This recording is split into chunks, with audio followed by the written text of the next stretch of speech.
Chapter 1 Binding Mooning Shui. Boaching. Sunlight streams in, and birdsong occasionally drifts through the old neighborhood. Inside a small room, the boy was groggily getting out of bed. He glanced at the time and his eyes widened in surprise.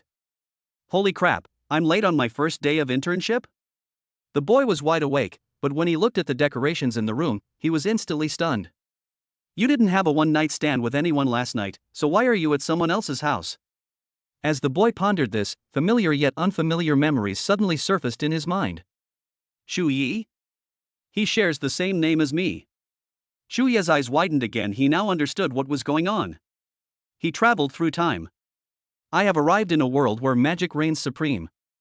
Full-time magician? Shu Yi smiled. He was all too familiar with this. Fortunately, he was born late, so he was lucky enough to see the anime Full-Time Magister reach its finale. Those who have just started following Full-Time Magister will probably only be able to say this when their grandchildren visit their graves.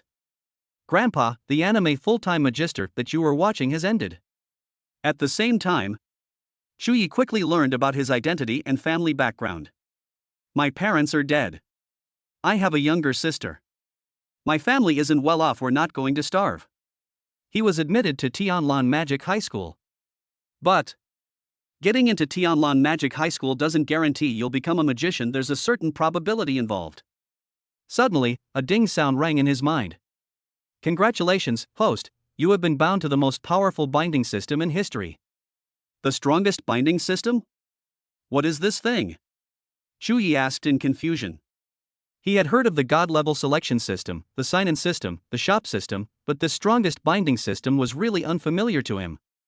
The most powerful binding system, the host can bind to one person and then gain their abilities.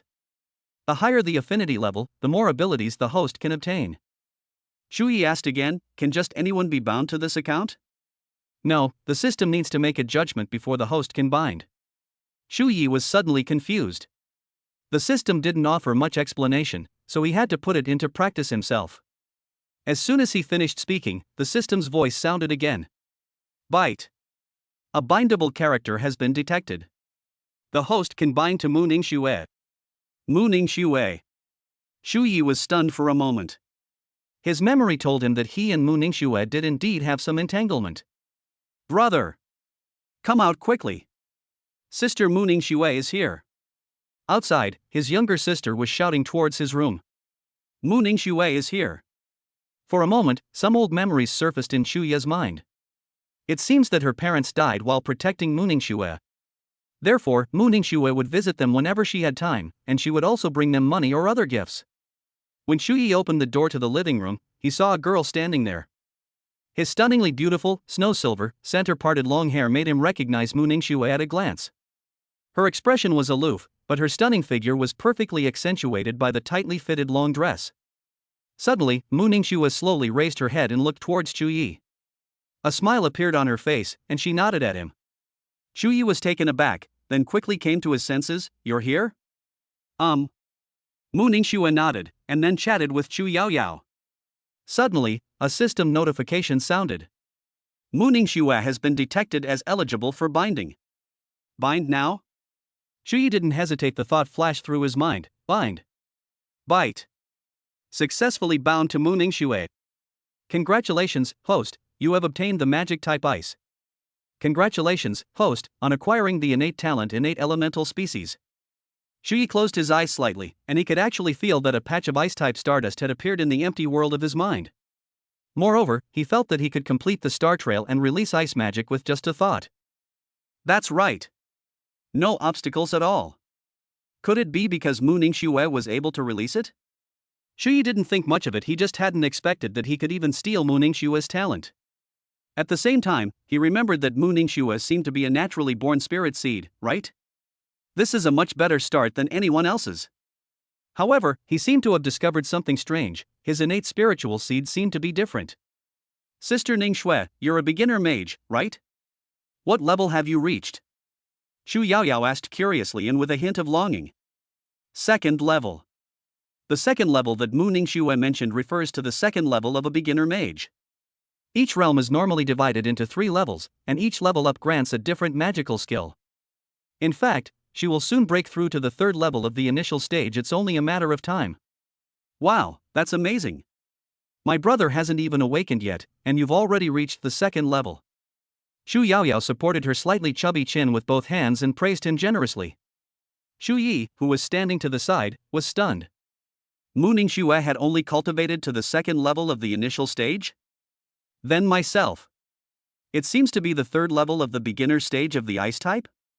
After being bound together, she's even one level higher than Mu Ningxue. In this way, will the talent of the innate spiritual seed obtained also be one level higher?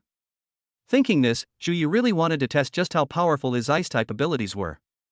Simply put, elemental beings can enhance the power of their own magic and multiply it. Elemental species are generally divided into spirit species and soul species, with spirit species being the lowest level, followed by soul species. At the same time, there is also a particularly rare celestial seed, but celestial seeds are extremely hard to come by. However, it seems that the talent Xu Yi obtained was not a natural spiritual seed, but rather something that had reached the level of a soul seed. Xu Yi was stunned. If it is a soul seed that needs to be fused with itself, then a high-level mage is required to fuse with it. But at this moment, one's innate talent does not require reaching the level of a high-level mage. Absolutely amazing. Xu Yi roared excitedly in his heart. Bite. Please note that as the bound character's strength increases, the host's strength will also increase. Suddenly, Xu Yi became even more excited. Does this mean the more you fight, the stronger I become? Seeing that Xu Yi was still in a daze, Xu Yaya glanced at him and said, "Brother, Sister Ningxue is leaving. Come and see her off." Xu Yi snapped out of his reverie and quickly saw Mu Ningxue to the door. Are you in such a hurry to leave? Mu Ningxue nodded. I came back on leave, so I didn't stay for long. After a brief chat, Xu Yi watched Mu Ningxue get into a black sedan.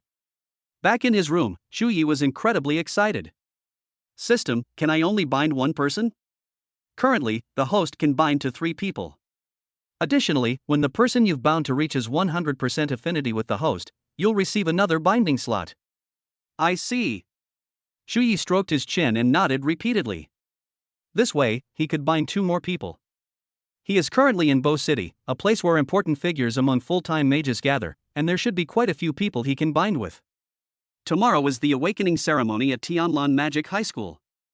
Is it possible that another magic-type student will be able to awaken? For a moment, Xu Yi was filled with excitement mixed with impatience. Chapter 2 Tianlan Magic High School. Lying in bed, Xu Yi stopped worrying about tomorrow. He suddenly remembered the favorability rating that the system had just mentioned. System, how do I increase this favorability rating? Xu Yi asked. It's very simple. You need to build a good relationship with them and, through certain actions, make them like you. Xu Yi nodded slightly, then asked, how much affection does Mu Ningxue have for me? As soon as he finished speaking, the system notification sounded again. Mu Ningxue's current favorability rating towards the host is 70. Note, you can bind one of the other person's abilities if your favorability rating is below 60. After reaching 60 points of favorability, you can randomly bind another ability. When you reach 80 and 100 affinity points, you can randomly gain the other person's ability once each. In addition, if a bound person's favorability reaches 100, another bound person slot can be unlocked. So what do you mean? Has he already bound 2 abilities? Ice Magic and Innate Spirit Seeds? However, after the upgrade, his Ice Magic was 1 level higher than Mu Ningxue's, and his Innate Spirit Seed became an Innate Soul Seed. I still have 2 more chances to bind, so it seems I can make good use of them. Xu Yi thought to himself that as long as he could max out the favorability rating, he would be able to get another binding slot. Therefore, he doesn't need to worry about being unable to bind anymore when the limit is reached. Xu Yi looked forward to it, and soon the day was over. Early the next morning, Xu Yi was in an exceptionally good mood today. What's the wind like today? Why is brother up so early? Xu Yaoyao asked, frowning slightly as she got up. Hurry up and wash up. I'll take you to school, Xu Yi urged, sitting on the sofa. Okay. Xu Yaoyao went into the bathroom, washed up and tidied herself up, then slung her backpack over her shoulder and followed Xu Yi out. On the street, Xu Yi bought 2 breakfasts. Here, take it. Xu Yaoyao took the breakfast, and then Xu Yi escorted her to the school gate. She was in her 3rd year of junior high school, so she only reached Xu Yi's shoulder in height. Brother, keep going. If you can't awaken, I'm here for you. Xu Yaoyao waved her fist at Xu Yi, a gesture that seemed like encouragement but wasn't quite. Yao Yao, if you can't speak properly, then speak less. Shu Yi quickly pushed Chu Yao Yao into the school gate. The two schools were not far apart, and Shu Yi arrived at Tianlan Magic High School in just a few minutes. Looking at the school gate, Shu Yi felt a pang of emotion. This was perhaps the starting point for him to open a new chapter in his life. With the guidance of the school teachers, Shu Yi quickly found the classroom. When he sat down, the classroom was already full of students. His class seems to be class 8, which means that many important people are in the same class. Just then, two sets of footsteps approached. Brother Fan, where should we sit? Zhang Xiaohou asked from the side. Please sit down. Mo Fan glanced at the two empty seats in front of him and then sat down. When Zhang Xiaohou passed by just now, he saw a familiar figure from behind, and felt that the figure looked somewhat familiar. When he suddenly turned around, a smile involuntarily appeared on his face. Shu Yi. So you're in class 8 too? Zhang Xiaohou exclaimed in surprise. Yes. Shu Yi nodded. The system did not trigger a binding notification when these two people passed by. He felt that the other party had not yet awakened, so the system felt that binding was useless. Mo Fan also turned his head. He naturally knew Chu Yi because his father was also working for the Mu family. Although they weren't very close, they had exchanged a few words. However, because Chu Yi's parents had both passed away, Chu Yi refused to let either of them into the house. When he saw Chu Yi's current state, he felt that the other party must have pulled through. Just then, a voice suddenly rang out from the doorway. Everyone, head to the playground. The opening ceremony is about to begin. As soon as the teacher finished speaking, the others put their things down and walked towards the playground together. Because of Mo Fan and Zhang Xiaohou's initiative to approach, Chu Yi and his two companions arrived at Class 8's training ground to line up. Listening to the principal speaking eloquently on the podium, Chu Yi glanced around, seemingly listening but not really. Studying is still the best, Chu Yi said with deep emotion. Only after you go out to work do you realize how fortunate you are to be able to study. Principal Zhu spoke at length, and it took him a long time to get to the point. Everyone, come up here for awakening according to your class ranking, said Shui Masheng, the homeroom teacher, standing at the front of the class. This awakening will be a simultaneous awakening for all classes, so it will be conducted in full view of everyone. Shu Yi already knew the plot, so he didn't pay much attention to it. However, due to a family emergency, his previously good grades dropped significantly. In the rankings of Class 8, his position was relatively low. Mu Bai, Ice type. Zhang Xiaohou, Wind type. Zhou Min, Fire element. One student after another went up to awaken, which would occasionally cause a commotion. But Chu Yi watched with a blank expression, showing absolutely no interest. But at this moment, Zhang Xiaohou's binding prompted him. Zhang Xiaohou can be linked. Link him now. Holy crap. Originally intending to bind, Chu Yi was startled, feeling as if his stomach was being stabbed with a knife. After Zhang Xiaohou awakened, he returned to the sidelines. When he saw Chu Yi's pale face, he paused. He asked, Chu Yi, what's wrong? It's nothing, just a bit of an upset stomach, Chu Yi replied. Next, Chu Yi. Zhang Musheng called out from the front. Zhang Xiaohou responded, Teacher, Chu Yi is suddenly feeling unwell. As soon as he finished speaking, Shui Musheng quickly came to Chu Yi and asked with concern, How are you? Do you need to go to the school clinic? It's alright, I'll be fine after a rest. Chu Yi felt there was no need for it. Zhang Xiaohou, keep an eye on him.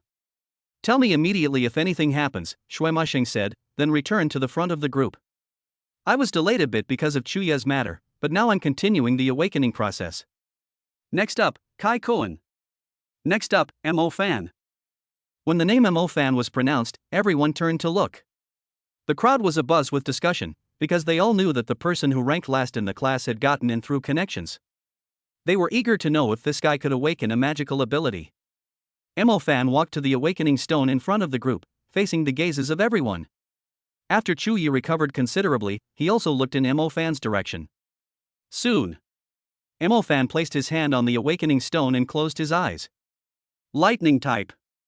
Class 7 has awakened a lightning type. Suddenly, shouts rang out from Class 7 next door. In an instant, everyone turned to look. It's lightning type. Extremely rare lightning element? While everyone else turned to join in the fun, only Chu Yi remained focused on Mo Fan. Bite.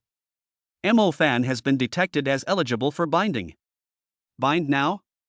Chapter 3: A Perfect Start. Su Xiaoting has awakened the lightning element. I'm so envious. I trade my brother's 10 years of kidney deficiency for my awakening of the lightning element. The students who had not yet awakened were extremely excited. Suddenly, Su Xiaoting became the focus of everyone's attention. This is purple stardust. Mo Fan was awakening when he suddenly discovered that there was a patch of purple stardust in his spiritual world. Red stardust is fire type, cyan stardust is wind type, blue stardust is water type. And his purple stardust was none other than the incredibly rare lightning type stardust.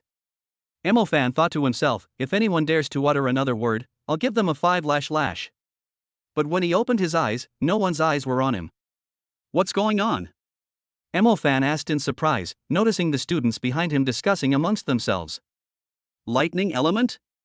Someone else has awakened the lightning element too? Mo Fan was puzzled, but suddenly felt a burning heat in his hand. At that moment, the others turned around and looked at Mo Fan, who was awakening. Fire element. This is fire-based. Holy crap, this guy's luck is just too good. When the students realized what was happening, they saw that even Mo Fan, who had gotten in through connections, could awaken the fire element, and they felt like they were living a life worse than death. While fire type is not as rare as lightning type, it is second only to lightning type. Xue Mushing narrowed his eyes and nodded in satisfaction. Not bad, not bad, not bad. What's your name again? I think it's Mo Fan, right? Mo Fan nodded and responded. Judging from the reactions of the people around him, they seemed unaware that he had awakened the lightning element. However, Xu Yi, who had been keeping a close eye on Mo Fan, saw it all at a glance. As a transmigrator, Xu Yi's control over Mo Fan's awakening of dual innate abilities as the protagonist was entirely within his grasp. Next up, Xu Yi. Seeing that Xu Yi had improved, Xue Musheng called his name. Seeing this, Xu Yi walked slowly towards Xue Musheng. At this moment, everyone on the playground had awakened, except for him. Reaching the awakening stone, Xu Yi took a deep breath and placed his hand on it. He felt the awakening stone, but apart from being a little cold, he felt nothing. Xu Yi, ha! People around him cast curious glances, but after watching Xu Yi for a few seconds, the awakening stone showed no reaction whatsoever, and they seemed to have guessed something. Another useless piece of trash who can't be awakened. Let's disperse, let's disperse. I thought he would awaken some awesome magic ability, but it turns out he's just like me and can't awaken anything. The crowd was buzzing with discussion, and some people had already lost interest in watching any further. Bind Mo Fan. Xu Yi cried out in his heart after having no other choice. Bite. Successfully bound to Mo Fan. Congratulations, host, you have obtained the magic type lightning. After the binding was completed, the system gave out rewards randomly, so he received the lightning element. Suddenly, a purple light appeared on the awakening stone in Xu Yi's hand, causing everyone's eyes to widen in surprise. Hold! Lightning element. It's actually lightning element. This. Everyone was amazed. No one expected that, besides Su Xiaoting, someone else could awaken a lightning element. In this way, among the people they know, there are two who have awakened the lightning element. Xue Musheng, standing to the side, was filled with excitement. Their Class 8 had actually produced a lightning-type student. At this moment, his face was flushed with pride, and he was extremely pleased with himself. Very good. Very good. Very good. Xue Musheng patted Xu Yi's shoulder heavily. The surrounding students immediately turned into lemons, their previous boasts now turning into bitterness. In an instant, Xu Yi became the focus of everyone's attention, and envious and jealous glances were cast his way. Xu Yi's face remained calm, showing no joy despite awakening the lightning element. Damn, I thought I could exploit a bug and awaken another magic-type ability, Xu Yi thought to himself. Could it be because they already possessed the ice element? That's why he doesn't have the ability to awaken? Xu Yi didn't think too much about it. Anyway, he had a system bound to him, so he wasn't worried. He then returned to the group, ignoring the intense gazes of the crowd. Xu Yi, that's impressive. You actually awakened the lightning element. Zhang Xiaohou said with a smile. Mo Fan didn't say anything. After all, he had also awakened the lightning element, and was born with two elements, plus a fire element. Therefore, Mo Fan, like Mu Ningxue, is a person with innate talent. Mu Ningxue's talent is a naturally born spiritual seed, while his talent is a naturally born dual elemental talent. Not long after, Xue Musheng regrouped the team and prepared to return to the classroom. Inside the classroom, Xu Yi thought to himself, "System, how much favorability do I have with Mo Fan?" Bite. Mo Fan's current favorability rating towards the host is 45. Xu Yi propped himself up with one hand, stroking his chin. Only 45? No wonder you can only get one ability. He then asked, "So, how much favorability do I have with Zhang Xiaohou?" Bite. Zhang Xiaohou's favorability towards the host is 55. He still has 3 years left, so it's quite easy to increase his favorability. However, Xu Yi now has a question. What if he increases the favorability rating, but the other party is unable to help him obtain it? System, what if I increase the favorability rating, but the other person loses their abilities? Once the favorability rating reaches a certain level, the ability will be acquired. The host can choose not to acquire it for the time being. I see. Xu Yi nodded. When he looked up, his gaze met Xue Musheng's hopeful eyes, as if the latter were looking at a national treasure. Xu Yi. Bind Zhang Xiaohou. Xu Yi thought the wind element was pretty good, since you could get the wind wing skill after reaching a higher level, making it possible to fight enemies in the air. Bite. Successfully linked with Zhang Xiaohou. Congratulations, host, you have obtained the wind magic type. Xu Yi let out a long sigh of relief. Now, he not only possessed 3 magic systems, but also a natural talent. An incredible start. Moreover, he can win even if he's lying down, because if the person he's bound to improves their strength, his strength will also increase. Being invincible is too lonely. Xue Musheng spoke encouraging words on the podium. Xu Yi wasn't interested, he was thinking about how to improve the 3 people's favorability. As school was about to end, Zhang Xiaohou turned around and asked with concern, "Xu Yi, are you alright?" "It's alright, thank you Zhang Xiaohou," Xu Yi said. "We'll be classmates from now on, so it's only right that we help each other," Zhang Xiaohou said with a smile, scratching his head. Actually, both he and Mo Fan felt sorry for Xu Yi, which is why they paid attention to him. "But I still want to thank you. How about I treat you to barbecue after school?" Xu Yi changed the subject and looked at Mo Fan. "Mo Fan, you should come too." "I won't go, you two go." Although he felt sorry for Xu Yi for losing his family, Mo Fan got angry whenever he thought about what happened when he was a child. Moreover, his current situation requires him to spend more time cultivating. "Brother Fan, if you're not going, then I'll go with Xu Yi." Zhang Xiaohou was a kind-hearted man and planned to accompany Xu Yi to relax. Mo Fan nodded. "Then Zhang Xiaohou and I will be leaving now." For a moment, Xu Yi felt that Zhang Xiaohou could be groomed into his confidant. Chapter 4: The Passing Shadow. Inside a barbecue restaurant. Not only were Xu Yi and Zhang Xiaohou there, but Chu Yaoyao, who was walking home from school with them, was also there. "Yao Yao, look how thin you've gotten. Here, take this barbecue of mine." Zhang Xiaohou, who was standing to the side, pushed the barbecue plate to Chu Yaoyao. "Thank you, Brother Ho." Chu Yaoyao smiled sweetly, grabbed a skewer of grilled meat, and happily began to eat. Zhang Xiaohou's house is not far from Chu Ye's house, it's only a few minutes' walk away. Therefore, Chu Yaoyao and Zhang Xiaohou were quite familiar with each other. "By the way, what element did my brother awaken?" Xu Yaoyao asked while eating. "Lightning element," Zhang Xiaohou blurted out. Chu Yaoyao stopped, bit the meat in her mouth, and said incredulously, "Really? My brother can awaken lightning element?" Xu Yi fell silent. Shouldn't his younger sister be happy that he awakened the lightning element? What the heck is this unbelievable nonsense? "It's absolutely true, all the students at school know it," Zhang Xiaohou replied. "Brother, did you step in dog poop on the way out and that's how you got such good luck?" Xu Yaoyao asked. Xu Ye's lips twitched, and he quickly shoved a roasted corn into his sister's mouth. "If you can't talk, just eat your barbecue quietly," Xu Yi said helplessly. How could someone as handsome and intelligent as him have such a sister? If his parents were still alive, he would really like to ask which trash can he picked her out of. "I'd put her back right now." "Xiaohou, you should eat more too." "If you hadn't noticed I wasn't feeling well this morning, I might have fallen down," Xu Yi said sincerely. "We're neighbors and classmates, it's only right," Zhang Xiaohou said with a smile. At this point, he could also tell that the brother and sister had probably emerged from the shadow of losing their loved ones. Zhang Xiaohou smiled with relief. After finishing their barbecue, Xu Yi and his 2 companions returned home in the dead of night. Zhang Xiaohou waved, Brother Yi, I'm going home. Be careful on your way. Good. Shu Yi nodded and walked side by side with Chu Yaoyao in the familiar alley. Brother Ho said you were sick this morning? What happened? Shu Yaoyao asked seriously. It's nothing serious, probably just an upset stomach. Shu Yi said it casually and walked on with an indifferent expression. Suddenly, a dark figure flashed past the crossroads in front of them. What is that? Shu Yaoyao was a little scared because she saw a red light on the dark figure. Shu Yi shushed Chu Yaoyao, telling her to be quiet. He was certain that the dark figure that had just flashed by was definitely a demon. The figure isn't that big. If it were a summoned beast, it wouldn't be able to miss the summoner. Brother, could that dark figure be a demon?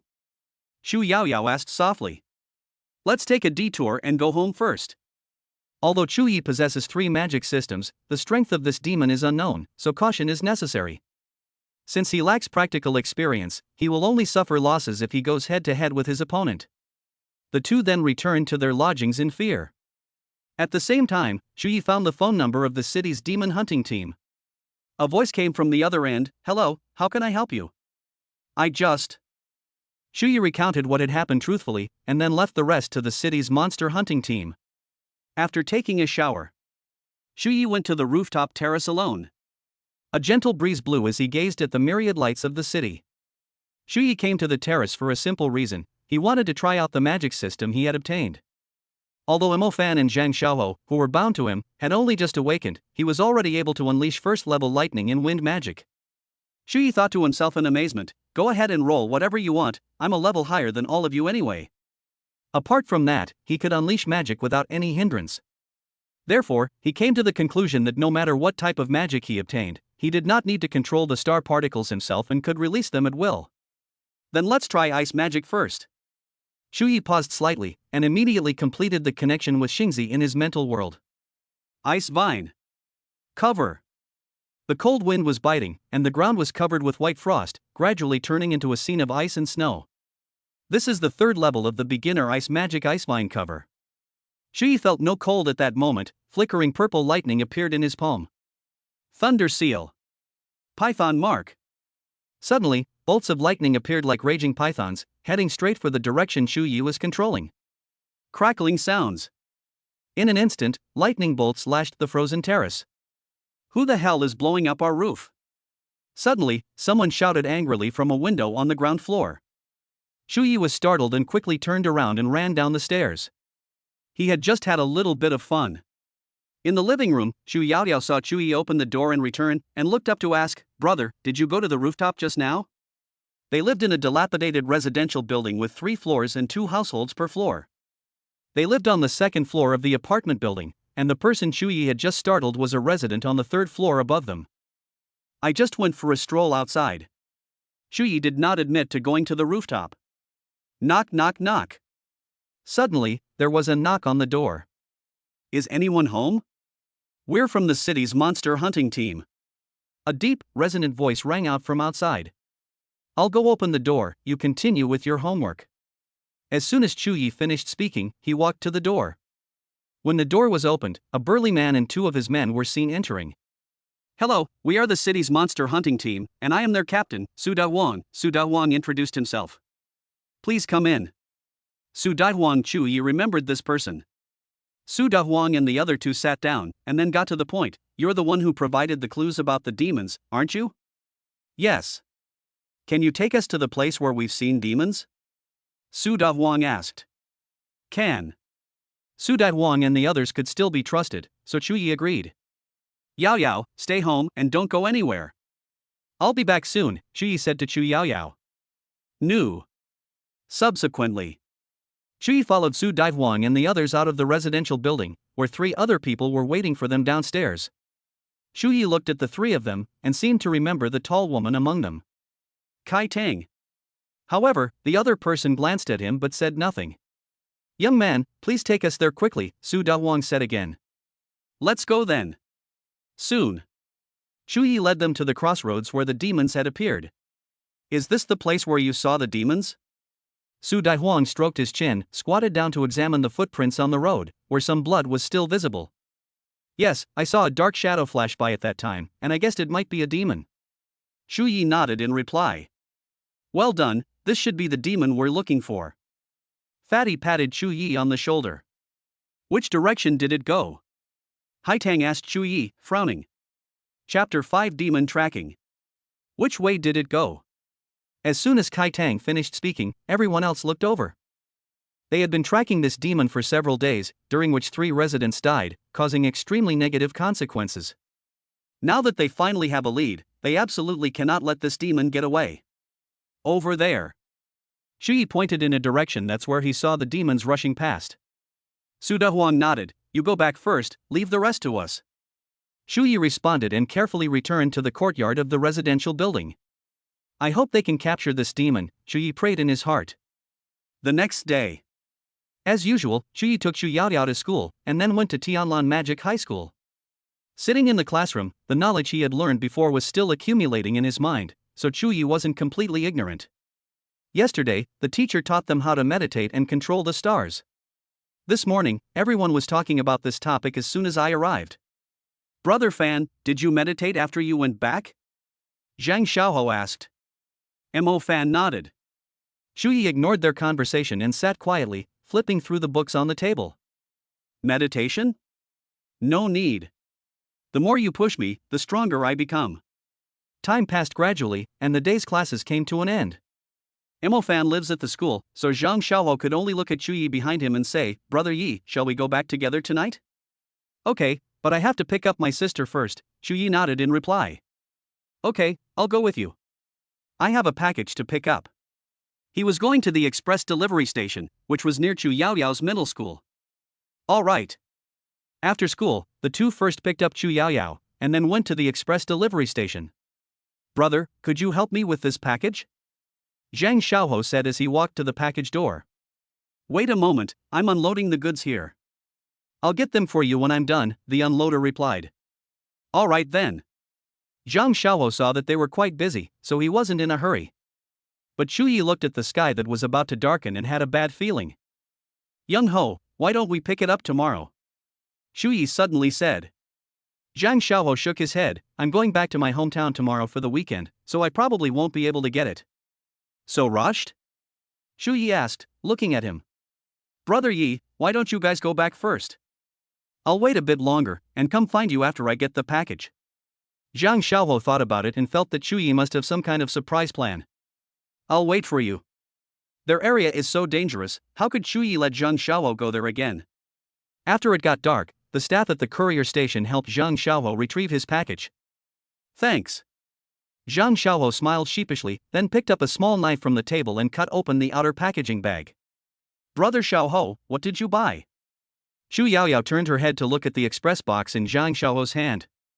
After slowly unpacking the box, Zhang Xiaohou used the beautifully packaged bag inside to put the shoebox away. This is a birthday gift for Yao Yao. Happy birthday, Yao Yao. Zhang Xiaohou handed the exquisite bag to Chu Yaoyao. Really? Thank you, Brother Ho. Xu Yaoyao was very excited. She had already figured out what was inside. Zhang Xiaohou had seen Chu Yaoyao's parents buy her a cake before, so he went back and found some time to prepare a surprise for her. Can I open it? Can. Xu Yaoyao reached into the exquisite bag and took out a shoebox, inside which was a pair of beautiful white sneakers. Shu Yi paused, his gaze falling on his sister's feet. He was wearing a pair of yellowed and somewhat worn-out sneakers. He had previously mentioned to Chu Yaoyao that he wanted to buy her a new pair of sneakers, but she insisted on not taking them. At this time, the latter was looking at the white sneakers with a big smile, clearly liking them very much. Thank you, Brother Ho, I really like the shoes you gave me, Xu Yaoyao said with a smile. If you like it, then let's go back. Zhang Xiaohou scratched the back of his head and smiled sheepishly. When Shu Yi reached the fork in the road, he cautioned, Young Ho, demons have appeared in this area before, so be careful. Demonic beings have appeared? Zhang Xiaohou was slightly startled upon hearing this. Shu Yi said, Yao Yao and I both saw it. Be careful of your surroundings when you go home. Nu. Zhang Xiaohou nodded and waved goodbye to the two of them. As Chu Yi watched Zhang Xiaohou's departing figure, he had a bad feeling. Brother, will Zhang Xiaohou be alright? Xu Yaoyao asked, looking up. I'll take you back first, Shu Yi said, then hurriedly led Shu Yaoyao back. He lives very close to home, it's only a minute or two's walk. Go home first, don't go out, okay? Shu Yi instructed. Knew. Shu Yaoyao knew her brother was worried about Zhang Xiaoho, so she turned around and quickly went upstairs. In a narrow alley, Zhang Xiaoho didn't rush home. Instead, he squatted under a street lamp and fed the stray cats. If I hadn't come today, you wouldn't have had dinner. Zhang Xiaoho grabbed a handful of cat food and fed it to the stray cats. Meow meow meow. The stray cats meowed, seemingly thanking Zhang Xiaoho. But at this moment, they seemed to have sensed something was wrong, baring their teeth at a dark corner. What's wrong? Puzzled, Zhang Xiaoho stroked the stray cats' heads to calm them down. But they still bared their teeth and lunged at the dark corner. Zhang Xiaoho turned around, his gaze falling on a dimly lit corner not far away. Could the demon's brother Yi mentioned be there? Zhang Xiaoho wondered to himself. You all need to leave quickly. He shooed the kitten away, then turned and left. Why is his luck so bad? He was just worried that the kitten would go hungry. Isn't it said that good deeds are rewarded? As he pondered this, Zhang Xiaoho felt increasingly uneasy, as if something was watching him. But when he looked back, he found nothing. Without saying a word, Zhang Xiaoho took off running, no longer paying attention to what was behind him. My house is just around the corner. Zhang Xiaoho ran quickly, not wanting to stay outside at all. But at this moment, a massive black shadow suddenly appeared around the corner, its crimson light flashing in the darkness. Demon! Zhang Xiaoho suddenly stopped, staring at the huge black shadow, his limbs wouldn't obey his commands. The dark figure let out heavy breathing and walked step by step toward Zhang Xiaoho. Zhang Xiaoho tried hard to control the fear in his heart. He wanted to struggle and resist. But then he realized that he had only just awakened and didn't know how to cast magic at all. What to do? Zhang Xiaoho was terrified. He felt he was about to die there. Thunder Seal. Python Mark. Suddenly, a flash of lightning appeared and instantly flew straight towards the dark figure. Zhang Xiaoho turned around blankly and saw a familiar figure, Shu Yi. Brother Yi. Shu Yi nodded, then pulled Zhang Xiaoho to his side. Chapter 6 Danger. Shu Yi nodded to Zhang Xiaoho, then looked at the demon. As the obscured moonlight shone down, they could clearly see the massive, dark figure emerging. One-eyed demon wolf. Zhang Xiaoho recognized the demon's name at a glance. Shu Yi looked at the one-eyed demon wolf in front of him and couldn't help but breathe a sigh of relief. The one-eyed demon wolf was merely a servant-level demon. If the one before them were a warrior-level demon, they would truly be doomed. Brother Yi, what should we do? Zhang Xiaoho had calmed down a bit, but right now, they were like lambs to the slaughter. Fine. Shu Yi comforted him, and the next second, the ice-type star orbit was suddenly completed in his mental world. Ice Vine. Cover. He unleashed a level 3, beginner-level ice spell on the one-eyed wolf. In an instant, the surrounding temperature suddenly dropped, and frost drifted down, falling like embellishments to the ground and forming a thick layer of frost. Zhang Xiaoho shivered from the cold, but was somewhat surprised. Wasn't Yi Ji's awakened lightning magic? Why is he using ice magic? Wrong. It seems that Brother Yi used lightning magic before. Wrong. It seems he started from the wrong direction. What he should be wondering is, why does Brother Yi know magic? Didn't they awaken together? For a moment, Zhang Xiaoho's eyes widened, filled with doubt. The one-eyed wolf sensed the threat of the surrounding frost and turned to flee. But Shu Yi wouldn't let it escape. Trying to leave? Not so easy. Knowing that the other party was just a servant-level demon, he had no reason to worry. Not to mention, his ice-type ability is a natural-born soul seed. Ice Vine. Freeze. Suddenly, a layer of ice began to climb onto the one-eyed wolf's limbs. It roared furiously, but no matter how hard it tried, it still couldn't tear the ice apart. Thunder Seal. Python Mark. Shu Yi completed his lightning magic once again, and the restless lightning transformed into a python, heading straight for the one-eyed demon wolf. Sizzle. Although the one-eyed wolf is a servant-level demon, it is clearly no match for the first-level magic of the initial stage. Ice Vine. Condensation. As soon as he finished speaking, the frost in the sky began to fall, instantly freezing the one-eyed wolf. A moment later, the one-eyed wolf turned into a motionless ice sculpture of a demon. Brother Yi, you're amazing. Zhang Xiuho's fear dissipated, replaced by surprise. Xu Yi said, "Let's leave here first." Zhang Xiaoho nodded. After they left, the city's monster hunting team arrived and saw the one-eyed demon wolf crawling on the ground. Fei Shi kicked the corpse of the one-eyed demon wolf and said, "This guy is actually dead." Who did it? Ice element? Could it be the Mu family's doing? Su Dawang turned to Kai Tang and asked. The Mu family won TB here, Kai Tang replied affirmatively. Never mind, anyway, the one-eyed demon wolf is dead, so it's a win-win situation for us all, Su Dawang said with a smile. Fei Shi laughed and said, I wonder who it was that really did us a huge favor. Come and see, this one-eyed wolf was not only killed by ice magic, but it also seems to have traces of lightning magic. He lay down and carefully examined the one-eyed wolf's wounds, analyzing that they were charred. Lightning type? Then the person who killed the one-eyed demon wolf must have been either lightning or ice type, Su Dawang added, analyzing the situation. Then he must be a mid-level mage, Fatty Stone continued. After awakening, you will receive a magic system. Once you break through the initial stage and reach the intermediate stage, you can awaken another magic system. Therefore, only intermediate-level mages can possess two magic systems. I don't know anyone who possesses either ice or lightning elemental abilities, Su Dawang shook his head. Lightning-type items are extremely rare, and are very few and far between in Bo City. Kai Tang said, I'll ask around and see if I can find this person. That's the only way. We should thank them properly. Su Dawang nodded.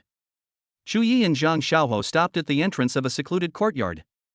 Xiaoho, you should go home first. We can talk about it tomorrow, Xu Yi said. Zhang Xiaoho was full of doubts, but after the danger he had just experienced, he suppressed them. Brother Yi, it's so dangerous tonight, why don't you stay at my place for the night? Zhang Xiaoho said, looking at his front door. No, Yao Yao is waiting for me at home, so I'll go back first. After Zhang Xiaoho nodded, Xu Yi disappeared into the darkness, his figure gradually vanishing. Back home, Xu Yi immediately breathed a sigh of relief. Xu Yaoyao hurriedly ran over and poured him a glass of water, asking in confusion, What's wrong? It's nothing, I just ran into a mad dog late at night, Xu Yi replied.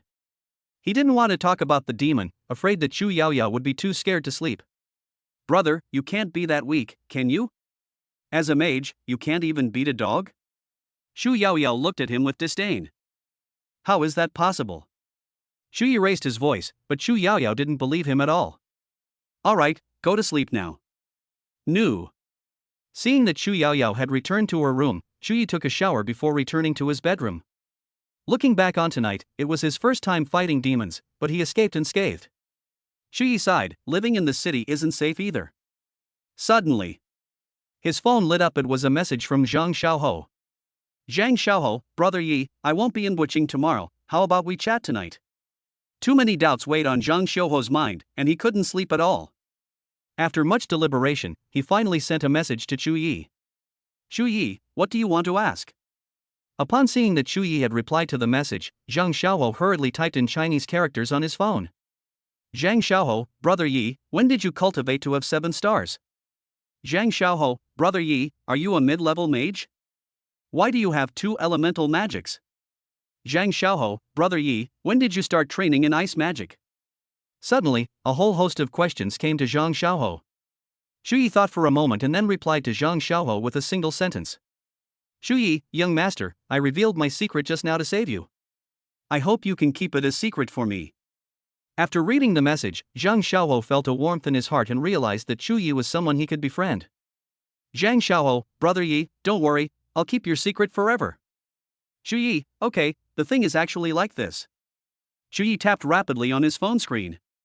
Xu Yi, just as you said, I am actually a mid-level mage. Zhang Xiaoho, holy crap. Brother Yi. When did you become a mid-level mage? Xu Yi, this is a long story, let me tell you slowly. And so, Xu Yi talked all night. Zhang Xiaoho, who completely trusted him, had no doubts whatsoever. Zhang Xiaoho, Brother Yi, don't worry, you saved my life, I will keep your secret forever. Xu Yi, thank you, Xiaoho. Zhang Xiaoho, Brother Yi, you can call me monkey like Brother Fan does. Looking at the message on his phone screen, Xu Yi guessed that Zhang Xiaoho's favorability towards him must have increased significantly. Xu Yi, monkey, you must cultivate diligently so you can be like me someday. Xu Yi, watching from the screen, revealed a wicked smile. Chapter 7 Yi Xinxia. Zhang Xiaoho, brother Yi, don't worry, I will definitely cultivate diligently. Zhang Xiaoho stared at his phone screen, clenched his fists tightly, and made a silent resolution in his heart. If Chu Yi hadn't saved him this time, he would have become food for demons long ago. Therefore, a strong determination slowly emerged in him. He wanted to become stronger.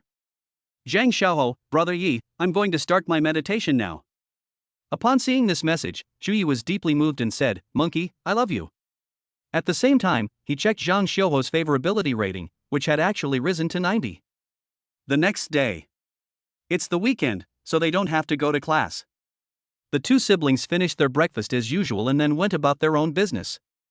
During this time, Chu Yi secretly ordered a cake to celebrate Chu Yaoyao's birthday. As evening approached, Chu Yi personally cooked a lot of delicious dishes. It's so nice to have a brother's sister. Chu Yaoyao sat obediently at the dining table, waiting for all the dishes to be served. Chu Yi placed the last dish on the table, then untied his apron and sat down. Brother, don't you think something's missing? Chu Yaoyao placed her hands on the table, blinking as she looked at Chu Yi. I'll be there shortly. But no sooner had he finished speaking than a sound came from outside the door. Hello, your cake has arrived. Chu Yi smiled, walked to the door, opened it, thanked him, and took the cake. Looking at the strawberry cake, Chu Yaoyao couldn't contain her excitement. First, light the candles, then make a wish, and finally eat the cake. As Chu Yi spoke, he helped the birthday celebrant put on his hat and then lit the candles. Make a wish and then blow out the candles, Chu Yi said with a smile. Chu Yaoyao nodded, clasped her hands together, and closed her eyes. After a moment's hesitation, Chu Yaoyao opened her mouth and blew out the candles on the cake. Let's eat. Let's eat. Chu Yaoyao picked up the plastic knife, already impatient. Little foodie. Chu Yi smiled but didn't say anything, since Chu Yaoyao could only eat birthday cake twice a year.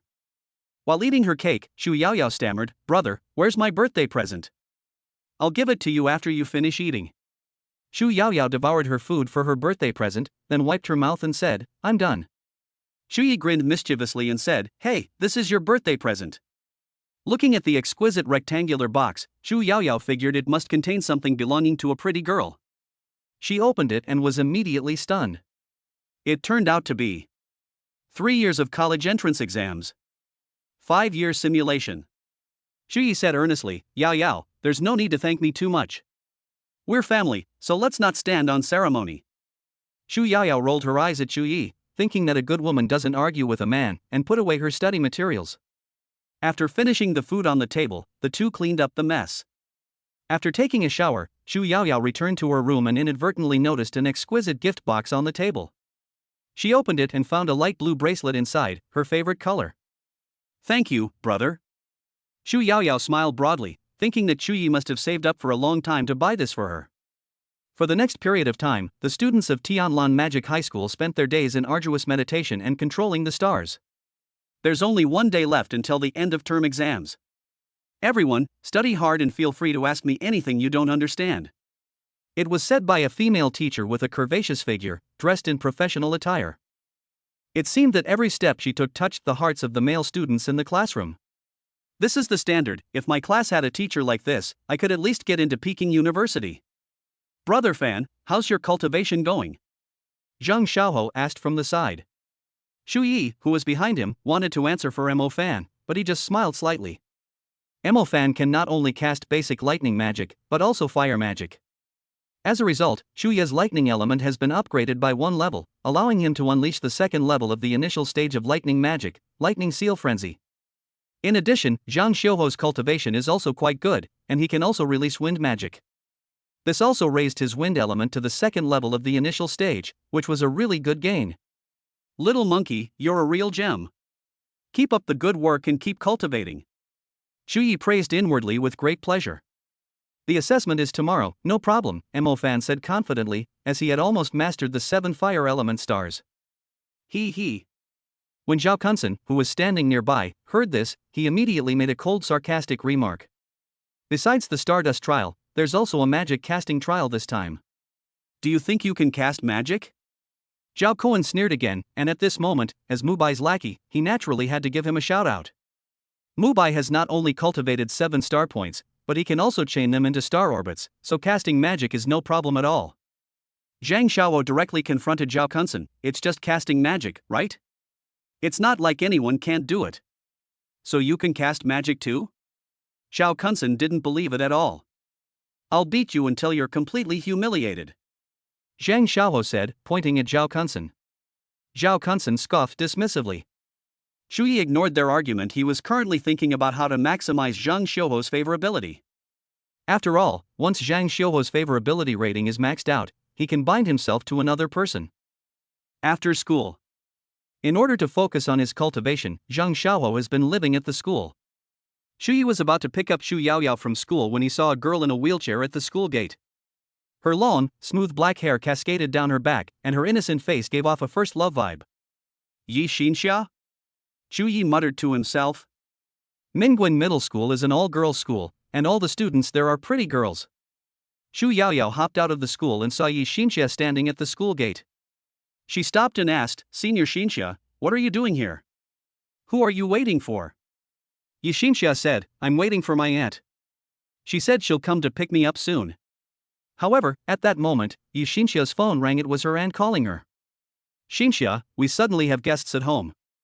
I'll pick you up after I'm done with my work. You can play at school for a while first. Upon hearing this, Yi Xinxia replied, okay. The voice on the other end of the phone was very loud, and Xu Yaoyao next to her could hear it clearly. She said, Senior Xinxia, how about I take you home? Anyway, our house isn't far from yours. No need, you're so thin, I'm afraid you'll tire yourself out, Yi Xinxia said with a smile. Xu Yaoyao smiled knowingly. It's alright, have you forgotten that we still have a tool? At the same time, Xu Yaoyao and Yi Xinxia turned their heads and their eyes fell on Chu Yi. Yi Xinxia knew Chu Yi, but they weren't very close. However, she often saw him picking up Chu Yaoyao from school. Brother, come here quickly, I'm giving you a chance to help others. Xu Yaoyao waved to Chu Yi. Chapter 8 Magic Assessment. Seeing Xu Yaoyao beckoning, Chu Yi stepped forward and gave Yi Xinxia a gentle smile. This is my senior, you've met her before, Xu Yaoyao introduced. My name is Yi Xinxia, Yi Xinxia said. Chu Yi. After Chu Yi introduced his name, Xu Yaoyao couldn't wait to say. Senior Xinxia doesn't live too far from us, shall we take her home? Xu Yi nodded. Brother is always happy to help others, this little thing is nothing to worry about. Xu Yaoyao was shocked. When did her brother become so shameless? Wrong. He's also a bit of a jerk. The thought of writing 3 years of mock exams and 5 years of college entrance exams for a whole semester makes my liver hurt. Xu Yi pushed the wheelchair without saying a word, while Xu Yaoyao chatted with Yi Xinxia. Yi Xinxia asked softly, Yaoyao, is your brother also at Tianlan Magic High School? Yes. My brother is also at Tianlan Magic High School. His name is Mo Fan, Yi Xinxia said. Xu Yi replied, I'm in the same class as Mo Fan, and I sit at the desk behind him. Oh, I see. It seems our two families are quite destined to meet, Xu Yaoyao said with a smile. Soon. Chu Yi and his two companions then arrived at a residential building. Sister Xinxia, which floor does your aunt live on? Xu Yaoyao asked, looking towards the stairwell. Second floor. Yi Xinxia responded, my aunt should be home. Could you go and call her out for me? It's not a big deal, let my brother carry you up. Xu Yaoyao glanced at her older brother. Before Yi Xinxia could speak, Xu Yi knelt down and lifted her from the wheelchair. In an instant, a blush spread across her fair and pretty face. Can you lift the wheelchair? Xu Yi turned to look at Xu Yaoyao behind him. Of course, do you think I eat for free? Xu Yaoyao replied, then grabbed the wheelchair with both hands and lifted it up. Xu Yi. Yi Xinxia. Xu Yi carried Yi Xinxia, whose cheeks were slightly flushed, up to the second floor. When he stood at the door, he knocked on the door with 2 fingers together. The door opened, and an older woman came out. Xinxia. Come in quickly, come in quickly. When the aunt saw Chu Yi carrying Yi Xinxia, she immediately invited them into the room. Xu Yaoyao, who was preparing to go up to the second floor, was diligently carrying the wheelchair. As soon as I got to the second floor, I heard the door close. Xu Yaoyao. Chu Yi and Yi Xinxia exchanged a smile after seeing their aunt close the door. Auntie, there are my junior classmates outside too, Yi Xinxia said, suppressing a smile. Oh dear. I closed it too early. The aunt opened the door again and stuffed some fruit into Chu Yaoyao's hands, which made her feel a little better. They didn't stay long after sitting for a few minutes, they said goodbye to Yi Xinxia. On her way home, Xu Yaoyao ate a bite of apple and a bite of pear. Brother, isn't Senior Xin Xia pretty? It is indeed beautiful. Sai, Senior Xinxia is so beautiful, why is God so kind to her? Xu Yaoyao asked, puzzled. Just eat, why think so much? Xu Yi said with a laugh. Brother, if you could only choose one between Sister Ningxue and Senior Xinxia, who would you choose? Xu Yaoyao turned her head and asked with a smile, her eyes narrowed. Xu Yi laughed and said, only children make choices. Your brother wants both. It really is my brother. Xu Yaoyao scoffed. The day passed quickly, and the students were all preparing for the next day's assessment. Xu Yi didn't need to prepare anything. He lay in bed thinking about the favorability rating and then quickly fell asleep. The morning sunlight shines down. The entire first-year class had already gathered in the plaza of Tianlan Magic High School. This magic exam would determine whether they could stay at the school to continue their studies, so every student was feeling incredibly heavy-hearted. The magic assessment is being conducted simultaneously by all classes in the entire grade. Zhang Xiaohou glanced at Mo Fan, who seemed to be resting with his eyes closed, and then at Chu Yi behind him. He wanted to ask Chu Yi if he was nervous, but when he thought about what happened that night, he felt that the question was a bit unnecessary. Chu Yi laughed and said, Monkey, don't be too nervous, just stay calm. Okay, Brother Yi. Zhang Xiaohou nodded, adjusting his breathing. Everyone waited, knowing that Dao would surely give a speech before the assessment. For example, a speech by the principal, or a speech by a representative, etc. When Chu Yi saw Mu He step forward, his gaze lingered on Mu Ningxue, who was not far away.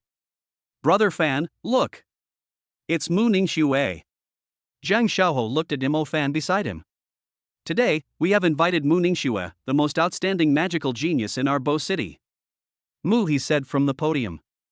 The students below erupted in an uproar. Mu Ningxue's name was truly renowned. Her amazing talent was the talk of the town, but what amazed the men even more was Mu Ningxue's beauty. Her long, silver hair parted in the middle swayed in the wind, and her icy demeanor kept people at a distance, making her a quintessential aloof beauty. However, they could only look up to them, because no one in Bo City could match their talent. If Mu Ningxue could be my girlfriend, I wouldn't mind giving up 20 years of my life. Someone scoffed, you? You might as well spend the rest of your life with your right hand. Do you believe I'll go back and let your girlfriend breathe air out? Everyone stared wide-eyed, as if they had heard some incredible secret. The commotion subsided. Immediately afterwards, the magic assessment began. The students were called by name one by one and then went up on stage for the assessment. Xu Yi looked at the sensing stones placed in front of the group. These were tools used to sense your cultivation level. The teachers conducting the assessments read out the names of the students who had come up for the assessment. Next candidate, Zhang Xiaohou. When the examiner read out Zhang Xiaohou's name, the latter confidently walked out of the crowd. Ha! I don't believe you can actually pass the magic casting test, Zhao Kun said dismissively.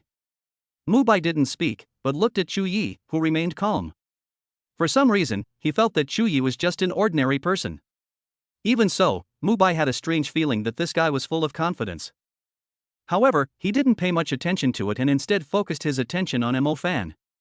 He was outmatched by the Fire Elemental Awakening last time, but he's determined to win back his title in this assessment. Zhang Xiaohou, your Stardust test score is S. As soon as the examiner finished speaking, the students behind him stirred. This requires 3 teachers to give 3 S scores to achieve a total score of S. Holy crap! Zhang Xiaohou is an S. Could he be the hidden academic genius in our class? Zhang Xiaohou is going to be a dark horse. The crowd was buzzing with discussion, while Zhao Kunsen, sitting below the stage, looked extremely grim. Xu Yi nodded approvingly in the crowd. Monkey, you have a bright future ahead of you. Student, do you still want to take the second assessment? The assessment teacher asked. Test. Zhang Xiaohou nodded and walked to the area for the second part of the assessment. He is a wind mage, unlike lightning or fire mages who need to hit the target. What Zhang Xiaohou needs to do is control the wind path to ensure his smooth progress. We can begin, said the teacher in charge of the second assessment. Chapter 9 Assessment in Progress. Within the assessment area, Zhang Xiaohou adjusted his breathing, trying to calm himself down. All eyes turned to him. This was the first student in their class to take the second part of the assessment. They felt a mixture of anticipation and envy. After calming himself down, Zhang Xiaohou closed his eyes slightly, and 7 stars appeared in his mind. As long as I can link the 7 stars into a star track, I can release a wind track. Zhang Xiaohou murmured to himself. Soon. He moved. 2. 3. 7. Zhang Xiaohou suddenly opened his eyes, and a small tornado appeared beneath his feet, which then grew to a huge size. Wind track. Speed.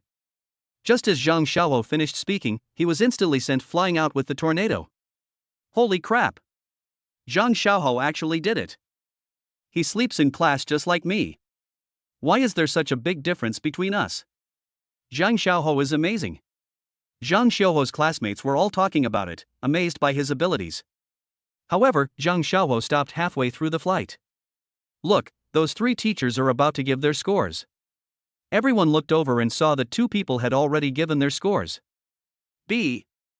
3BS, that means Zhang Xiaohou's total score for release is B. Although his score wasn't particularly high, a grade of B was still among the best of many students. Upon seeing his score, Zhang Xiaohou's face lit up with joy, and he hurriedly ran towards Chu Yi. He excitedly hugged Chu Yi and said, "Brother Yi, I did it! Wow, impressive, monkey!" Chu Yi praised. He remembered that Zhang Xiaohou hadn't even passed the second magic test back then, right? But this time he succeeded. Seeing Zhang Xiaohou's excited expression, Mo Fan remained silent. Young man, did you hug the wrong person? Your brother Fan is right next to you. Didn't you see it? After his initial excitement subsided, Zhang Xiaohou glanced at Mo Fan out of the corner of his eye. Brother Fan, what's wrong? You look terrible. Are you feeling unwell? Fine. Mo Fan's lips twitched. He didn't want to pay him any attention. After coughing twice, Zhang Xiaohou gave Zhao Kunsan a meaningful look. There's someone here. Surely they can't even get an S rank? Zhao Kunsan's face flushed red, but he couldn't refute it. After all, Zhang Xiaohou had received 3 S's in both assessments. But he couldn't stand Zhang Xiaohou's attitude and shouted angrily, "What are you so smug about? It's just 3 S's. Mubai definitely has more than you." Really? Then he definitely doesn't have as much as my brother Yi. Zhang Xiaohou chimed in. Who is brother Yi? He can unleash lightning magic right after awakening. At that time, they were still meditating and in control. He? Zhao Kuan pointed to the unassuming Bai Chui. Although the other party awakened the lightning element, there has been no more sensational news since then. If his grades surpass Mubai's, I'll call you dad. Zhao Kunsan felt that he had already fallen once, and he would never fall in the same place a second time. Moreover, Mubai is a member of the Mu family, so his cultivation resources are definitely more abundant than Chu Ye's. As for the results, he guessed they would be the same at best. At that time, with the same results, this is not considered surpassing. Ha! Zhao Kuan sneered inwardly. One sound isn't enough, I want one too. Chu Yi had been unremarkable before because he felt it wasn't necessary. But since Zhao Kuan had already provoked him, he naturally couldn't let him off the hook. Zhao Kunsan frowned. If you lose, you'll kneel down and call me dad. Chu Yi and Zhang Xiaohou both disagreed. Standing next to Muhi, Mubai looked at the 3 arguing Chu Yi and his companions, wondering what they were arguing about. But he knew some things about Chu Yi. His parents died protecting Mu Ningxue. My grades were pretty good in junior high school, but they plummeted because of my parents. Therefore, the other party gradually became an ordinary person who posed no threat to him whatsoever. Next, Mubai. When his name was called, Mubai walked to the front of the sensing stone, facing everyone's gaze. Go Mubai. Zhao Kunsan, Mubai's lackey, shouted loudly from behind. At this time, Mu Ningxue and Mu Zhuoyun also slowly walked over. The students below were extremely excited. It was their leaders coming to inspect them. What's more, Mu Ningxue is a great beauty. The male students below cheered and were captivated by the stunning beauty of Mu Ningxue, who resembled a school beauty. Mubai was a little nervous, but as long as he performed well, the Mu family would give him more cultivation resources. He took a deep breath and placed his hand on the sensor stone. In a short while, the white icy light spread rapidly, and then the star sensing stone emitted a strong light, reaching the point of overflowing light. This. Holy crap, this looks exactly like Zhang Xiaohou's. It's definitely S. As expected, Mu Bai then achieved an S score in the overall ranking. Mu Bai, well done. Zhao Kunsen cheered, as if he were about to win. Mu Bai, shall we continue with the second test? The examiner asked. Test. Mu Bai nodded and walked to the examination room for the second item. However, he only received a B grade in the subsequent exams. Zhao Kunsen learned of Mu Bai's results and couldn't help but feel somewhat disappointed. But if Mu Bai can't even get an S in the second assessment, how could Chu Yi possibly get one? What a pity, you'll be calling us dad soon, Zhang Xiao laughed. Isn't it too early to say this? Do you really think Chu Yi can get an S in the second round of assessment? Zhao Kunsen didn't believe it at all. Su Xiaoting next door just finished his exam, and he only got a B in the second part of the assessment. Next up, Chu Yi. The examiner called out to the students in front of him. Chu Yi? Mu Ningxue's bright eyes flickered slightly, and her gaze fell on the crowd. Before long, Chu Yi walked out of the crowd and onto the stage, needing everyone's gaze. Is this the child of the couple who saved you? Mu Zhuoyun had met Chu Yi once. Yes. Mu Ningxue nodded slightly, looking at Chu Yi expectantly.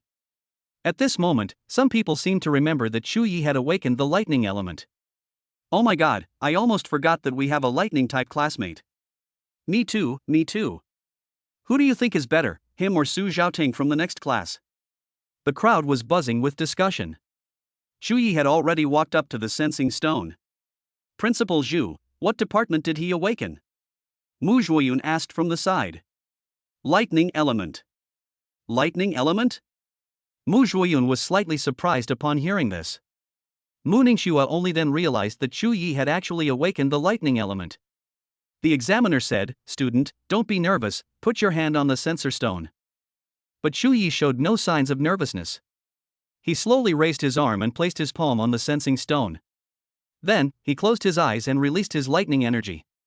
A buzzing sound of electricity rang out, and everyone curiously stood on tiptoe. Chapter 10 Invitation. On the stage, Mu Zhuoyun, Mu Ningxue, and others could see it most clearly. Lightning appeared around the sensing stone, followed by a sudden burst of flashes of light. Radiance overflowing? Principal Zhu's face lit up with joy. This meant that Chu Yi definitely had an S-level rating. But just then, a burst of light erupted, causing everyone to close their eyes. What light is blinding my titanium alloy eyes? What just happened?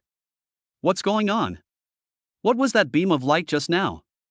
The students below began to stir, all staring curiously at Chu Yi on the stage. Principal Zhu was somewhat excited. He hadn't expected Chu Yi to be. A flash of brilliance. Principal Zhu exclaimed excitedly. Radiance overflowing indicates good talent and cultivation, but a sudden burst of light is a different story. That's absolutely genius. Therefore, Mu Zhuoyun smiled and said, "Not bad, not bad, Principal Zhu has nurtured a good seedling." Deng Kai, a high-ranking member of the Hunter Alliance, looked at Chu Yi with wide eyes, as if he were looking at a treasure. Principal Zhu was all smiles. He had no idea that Chu Yi was so talented, but it was something to be happy about. The teachers who were grading the papers were now in a bit of a predicament. They didn't know how to score them. S+? It feels a bit low. They all looked at Principal Zhu, hoping he could come up with a solution. You guys decide. Principal Zhu no longer cared about the scoring. Chu Yi's talent was undeniable anyway. With the unanimous agreement of the three judges, Chu Yi was given an SSS rating. The students' eyes widened when they saw that every teacher giving them an SSS grade. Holy crap! What the heck are 3 SSSs? Could you give me another R? I have OCD. Immediately afterwards, Chu Yi received an overall rating of SSS. Because this level of achievement had never been seen before at Tianlan Magic High School, they received 3 S grades. It serves both as an inspiration to students and as a way to record this historic moment. SSS. It's impressive and classy. Upon hearing Chu Yi's score, Zhang Xiaohuo burst out laughing. Zhao Kunsen, Chu Yi, started with 9 S ranks, leaving Mu Bai far behind. Zhao Cohen gritted his teeth. He never expected things to end this way. Come on, call me dad first, Zhang Xiaohuo said smugly to Zhao Kunsen. On the assessment platform, the examiner asked, Chu Yi, you should also be tested on magic casting, right? Yes. As soon as he finished speaking, the examiner led Chu Yi to the area for the second assessment. Mu Zhuoyun, Mu Ningxue, and the others also looked over, eagerly anticipating Chu Yi's performance. Shu Yi, you may begin, the examiner said politely. Shu Yi nodded. With a wave of his hand, the 7 stars instantly linked together to form a star trail. Thunder Seal. Python Mark. A low shout rang out, and Shu Yi's lightning flashed, transforming in an instant into bolts of lightning snakes that charged straight at their target. In an instant, the lightning serpent tore apart the upright wooden sign, which was also charred beyond recognition. Good. The examiner next to him exclaimed excitedly. Shu Yi's performance was in no way inferior to that of the sensing stone. The students in the audience were stunned, and at the same time, they were amazed. This is the real release of magic. Speed. Power. Precise. Everything is so perfect. Looking at Shu Yi's figure, Mu Zhuoyun felt that Shu Yi was a young man worth investing in. Ning Shui, what do you think of Shu Yi? Mu Ningxue said without exaggeration, his talent is very strong. Upon hearing this, Mu Zhuoyun was even happier. Mu Ningxue is also a genius, and she is studying at the top university in the capital. If he is said to have great talent, then it means that Shu Yi's current talent is comparable to that of many prodigies. Ning Shui, you and Shu Yi must be quite familiar with each other, right? Mu Zhuoyun had the idea of recruiting her. Mu Ningxue could naturally see through her father's thoughts. Father wants to recruit Shu Yi? Given Shu Yi's talent, perhaps the latter wouldn't even consider him? After all, the Mu family is just the Mu family of Bocheng. People with such talent would be sought after by many powerful families in the capital's academies. It would be best if we could recruit them, but they are, after all, a genius from Bocheng. Our family can provide support, Mu Zhuoyun said thoughtfully.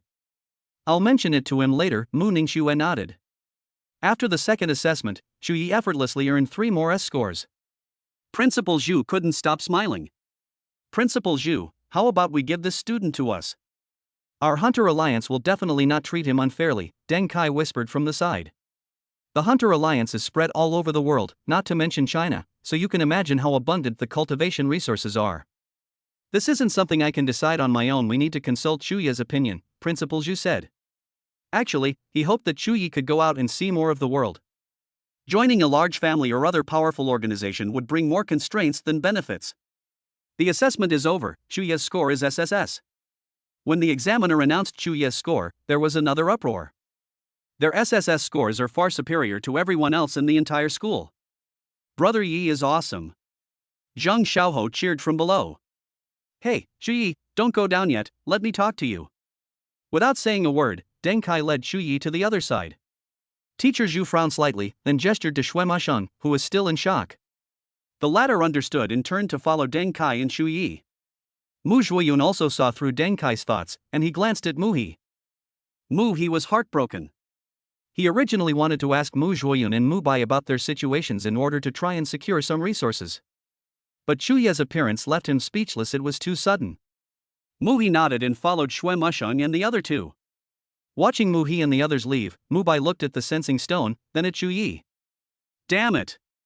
Who would have thought that Shu Yi would suddenly become the dark horse? Deng Kai didn't have time to look at the others, his only target was Shu Yi. He introduced himself, Shu Yi, my name is Deng Kai, and I come from the Hunter Alliance. Hunter Alliance? Shu Yi pondered for a moment. He naturally knew that the other party had come to recruit him, after all, his talent was undeniable. Uncle Deng, is there something you need? Shu Yi asked, feigning confusion. No rush, let's sit down on that bench over there and talk slowly, Deng Kai said with a smile. Immediately afterwards, Xue Masheng and Mu He gathered around. But Deng Kai didn't mind and said casually, Shu Yi, you should know about the Hunters Alliance, right? Deng Kai was very experienced. He first talked about how powerful the Hunter Alliance was and how many resources it had, which immediately established the Hunter Alliance's prestige. Seeing that he had said enough, Deng Kai said with a smile, classmate Shu Yi, I sincerely invite you to join the Hunter Alliance. Chapter 11 The Visit. Shu Yi, I sincerely invite you to join the Hunter Alliance. As soon as Deng Kai finished speaking, he looked at Shu Yi in front of him with a burning gaze. Just as Xue Masheng was about to remind Shu Yi, the latter suddenly said, Thank you for the invitation, Uncle Deng. I will seriously consider it. There was neither refusal nor agreement. Xue Masheng and Mu He both cast admiring glances at him. This can be seen as leaving himself a way out. Alright, if you'd like to join the Hunters Alliance, you're welcome anytime. Deng Kai smiled, but his attitude did not change as a result. Shu Yi, you probably don't know much about the Hunters Alliance, right? Let me tell you about it. Deng Kai persevered, determined to inspire Chu Yi with the deeds of the Hunter Alliance. But for Chu Yi, a transmigrator, these tricks were useless. At the same time, Chu Yi glanced at the crowd who had rested for a while. They had started their magic assessment again. A few minutes later, a commotion arose from the crowd, drawing the attention of all four of them. Deng Kai asked, puzzled, what happened over there? I'll go take a look. Xue Mushing couldn't sit still when he saw that it was something that happened in his class. I'm going too. Mu He left those words and quickly walked over. Shu Yi guessed that there must have been a problem with Mo Fan's magic assessment. However, Deng Kai was still talking about the Hunter Alliance's exploits, and Chu Yi couldn't leave him out of it either. At the school gate. Since tomorrow is a weekend, Zhang Xiaoho went home with Chu Yi. Brother Yi, you don't know this because you're not here. Someone actually rigged Fan Ji's test. That teacher is so wicked. Zhang Xiaoho said indignantly. Fortunately, Teacher Tang Yu noticed something was wrong at the time, which allowed Brother Mo Fan's injustice to be redressed. Chu Yi was listening, but he already knew all of this. However, Fan Ji is still quite a bit inferior to Yi Ji. Zhang Xiaoho was telling the truth, but he was already leaning more towards Chu Yi. Mo Fan cried himself unconscious in the toilet. Mo Fan, aren't we good brothers and best buddies anymore? Xiaoho, don't leave me. Zhang Xiaoho, brother Fan, things are different now. I'm not the Xiaoho I used to be. A brief interlude occurred. Zhang Xiaoho remembered Chu Yi's sudden departure earlier and asked curiously. Brother Yi, where did you go before? People from the Hunters Alliance came to me and asked if I wanted to join them, Chu Yi said. Hunters Alliance? Zhang Xiaoho was startled, but considering Chu Yi's strength, he felt it was only natural. So, do you agree? Neither agreed nor refused. Chu Yi and Zhang Xiaoho picked up Chu Yaoyao quickly. The three of them went home together. When Chu Yi and Chu Yaoyao arrived at the apartment building, they saw a black sedan parked in the distance. Sister Ning Shui is here. Chu Yaoyao happily ran towards the black car. Because Mu Ningxue always brings lots of delicious food when she comes. Mu Ningxue opened the car door and then asked the driver to open the trunk to get something. Chu Yaoyao asked, Sister Ningxue, what delicious food did you bring this time? Look. Mu Ningxue turned her head slightly and smiled. Wow. Chocolate, and my favorite cake, potato chips. Chu Yaoyao was overjoyed. Chu Yi walked to Mu Ningxue's side, and the two looked at each other, smiled and nodded. After a moment, Chu Yi and the other two took their things and returned home. Sister Ningxue, have some water. Chu Yaoyao poured a glass of water for Mu Ningxue. Thank you, Yaoyao. As Mu Ningxue spoke, she picked up her water glass and took a sip. Chu Yi guessed Mu Ningxue's purpose in coming here. You came for your father? Mu Ningxue shook her head. No, I didn't come for anyone. I just came to see Yaoyao. Chu Yi was taken aback, but said nothing more. Although he did tell me to try to win you over, he also knows it's unlikely, so he plans to invest in you instead, Mu Ningxue explained Mu Zhuoyun's thoughts. Invest in me? Chu Yi asked with interest. Mu Zhuoyun had a good plan. He wanted Chu Yi to owe him a favor, and he wasn't worried about whether Chu Yi would repay it. Given Mu Ningxue's relationship with Chu Yi and Chu Yaoyao, he felt that they would definitely repay this favor. Although he couldn't have Chu Yi, he could still gain a favor by spending some money and resources to become a high-level mage or even a super-level mage in the future. Bo City is just a small city. High-level mages are already considered top-tier here, let alone super-level mages. Yes, father said he can provide you with some cultivation resources, Mu Ningxue said. Chu Yi said, please thank your father for me. His parents were previously responsible for protecting Mu Ningxue, but they sacrificed themselves during a training exercise. Therefore, this was his parents' job, so he couldn't say he hated Mu Zhuoyun. Moreover, the Mu family also gave them a pension as compensation. But they don't seem to have used the money, perhaps because he and Chu Yaoyao need it for university, or perhaps to prevent any unforeseen circumstances. Referring to the original Chu Yi. They kept the money sealed up, intending to use it only in an emergency. That's why their lives were so frugal, but not impoverished. I will bring it. Mu Ningxue nodded. Actually, with your current talent, you should be able to go to the Imperial Capital Academy. A university in the capital? Chu Yi thought for a moment and felt that this was not the best choice. After all, Mingzhu Academy is where many important figures gather. Seeing that Shu Yi was thinking about something, Mu Ningxue took another sip of water. Afterwards, Chu Yaoyao led Mu Ningxue into the room, and the two talked about something. When it was time to eat, Shu Yi went into the kitchen without waiting for them to come out. There were still plenty of vegetables and meat in the kitchen. Shu Yi selected some, washed them, and prepared to make dinner for tonight. In his past life, he preferred to live alone because it allowed him to be free and unrestrained. But he got tired of ordering takeout, so out of boredom he learned a new skill: cooking. Once you find a sense of accomplishment in a certain field, you will fall in love with that technology and thus delve deeper into it. And so it was with him. In just over an hour, 4 dishes and a soup were laid out on the table like blooming flowers. "Dinner's ready!" Shu Yi shouted at Chu Yaoyao's door. A short while later, Chu Yaoyao and Mu Ningxue came out of the room.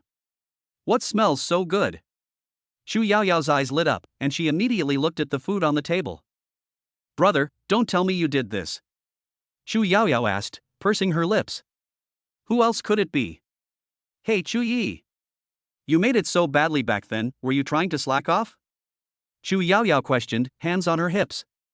"Chu Yi, this." Suddenly, a memory surfaced. Back then, Shu Yi had made the food unpalatable in order to make Chu Yaoyao more independent. Left with no other choice, Chu Yaoyao, being a foodie, had to take matters into her own hands. But now, Chu Yi clenched his fist and coughed lightly, cough cough. In order to avenge his previous humiliation, brother has endured hardship, hunger, and deprivation, and has finally found the secret to cooking. Is that so? Chu Yaoyao moved closer to Chu Yi, staring at him with a condescending gaze. "We wouldn't lie to each other if we were family," Shu Yi said without blushing or skipping a beat. Chapter 12 Daytime Squad. Chu Yaoyao glanced at the 4 dishes and 1 soup on the table and decided to let Chu Yi off the hook for the time being. She turned her head and said, "Sister Ningxue, why don't we sit down and eat together before going back?" Mu Ningxue had eaten at Chu Yi's house before, but she had never smelled such delicious food. She nodded. "Then let's all sit down and eat together." Chu Yi smiled, finally having escaped a disaster. The 3 sat down, and Chu Yi ate while feeling that his cooking skills hadn't deteriorated. Chu Yaoyao ate heartily, her face showing an expression that said, "This is so delicious." Mu Ningxue ate slowly and carefully, always taking a little extra of the best dishes. After dinner, Chu Yi escorted Mu Ningxue downstairs. "Be careful on the road." After giving in, Mu Ningxue walked towards the black sedan outside the courtyard. Watching the car turn a corner, Chu Yi returned to the living room. Chu Yaoyao happily slumped onto the sofa, reminiscing about the delicious meal she had just enjoyed. She said affectionately, "My dear brother, from now on, the meals will depend on you." "And what about my brother's smelly socks from now on?" "I'll wash it." "Then my brother's room will be a mess from now on." "I'll take care of it." The two exchanged questions and answers, and Chu Yaoyao was completely under their control. Chu Yi laughed and said, "Since we're eating so much tonight, you can have those bowls and chopsticks." "No problem, I'll just treat it as post-meal exercise." Chu Yaoyao gave an okay sign. Chu Yi returned to his room, lay on the bed, and thought about what to do next. Although he didn't need to cultivate himself, he felt that spending 3 years lying flat like this was a bit of a waste. Currently, he has 3 magic types: mid-level ice magic, and beginner-level lightning and wind magic. But such strength is considered quite good in Bucheng. Hunter's Alliance. Chu Yi muttered to himself, and soon a bold idea came to him. Join the Hunters League and become a hunter.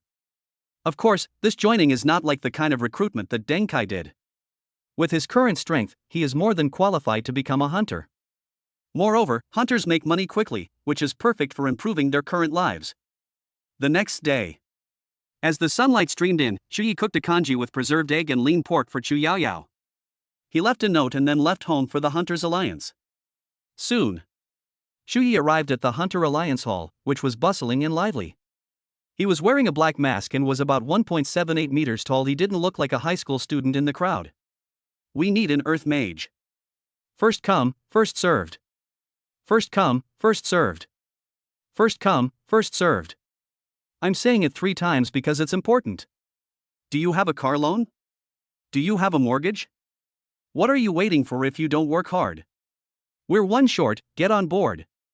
There are 2 pretty girls in the group. If you're looking to find a partner and don't come soon, someone else will marry you. Shuyi looked at the shouting hunter teams and couldn't help but shake his head and chuckle. Suddenly, he heard someone calling for an ice mage, and he turned around and went over. Looking for an ice mage. First come, first served. As soon as the man finished speaking, Shuyi walked over with a man in his 30s. The man asked, I'm a beginner level ice type, 3rd stage. Can I join? We need to wait a moment, since you all arrived at the same time. We need to ask him about his abilities. A man with a high nose bridge answered. The man glanced at Shuyi beside him and said, I think his cultivation level isn't even as high as mine. Do I even need to ask? I'm sorry, but since they're here, we still have to go through the formalities, the man with the high nose said politely. Then ask away. Anyway, I'll be your teammate, the man said confidently. The man with the high nose turned to the side, smiled, and asked Shuyi, hello, may I ask about your ice type strength? Intermediate level. Shuyi slowly uttered 2 words, but the man next to him was no longer calm. Intermediate level? Are you kidding us? The man clearly didn't believe it. Don't believe me? Shuyi grabbed the man's hand, and a layer of ice immediately formed on his hand, slowly climbing up the man's arm. The man stared at the terrifying chill. I believe it. I believe it. After Shuyi released his grip, the man fled as if his life depended on it. The man with the high nose ignored him and looked at Shuyi in front of him, extending his palm. Welcome to our Daylight Squad. Shuyi reached out his hand, and the two shook hands. He joined the team, which consisted of 5 people, including himself. A hunter squad consisting of 2 mid-level mages and 2 beginner mages is considered quite strong in Bo City. What's your name? Asked Fang Yu, the captain of the daytime squad. Shuyi. Shuyi didn't use a pseudonym, he felt it was unnecessary. After a short while, Fang Yu introduced him to the other members of the team, and that was how they got to know each other. Shuyi, although you are a mid-level mage, you don't cooperate with us. You'll have to play it by ear when the time comes, Fang Yu said. Understood. Shuyi nodded seriously. Fang Yu gave a general overview of everyone's tasks and their destinations. He laughed and said, with Shuyi joining us, this mission won't be too difficult. Fang Yu never expected that he would be able to recruit a mid-level ice mage. Let's set off now. If we're lucky, we can finish the mission this afternoon. As soon as Fang Yu finished speaking, he led the pedestrians away from the Hunter Alliance. Zheng Gaofeng, a man with a high-nose bridge, leaned closer and said, Shuyi, why are you wearing a mask? That looks cooler, Shuyi said casually. Ha ha ha, you young people. Zheng Gaofeng didn't find it strange at all, it seemed like a very ordinary thing. He remembers thinking that non-mainstream styles were fashionable when he was young. The thought of this made him tremble all over, and he wanted to say, a hero can suffer injustice, but you can't step on my Chelsea. Brother Feng, what are you grinning about? Asked a girl in her early 20s with braided hair. With his emotions disrupted, Zheng Gaofeng breathed a sigh of relief, thinking to himself, the seal was almost broken. He shook his head and said, it's nothing, I just remembered some old things. Brother Feng is such a sentimental and melancholic person, said Xia Xinlei, the girl with braids. However, his target was not Zheng Gaofeng, but Shuyi standing next to him. Shuyi, what's your second major? Xia Xinlei asked curiously. No one had asked before, but everyone else was just as curious as he was, so they all perked up their ears. Wind element, Shuyi replied. Those who know him only know that he has awakened the lightning element, they are unaware of his ice and wind elements. Apart from Zhang Xiaohou. Therefore, naturally no one would doubt that he was Shuyi from Tianlan Magic High School. After all, who would believe that a high school student has 3 majors? They would just think it's a coincidence that people share the same name. So, what level have you reached in your wind element cultivation? Xia Xinlei asked again. Beginner level 2. Upon hearing this, Xia Xinlei couldn't help but sigh. She guessed that Shuyi was probably younger than her, but he was already a mid-level mage, while she was still hovering around the 3rd level of the initial stage. Comparing yourself to others will only make you miserable. Chapter 13 Essence. The Daylight Squad's mission this time is to go to the center lake, kill a 4-eyed spider of the servant advancement level, and obtain its eyes. After entering a forest, they all became wary. As veteran hunters, they must be constantly on guard against their surroundings. Otherwise, you might lose your life here due to negligence. Fang Yu whispered, we're getting close to Yuanxin Lake, everyone be careful. It was Chuya's first time out, so it would be a lie to say he wasn't excited and nervous. He followed the group and then saw a lake that wasn't very big in the distance. The lake is round, hence it is called the Round Lake. They cautiously approached a patch of grass, where Fang Yu reminded them, the four-eyed demon spider is the overlord of this place, and there are other demon spiders around it. After we kill the four-eyed spider, we will retreat immediately and not linger in the battle. Understood. Shu Yi and the other three responded cautiously. They lay prone in the grass, waiting quietly for their prey to take the bait. Zhang Gaofeng whispered to Chu Yi, if you can't keep up with the pace later, just follow the captain's instructions. Okay, Shu Yi replied modestly, because everyone present was more experienced than him. Being a hunter requires more than just skill, it also demands a wealth of hunting experience.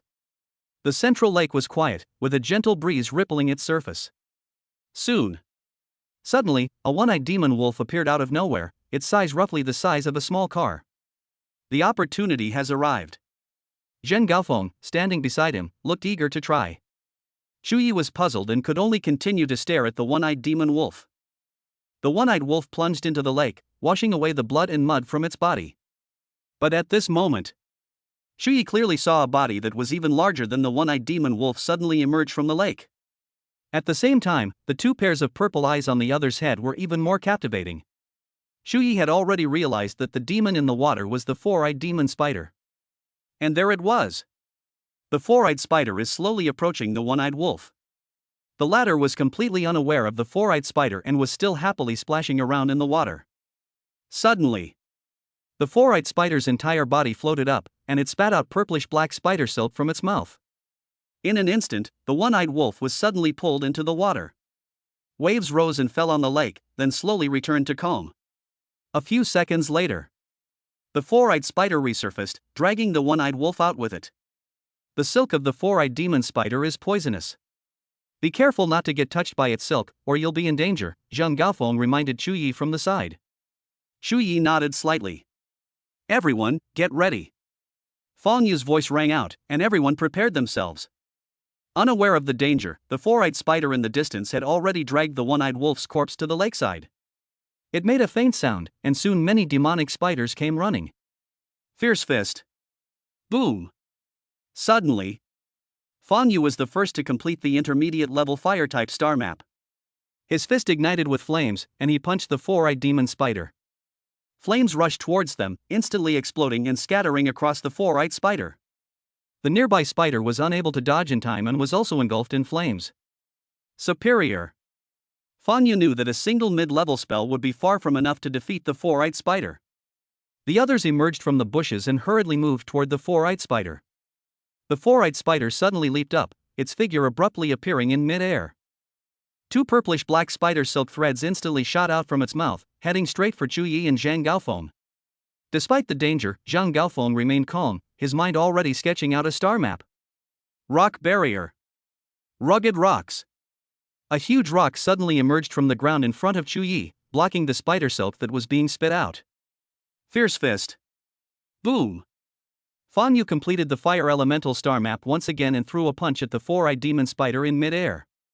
The raging flames exploded on the four-eyed spider's body in an instant, knocking it down.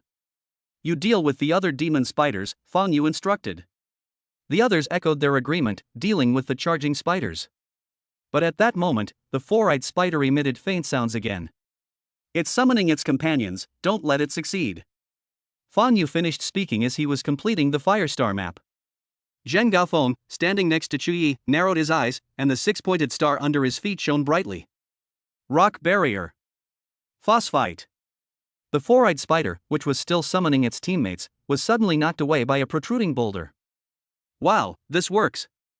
Chu Yi secretly admired. Sure enough, if you play it well, you can use it however you want. He had never used intermediate-level ice magic before, so this was a good opportunity to test its power. After all, ice-type beings at the soul seed level can at most refine spirit seeds at the mid-level, but he is a soul seed. Fang Yu and Zhang Gaofeng cleared away the annoying demonic spiders around them and headed straight for the head of the four-eyed demonic spider. The four-eyed spider tried to escape, but Zhang Gaofeng used a ground wave trap to buy them time to arrive. Chu Yi looked down and saw the four-eyed demon spider trying to gather its strength to leap towards the tree trunk beside it. He paused, and in his mind, the stars transformed into star trails, and then he began to draw a star map. Ice lock. Ice chains. Several chilling, snow-white ice chains instantly wrapped around the four-eyed demon spider. Zhang Gaofeng shouted in a low voice, Chu Yi, well done. The chill from the ice chains was rapidly eroding the body of the four-eyed spider. In an instant, the four-eyed spider was covered in a layer of frost and struggled with difficulty. Fierce fist. Boom. Fan Yu completed the star map and unleashed a fatal blow at the four-eyed demon spider. Quickly, get ready to remove the eyeballs, Zheng Gaofeng said to the others. The two mid-level mages were responsible for protection, while the others went to retrieve the eyeballs. Xia Xinlei pulled out a dagger from her waist and, after the flames were dispelled, swiftly and decisively gouged out the eyeballs. Shu Yi remained vigilant, glancing at Xia Xinlei every now and then. Compared to those delicate and timid girls, Xia Xinlei was much more daring. As Chu Yi gazed at Xia Xinlei, he suddenly noticed a faint blue fluorescent light slowly rising. He frowned slightly and looked at Zheng Gaofeng beside him, asking, "Brother Feng, I saw a ghostly blue firefly-like light emerge from the four-eyed demon spider. Is that its essence?" As soon as he finished speaking, Zheng Gaofeng turned his head and nodded in surprise. It seems so. He had been around for many years, and although he had never seen what a spirit looked like in person, he had heard people talk about it. That is indeed the case with the spirit. That's why he reacted so strongly. In fact, Chu Yi knew the general characteristics of the spirit, but he also wondered if he had misjudged it. But after receiving Zhang Gaofeng's answer, he felt that he had not misjudged, and that thing was indeed the spirit. It is very difficult for ordinary people to discover the essence. Collecting the essence requires either a necromancer vessel or a necromancer to collect it. But a single undead vessel costs at least 5 million. How could these people afford it? Moreover, they don't have any necromancers here. A hint of disappointment flashed in Zhang Gaofeng's eyes. "Brother Feng, I'll go try and see if I can take it," Shu Yi said and walked over. Chapter 14 True Colors. Xia Xinlei, who was standing next to Chu Yi, didn't know why Chu Yi had suddenly come here. She asked, "Chu Yi, what are you looking at?" "Essence and soul." Chu Yi's simple answer elicited a surprised reaction from Xia Xinlei, spiritual essence. Even though she tried her best to control her voice, everyone could still hear it. Fan Yu asked Zheng Gaofeng, who was standing next to him, what had happened, and the latter told him the truth. "All I saw was..."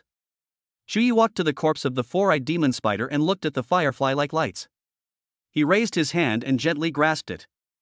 Then, the firefly's light disappeared silently. He took it using the system. But guessing that Chu Yi seemed to have taken away the essence, Fan Yu asked Xia Xinlei, "Have you finished collecting the eyeballs?" Xia Xinlei quickly came to her senses. "I've finished collecting them." "Then let's get out of here quickly." As soon as Fan Yu finished speaking, a number of demonic spiders emerged from the bushes, including 2 four-eyed demonic spiders. "Damn it, they came too fast." Fan Yu frowned, thinking to himself, "Charge out."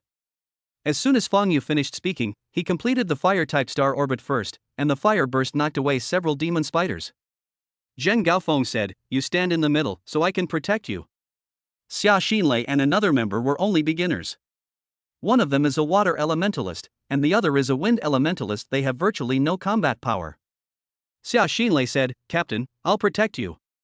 Fan Yu nodded, and then said to Zheng Gaofeng and Chu Yi, "We need to break out quickly. There are more and more of these spiders." There was one more thing he didn't say. They were in great danger, and if they couldn't break through, they would only be waiting to die. Ground wave. Falling. As soon as Zhang Gaofeng finished speaking, several spiders that were about to spit out their webs fell into the depression. "Oh no, they're about to spit out spider silk," the wind elemental team member warned. At this time, they suddenly felt the temperature drop considerably. Xia Xinlei looked down at her feet and noticed that they were suddenly covered with a layer of white frost. And here, Chu Yi is the only one with the ice element. They looked at Chu Yi, only to see him suddenly open his eyes, and snowflakes began to fall around them. "My God, what kind of magic skill is this?" Xia Xinlei's face showed a surprised expression. At that moment, the demonic spiders that approached them instantly turned into ice sculptures. This is a domain Fan Yu was a veteran hunter, and having been a mage for so long, he was more knowledgeable than others. "Follow me." As soon as Chu Yi finished speaking, he took a step forward, and the ice vines immediately spread out. Those demonic spiders that originally wanted to stop Chu Yi didn't dare to move forward even an inch. The demonic spiders that arrived later were the same. They didn't dare to step into Chu Yi's territory at all. Fan Yu and the others followed behind Chu Yi and then disappeared into the woods. A dozen minutes later, when they reappeared, they had completely left the area of the central lake. Xia Xinlei plopped down on the ground, panting heavily, clearly exhausted.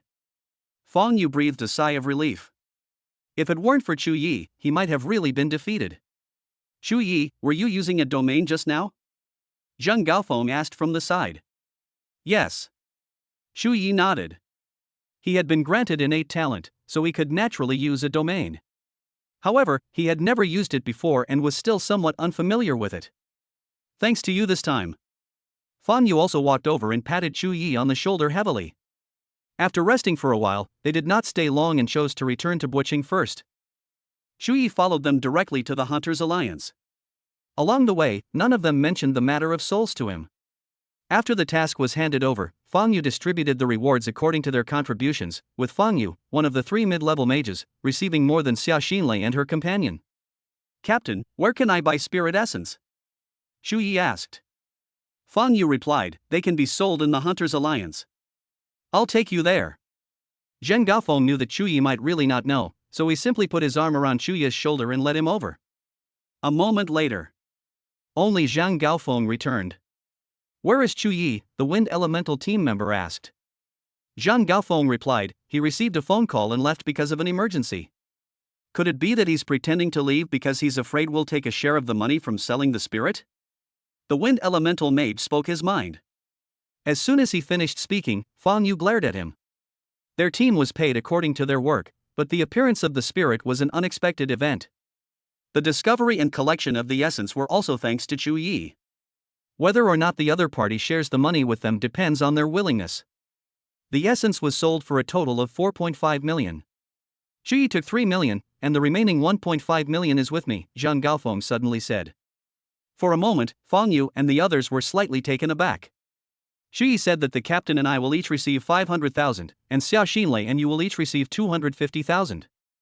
After Zhang Gaofeng finished speaking, the Wind Mage blushed with shame. From now on, let's pretend this never happened. Fang Yu glanced at the Wind Mage. The latter dared not speak and lowered his head deeply. At this time, Chu Yi has already left the Hunter Alliance and is on his way back by taxi. The person who just called him was Chu Yaoyao, who urged him to go back and cook. 3 million, that's no small sum. Chu Chui felt a surge of satisfaction.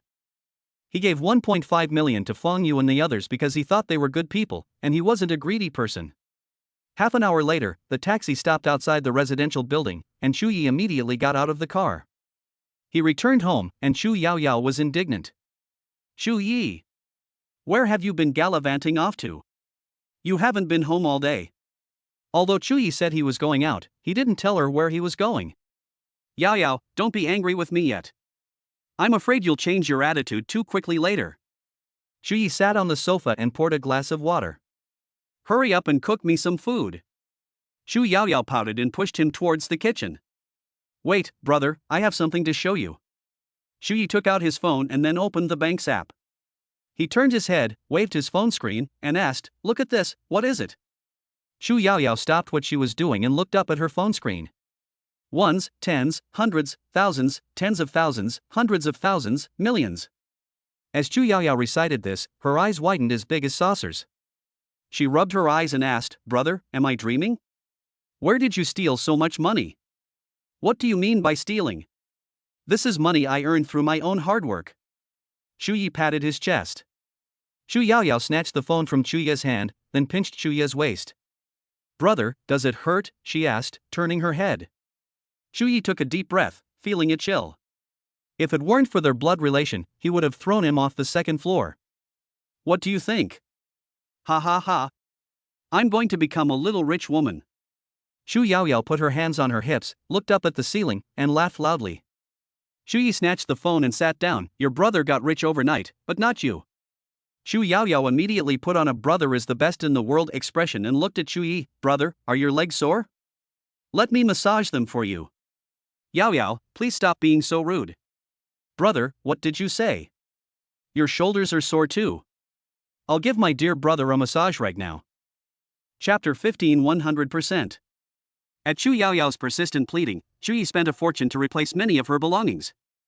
After dinner, Chu Yi returned to his room and began making plans for the future. He currently has $3 million in his hands, but after careful consideration, he realizes that he can't buy much with it. A mid-level mage's magical tools start at 5 million, not to mention spirit seeds, which are in the tens of millions. Although he had 3 million, he suddenly felt he had no use for it. Sigh. Shu Yi lay down and let out a long sigh. Suddenly, his door opened, and Chu Yaoyao walked in from outside. Brother, Sister Ning Xue came to see you today, but you weren't there. She told me to get back to her when you return. Shu Yaoyao said. No. The door slammed shut, and Shu Yi found Mu Ningxue's friend and sent her a smiley face.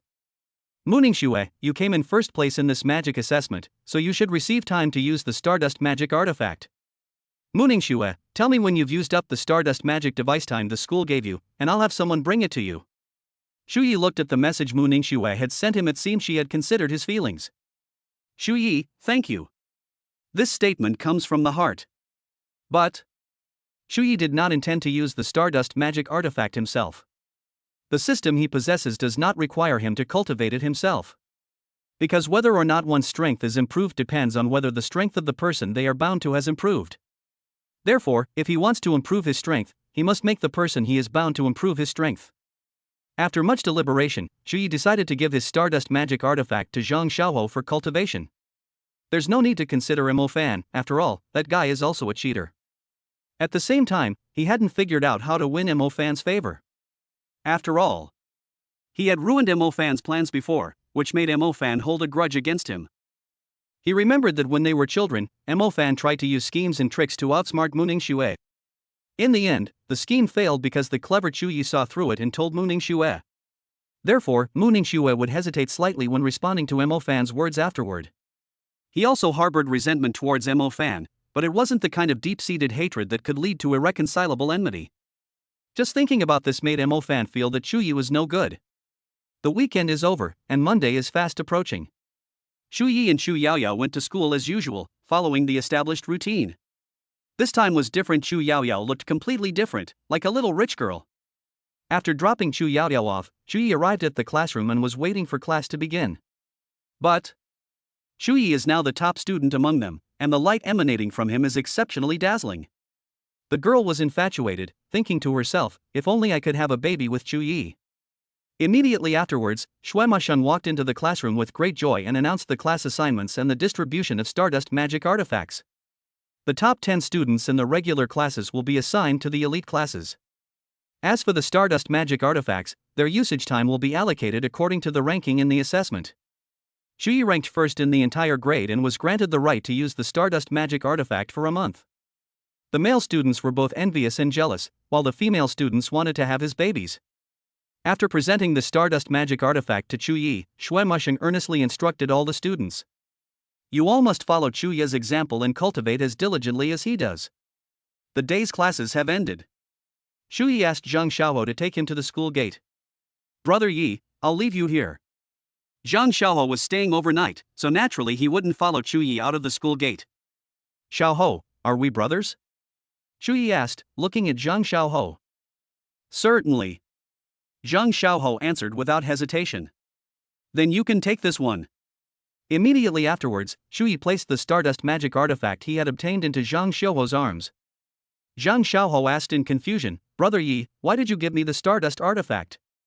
Since I already have a Stardust artifact, I'll give you this Stardust artifact to use. Shu Yi spoke softly, and then told Zhang Xiaohou about Mu Zhuoyun and several other forces sponsoring him. But everything he said was false, except for what he said about Mu Zhuoyun. Really? Brother Yi, you're amazing. Zhang Xiaohou believed that Brother Yi would never lie to him, and therefore always trusted him implicitly. Keep it. Shu Yi smiled, turned around, and walked out of the school gate. Zhang Xiaohou watched Shu Ye's departing figure, so moved he almost cried. Born a member of Brother Yi, will die a ghost of Brother Yi. As Chu Yi stepped out of the school gate, he checked Zhang Xiaohou's favorability rating. Obviously. It reached 100%. Bite. Because Zhang Xiaohou's favorability towards the host has reached 100%, the host has been granted a new binding slot.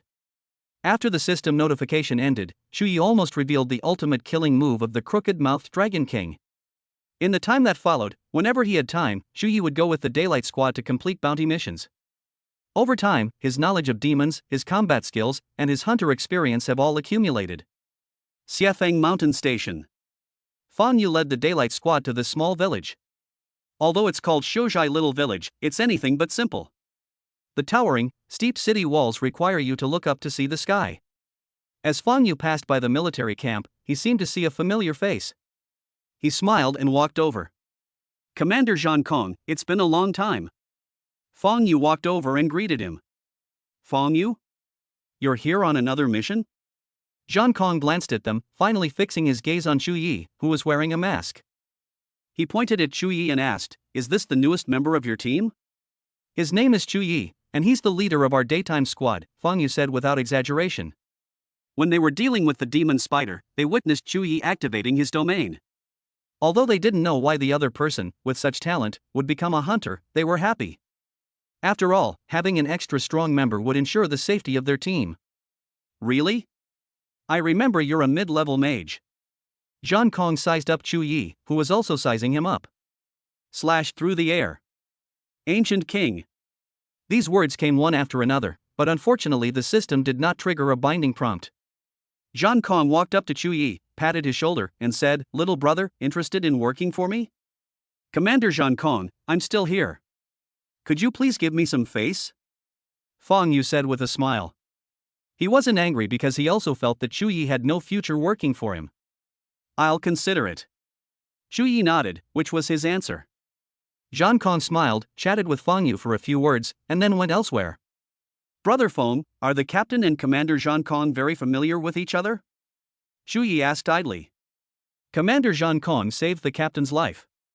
After Zhang Daofeng finished speaking, Chu Yi learned the truth. He muttered to himself, so the captain and Commander Zhang Kong had such a past. Chapter 16 Recognition. Tianlan Magic High School. Chu Yi and the others had already been divided into classes, so he was in the top class. Although he had been working with the Daylight Squad to complete bounties during this period, it was only on his days off. Suddenly, on his way to class, he saw a plump and beautiful figure. Chu Yi quickly went up and greeted her. "Good morning, Teacher Tang Yu." Suddenly, a system notification sounded. Bite. Tang Yu has been detected and can be bound. Bind now? It can actually be linked to Teacher Tang Yu. Chu Yi didn't even hesitate and immediately bound the account. Bite. Successfully bound to Tang Yu. Congratulations, host, you have obtained the Shadow Magic Element. Shadow Element. Holy crap.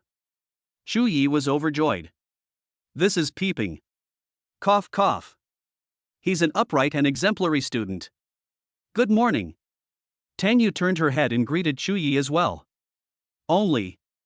When he saw the joy on Chu Yi's face, he couldn't help but ask curiously, "What are you thinking about? You seem so happy?"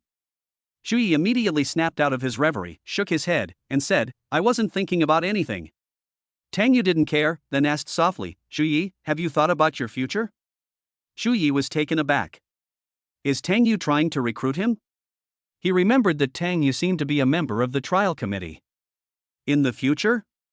Find a girlfriend as beautiful as Teacher Tang Yu, Chu Yi said. You little brat. Tang Yu blushed slightly, thinking that Chu Yi was a good kid who told the truth. However, Chu Yi thought to himself, one is not enough, of course the more the better. With your talent, this is all you want? Tang Yu continued to ask. Chu Yi smiled and said, "We'll talk about the future later. Anyway, I'm still young. Hey kid, if you ever have nowhere to go, you can come to me. I'll guarantee you a job," Tang Yu said with a smile. Although she also wanted to recruit Chu Yi for the trial committee, he was still very young and had a bright future ahead of him. Chu Yi teased, "Would it be possible to be assigned a girlfriend like Teacher Tang Yu?" Tang Yu burst into laughter. She was so young, why was she always thinking about finding a girlfriend? She said, "Study hard, cultivate yourself properly, don't just think about nonsense." Receive. Because Tang Yu was the first student, the two of them entered the classroom together. Her proud figure was prostrate on the platform, her breasts were so bulging that the buttons on her chest almost burst open. The male students were so excited they wanted to fight right there and then. Tang Yu asked, "You all know about the training, right? Experience? What kind of training? Teacher Tang Yu, please tell us about it." Seeing the students discussing amongst themselves, Tang Yu then told them about her training. You will soon have a trial, and this trial will give you a score. Moreover, you will encounter real demons during this trial. As Tang Yu stood on the podium and spoke, the students became somewhat frightened. However, some bolder students didn't care at all. Zhang Xiaohou laughed and said, "Brother Yi, I'll cling to your coattails when it comes to training." Xu Yi nodded. Mo Fan was puzzled. When did Zhang Xiaohou become so familiar with Xu Yi? How could he not know? Like a thorn in one side. Tang Yu was explaining the important points on the podium, while Xu Yi was checking Tang Yu's information. Holy crap! The favorability rating is already 70. Xu Yi hadn't paid attention to Tang Yu's level of affection for him, so he was taken aback. 70. Then he can fleece Tang Yu again. Bite. Congratulations, host, you have obtained the fire element of magic. Xu Yi was overjoyed, knowing that Tang Yu was a fire elemental and a shadow elemental. Moreover, the opponent's fire element is mid-level. In this way, he now has an additional mid-level fire element besides ice. Time flies. Before they knew it, they were about to embark on their wilderness training.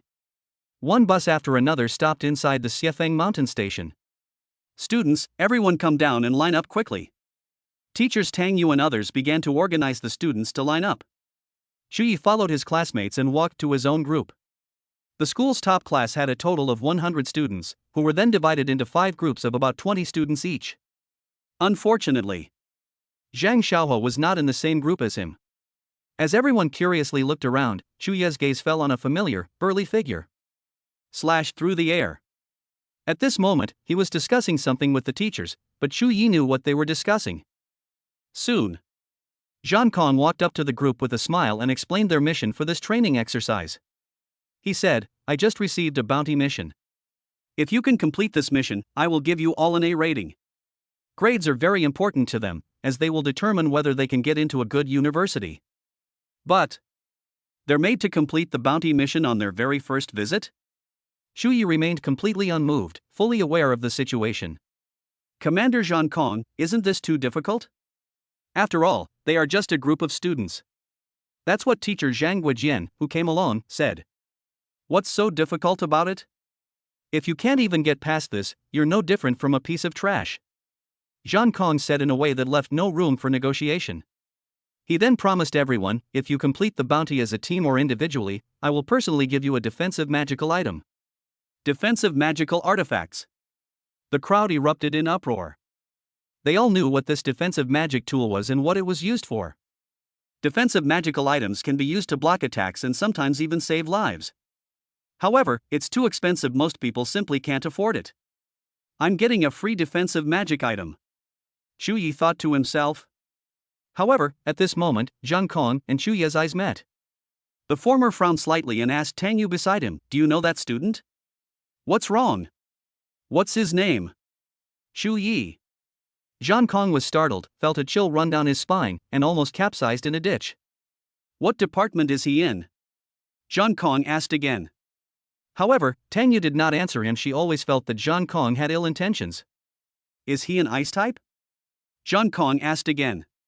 He remembered that Fang Yu had once told him about Xu Ye's magic type. No. No? Zhang Kong frowned immediately. Could it be that Fang Yu was lying to him? That's impossible. Isn't it the same person? That's impossible. He glanced at that person's eyes just now, and it was definitely Xu Yi from that meeting. What department is he in? Zhang Kong asked Tang Yu again. Lightning element. Lightning element? Zhang Kong stroked his chin thoughtfully, because Fang Yu hadn't told him that Xu Yi was a mid-level mage. After disbanding, Zhang Kong walked straight up to Xu Yi and said, "You brat, come with me." Xu Yi was taken aback. He felt that Zhang Kong might have recognized him. He followed Zhang Kong and was walking towards the military camp. Chapter 17 is slightly better. In the military camp. Inside a tent. Zhang Kong gestured for Xu Yi to find a seat anywhere. Xu Yi sat down, watching Zhang Kong scrutinize him. How long are you going to keep hiding, kid? Zhang Kong picked up his water glass and took a sip. Instructor Zhang Kong, I don't know what you're talking about. Xu Yi shook his head. Admit? Impossible. Let's get a defensive magic item for free first. You little brat. Zhang Kong pointed at Xu Yi, his eyes narrowed as he smiled. You old fool. You're trying to sabotage my defensive magic items, aren't you? Zhang Kong saw through Chu Ye's thoughts, so he wouldn't let him participate in this trial. Moreover, for Chu Yi, going on missions and gaining experience with Fang Yu and the others was child's play. Zhang Kong said, "You don't want to admit it, but I won't call you out on it. However, you have to promise to come with me after graduation." Okay, I agree, Chu Yi replied readily. I find it hard to believe that you answered so quickly. Zhang Kong looked at Chu Yi with slight suspicion and said, "It was instructor Zhang Kong who first made things difficult for us." Zhang Kong. He hesitated and said, "Then let me take you back and think about it?" "I'll think about it." Zhang Kong didn't believe it anymore. He could tell that Chu Yi had no intention of joining the military. That kid. Couldn't you have at least tried to cover it up a little? Alright, you can go back now. Zhang Kong waved his hand, feeling very annoyed. It's really a shame to give up on such a promising talent. Chu Yi got up and returned to the group of students. At this moment, they are setting up tents, preparing for the next 2 months of training. After the tent was set up, Zhang Xiaohou approached Chu Yi and asked, "Brother Yi, what did that instructor want with you?" Chu Yi replied, "They want me to join the military." "So, did you agree?" Zhang Xiaohou asked again. "No." The next day, the students were all ready to go and were gathering at the camp. After a moment, Zhang Kong slowly walked towards the crowd and glanced at the students. "Chu Yi, step forward." As soon as he finished speaking, everyone looked at Chu Yi, whose name had been called. Although Chu Yi didn't know why Zhang Kong called him, he had a bad feeling. Zhang Kong suddenly said, Chu Yi doesn't need to participate in this trial. As soon as the words were spoken, the students in front of them became restless. Why didn't Chu Yi have to participate?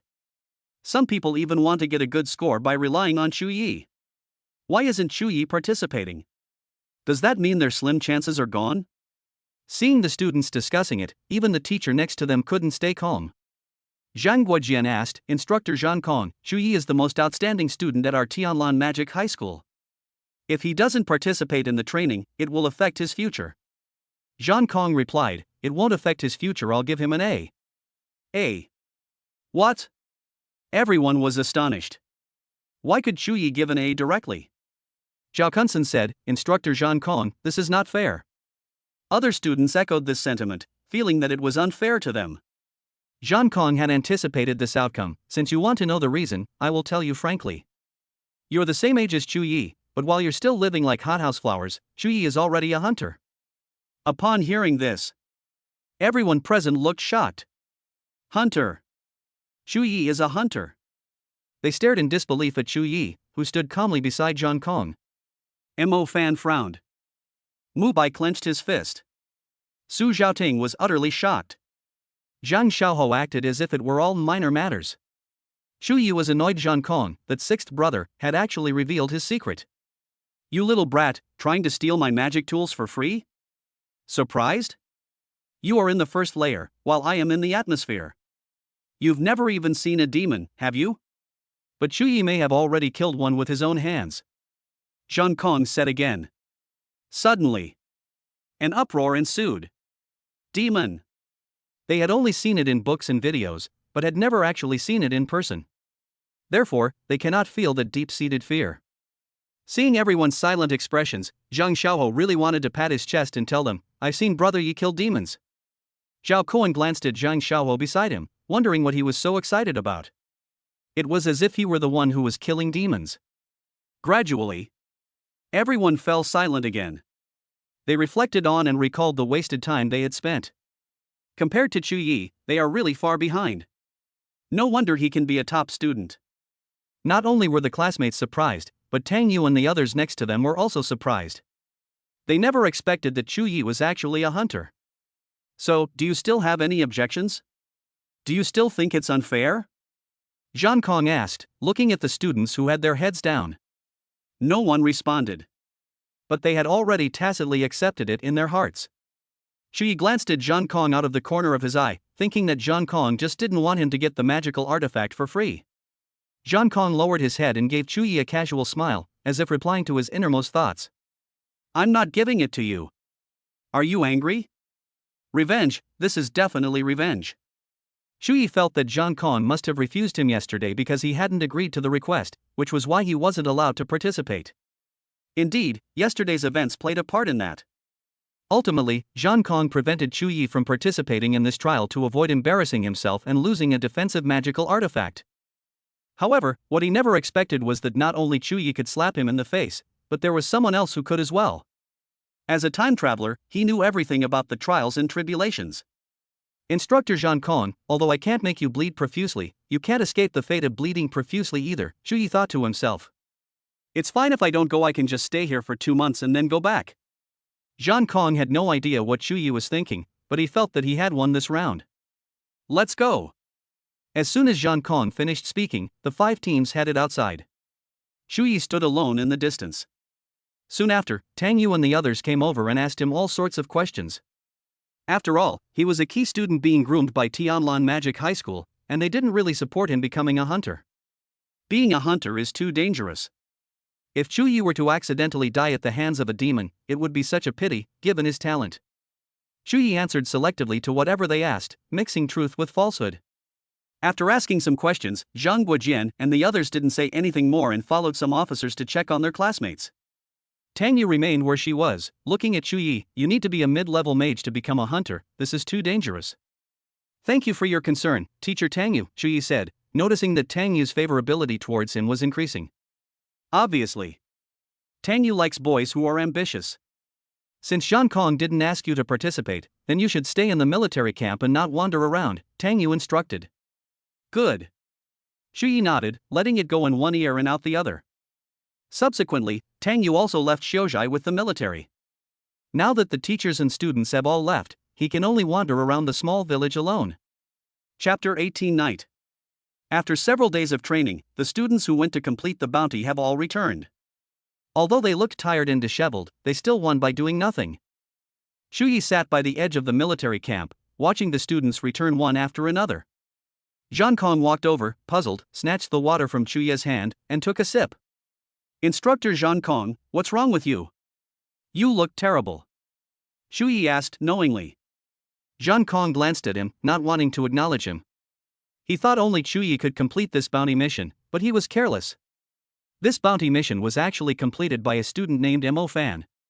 He's really incredibly unlucky. Upon seeing Shu Yi, Zhang Xiaoluo immediately ran over and said, Brother Yi, we've completed the bounty mission.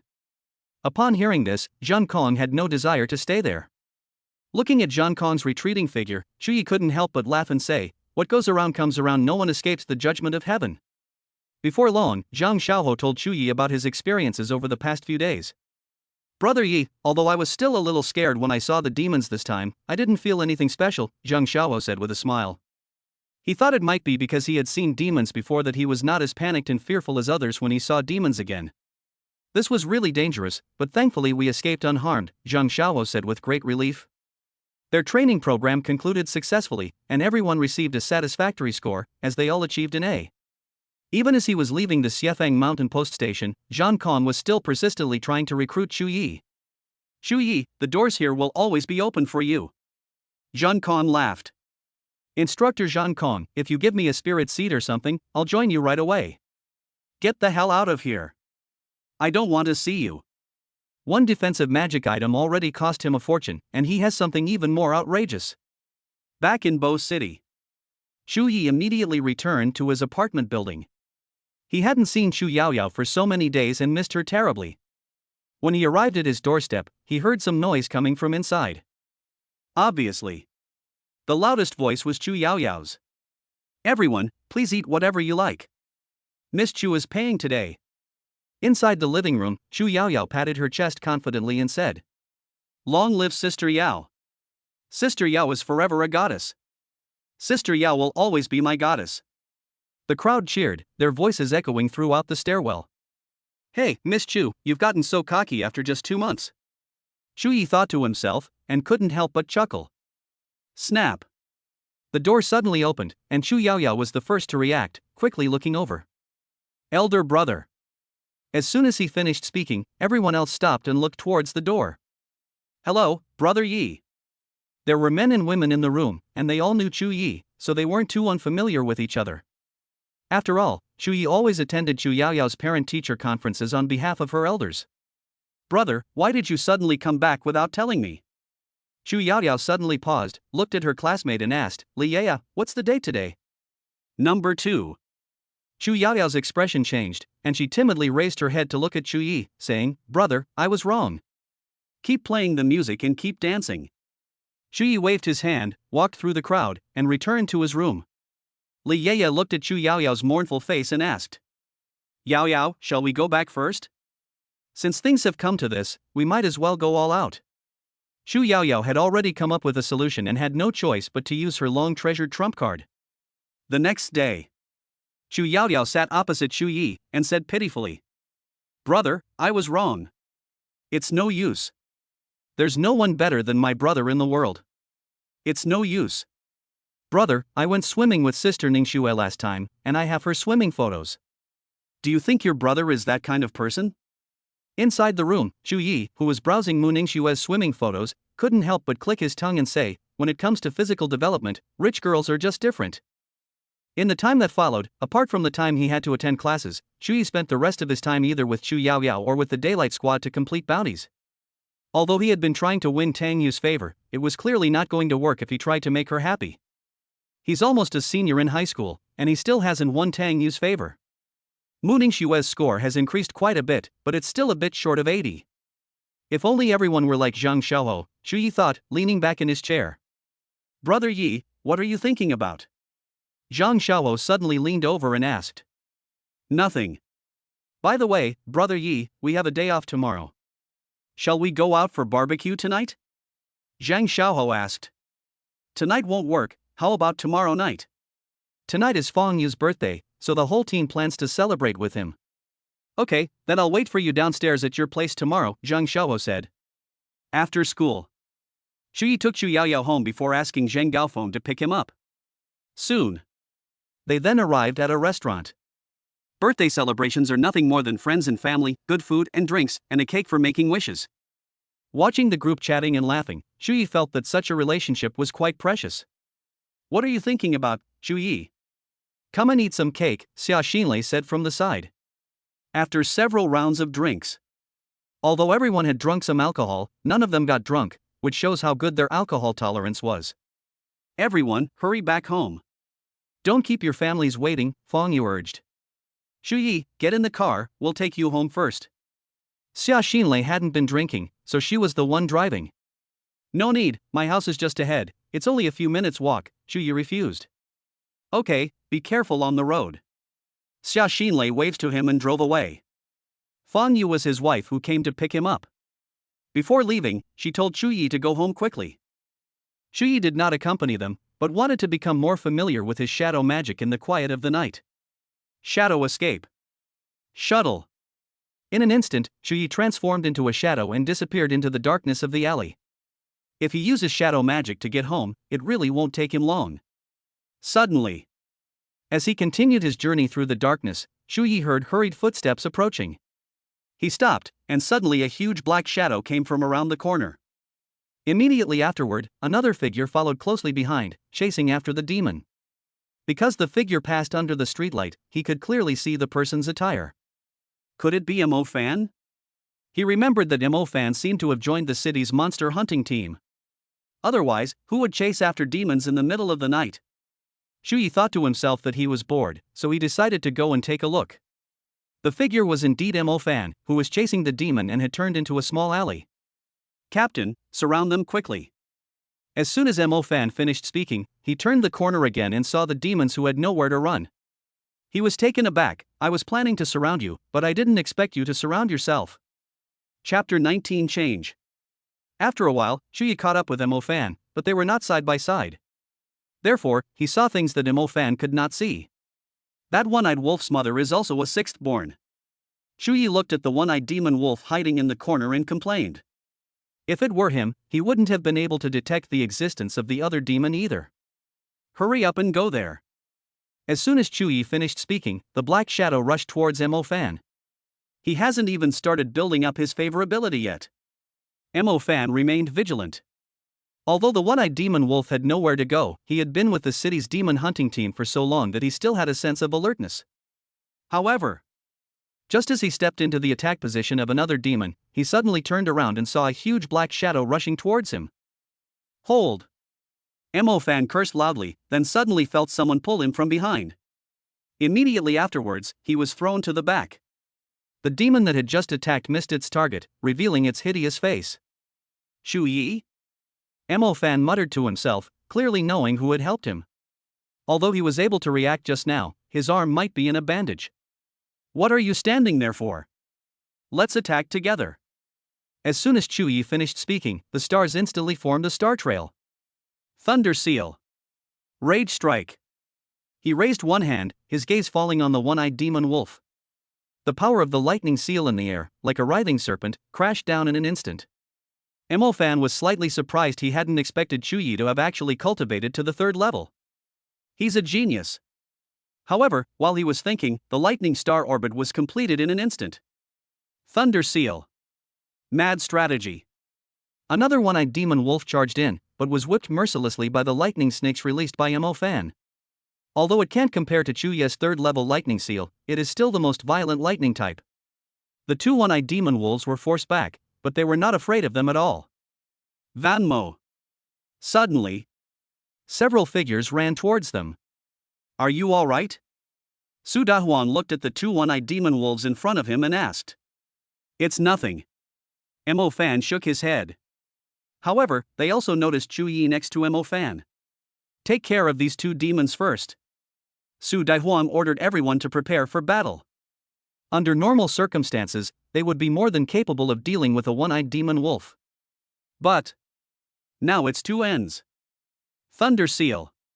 Rage Strike.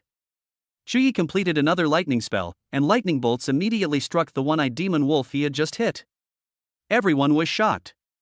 It's actually a level 3 lightning seal. No wonder they felt that one of the one-eyed demon wolves looked very weak when they looked at it earlier. Attack together. Su Dahuang didn't hesitate either, immediately unleashing a fire burst that exploded on one of the one-eyed demon wolves. After a while, they successfully dealt with the two one-eyed demon wolves. If it weren't for this young man, we would probably have had a hard time dealing with him. Su Dahuang looked at Chu Yi's back and said. But after he saw Chu Yi's appearance clearly, he suddenly remembered something. Are you Chu Yi? Kai Tang asked from the side. She was a member of the Mu family, so naturally she had heard of Chu Yi's name. At the same time, she also saw the other party enter the Mu family manor with Mu Ningxue. Chu Yi nodded. I remember you. More than a year ago, you seem to have provided us with information about demons. Su Dahuang suddenly remembered things from the past. It's me. Chu Yi nodded again in acknowledgement. Chu Yi exchanged a few words with the other party before leaving. Moreover, he also heard Mo Fan thank him. Let me see how much favorability Mo Fan has. Chu Yi said. 65. Once you reach 60, you can bind another ability to the other party. Chu Yi nodded in satisfaction. However, he was not in a hurry and could wait until Mo Fan reached the intermediate level before considering it. Because he felt that if they were to bind now, there was a high probability that it would be a fire element. But he already possesses Tang Yu's mid-level fire element, so binding with the fire element is completely useless. If it were Mo Fan's later fire-type ability, that would be fine, but he doesn't need it now. The rule he learned from the system was that if magic types were bound to the same element, they could not be stacked generally, the stronger fire element prevailed. On Monday, when he went to school, Mo Fan actually took the initiative to talk to him. This is a good start. Time flies. 3 years have passed in the blink of an eye. They will soon be taking the college entrance examination, and separation will follow. Inside the barbecue restaurant, Chu Yi and the others were sitting and enjoying the fragrant grilled meat. Brother Fan, it seems you're going to have a competition with Yuang in a few days, right? Zhang Xiaohou asked. Mo Fan nodded, indicating that he felt no pressure whatsoever. Chu Yi didn't show much concern, after all, he was the one who knew the specifics. Brother Fan, I heard that Yuang seems to have reached the third level of cultivation. Are you confident in your ability to succeed? Zhang Xiaohou asked again. Mo Fan said, You don't even believe your brother Fan? Monkey, you've changed. Actually, if it were Brother Yi who went, I would trust him 100%. As soon as Zhang Xiaohou finished speaking, Mo Fan next to him looked at Chu Yi. He remembered that Chu Yi had already reached the third level of the initial stage before, and now he was almost graduating and about to reach the intermediate stage, right? Brother Yi, have you reached the intermediate level in lightning magic yet? Zhang Xiaohou asked from the side. Mo Fan listened attentively, and Zhang Xiaohou asked the question he wanted to ask. I've reached the intermediate level, Chu Yi said calmly, without hiding anything from them. Holy crap! Zhang Xiaohou couldn't help but swear. Brother Yi, you've really reached the intermediate level? They were constantly striving to cultivate, yet the gap between them was so vast. Chu Yi really wanted to say to Zhang Xiaohou in front of him, this is all thanks to your brother Fan. It's really mid-level now, or should I cast a mid-level spell on you guys to liven things up? Chu Yi said with a smile. It's late at night, so let's not. Zhang Xiaohou was just surprised, not suspicious of Chu Yi. Chu Yi asked, Monkey, are you almost at level 3 in your wind element cultivation? It'll be soon. Zhang Xiaohou nodded, while giving Chu Yi a grateful look.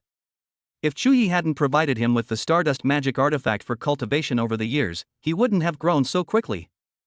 Besides gratitude, I'm still grateful. Brother Yi, with your talent and grades, getting into a prestigious university in the capital is no problem at all. Zhang Xiaohou said.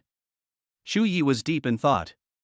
Mu Ningxue has not yet been successfully won over, and he is considering whether or not to go to the Imperial Capital Academy. After all, going to Pearl Academy is useless if you don't have a designated spot. Chu Yi said, we'll decide when the time comes. He knew that with his current abilities, he was more than qualified to enter the Imperial Capital's top universities. The three chatted for a while, and then went home. Chu Yi was filled with worry at this moment. After all, the disaster of Bo City was about to strike. He had tried to find ways to prevent the disaster from happening, but it turned out to be a long-planned conspiracy. There was nothing he could do. Chapter 20 Arrangement. Back home, Xu Yaoyao was watching TV and thoroughly enjoying herself. Xu Yi sat down next to her and suddenly said, Yaoyao, didn't you say you were going on a trip? Yeah, but you haven't said whether you'll let me go or not, Xu Yaoyao replied while watching TV. I'll go to you. As soon as he finished speaking, Xu Yaoyao turned around and hugged Chu Yi. There's no one better than my brother in the world. Why don't you go with Li Yaya and the others? Yes, they've already decided where to go. Xu Yaoyao nodded. Have fun, just be careful on the road. Xu Yi patted Xu Yaoyao's little head. Brother, why don't you come with us? Xu Yaoyao invited. Xu Yi shook his head, I won't go. Your brother needs to prepare for the college entrance examination. Brother, then I won't bother you at home. Xu Yaoyao nodded with a smile. I've sent you the money. If you need more, just ask me for more. Xu Yi finished speaking and went back to his room. Xu Yaoyao looked at the money Chu Yi had sent her and was surprised. Strange, why is brother being so generous today? His brother gave him quite a lot. Xu Yaoyao didn't think much of it and started singing Only My Brother Is Good in the World. A few days later, the coming-of-age ceremony at the Mu family manor officially began. As someone who was taken care of by the Mu family, Chu Yi naturally received an invitation from them. Where's Yao Yao? Didn't he go with us? Mu Ningxue stood next to the black car and looked behind Chu Yi. She went to another province with her classmates today and won't be back for a few days, Chu Yi said. Oh, okay. Let's hurry over there, it's about to start. Let's go. Chu Yi followed Mu Ningxue into the car, and they both sat in the back seat. Chu Yi knew that Mu Ningxue was a woman of few words, so he didn't say anything. A black sedan slowly drove into the Mu family manor, where it was bustling with activity. The car stopped at the entrance of the lobby, and Chu Yi and Mu Ningxue got out of the car. Mu Ningxue said, Your classmates are in the hall. You can go and talk to them first. I'll take you there when it starts. Chu Yi nodded. Mu Ningxue did not go directly into the hall, but instead headed towards another villa. Chu Yi didn't think much of it, walked up the steps, and entered the hall. As soon as they entered, Zhang Xiaohou spotted Chu Yi's figure not far away. Brother Yi. Over here. Zhang Xiaohou waved and called out to him vigorously. Just as Chu Yi was about to walk over, a large hand suddenly landed on his shoulder. Chu Yi, it's been a long time. He turned his head and saw Zhang Kong behind him. Instructor Zhang Kong, Chu Yi greeted politely. Zhang Kong gave him a tight hug, then chuckled and said, Chu Yi, you guys are almost graduating, interested in joining me? Instructor Zhang Kong, give me a lightning-type soul seed, and I'll follow you. You mentioned a spirit seed before. Prices are skyrocketing, there's nothing I can do about it. Get out of my way. Zhang Kong ignored Chu Yi and turned his gaze to Mo Fan, who was not far away. If you can't win over Chu Yi, surely you can win over Mo Fan, right? Zhang Xiaohou walked over, looked behind Chu Yi, and didn't see Chu Yaoyao. Didn't Yaoyao come with us? She went on vacation. Zhang Xiaohou said regretfully, that's a pity, she won't be able to eat all this delicious food. After a moment, Mu Zhuoyun, Mu Ningxue, and others entered the venue, and many people looked over. After exchanging a few pleasantries, Mu Zhuoyun launched into a long and eloquent speech before announcing the start of the duel. Mu Ningxue did not follow Mu Zhuoyun to the high platform. Instead, she walked towards Chu Yi. Let's go. Chu Yi nodded and followed behind Mu Ningxue. Zhang Xiaohou glanced at Mo Fan beside him and noticed that his brother Fan was expressionless and showed no emotion.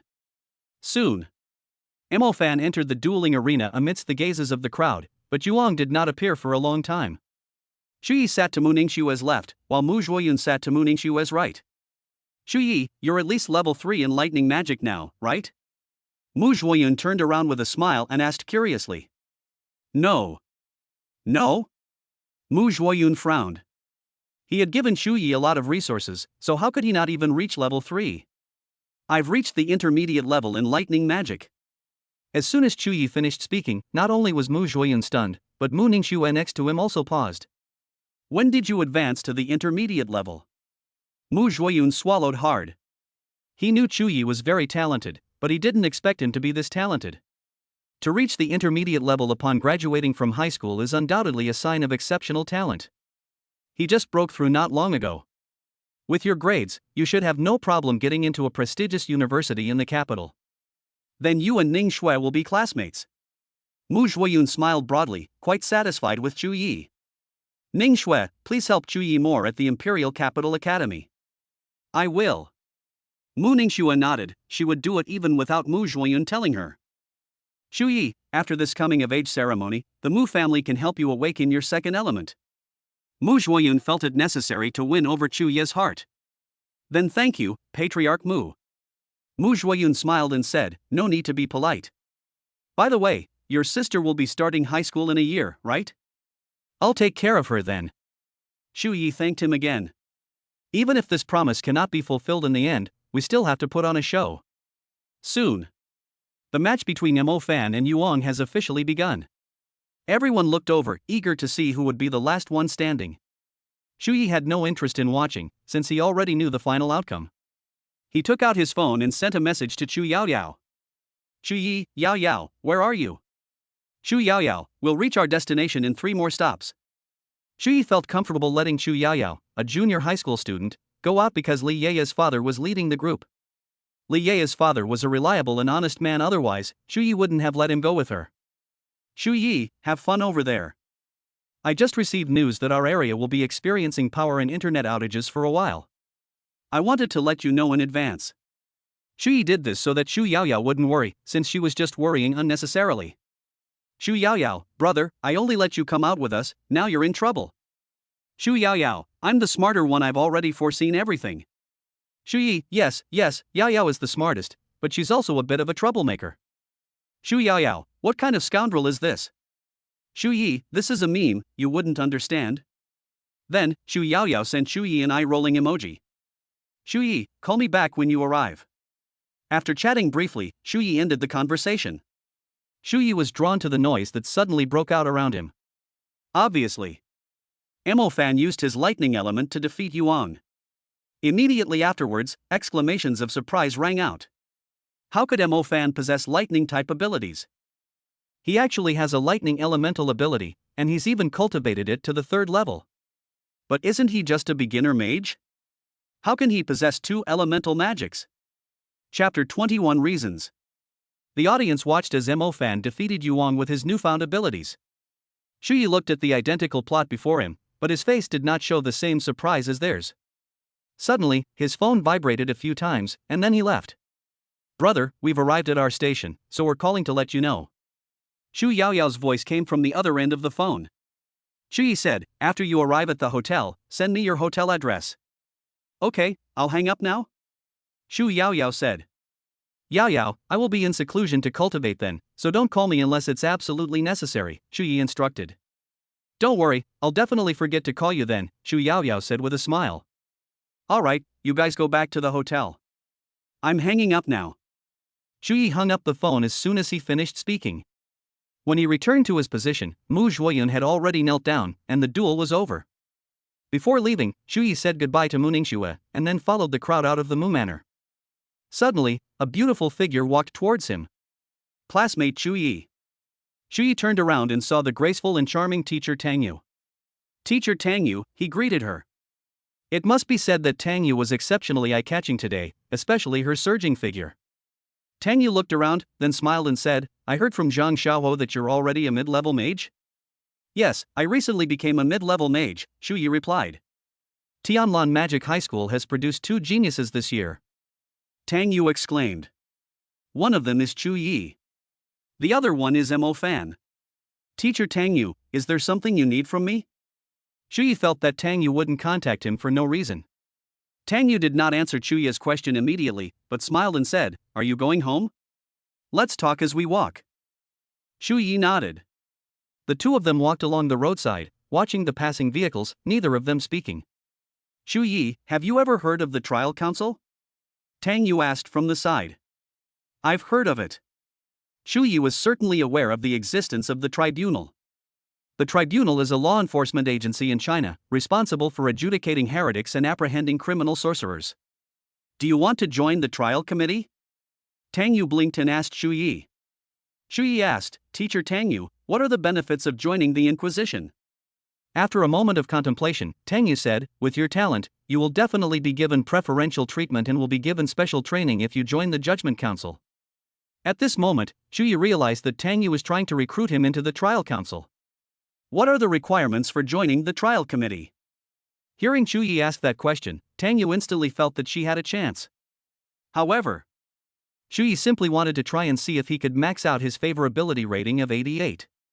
He remembered that Tang Yu's fire element seemed to have a spirit seed. With your talent, and with my recommendation, joining the Inquisition will be easy. Tang Yu replied immediately, looking confident and assured. Shu Yi said, But I haven't graduated yet, can I join the Inquisition? These are not problems at all. As long as you agree, I can take care of everything for you. Is Teacher Tang Yu also a member of the trial committee? Tang Yu paused, then said softly, I am a member of the tribunal, but you can't tell anyone about this. Clear. To gain favor, Shu Yi immediately transformed into a devoted admirer. Since Teacher Tang Yu is also in the trial committee, then I'll join the trial committee too. Upon hearing this, Tang Yu's eyes flashed with joy, and she suddenly hugged Shu Yi in front of her.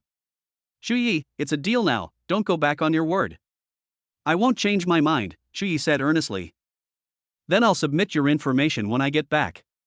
Tang Yu didn't want to miss out on such a promising talent as Shu Yi. No problem. Shu Yi nodded. He just glanced at Tang Yu's favorability rating, which had reached 97. Pity. Almost there. Even agreeing to join the trial committee didn't max out Tang Yu's favorability. It seems I'll have to perform better at work in the future. Shu Yi thought about it all the way and soon got on the bus back home. Shu Yi was pondering whether to let things take their natural course and wait for them to develop, or to take the initiative to do something. If things take their course, he has nothing to fear, because he is inherently very strong. Fire is at the 3rd level of the intermediate tier, ice is at the 2nd level of the intermediate tier, and shadow, lightning, and wind are all at the 1st level of the intermediate tier. With so many mid-level spells around, Shu Yi felt there was nothing to be afraid of. However, he has now acquired another identity, a member of the Inquisition. If he can help Tang Yu identify the members this time, he might receive a substantial reward. After all, these people should just rot in the ground, or their very existence is a waste of air. But while doing these things, he also needs to consider his own situation. After all, he has a younger sister, and he is not powerful enough at the moment. That evening, Tang Yu called him in a hurry. She said, Shu Yi, you've passed the review. After you graduate, I'll take you to the oath tree to make a soul oath. Teacher Tang Yu, are you in such a hurry? Shu Yi felt as if Tang Yu was afraid he would run away. Of course. I will definitely put your needs first. See how good your teacher is to you? Tang Yu said, as if it were a serious matter. Shu Yi made a subway grandpa emoji on his phone. You're so good to me. What's going on with your favorability rating? A woman's words. You're lying. Okay, I'm not going to talk to you anymore. I have other things to do. Then, Tang Yu hung up the phone without hesitation. Ha, women, once they get what they want, they stop loving it, huh? Xu Yi scoffed. He put down his phone and started making dinner. One evening, in a residential area of Bocheng, several dark figures were running through the alleys. Suddenly, the three people running at the front separated when they reached the intersection.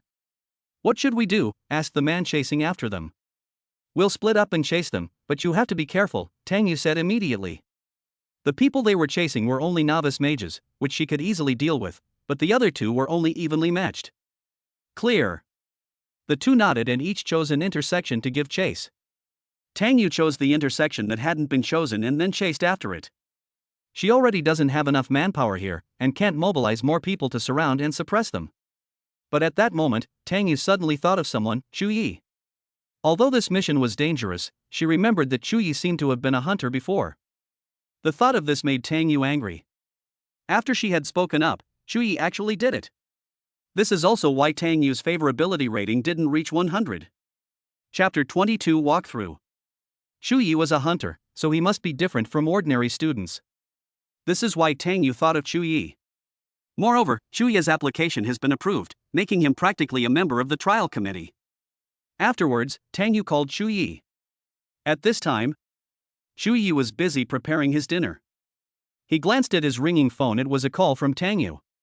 Teacher Tang Yu? Xu Yi answered the phone, and heard hurried footsteps on the other end. Xu Yi, I'm currently hunting down a few people, but we're short-handed, so I need your help, Tang Yu said simply and clearly. Arrest people. Xu Yi paused for a moment, then asked, can I handle those people? Able. Hearing Tang Yu's answer, Xu Yi had nothing to worry about. Where are you?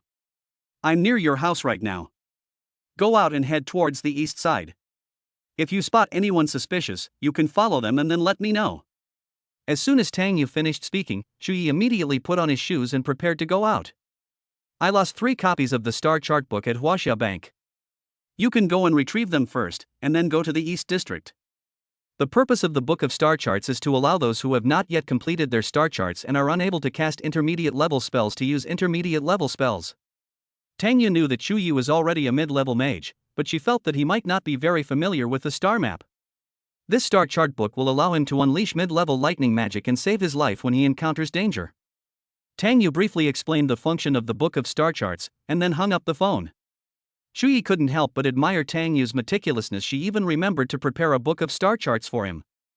There was only one Huaxia Bank in their area, so after Xu Yi left, he headed straight for it. Having obtained the Book of Star Charts, Xu Yi immediately ran towards the Eastern District. Although the Book of Star Charts is of little use to him, why not take advantage of a freebie? Xu Yi walked through the alley, where there were few streetlights and the streets were mostly dark. Half an hour later, Xu Yi arrived at the East District. It was already late at night, and only a gentle breeze blew through the quiet. Suddenly, he frowned slightly and glanced at the crossroads beside him. There came hurried footsteps and panting. Xu Yi gradually disappeared into the darkness. It was impossible for someone to be out running at night. This guy was very likely one of the people being chased. After a moment, the man arrived at the crossroads and looked behind him. Seeing that no one was chasing him, he stopped, swallowed hard, and took a breath. Luckily, he was quick-witted, otherwise he would have been arrested by the Inquisition. Let's get to the meeting point first. The man in gray caught his breath and then left. Xu Yi, who was hiding in the shadows, did not rush to make a move. He had just called Tang Yu. Of the 3 of them, 2 were lost, but Tang Yu caught one. Meeting point? Xu Yi made some progress and transformed into a black shadow, following behind the gray-clad man. Looking at the gray clothes the other person was wearing, he realized who the other person was. The Black Vatican. Within the Black Vatican system, the gray cultists are merely the lowest rank. Because above the gray-robed were the black-robed cultists, the blue-robed deacons, and the cardinals, followed by the white-robed pope. Xu Yi followed them without being noticed, and then led them to the outside of an abandoned building. He used Shadow Step again to follow the other person inside, and then saw another figure in the darkness. Where is the other person? The gray-robed cultist who had just arrived asked. I don't know. I've been waiting here for a while, but I haven't seen him come over. He might have been arrested. So what do we do next? The court may have already sent people to arrest us. I'll distract them while you leave and give the adults a signal. But this is a plan that adults have been working on for years, and we cannot let all our efforts go to waste. Good. In the darkness, Shuyi listened to their conversation but found nothing of value. However, that person piqued his interest, but he didn't know the other party's level and couldn't put himself in danger. Thunder Seal. Mad strategy. Suddenly. In the darkness, violet lightning suddenly flashed out, like bolts of lightning whipping wildly at the two gray-robed cultists before them. They never expected there would be a third person here, so they were completely unprepared. Lightning crackled and popped on their bodies, and the two of them immediately felt their hands and feet go numb and become unresponsive. To prevent the two from having any chance to fight back, Shuyi delivered two more furious blows to them. Having been given the exact location, Tang Yu hurriedly led the two of them over. She took out her flashlight and looked at the two unconscious gray-clad cultists. How much lightning magic did you feed them? Tang Yu felt that the two of them looked rather pathetic. Shuyi replied, if they move, I can only feed them one bite. A ruthless person. As soon as Tang Yu finished speaking, she ordered her men to capture the two gray-robed cultists. Stepping out of the dilapidated building, Tang Yu looked at Shuyi and smiled, it's a good thing you caught them this time, otherwise they would have really gotten away. Who are they? Shuyi asked knowingly. You've probably heard of the Black Vatican, right? They're members of the Black Vatican. Both of them were captured by Shuyi, and Tang Yu did not hide the situation from him. The Black Vatican? What are they doing in Bo City? Shuyi asked in surprise. Tang Yu shook her head and said, we don't know why the Black Vatican came to Bo City. The tribunal's sudden arrest of Black Vatican members was to see if they could extract any useful clues from them. Teacher Tang Yu, I overheard their conversation just now, and they mentioned the Mu family manor, Shuyi said, intentionally reminding them. The Mu family manor? Tang Yu frowned, pondering the information Shuyi had given her. I will send someone to investigate this matter, but only after those people have been interrogated. After saying that, Tang Yu smiled and said, you've already made a great contribution before even officially joining the Judgment Committee. I'll apply for a reward for you later. Thank you, Teacher Tang Yu. Shuyi just checked Tang Yu's current favorability rating, and it has reached 100. In this way, he can get another binding slot. Tang Yu said, it's so late, you should go home first. You have class tomorrow. Shuyi nodded and said goodbye to Tang Yu, then I'll head back now. Watching Shuyi's departing figure, Tang Yu seemed lost in thought. She suddenly said, take them back and interrogate them thoroughly, interrogate them to death, and make them spill everything they know. He felt that something was increasingly wrong, as if something big was about to happen. Let's go ask Zhang Kong first and see if he has any clues. Zhang Kong knew far more about Bo City than she did. Chapter 23 Disaster. A few days later. Tianlan Magic High School. Because Chu Yaoyao had an early holiday, she went to another city to play. With the college entrance examination approaching, Shu Yi and his classmates could choose to continue attending classes at school or study hard at home. But he doesn't need to prepare for exams, so he chooses to attend classes at school. Brother Yi, Brother Fan went to cultivate in the earthly sacred spring yesterday. Zhang Xiaoho said, sitting next to Chu Yi. Never mind Mo Fan, how's your cultivation going? Chu Yi asked. Zhang Xiaoho. You need to step up your game. For the past 3 years, Chu Yi has focused all his resources on Zhang Xiaoho. Hopefully, the opponent's wind element can break through to the intermediate level soon, so that his wind element can also become stronger. Brother Yi, don't worry, I'm confident I can break through to the intermediate level before the college entrance exam. Zhang Xiaoho said confidently. Good job, monkey. Chu Yi patted Zhang Xiaoho's shoulder heavily. Brother Yi, I've remembered all the care you've given me over the past 3 years. From now on, no matter what I need you to do, it's just a matter of saying the word. Zhang Xiaoho patted his chest with a simple and honest expression and said. It's not that serious. We're brothers, isn't it only right that we take care of you? Brother Yi. Zhang Xiaoho's eyes were red, and he rushed to Chu Yi, giving him a big hug. Chu Yi said helplessly, Monkey, be more reserved. I have no interest in men. Chu Yi was walking home, thinking about some things. Now that Mo Fan has entered the earthly sacred spring, this disaster is just around the corner. Just then, Tang Yu suddenly called him. Chu Yi, where are you now? Just got out of school. The trial committee is short-staffed right now, and we're asking you to come and help out, but you can refuse, since you're still preparing for the college entrance exam.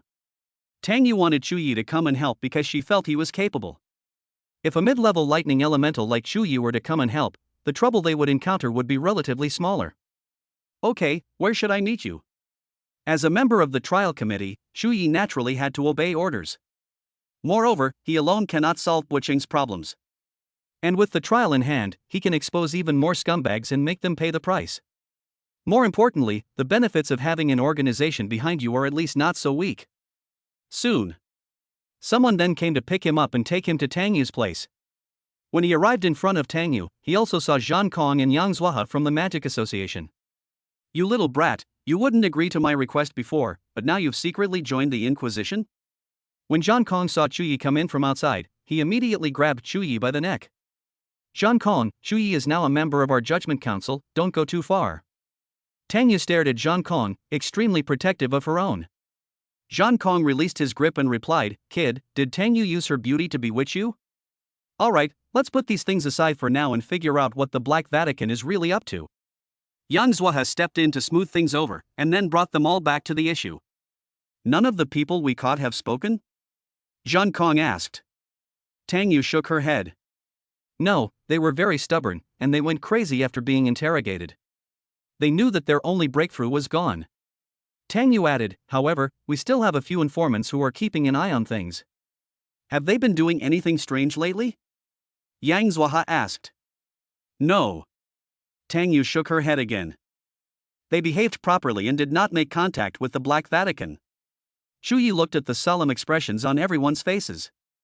Although he knew that it was the work of the Black Vatican, he did not know who the red-clothed person behind it, or Salon, was. He casually asked, "Teacher Tang Yu, didn't they mention the Mu family manor before?" I've already sent people to monitor the Mu family manor, but I haven't found anything unusual, Tang Yu said. No abnormalities. He remembered that Yuan was a lackey of the Black Vatican, and Mu he was also a deacon of the Black Vatican, right? But given that their planning over so many years has gone undetected by the trial committee, it won't be so easy for them to slip up now. Even if he were to come forward now and say that Yuan and Mu are members of the Black Vatican, his words would not be convincing at all.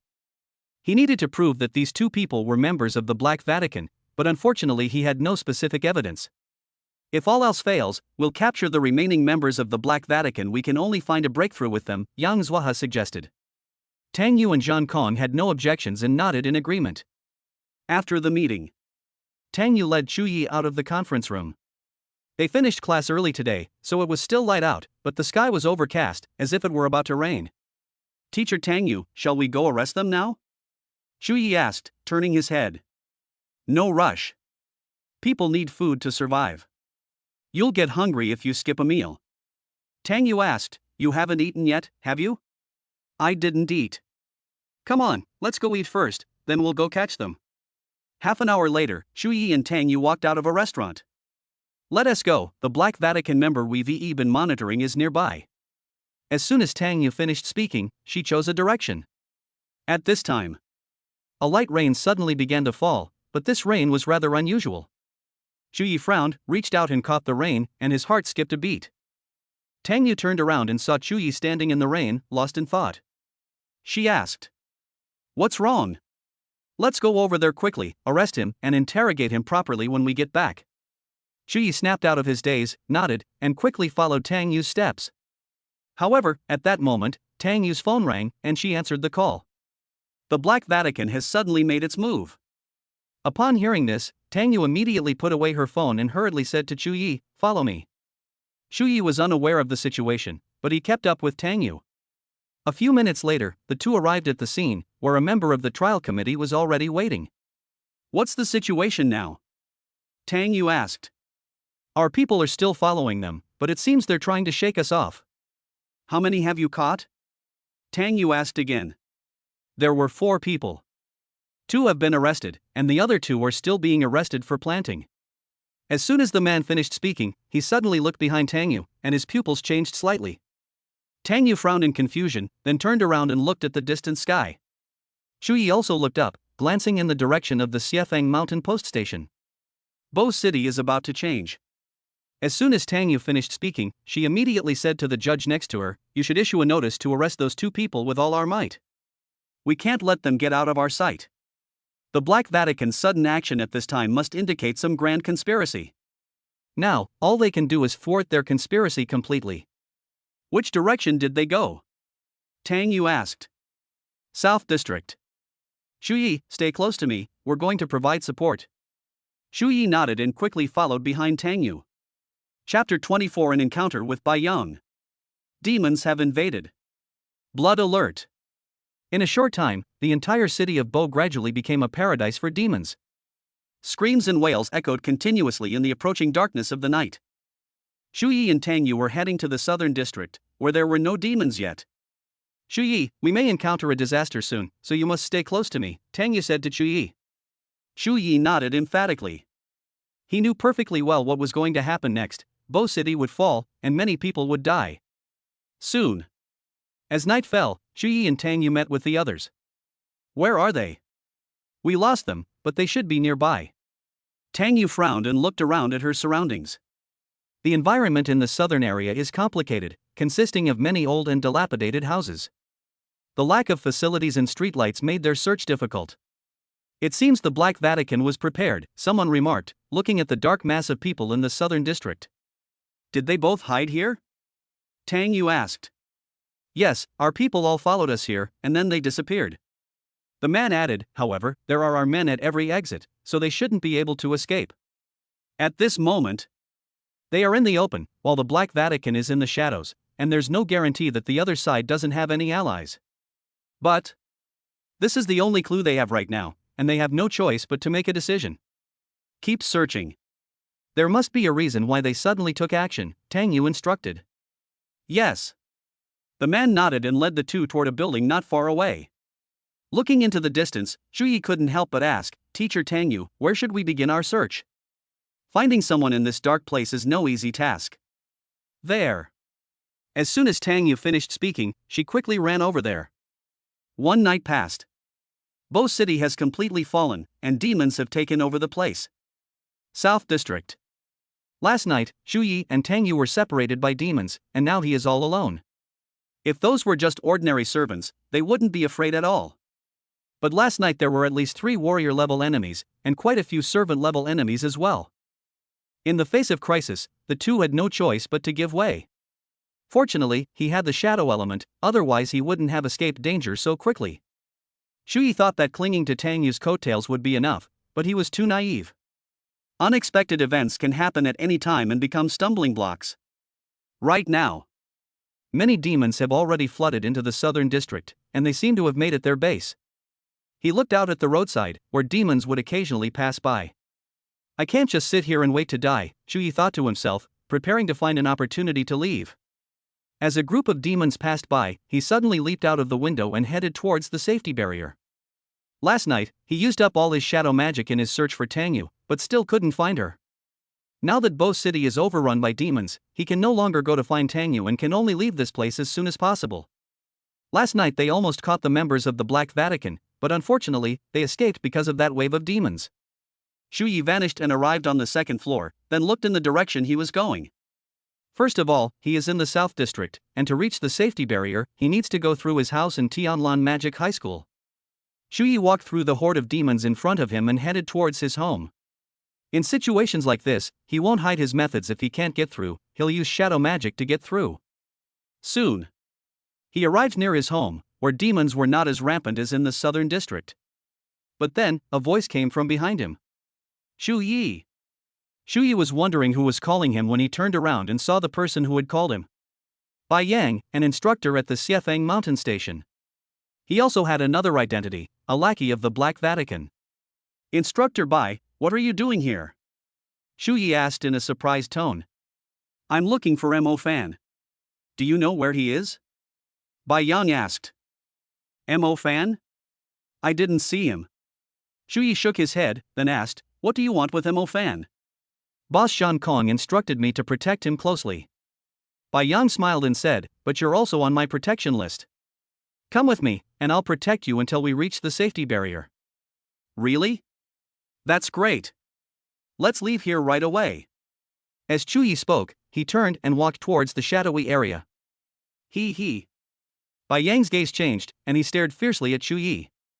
Suddenly, a ghost wolf beast suddenly leaped out of the dimensional space and pounced straight at Chu Yi. And at this moment, Chu Yi kept observing the situation behind him. When the shadow wolf emerged, he completed his shadow magic and vanished into the shadows. Shadow element. Bai Yang was surprised to see that the ghost wolf beast had missed its target and that Chu Yi had used the shadow element. Instructor Bai Yang, what were you trying to do to me just now? Chu Yi smiled slightly, showing no fear of Bai Yang in front of him. So you've been hiding your strength just like Mo Fan. Bai Yang looked at him, a hint of apprehension in his eyes. Zhang Kong had a very high opinion of him, and therefore, he felt that Chu Yi was stronger than Mo Fan.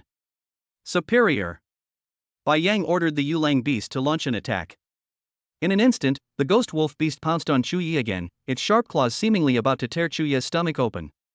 Chu Yi didn't stand on ceremony and easily obtained the magic star map. Thunderbolt. Boom. A bolt of purple lightning suddenly fell from the sky without warning. With a loud bang, lightning instantly enveloped the entire body of the dark wolf beast, forcing it to stop in its tracks. At this moment, the ghost wolf was panting heavily, and its body emitted a burnt smell. You've actually become a mid-level mage. Bai Yang was not surprised that Chu Yi had become a mid-level mage, but that he was actually able to cast mid-level spells. After becoming an intermediate level mage, one needs to constantly manage 49 stars and then connect them into a star map. For students like those from Buqing, reaching the third level after 3 years of cultivation is already considered extraordinary. He didn't expect that. Chu Yi, that freak, not only cultivated to the intermediate level, but also skillfully unleashed intermediate level magic. He must be killed. Otherwise, we won't be able to leave. Black Beast Demon. Suddenly, two incredibly ugly, human-like black beasts rushed out. The two black beast demons each stood on one side, their sharp claws reaching out towards Chu Yi. Bai Yang sneered. Chu Yi can't use shadow magic in the shadows, let's see what he does now. Wind track. Fluttering shadow. In an instant, a small whirlwind appeared beneath Chu Yi's feet. Then she twisted and pulled him out of the pincer attack. Bai Yang's eyes widened in astonishment. Wasn't Chu Yi only at the mid-level? How could he have 3 magic-type abilities? Chu Yi dodged the Black Beast Demon's attack and looked in Bai Yang's direction. He said, "Aren't you curious why I have 3 magic systems?" Bai Yang remained silent, but this attitude clearly acknowledged his curiosity. Chapter 25 Healing System. Curious? But I don't want to tell you, aren't you angry? As soon as Chu Yi finished speaking, Bai Yang was so angry that his veins bulged, and he wished he could tear him to pieces. You're really unlucky. Upon hearing this, Bai Yang summoned back the 2 Black Beast Demons, who protected him tightly. He felt that Chu Yi might be about to unleash a powerful move, so he needed to prepare his defense. They've all gathered together? Just what I wanted. Bai Yang didn't understand Chu Yi's words. Being close to him suited his wishes perfectly. Fierce Fist. 9 palaces. In an instant, the heat wave swept outwards, followed by 9 pillars of fire rising into the air. When Bai Yang saw this scene, his face turned ashen and his eyes widened in shock. He has 3 departments. Moreover, the fire element is at the 3rd level of the intermediate tier. Impossible. How so? A powerful burst of flames erupted from the 9 pillars of fire, spreading out like a wave of fire crashing against a reef, exploding and splashing. In an instant, Bai Yang was engulfed by flames, becoming a charred corpse whose features were no longer recognizable. At the same time, the Black Beast Demons and Ghost Wolf Beasts, like Bai Yang, were all dead beyond any hope of survival. Chu Yi didn't even glance at Bai Yang before leaving the place. An hour later, he walked through the streets and saw the Mingwen Girls' School next door. At that moment, the system notification sounded. Byte. Task binding detected. Host can bind to Yi Xinxia. Yi Xinxia. Chu Yi pondered. It seemed that Yi Xinxia attended Mingwen Girls' Middle School. The system has triggered the binding, which means Yi Xinxia is nearby, Chu Yi analyzed. He remembered that Yi Xinxia would hide in a shopping mall, which was near Mingwen Girls' High School. Thinking to himself, Chu Yi began to recall where the shopping malls were in the vicinity. In the past 3 years, he has thoroughly explored every corner of Buqing. South. A moment later, Chu Yi remembered the location and headed straight there. To the south of Mingwen Girls' School is a very bustling shopping plaza. At this time, demons and monsters were rampaging everywhere, while inside a shopping mall on a certain floor, a group of people were hiding. However, those who remained only grew stronger after someone suggested leaving through the sewers. As the crowd squeezed into the sewer, a girl in a wheelchair sat behind them. She watched the people entering the sewers, feeling utterly hopeless. When everyone else had entered the sewers, she was the only one left in the entire shopping mall.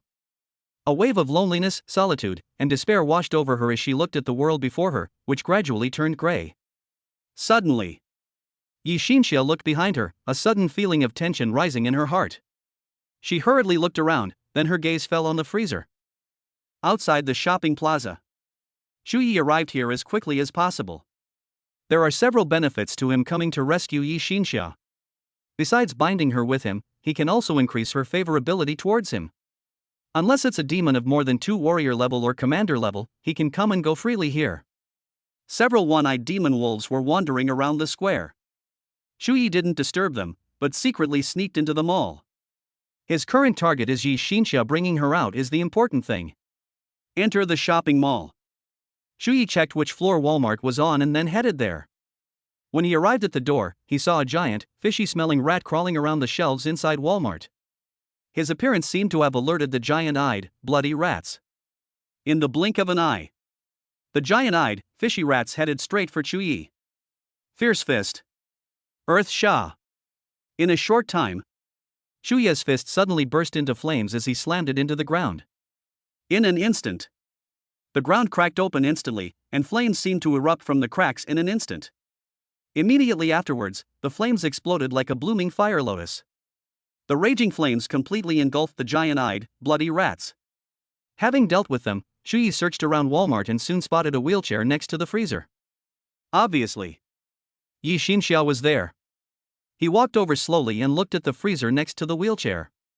Yi Xinxia hid inside, trembling, afraid to make a sound.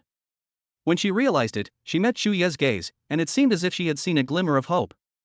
Shu Yi opened the freezer and took Yi Xinxia out. Bite. Yi Xinxia has been detected as a potential binding partner. Host, would you like to proceed with the binding? Shu Yi did not hesitate. With a thought, the system issued another notification. Bite. Congratulations, host, on successfully binding with Yi Xinxia. Congratulations, host, you have obtained a magic-type spell healing. Please note that due to the limited abilities of the target, any remaining attempts to acquire abilities will be automatically carried over. Hearing the system notification, Shu Yi gained another magic-type healer. But he's a stay-at-home dad now. What are you doing here?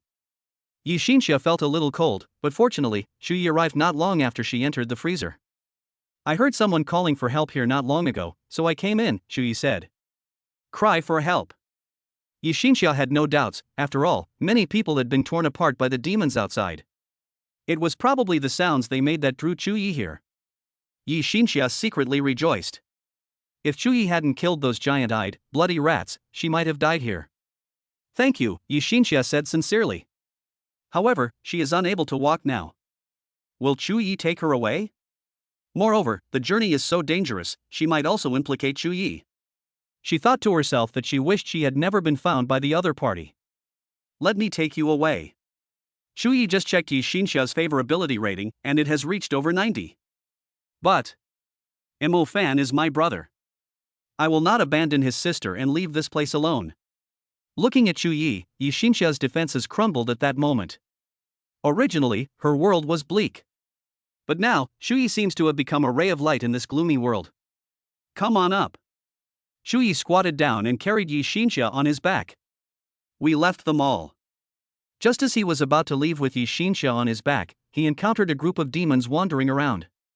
2 three-eyed demon wolves. Shu Yi whispered, then hid in a convenience store.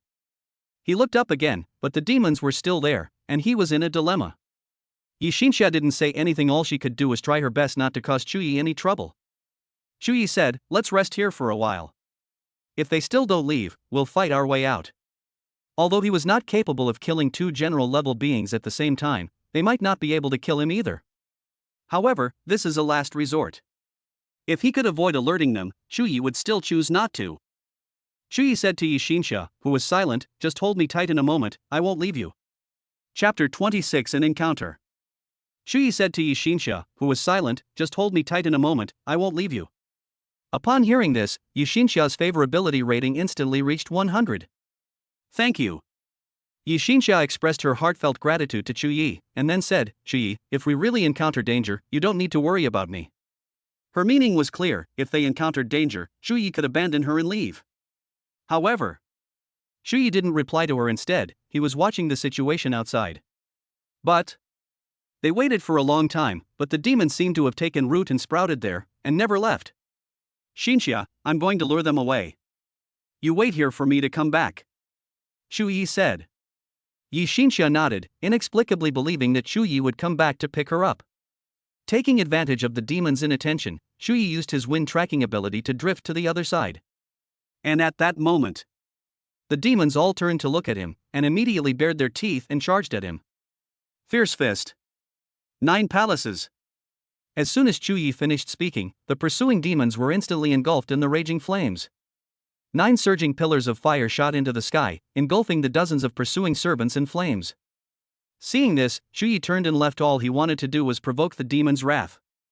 Just as expected, the 2 three-eyed demon wolves leaped over the scorching flames and pounced towards them. At this time, Chuyezo was no longer in the same spot as before. What he needed to do was lure them away. He left a trace of his presence in front of the demons, letting the 2 three-eyed demon wolves know where he was going. In an instant, the demons mustered all their strength and rushed towards Chuye's direction in unison. In a convenience store. Listening to the commotion outside, Yishinsha realized that Chuyi had clearly lured the demons away. "Will he be alright?" Yishinsha asked worriedly. A few minutes later, footsteps were heard outside. Yishinsha peeked out slightly and quickly saw the owner of the footsteps. "Chuyi. We're leaving right away." Without saying a word, Chuyi carried Yishinsha on his back and left. Then, he carried Yishinsha across the commercial street in front of him. Although there are quite a few servant-level demons here, it's only a matter of 1 or 2 mid-level spells. Thunderbolt. Boom. Yishinsha was somewhat surprised as she watched Chuyi release the magic with ease.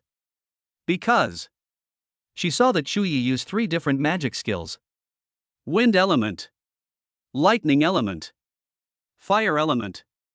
Knowing that Mofan possessed 2 innate elements, Yishinsha wondered, could Chuyi also be born with 2 innate elements? However, she knew she shouldn't ask such a question at this time. And at this moment, Chuyi paused, abruptly stopping in his tracks. Yishinsha didn't ask, but he knew something was about to happen. At this time, a figure was rushing towards him from the opposite direction. The man was dressed in gray and was clearly a member of the Black Church. The other person also saw him, suddenly stopped, and neither of them moved again. "You two are really unlucky to have run into me like this." The gray-robed cultist looked at Chuyi and Yishinsha and said. Chuyi did not reply, but instead sized up the arrogant Black Church member in front of him. "Scared? Then die." The gray-robed cultist attacked as soon as he finished speaking. They had a mission to complete, and Yuan wasn't around, so he didn't want to waste time on these 2 people. Immediately afterwards, 2 black beast demons suddenly emerged from the left and right sides, heading straight for Chuyi. Wind Track. Fluttering Shadow. Chuyi skillfully controlled the wind tracks beneath his feet, then dodged the black beast demon's attack. In the blink of an eye, his position was closer to the gray-robed cultist, making it the perfect opportunity to kill him. "Kill him," the other party ordered the black beast demon again. But at this moment, Chuya's mental world has already depicted a star map of the lightning element. Thunderbolt. Boom. He gave a low shout, and a bolt of purple lightning suddenly flashed down above the gray-robed cultists. In an instant, lightning instantly flooded the gray-robed cultist's body, rendering him utterly dead. Suddenly, 2 black beast demons attacked from behind. Chuyi reacted quickly, using Wind Track Flash Step to dodge the attack once again. Immediately afterwards, he punched the ground, and raging flames erupted from the crack. The 2 black beast demons were instantly engulfed by flames and became completely still. Chuyi actually wanted to leave one alive, but this place was too dangerous. Even if he left one alive, he wouldn't be able to question him before the demons were attracted. Just as Chuyi was about to take action after dealing with the black beast demon, he heard a series of booming sounds coming from all around him. He was walking along when he suddenly stopped. Shu Yi was thinking about a question. He guessed that the sound was most likely made by Mo Fan. The Black Vatican member in front of them is very likely Yu Ang's accomplice. What's wrong? Yi Xinxia asked, somewhat puzzled. I've taken the wrong road, let's change course now. As soon as Chu Yi finished speaking, he carried Yi Xinxia on his back and ran towards the place where the sound had come from. Yi Xinxia nodded without saying anything. Crossing the street again, Chu Yi soon saw a figure heading towards the shopping mall. That's Brother Mo Fan? Yi Xinxia murmured, looking at the figure in the distance. Mo Fan. Chu Yi called out to the figure that was about to disappear. Immediately afterwards, the figure paused abruptly and turned to look at them. Xinxia. Mo Fan rushed over and asked Xinxia, is Xinxia alright? I'm fine, thanks to Chu Yi for saving me, otherwise. Yi Xinxia hesitated. Thank you. Mo Fan sincerely thanked Chu Yi. At this time, Mo Fan's favorability towards Chu Yi continued to rise.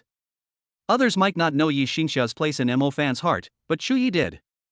After all, the fact that Yi Xinxia was willing to rush into the trap again for someone is enough to prove how important Yi Xinxia is to Mo Fan. Mo Fan continued, Chu Yi, leave Xinxia to me. I think you're tired too. Just then, Mo Fan made quite a commotion here just now, which has attracted demons. Looking at the snarling demons around them, they couldn't help but become wary. Let's fight our way out first. Chu Yi spotted a warrior-level demon among the surrounding monsters. Mo Fan nodded, indicating that it wasn't time to dwell on other matters. Stay close to me. As soon as Chu Yi finished speaking, the lightning star map was completed instantly. Thunderbolt. Boom. A bolt of lightning struck down from the sky, instantly knocking the demons it touched to the ground. Chu Yi didn't think much of it. He had already opened the breakthrough point, so he strode straight towards it. Mo Fan was surprised, but quickly followed Chu Yi's steps. Meanwhile, the surrounding demons pounced on them, and a chase ensued. Sizzle. Burst. Mo Fan suddenly turned his head to look behind him, and a surge of flames flew out in an instant, then exploded, with flames flying everywhere. Chapter 27 Finale. Chu Yi carried Yi Xinxia on his back and walked in front, while Mo Fan fought off the pursuing demons from behind. No. Mo Fan said, if we continue like this, we might attract even more demons. They are unable to shake off the pursuit of these demons, and if they don't deal with them, they will only be in greater danger. Get out of my way. As soon as Chu Yi finished speaking, he stopped and turned around. The reason he didn't make a move earlier was that he was waiting for an opportunity. And now, this opportunity has arrived. Field. Open. In an instant, frost began to fall all around, gradually turning into snowflakes. The next second, a biting, icy wind suddenly blew towards the charging demons. The ground suddenly froze, and the ice continued to spread outwards. The demons that charged forward couldn't stop and rushed straight into Chu Yi's domain. Almost instantly, the icy cold ice immediately climbed up their legs, and then started climbing up their upper bodies. In less than 2 seconds, a servant-level demon was suddenly frozen into an ice sculpture. Then, one demon after another crashed into the territory, turning into ice sculptures. Looking at the domain before him, Mo Fan felt his fire element was being completely suppressed. Mu Ningxue's innate spirit seed comes with a domain, and he, being an innate soul seed, naturally also possesses a domain. And Mu Ningxue's innate spiritual seed, even at its highest level, is only 2.5 times stronger. His innate soul seed is 6 times stronger. It goes without saying. Chu Yi's domain is so much stronger than Mu Ningxue's. The three-eyed demon wolf, at the warrior level, stopped there, not daring to approach Chu Yi's territory. This. Chu Yi, how did you cultivate? Mo Fan asked in surprise. Chu Yi's release of the second-level mid-tier lightning element just now had already surprised him. But the current situation is definitely more exaggerated than the previous mid-level lightning elemental attack. That's incredible. Dozens of demons were instantly turned into ice sculptures. Let's go, or the demons will come again. Chu Yi said, and left first. Mo Fan followed closely behind, watching Chu Yi's back and thinking that this guy was ridiculously strong. They all stopped when they passed Mingwen Girls' High School. Them. Mo Fan was deeply moved as he watched Su Dahuang and the others charge into the demon horde. He didn't have their noble spirit. It's a miracle he survived in such a dangerous situation. He couldn't do that if asked to sacrifice himself for Bo City. But they did it. Su Dahuang and his group have already penetrated deep into the demon horde. Their mission is to destroy the demon entrance. They're about to succeed. Imo Fan saw Su Dahuang and the others approaching the demon's entrance. With a loud bang, the entire demon entrance collapsed instantly, and Su Dahuang and the others began to flee for their lives. But the demons would never let them go. Imo Fan, what are you doing here? Get out of here. Upon seeing Imo Fan and his two companions, Su Dahuang immediately spoke up to remind them. But Imo Fan did not choose to leave, but instead took out a book of star charts. Fierce Fist. Boom. The demons that were chasing them were immediately engulfed by flames. Meanwhile, Chu Yi looked at the other people's positions. Thunderbolt. Boom. The general level demon that was about to catch up was immediately slowed down by the lightning. The man gave him a grateful look, then walked towards them. Chu Yi, you can still use that. Before Imo Fan could finish speaking, Chu Yi had already completed his domain. A chill suddenly rose, snowflakes fell like withered leaves, and the ground was instantly covered with ice. The demons that rushed in were all frozen in the ice, creating a spectacular scene. This is the entrance to the demon realm, so you can imagine how many demons are here. But no matter how many of them there are, once they enter Chu Yi's territory, there is only one outcome. Turned into an ice sculpture. One ice sculpture after another was formed. The demons seemed to sense fear and dared not take another step forward. Su Dahuang and the others stared in astonishment at what they saw, even more shocked than Imo Fan had been back then. Because they knew this person too. How long has it been? That strong? Let's go quickly. Chu Yi gave a reminder, and everyone then withdrew. The demons could only watch helplessly, not daring to step into the area. Of all these people, Yi Xinxia was the most surprised. Because she witnessed Chu Yi unleashing his magic. It started with fire. Then there are wind and lightning elements. There are still ice-type characters this powerful? If Chu Yi hadn't been carrying her on his back, she would have thought he could have held his own against a warrior-level opponent. Looking at Chu Yi's face, Yi Xinxia couldn't help but wonder, how could he have so many magic types? A long time passed. They successfully returned to the safe zone. Chu Yi, can you finally let go of Xinxia now? Imo Fan squinted at Chu Yi and said. Okay. Chu Yi found a place to sit and then put Yi Xinxia down. Thank you. Yi Xinxia bowed deeply to Chu Yi. If Chu Yi hadn't brought her out, she might very well have become food for demons. No need to be polite. Imo Fan and I are brothers, so it's only right that I take care of his sister, Chu Yi said with a smile and a nod. Imo Fan, who was standing to the side, kept staring at Chu Yi, feeling that this guy was plotting something bad against Xinxia. But since the other party saved Xinxia, he could only tell Xinxia to stay away from this guy. Xinxia is his. After Chu Yi left, Imo Fan squatted down and said to Yi Xinxia, Xinxia, didn't you think Chu Yi looked at you strangely? Yi Xinxia didn't understand and asked a question. It's that scheming look in his eyes, Imo Fan said. Brother Imo Fan, how could you say such a thing about Chu Yi? Upon hearing this, Yi Xinxia immediately became angry. After all, it was Chu Yi who had just saved her. Seeing Yi Xinxia so agitated, Imo Fan chuckled dryly and then reassured her. I was just joking with you, don't be angry. We brothers often joke like this. He had no idea what kind of spell Chu Yi had cast on Yi Xinxia. But thinking about it, it makes sense. After all, he just saved Xinxia, so it's right for her to side with Chu Yi. But he would definitely find a way to repay Chu Yi for saving Xinxia's life. A certain city. At this moment, Chu Yaoyao and the others were on their way back to Bucheng. However, transportation to Bo City suddenly stopped. Why are the buses to Bucheng suspended? Chu Yaoyao asked a woman. I heard that Bo City has been invaded by demons. Demon invasion. Li Yeye and the others were startled, for they naturally knew what the demon invasion meant. It's fake. It must be fake. How could Bo City be invaded by demons?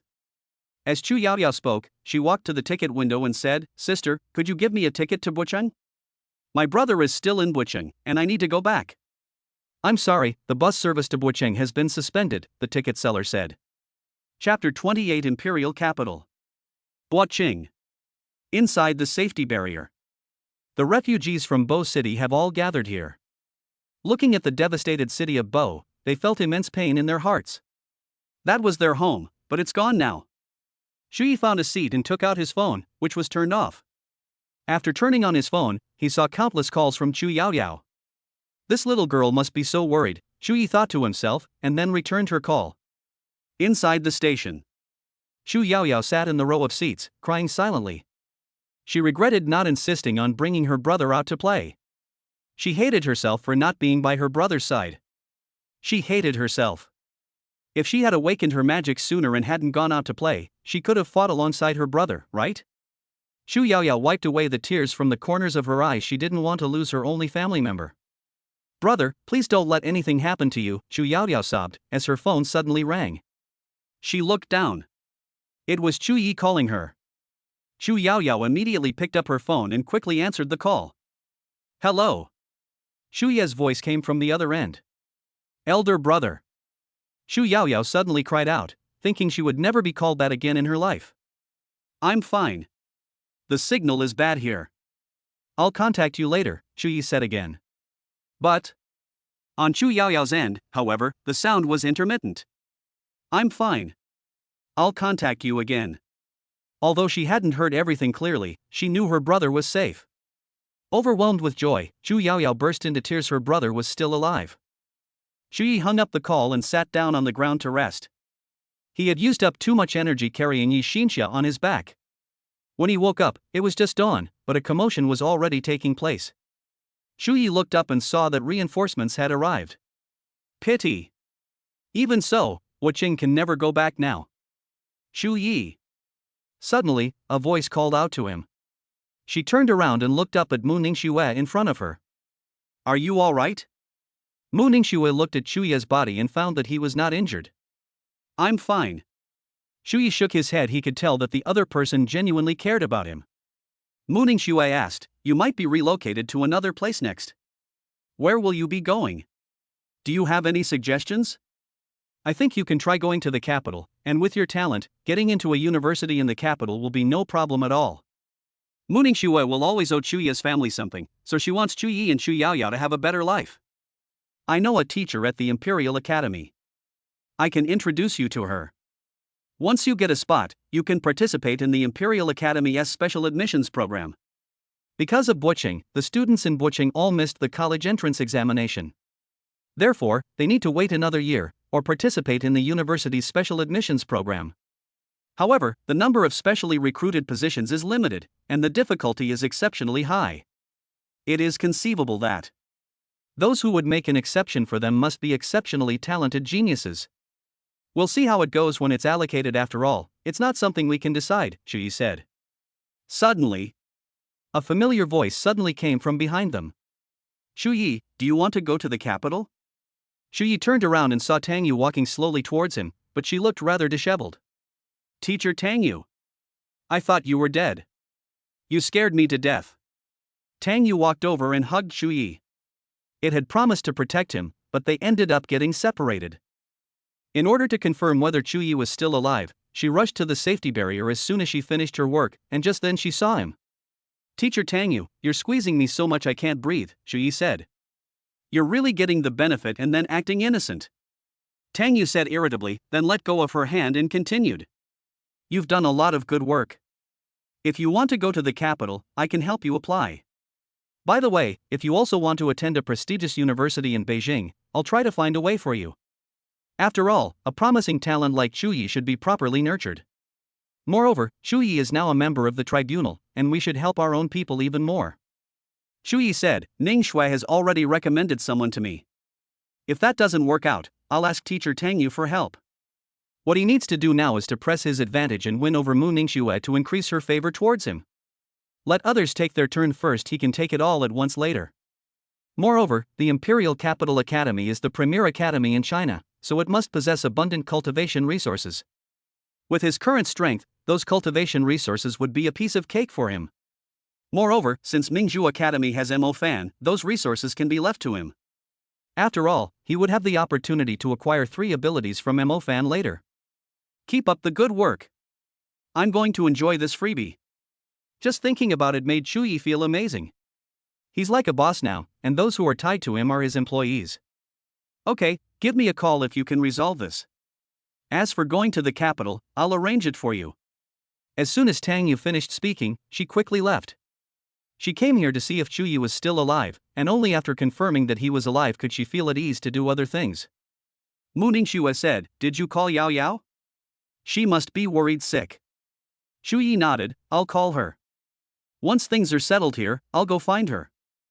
"Okay, when you get to the capital, give me a call and I'll come find you." After saying that, Mu Ningxue walked away. Soon, the number of refugees in Bo City is increasing, and the authorities have begun to provide places for them to settle down. Chu Yi successfully obtained the quota in the capital and also found Xu Yaoyao, elder brother. When Xu Yaoyao saw Chu Yi, she rushed over and hugged him tightly. "I'm fine, brother." Chu Yi patted Xu Yaoyao on the back. She must know about Bucheng. "Brother, is our home really gone?" Xu Yaoyao asked, her eyes red-rimmed. That was the house her parents left them, and she really didn't want to leave that place. "It's gone, but we have a new home now," Chu Yi replied. Xu Yaoyao nodded.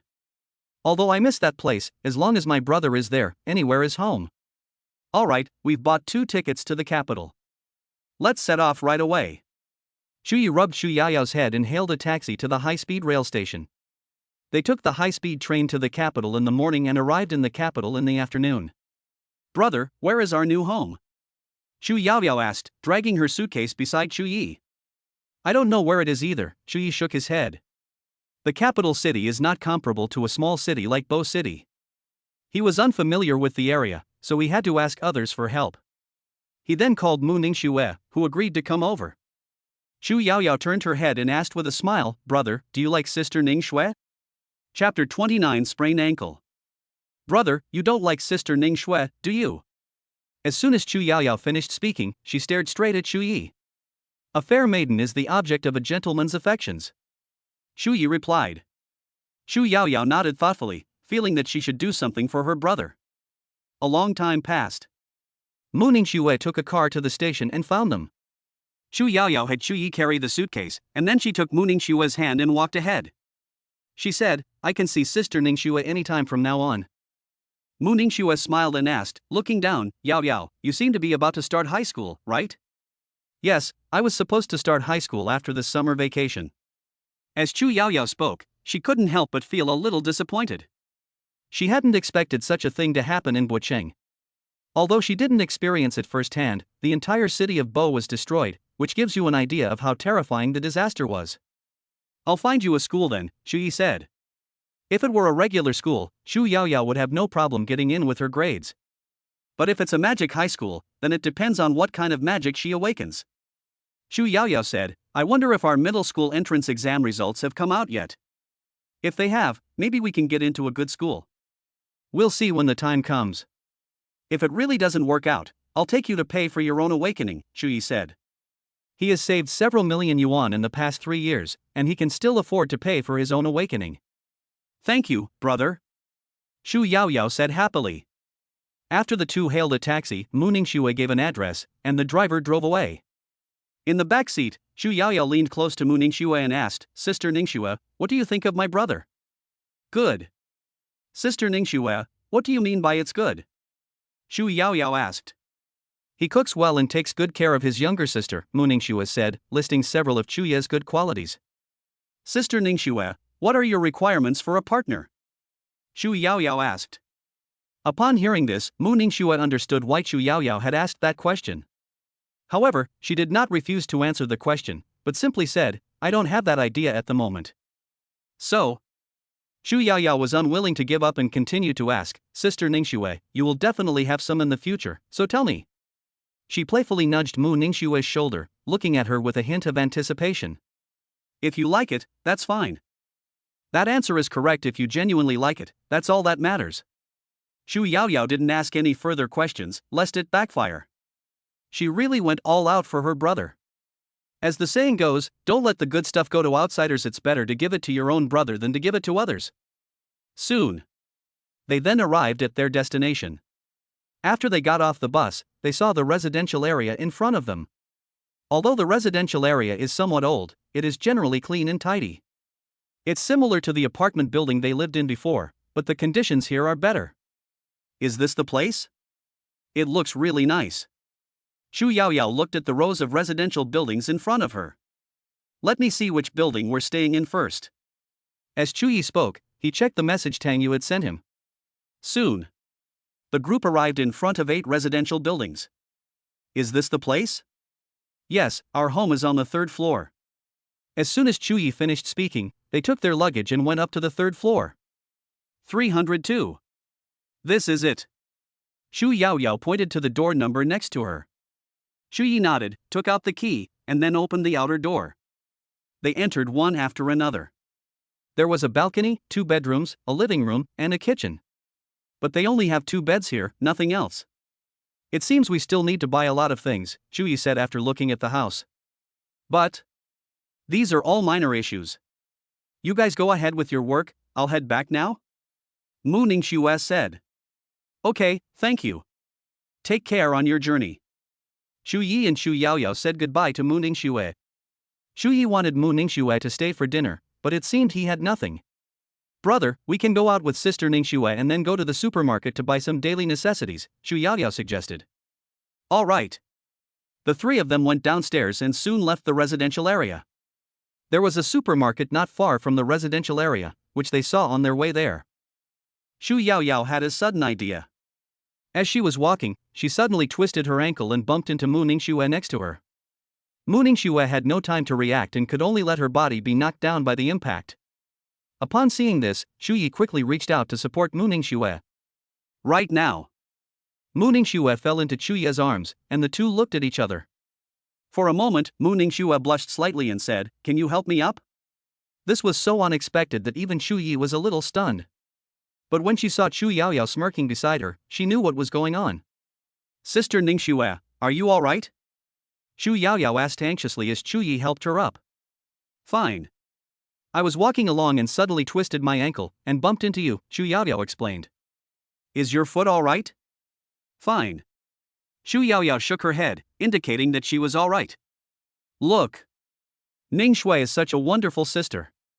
Even after he fell, he was still asking her if she was all right.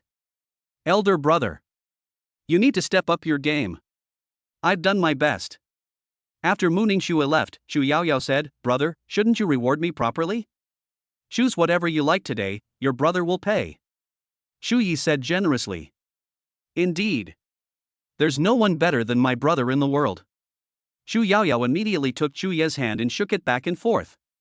The two bought a lot of things at the supermarket and then had them delivered to their place. Thanks to their efforts, their room no longer looked as shabby as it had before. We'll look at the other things tomorrow. Let's leave it at that for today, Xu Yi said. Good. They have plenty of time, so they're not in a hurry and will take it one step at a time. For the next few days, Xu Yi was busy with things at home. After these days of continuous effort, we now have everything we need in this house. That evening, Xu Yi also received a call from Mu Ningxue. Xu Yi, I'll take you to meet my teacher tomorrow. Good. By the way, can you cast intermediate level spells now? Mu Ningxue asked. No problem. Has the second system awakened? Mu Ningxue suddenly felt that she seemed to know a little about Xu Yi. Awakened. Okay, I'll be waiting for you downstairs at your place at 9 o'clock tomorrow morning. Okay. Mu Ningxue then hung up the phone. Xu Yi sat on the sofa, thinking about how to maximize Mu Ningxue's favorability. He still has one bound slot, but it needs to be triggered by the system. Right now, if he wants to increase Mu Ningxue's favorability, he needs a suitable opportunity. Let's wait a bit longer, it's more important to deal with the immediate issues first. Xu Yi thought to himself that he would be meeting Mu Ningxue's teacher tomorrow. Chapter 30 Difficulty. Sunlight streamed down. A beautiful figure stood downstairs in the residential building, her long, snow-silver hair parted in the middle swaying in the breeze. Xu Yi walked downstairs and saw Mu Ningxue not far away. So early? He was prepared to go downstairs early to wait for Mu Ningxue, but he didn't expect her to arrive so early. Mu Ningxue slowly turned around and nodded in Xu Ye's direction. I just arrived too. As Mu Ningxue spoke, she led Xu Yi to the black car parked outside. Soon, the two took a car and arrived at the Imperial Capital Academy. Because it's currently a holiday, there are very few people at the universities in the capital. Immediately afterwards, Mu Ningxue took Chu Yi to the magic arena of the Imperial Capital Academy. This is a large, circular dueling arena, which is also where magical duels are usually held. They went inside and soon saw a slender female teacher. "Teacher Chen, Chu Yi and I are here," Mu Ningxue said as she walked over. "Hello, Teacher Chen." Chu Yi looked at the teacher in front of him. Chen Yan looked to be around 30 years old, and you could tell from her appearance that she was a very gentle teacher. "Chu Yi, Mu Ningxue has already told me about your situation." Chen Yan obtained all her information about Chu Yi from Mu Ningxue. The reason for bringing Chu Yi here this time was to personally see his strength. Although being a mid-level mage is the passing grade, having more advantages will increase the chances of being accepted. "What's your second magic type?" Chen Yan asked. "Ice type." Chu Yi chose the ice element in order to better increase his favorability. "Ice type?" Chen Yan touched her chin, then asked again, "Can you control the star now?" "Not only that." As soon as Chu Yi finished speaking, he released a level 3 initial stage magic. "Ice vines. Cover." In an instant, suddenly, snow began to fall heavily, and a chilling cold swept over us. Looking around, Chen Yan realized that the power of the ice vines covering the area was probably even greater than that of Mu Ningxue. This. Chen Yan was surprised, while Mu Ningxue was quite astonished. She remembered that Chu Yi had only recently advanced to the intermediate level, right? How could someone cultivate ice magic so quickly? And they've even reached the third level of the initial stage. "Ningxue, why didn't you mention before that Chu Yi's ice element is also outstanding?" Chen Yan looked at Mu Ningxue beside her tone somewhat excited. First, Chu Yi awakened the lightning element, giving him an advantage in the early stages. Moreover, lightning elements are rare, so they are treated like treasures. Moreover, Chu Yi has also cultivated the lightning element to the intermediate level, which is already at the top of the tower. He only needs to reach the intermediate level with lightning magic to meet the threshold for the assessment, but that's far from enough and it's still very dangerous. However, given Chu Yi's current ice-type abilities, Chen Yan felt that he would have no problem passing the test. She majored in ice magic, so she knew how strong Chu Yi's ice magic talent was. Chen Yan asked, "Chu Yi, may I watch you cast a mid-level lightning spell?" "No problem." Chu Yi nodded and took a few steps forward. He didn't want to reveal his true strength so quickly. He will not reveal his strength unless absolutely necessary. After all, there are many madmen in this world. When they don't have absolute strength, the strength they haven't shown will become their trump card. Thunderbolt. Boom. Chu Yi released mid-level magic with remarkable smoothness star particles linked star orbits, and star orbits traced star maps. Completed in one go. Chen Yan, who was standing nearby, couldn't help but show surprise when she saw the scene. The magic was cast smoothly. It was also too fast. She looked at Chu Yi as if she had found a treasure. "Chu Yi, this spot is yours," Chen Yan said with satisfaction. "Thank you, Teacher Chen. Work hard, and feel free to ask me anything you don't understand about ice magic," Chen Yan said with a smile. At the same time, she felt it was a bit of a pity. Chen Yan is the counselor of the Ice-type Academy, but Chu Yi's most outstanding skill is Lightning type, so the other party probably won't choose Ice type. However, Chen Yan did not use the quota to require Chu Yi to join the Ice System Academy. She would feel guilty if the Imperial Academy lost such an outstanding student because of this. Chen Yan looked at Chu Yi and asked, "You probably don't know the content of the assessment yet, right?" Chu Yi shook his head. The assessment consists of two parts. The first part is an assessment of your abilities, and you have no problem with that. Chen Yan continued, "The second item is an ability test. You will be locked in a cage, and a demon of warrior level will be waiting for you inside. General level." Chu Yi and Mu Ningxue exchanged a glance, their eyes filled with surprise. They all knew that the special recruitment was very difficult, but after learning about the assessment content, they felt that it was really too difficult. A mage who has only recently reached the intermediate level has no chance of defeating a warrior level mage. Therefore, Chu Yi guessed that the second requirement was not to defeat a war general level opponent, but something else entirely. Of course, the second test does not require you to defeat a demon at the level of a warrior general. Chen Yan said, "You only need to fight this warrior level beast inside the cage, and the examiners outside will score your abilities." Fighting demons. And it was with a warrior level beast. As expected, it's a skills test. But this skills test is going to be way too big. Shu Yi thought to himself. If it were someone who had never dealt with demons before, they would probably have been torn to pieces by a demon of general level in the first round, right? The special recruitment quota is not something that just anyone can get through the assessment. Chen Yan smiled and said, every year, people try to get into the special admission program for the Imperial Capital University, but no one has passed for the past 3 years. She looked at Chu Yi, hoping that he could break this precedent. Because Mu Ningxue had told her before that Chu Yi had experience as a hunter. In this way, it might be easier for Chu Yi to get a high score in the second assessment than for others. You have 2 weeks to prepare. Go back and prepare well for the upcoming assessment. I'll have Ningxue notify you when the time comes. As soon as Chen Yan finished speaking, she encouraged him, Chu Yi, do your best during the assessment. I believe in you. Thank you, teacher. Chu Yi expressed his gratitude again, while also thinking that it was no wonder the first requirement for the assessment was to be a mid-level mage. If one's strength has not reached the intermediate level, one may not even be qualified to deal with general-level demons. A beginner-level magician fighting a general-level demon is likely by giving Xiang Yu a guasha treatment. After saying goodbye to Chen Yan, Shu Yi and Mu Ningxue walked out of the magic arena. Mu Ningxue hesitated, wanting to ask but feeling it might be Chu Yi's secret, so she didn't.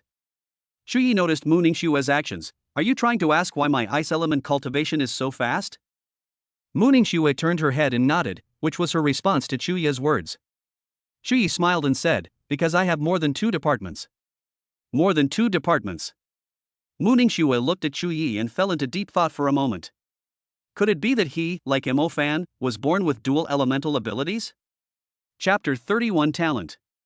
Shu Yi felt that Mu Ningxue was a trustworthy person, and at the same time, he wanted to pique her interest in him. I have more than 1 department. Doesn't that create a sense of anticipation? After saying goodbye to Mu Ningxue, Shu Yi invited her to his home for dinner, but she declined due to other commitments. When Shu Yi returned home, it was only noon, and Shu Yaoyao was already waiting for him. Brother, you're finally back. Shu Yaoyao said excitedly as she walked over. Shu Yi originally planned to take her there tomorrow, but Shu Yaoyao couldn't wait any longer. Afterward, the two left the residential building and headed towards the Magic Association in the capital. A few days ago, Shu Yi had already made an appointment for awakening at the Magic Association.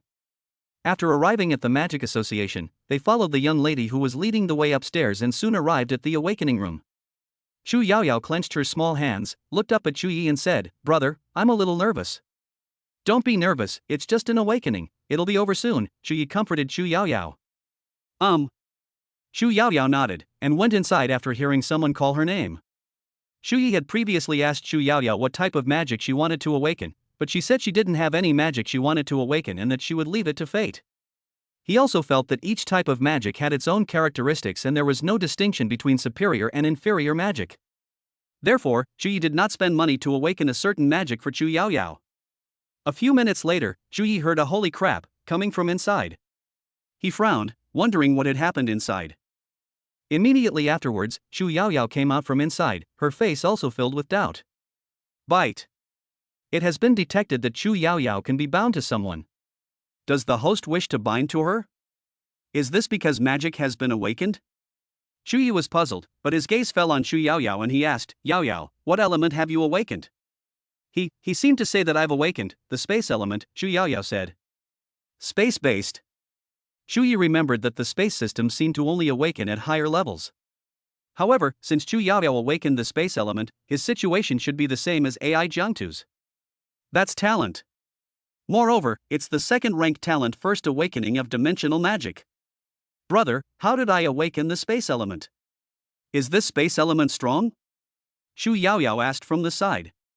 Yaoyao. After Chu Yi roughly explained it to Shu Yaoyao, she widened her eyes, then put her hands on her hips and laughed loudly. Ha ha ha. I, Shu Yaoyao, am actually the chosen one. Shu Yi looked at Shu Yaoyao's smug expression, unaware that he was the ultimate winner. Bind. Bite. Congratulations, host, on successfully binding with Shu Yaoyao. Congratulations, host, you have acquired one of the other party's abilities' spatial abilities. Prompt, the host can acquire the other party's abilities 3 more times. Continue? 3 times. You can gain an opportunity to acquire the other person's ability only when the favorability level is below 60, 60, 80, or 100. Obviously.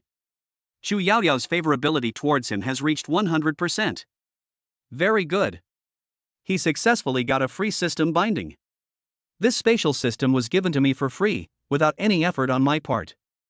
Brother, are you happy for me? Xu Yaoyao asked Xu Yi. Yes, yes, yes. Xu Yi nodded, then said, Yao Yao, you have such great talent, don't waste it. You must work hard to cultivate, understand? Brother, I will work hard to cultivate. Yao Yao is such a good tool for me, my good little sister. Xu Yi said, stroking Xu Yaoyao's head. A few days later, Xu Yi took Xu Yaoyao out early in the morning. The results of the Beijing Middle School entrance exams were released the day before yesterday, and today is the registration day for all major high schools. Xu Yi and Xu Yaoyao went to enroll in the best high school in the capital. After a while, they arrived at the top high school in the capital Magic High School. Seeing the luxury cars parked at the school gate, Xu Yi squeezed through the crowd and entered the school step by step. Xu Yaoyao asked with some concern, Brother, am I really okay? Don't worry, it'll be a piece of cake. As soon as Xu Yi finished speaking, he pulled Xu Yaoyao toward the magic arena. The recruitment drive is being held at the Magic Duel Arena, and many people are flocking there. These parents with children are all wealthy. They've spent who knows how much money they've spent in order to awaken outstanding magical abilities in their children. Their goal is very simple, to get their children into good schools. Xu Yi followed the crowd to a place where he could fill out an application form. Someone said, Parents, please come over and fill out the registration form first, and then bring your sons to the test. Xu Yi went over and took a registration form, then filled in the information on the form. There are two registration methods, one is based on scores, and the other is based on talent. Xu Yaoyao naturally signed up for talent, since her middle school entrance exam results were already permanently recorded in Bocheng. Let's go. Xu Yi said something and led Xu Yaoyao to walk in the other direction. There are more people on the side that prioritizes scores, and fewer on the side that prioritizes talent. Hello, you can give me your registration form. Just call your name when it's time for the test, said a man in a suit. Xu Yi nodded, handed him the registration form, and led Xu Yaoyao toward the crowd. These are all people waiting for the test. If they pass, they can become students at the Imperial Capital Magic High School. Xu Yi and Xu Yaoyao walked into the crowd, both looking at the people going up to the stage for the test. The test here is similar to the assessment at Tianlan Magic High School. It mainly focuses on which element you have awakened and how it is rated. It awakened the fire element, but it's still a little lacking. It doesn't meet the requirements, said one of the testing instructors. Xu Yi was quite surprised to hear this. Even fire-type characters were eliminated. The boy retorted, Teacher, I awakened the fire element. Can't even the fire element get into the Imperial Capital Magic High School? If your score reaches the passing grade of our Imperial Capital Magic High School, I will let you pass, the teacher said. The boy didn't say anything. If he had that score, he wouldn't have chosen the path that prioritizes talent. Go down now. Your fire element would be highly sought after at other schools, but it's just average at the Imperial Capital Magic High School, the test teacher said ruthlessly. If you spend enough money, you can still create a fire-type character. But if you could get into the Imperial Capital Magic High School just by relying on your fire element, that would be too easy. If that's the case, then there's no need to get high scores. Rich people can just throw money at getting a fire-type character. If that's the case, then things will really get chaotic. Since talent is the primary factor, then let talent speak for itself. Otherwise, what's the point of establishing this format? Then, a few more people went up, but only one person passed the test. Next up, Xu Yaoyao. Chapter 32 Horrifying. Hearing the teacher called her, Xu Yaoyao slowly raised her head and looked at Xu Yi. Xu Yi smiled and looked at Xu Yaoyao, saying, Hurry up and go up, don't be nervous. Xu Yaoyao nodded and stepped forward. Brother, do you think she can pass the test? The chubby boy next to him asked. At this moment, the young man being questioned didn't even look up, and replied directly, What are you thinking? You think it's that easy to pass? He continued, These two are dressed like ordinary kids. They have no chance of passing the test. They're just here to make up the numbers. Why? Anyone who wants to get into the Imperial Capital Magic High School through talent has to spend a fortune. As soon as the young man finished speaking, the chubby boy next to him didn't ask any more questions. He spent an unknown amount of money to awaken a lightning-type ability. Then, the chubby boy changed the subject and asked, Hey bro, Aren't you going to take the special admissions exam in a few days?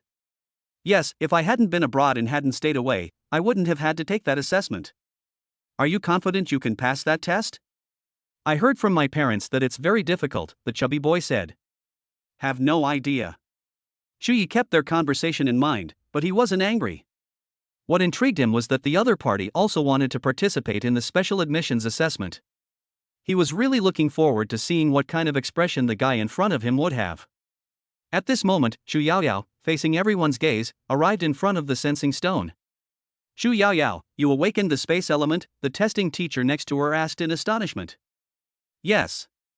Shu Yaoyao nodded in response. The test teacher glanced at his colleague next to him and a look of delight appeared on his face. Since it's a space-related system, there's no need for testing, the testing instructor said. No need for testing? Shu Yaoyao was a little confused. Why didn't they need to test anymore? Your talent perfectly matches the requirements of our Imperial Capital Magic High School. The testing teacher wished he could just admit Shu Yaoyao to the school immediately. Another teacher conducting the test said with a smile, Shu Yaoyao, come over here and fill out the form. After you fill it out, you will be a student of the Imperial Capital Magic High School. In the crowd, the chubby boy saw that Shu Yaoyao hadn't even taken the test and immediately said, Brother, you were right. That person didn't even take a test. The young man looked up for a moment, then looked away and said, as expected. But at this moment, some people in the crowd watched as Shu Yaoyao headed towards the area where people were filling out forms, instead of leaving the stage and returning to the crowd. What's going on? How come she filled out the forms without taking the test? Yes. Isn't this a cover-up?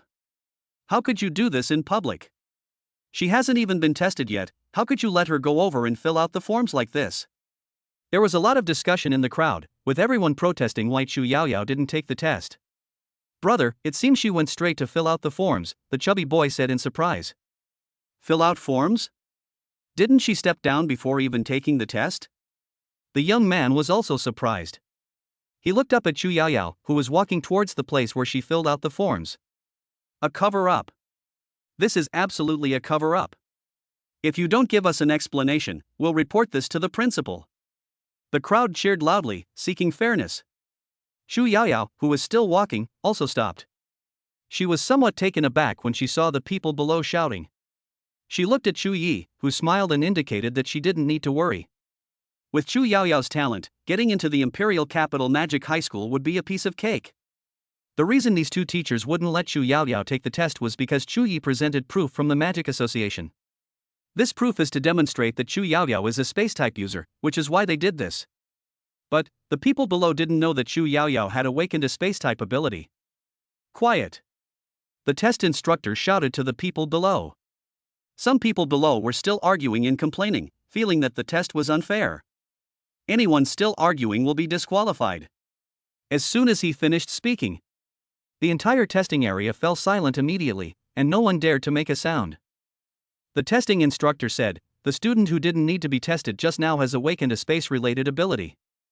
Upon hearing this, some of the people were a little confused. Wasn't the space element only awakened by high-level cultivators? But in an instant, they then realized that the other person was there to participate in a talent test. Talent. Talent. Isn't awakening dimensional magic on the first attempt a talent? For a moment, everyone fell silent, their eyes filled with jealousy and envy as they looked at Shu Yaoyao on the stage. If you still don't believe me, here is proof from the Magic Association. The teacher took out a certificate and placed it in front of everyone, saying. Everyone looked over and quickly got the answer, this girl really was a space type. Brother, she awakened a space type ability. The chubby boy said, looking at the young man beside him. The young man didn't want to speak, his face was burning with pain. This girl is incredibly lucky. They actually awakened spatial abilities right from the start. The young man looked at Shu Yi beside him. He remembered that this man had come with that girl, right? Her brother. The young man wondered to himself, then looked away. His sister is so talented, his brother is probably just average. Suddenly, Shu Yi's phone vibrated in his pocket. He quickly took it out and answered the call. Teacher Tang Yu, Shu Yi said with a smile, then moved away from the crowd. Shu Yi, you've settled down in the capital now, right? Tang Yu asked from the other end. Yes, the house here is all set up. When are you coming to report to me? Otherwise, I won't have time, Tang Yu said. I have to take the special recruitment assessment in a few days, so I can only go after I finish the exam. That works too. I should still be around by then. After exchanging a few more words with Tang Yu, Xu Yi hung up the phone.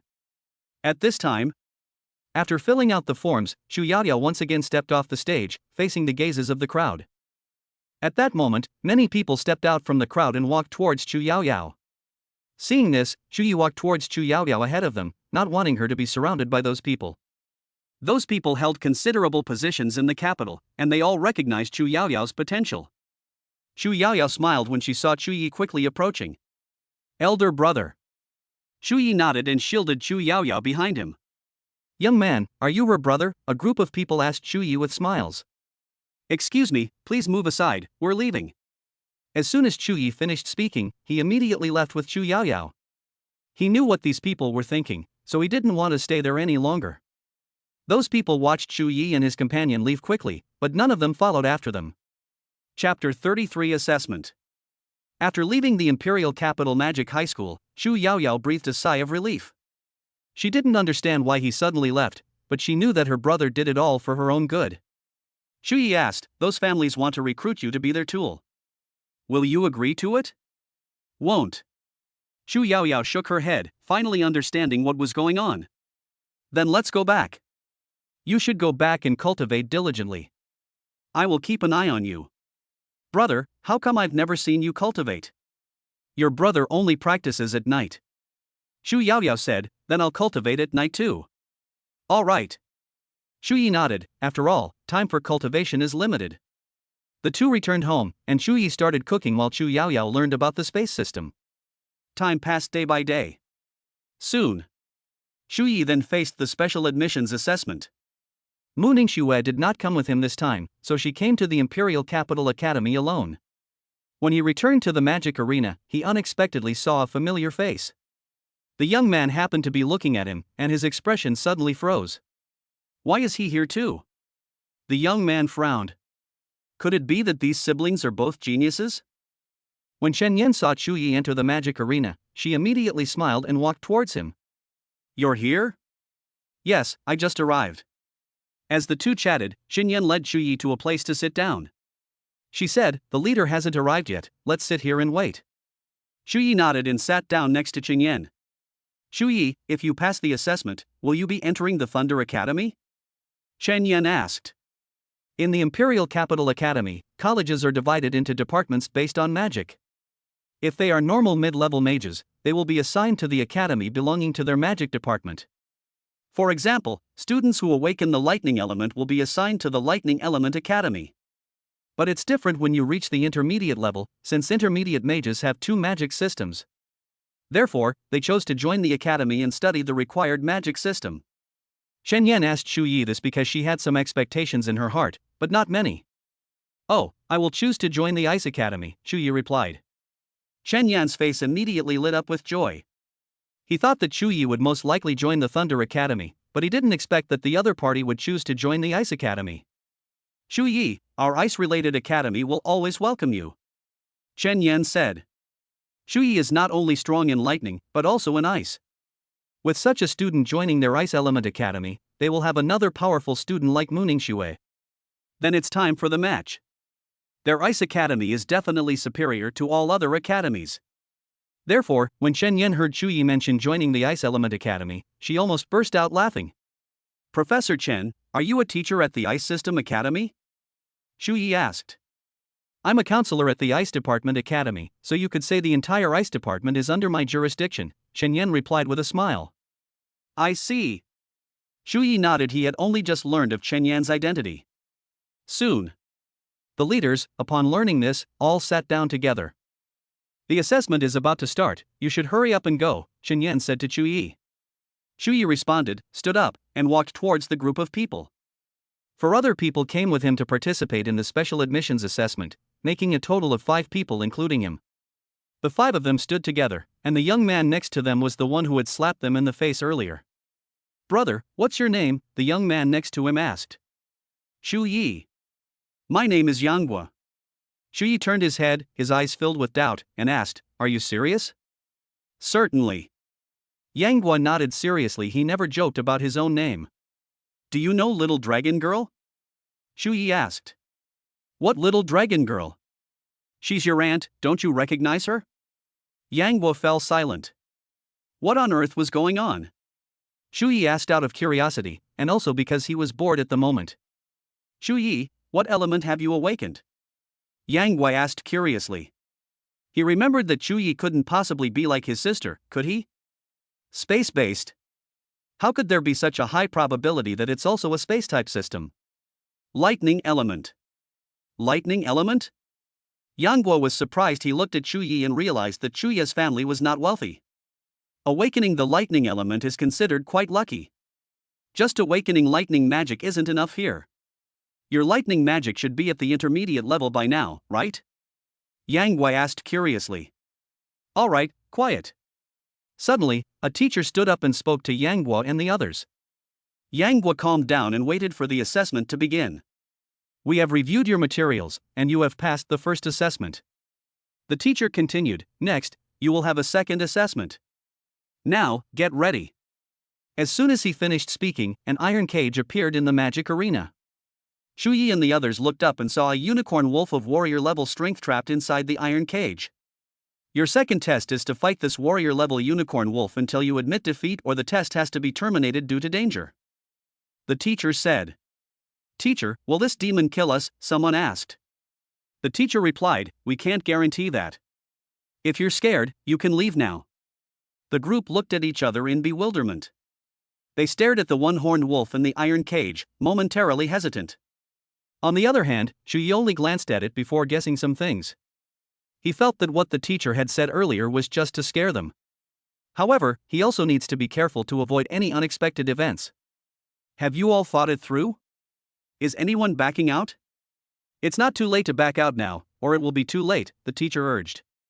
But those present did not back out. They all wanted to see what the people in front of them were like first. Since no one has withdrawn, let the first candidate enter the iron cage. As soon as the teacher finished speaking, he read out the name of a candidate, and that person stepped out from the crowd. The one who came out was a refined-looking boy. He glanced at the one-horned wolf in the cage, still feeling a bit scared. But with the opportunity to enter a prestigious university in the capital city before him, he wanted to give it his all. Soon, the iron cage was opened, and the refined-looking boy slowly walked into it. The unicorn wolf roared at him, but the refined young man managed to control his fear and did not immediately give in. The moment he entered the cage, the leaders present began to observe and score him. The unicorn wolf roared again, its hind legs suddenly pushing off, and its entire body charged towards the refined boy.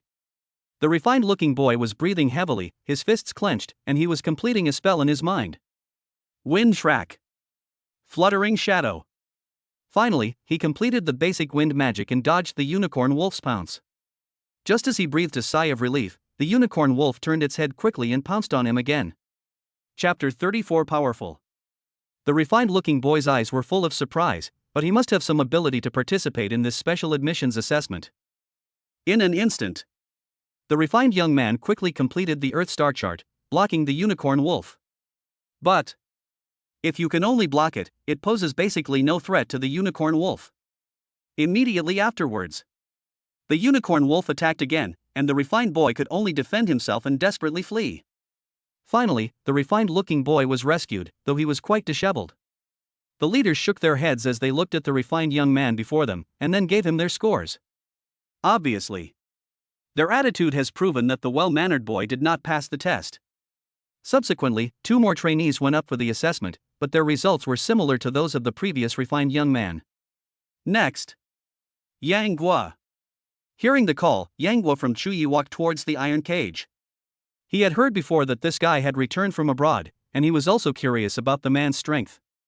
As Yang Guo stepped into the iron cage, the one-horned demon wolf pounced on him. He remained calm under pressure, and completed his fire magic in an instant. Sizzle. Burst. While basic magic cannot cause substantial damage to the unicorn wolf, it can at least have some effect. Because of this, Yang Guo had time to recover after dodging the attack. The unicorn wolf shook off the flames and glared at him angrily.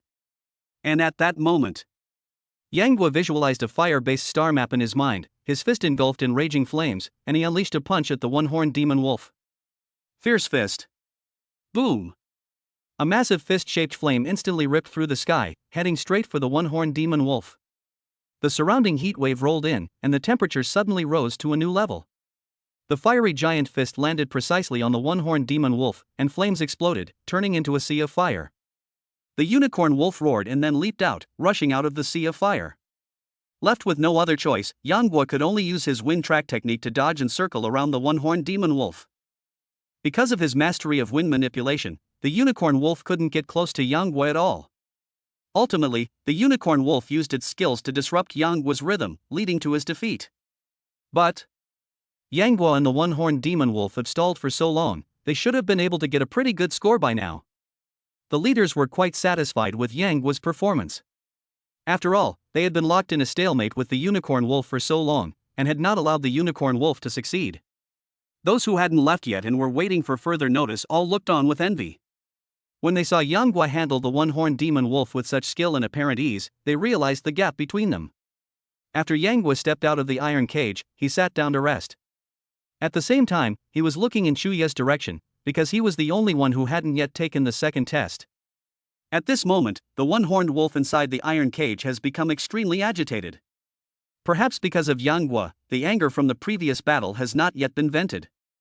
After all, Yang Guo had been playing guerrilla warfare with the one-horned demon wolf, so he did have some mental fortitude. The unicorn wolf roared in the iron cage, its fierce gaze falling on Chu Yi.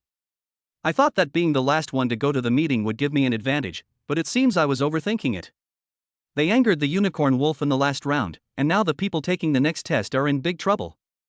I have a feeling that as soon as he enters the iron cage, the unicorn wolf will tear him to pieces. They sat in the rest area looking at the iron cage, silently mourning for Chu Yi, who was about to take the stage. If it were them, they would probably just admit defeat. Because that was a demon general level monster that had been angered. Next up, Chu Yi. After the examiner read out Chu Ye's name, they added a final sentence. This one-horned wolf is very unstable right now.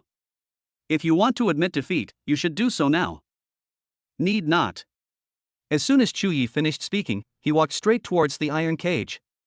As everyone watched Chu Yi walk towards the iron cage, they didn't know if he was fearless or confident in his ability to fight the one-horned demon wolf.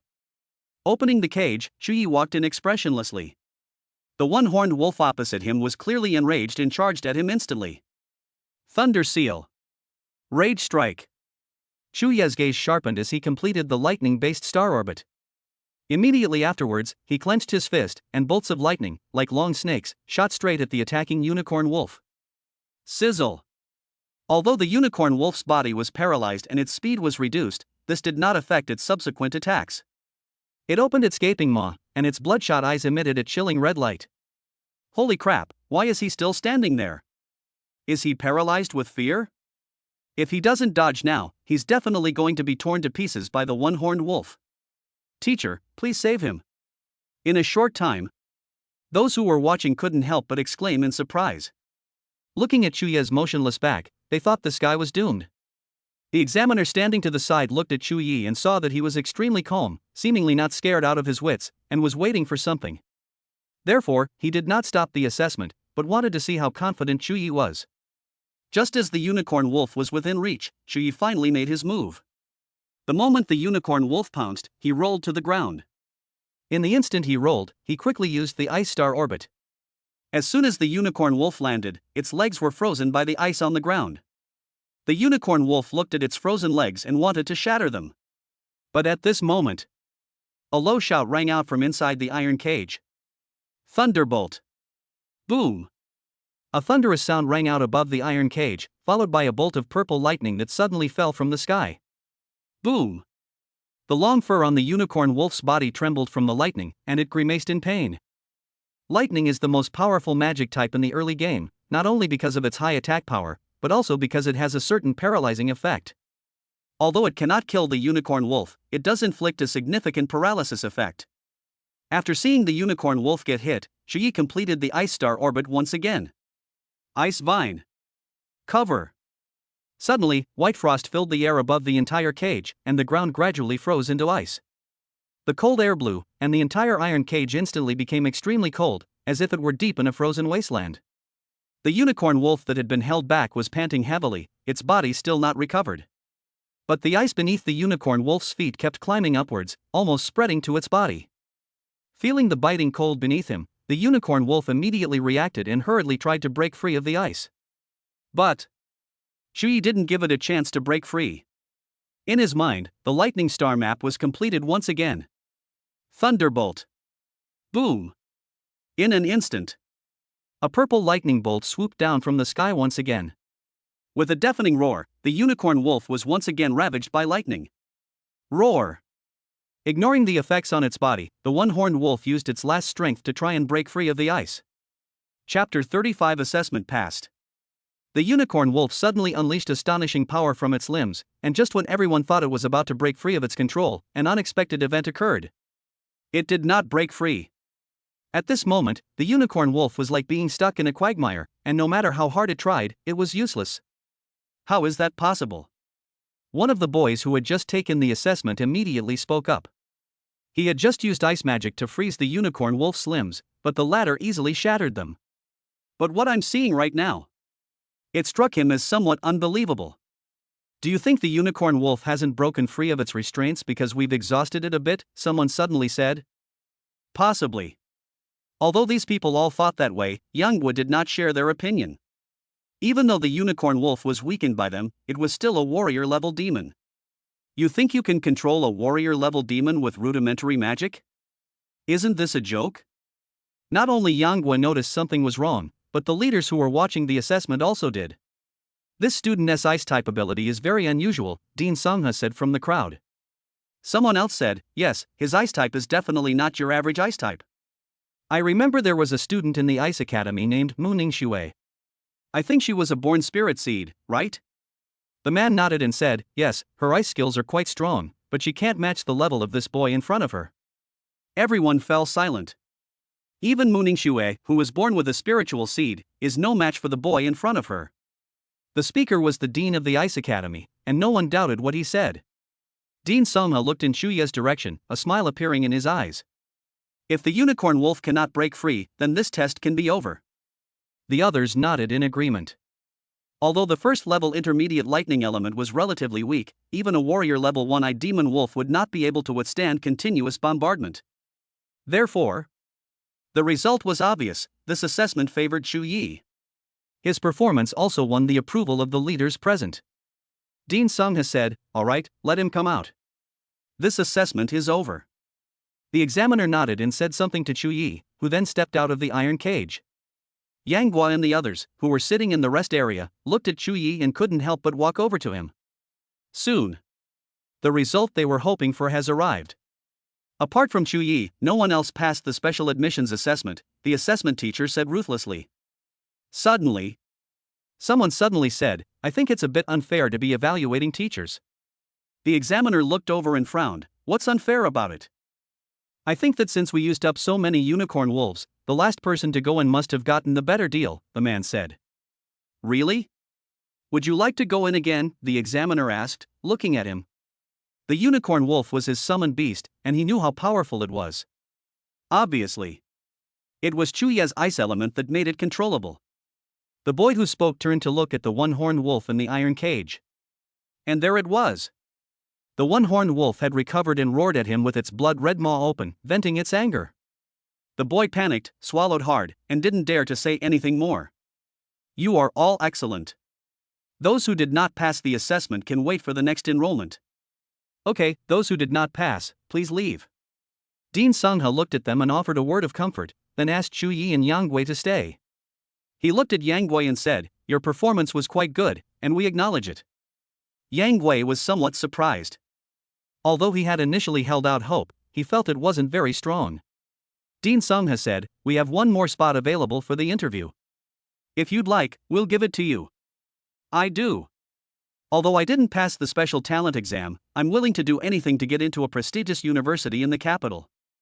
Only, if one can enter a prestigious university in the capital through special talent admissions, they will be much more prestigious than others. Chu Yi, your performance is highly rated here. By the way, are you from Bucheng? Dean Sungha asked. He had just looked at the information Chu Yi had handed him, so he knew that Chu Yi was from Bocheng. Chu Yi nodded. Upon hearing this, Yang Guo, who was standing nearby, was slightly startled. Upon returning to China, the first thing he heard was the news of Bocheng's death. Yang Guo was surprised to find that this person was from Bo City. Dean Sungha smiled and said, "Congratulations on passing the assessment and becoming a special admission student of the Imperial Capital Academy." At this moment, Chen Yan also came over and asked, "Dean, it seems that specially admitted students receive resource rewards, right?" Dean Sungha glanced at Chen Yan, who was walking over, and seemed to have guessed something. Dean Sungha nodded and said, "I will have someone give it to Chu Yi then." "Thank you, Dean." Although Chu Yi doesn't need cultivation resources, Chu Yaoyao does. After Chu Yi followed Chen Yan to fill out the enrollment registration, he left the Imperial Capital Academy. Back home, Chu Yi prepared a table full of dishes, and Chu Yaoyao ate with great relish. "Brother, did you pass the special admissions exam?" Chu Yaoyao had been cultivating in her room, so she didn't know that Chu Yi had returned. "It's approved." "Wow." Chu Yaoyao opened her mouth. She hadn't expected her older brother to be so amazing. Chu Yi asked, "Did you cultivate diligently today?" "Have." Chu Yaoyao nodded. She had been cultivating very diligently today and was starving. After finishing their meal, Chu Yi returned to his room, leaving Chu Yaoyao to do the dishes. Suddenly, Tang Yu called him again. "How did the assessment go? Did you pass?" Tang Yu's concerned voice came from the other end of the line. "It's approved." Tang Yu asked incredulously, "Really? You really passed the special admissions exam for the Imperial Capital University? More real than pearls. This is for you." She was even prepared to use her connections to see if she could get Chu Yi into the Imperial Capital Academy, but unexpectedly, he got in on his own. "When are you coming to Songcheng?" Chu Yi said, "There's still some time before school starts, I'll go in a couple of days." Tang Yu nodded, "Okay, anyway, you need to hurry. I have some leads and need manpower." "Teacher Tang Yu, you're not asking me to go on a mission with you, are you?" Chu Yi asked suspiciously. "Ha ha ha. How could that be? Don't you still have your reward at the trial? If you don't come, how will the reward be delivered to you?" Tang Yu almost let slip that besides having Chu Yi come for the audit, she did indeed want to take him on a mission. Chu Yi said with some disbelief, "Then I'll reluctantly believe you." "Let me know when you're coming, and I can pick you up at the station," Tang Yu instructed. "Nu." They chatted for a few minutes, then both hung up the phone. Tang Yu is a member of the trial committee in Songcheng, so he should also go to Songcheng for review. He was wondering whether he should take Chu Yaoyao with him to Songcheng, since it wasn't safe to leave her alone at home. Chapter 36: The Vow Tree. After careful consideration, Chu Yi decided not to take Chu Yaoyao with him. He then approached Mu Ningxue, asking her to help take care of Chu Yaoyao for a few days. The other party agreed.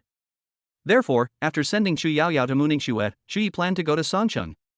2 days later, Chu Yi followed the address Mu Ningxue sent and found her home. They stood outside the gate, and Chu Yaoyao asked, "Brother, where are you going? Is it dangerous?" "It's not dangerous. I'm just going to do an audit, and I'll be back soon," Chu Yi said. This was the nth time Chu Yaoyao had asked him, but he answered patiently. Perhaps because of the last time in Bocheng, he felt that Chu Yaoyao was even more reluctant to part with him. This feeling isn't simply dependence, but rather a fear of losing it at any moment. "You stay at Ningxue's house and I'll come back to get you later." Chu Yi patted Chu Yaoyao's head. "Okay." Chu Yaoyao nodded emphatically, "You have to keep your word, or you're a little dog." After the two finished talking, Mu Ningxue and Mu Zhuoyun came out from inside. Upon seeing Chu Yi, Mu Zhuoyun greeted him with a smile. "Chu Yi, where are you headed?" "I have some errands to run, so I'll have to trouble Uncle Mu and Ningxue," Chu Yi said. Mu Zhuoyun used to be a landlord in Bocheng, but things are different now. "Oh, I see. Don't worry about leaving Yao Yao here. We won't let her go hungry," Mu Zhuoyun said with a smile. "Thank you, Uncle Mu." Afterwards, Chu Yi gave Mu Ningxue a few more instructions before leaving for the airport. Songcheng. On the soft, large bed, Tang Yu turned over, and the enormous thing wrapped in black lace almost fell off. "They're here." She looked at her phone. Chu Yi had sent her a message saying he had already boarded the plane. Tang Yu sat up, stretched, and prepared to change her clothes to pick up Chu Yi. "White stockings, or black stockings," she said, somewhat conflicted. After much hesitation, she decided to alternate between wearing black stockings today and white stockings tomorrow. Soon, she drove to the airport and was waiting for Chuyi outside. After a moment, Chuyi, carrying a bag, saw Tang Yu waving at him from a distance. "Over here." Chuyi smiled, walked over, and politely said, "Teacher Tang Yu, it's been a long time. You've become more and more beautiful." Tang Yu smiled charmingly and said, "So you finally came to see me? I thought you were afraid I'd eat you up." Chuyi also observed that Tang Yu was dressed in black stockings, with black lace trim on her chest. "Not at all, I was just really busy at that time, otherwise I would have come to see Teacher Tang Yu much earlier," Chuyi said with a smile. Tang Yu said, "Don't call me teacher anymore. We're colleagues now. Just call me Sister Tang Yu, or Sister Yu." "All right then." Chuyi nodded and sat in the passenger seat. "It's already noon, you probably haven't eaten yet, right? I'll take you to eat." As soon as Tang Yu finished speaking, she stepped on the gas, and the car sped off instantly. After a simple meal, the two arrived at the trial court in Songcheng. The appearance of Chuyi and Tang Yu attracted the attention of many people. After all, the latter's figure would definitely make many old perverts drool. Tang Yu led him to the door of an office, and then she knocked on the door. "Knock, knock, knock. Come in." A man's voice came from inside. Tang Yu nodded to Chuyi, then pushed open the door and led him inside. There was only one person sitting at the desk in the office, but Chuyi did not recognize this person. Tang Yu. Judge Tang Zhong saw Tang Yu approaching, and then turned his gaze to Chuyi. "This must be Chuyi." Tang Zhong stood up, a smile appearing on his face. "Yes, he just arrived today, and I brought him here to report for duty," Tang Yu replied. "He is Tang Zhong, the presiding judge of our Songcheng tribunal." After being introduced by Tang Yu, Chuyi immediately greeted her, saying, "Hello, Judge Tang." Tang Zhong nodded and asked, "Have you eaten? If not, let Tang Yu take you to eat." "I ate. Sister, you took me to eat earlier. Are you going to the oath tree now?" Tang Zhong guessed the purpose of Tang Yu bringing Chuyi here. "Yes, I still need to take him on a mission," Tang Yu nodded in reply. "Do a mission?" Chuyi glanced at Tang Yu beside him and knew that this trip was definitely not as simple as it seemed. Tang Zhong replied, "Okay, I'll have someone arrange it right away. You guys wait here for a while." Not long after, someone knocked on the door and then led Chuyi and Tang Yu out of the office. Half an hour later, they arrived at a large courtyard. In the center of the courtyard stands a very old tree, yet it still grows lush and verdant. Tang Yu explained, "This tree is the oath tree. You need to make an oath in front of this tree that you will not betray the organization." As Chuyi gazed at the ancient tree, he suddenly recalled a scene from a TV show he had seen before. "Are you ready?" Tang Yu asked if she would lead Chuyi in reciting the oath this time. "Ready." Then, Chuyi followed Tang Yu and placed his hand on his forehead, reciting the vow with her. "I do. I do." A few minutes later, after Chuyi finished reciting the oath with Tang Yu, a mark of the oath appeared on his arm. Tang Yu examined the mark on Chuyi's arm and said with a smile, "All right, you can now join me on missions." "Sister Yu, you didn't say that before I came." Chuyi looked at Tang Yu. "Really? I don't remember." Tang Yu covered her mouth and chuckled softly. Helpless, Chuyi could only change the subject and asked, "What about my previous reward?" Tang Yu asked, "How about I pick out a magical tool for you? For high-level use?" Tang Yu rolled her eyes at Chuyi. "High level? She hasn't yet. Intermediate level. Okay." Chuyi nodded. "A mid-level magical tool would cost at least 5 million, right? It's profitable." "Sister Yu, what mission are we going on?" "I'm currently having someone track a wanted criminal, and I need your cooperation," Tang Yu said. "The wanted?" Chuyi pondered for a moment, and soon locked onto one person, Chao He. He asked, "Where is that wanted criminal now?" Tang Yu recalled the previous news and said, "I received the latest news that he has entered Shishui town." "Then let's go choose some magical tools first, and then go to that water play town," Chuyi said. "Okay, it's good for you to have a magical artifact for self-defense." Tang Yu nodded. After all, she had to ensure Chuyi's safety. They returned to the courtroom, and after some deliberation, Chuyi also selected a decent shield magic item. "Let's go, we'll head to Shishui town right away." Chapter 37 Situation. Shishui town. For the past few days, Chuyi and Tang Yu have been keeping a close eye on Chao He, afraid that he might suddenly escape. Shu Yi said from the side, "Sister Yu, I think the two of us can handle him. There are too many people here. If we make a move, we might hurt innocent civilians," Tang Yu replied. Shu Yi did not speak again. With his current strength, plus Tang Yu, he could easily subdue Chao He. But Tang Yu didn't know, and Shu Yi didn't explain, so they could only wait it out like this. Tang Yu said, "Shu Yi, you are a student, so the other party won't suspect you. From now on, you will be the one to follow Chao He." She brought Shu Yi over with this in mind. At the same time, he was also a member of the tribunal, and Tang Yu wanted him to be more involved in the tribunal's tasks. The reward is one aspect, and the other is to increase Chu Yi's experience, which will be more convenient for future work. Shu Yi was taken aback, never expecting that by sheer coincidence, he would have taken Mo Fan's job. "We guarantee the mission will be completed." In the following days, Shu Yi openly monitored Chao He, while Tang Yu remained in the shadows. Shu Yi was very familiar with the plot here, so he had nothing to worry about. Soon, Chao He left Shishui town, and he followed him out. They arrived at a barren field, where there were vast fields. But for some unknown reason, the fields here have become exceptionally dry, and there is a severe water shortage. But Chu Yi knew. There's a fire-type spirit seed here. Chao He should be heading towards the spirit seed, so the 20 million should be in our hands now. Shu Yi made his plans. "What are you thinking about? Hurry up and catch up with him." Suddenly, Tang Yu's voice rang out from behind Shu Yi. Shu Yi snapped out of his daze and quickly followed Chao He, who was not far away. After a while, they finally arrived at the location of the spirit seed. Not far away, two groups were engaged in a fierce battle, so he did not approach. "Oh, you actually hid so far away." Tang Yu's proud figure appeared, and she couldn't help but cast an approving glance at Shu Yi. Getting close to that battlefield would definitely expose her to magical effects, and she thought Shu Yi was a very clever person. "Sister Yu, I just heard them say there are spirit seeds here?" Shu Yi asked. "It should be a fire-type spirit seed." Tang Yu had heard it too, and at the same time, she realized why the place had become like this. So it was the appearance of the fire-type spirit seed that caused the water here to gradually dry up, Tang Yu thought to herself, while keeping an eye on Chao He, who was hiding in the shadows. She then instructed, "Shu Yi, I'll go up and deal with him first. You just need to act according to the situation." "Got it." Shu Yi gave an okay sign, already guessing what was going to happen next. He enthusiastically became a bystander, glancing at the white-haired woman next to him every now and then. Sister Yu is quite the player, Shu Yi thought to himself. Tang Yu gave him quite a few benefits. She truly treated him like one of her own. Since that's the case, he can't just let it go to waste, can he?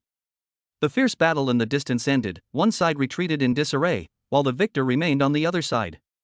Soon, Shu Yi then saw Chao He, who was hiding in the shadows, about to set off. Just as the winning team was about to collect the fire-type spirit seed, a cold and eerie voice suddenly rang out from them. "Sorry, this thing is mine now. I'm in a good mood, so I can let you die a little more painlessly." The members of the Dongfang family all turned around and looked at the person, immediately scolding them. One of them scoffed, "Who do you think you are, daring to steal from the Dongfang family?" Shu Yi didn't hear what they were saying, but he could guess what would happen to those people. At this time, Chao He suddenly attacked those people. A trap set by an evil spider. Mid-level curse magic. In an instant, above their heads, a huge spider web suddenly appeared, with an evil demon spider crawling on it. Almost instantly, those people were entangled in spider silk and their minds were corrupted by the curse. "Shu Yi, wait for your opportunity to act." Tang Yu threw down a sentence and rushed towards them, hoping that those people could hold on. Shu Yi slowly approached Chao He, and Tang Yu's appearance also caught the former's attention. Right now, Shu Yi found a very advantageous place and waited for the right opportunity. Although it wasn't necessary to do that, he felt that being the sixth person was quite exciting. Shu Yi looked up and saw that the two of them had finished their battle. Tang Yu had been defeated. He looked at Tang Yu, who was bound hand and foot in spider webs, and to be honest, she was even more alluring than in the comics. But Shu Yi knew that now was not the time to think about these things. He looked at Chao He, who was standing close by, and remembered that the other party had a defensive magical artifact. But this meant nothing to him. And at this moment, Shu Yi was sketching out a star map of the lightning system in his mind. In an instant, he pointed his finger in the direction of He. Thunderbolt. Boom. Above the sky, A bolt of purple lightning struck silently, as if the surrounding air itself had become suffocated. Xiao He actually knew that Chu Yi was following him, so he also kept a backup plan. Water-soaked shield. Even with lightning speed, Chu Yi failed to succeed because Xiao He was on guard. This isn't acceptable? He thought to himself that he could take down Xiao He with a single blow. Although Xiao He blocked the bombardment with his water shield, he couldn't help but cough up blood. Seriously injured. Fortunately, he had a backup plan, otherwise, that attack might have killed him. But now that the water shield is useless, what should he do next? Immediately, Xiao He turned his head and looked at Tang Yu beside him. He was eager to negotiate with Chu Yi, but the other party didn't give him the chance. You.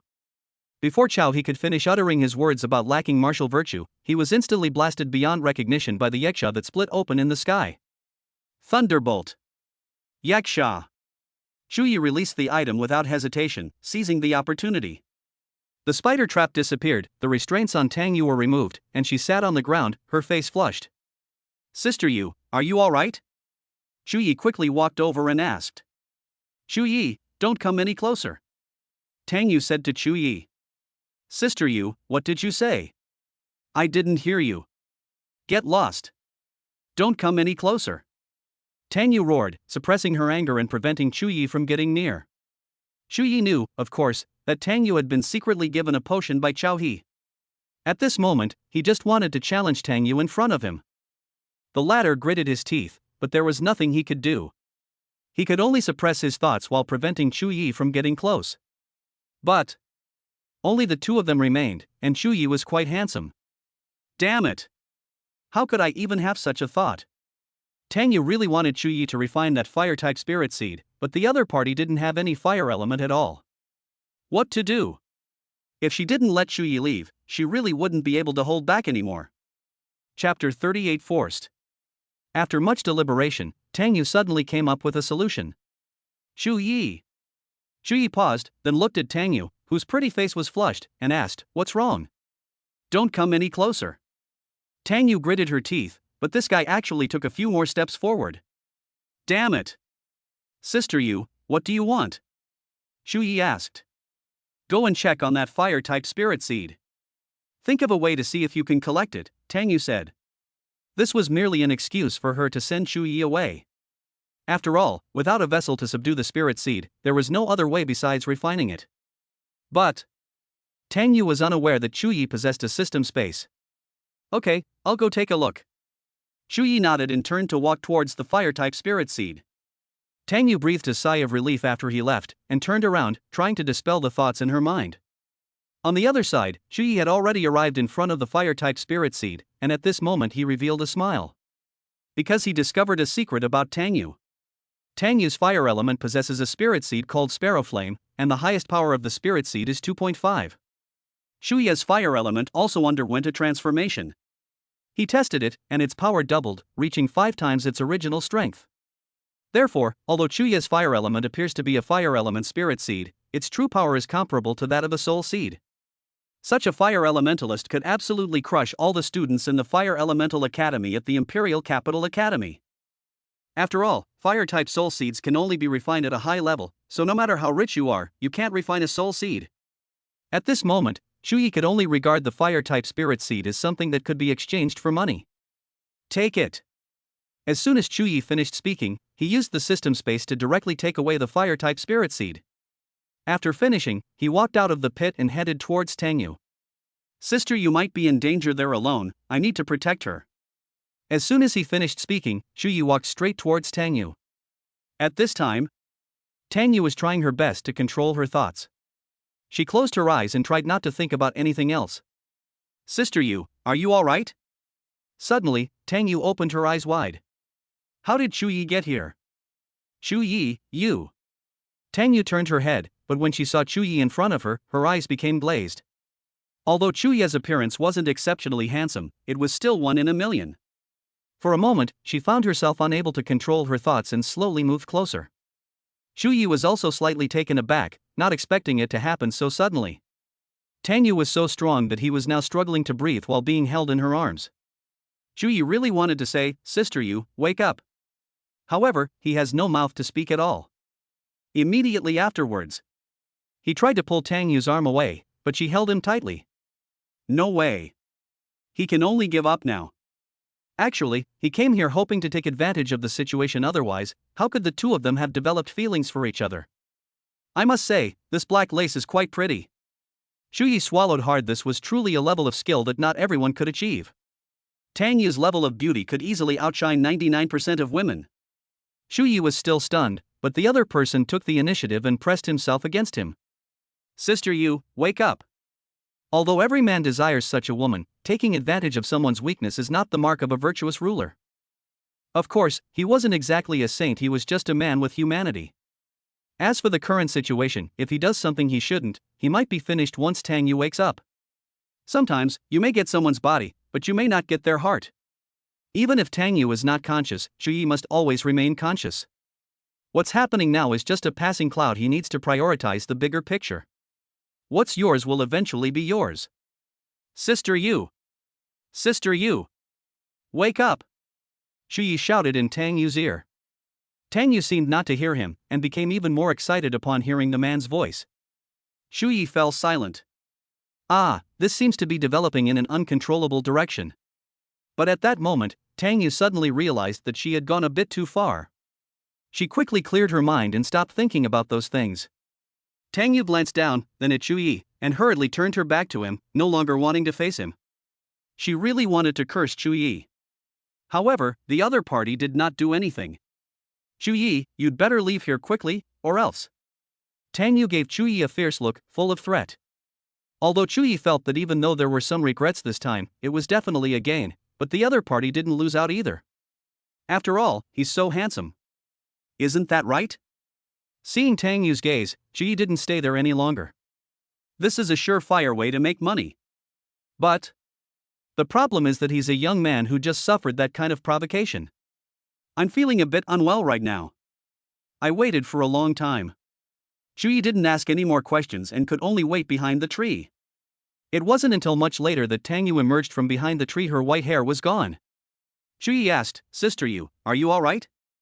Tang Yu glanced at Xu Yi, a hint of threat appearing in her eyes. What just happened? Well, Xu Yi immediately said, nothing happened just now. If you dare tell anyone, you're finished, do you hear me? Tang Yu threatened. Xu Yi nodded reluctantly, I promise I won't tell anyone. After Tang Yu hummed a couple more times, she finally let Xu Yi go on the surface. Did you notify the people from the trial committee to come? Tang Yu asked. Not yet. Then notify them immediately. Sister Yu, I don't have any contact information either, Xu Yi said with a wry smile. Then I'll do it. As Tang Yu spoke, she took out her phone and dialed a number. Soon. She hung up the phone again, glared at Xu Yi, and said, I'm going to rest for a while longer. Don't come over. Xu Yi nodded.